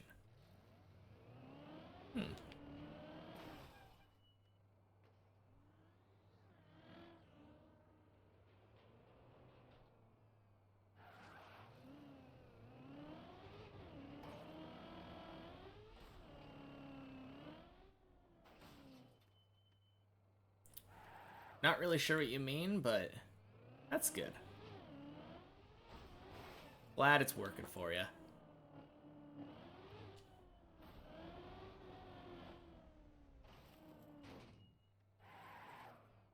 Never heard the end, fall asleep in the middle of the video.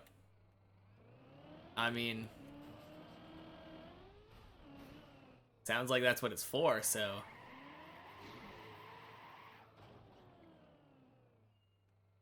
Good, good, good.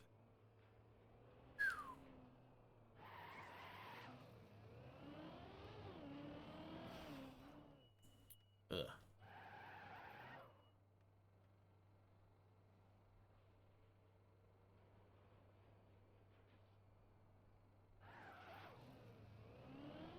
You think more people should try it? Yeah, I'm definitely not in that camp because I don't have any trouble falling asleep.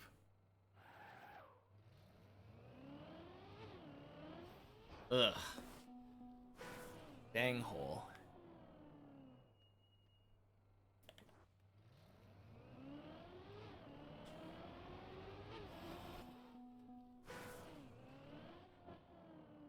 Yeah. So I've heard.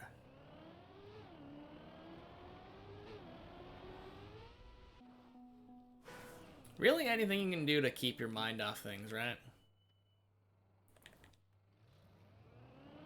Less stress in your life. Definitely a good thing.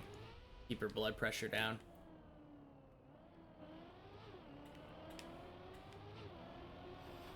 Oof.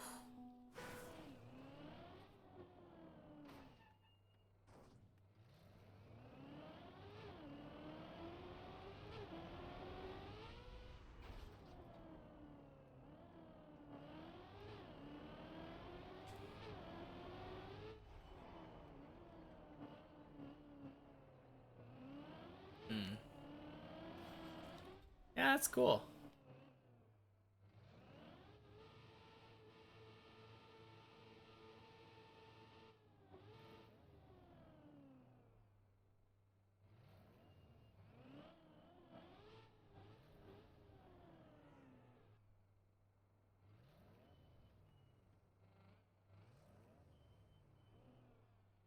jeez.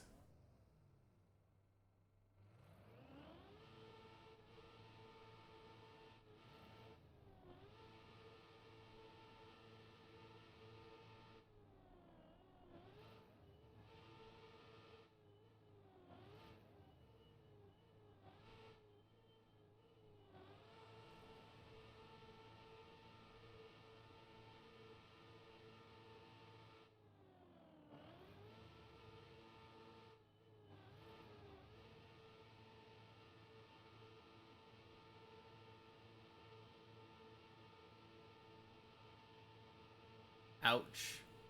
Equals Aya. Interesting.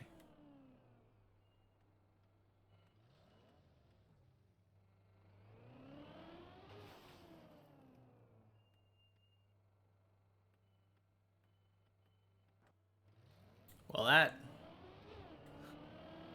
probably interrupts your meditation.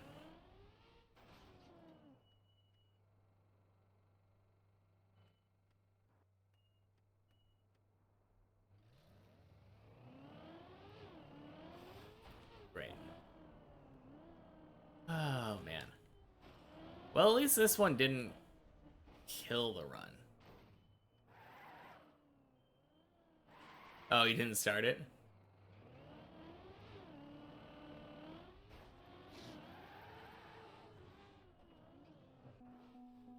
You want to sleep before 5 a.m.? Well, good night. Have a good sleep.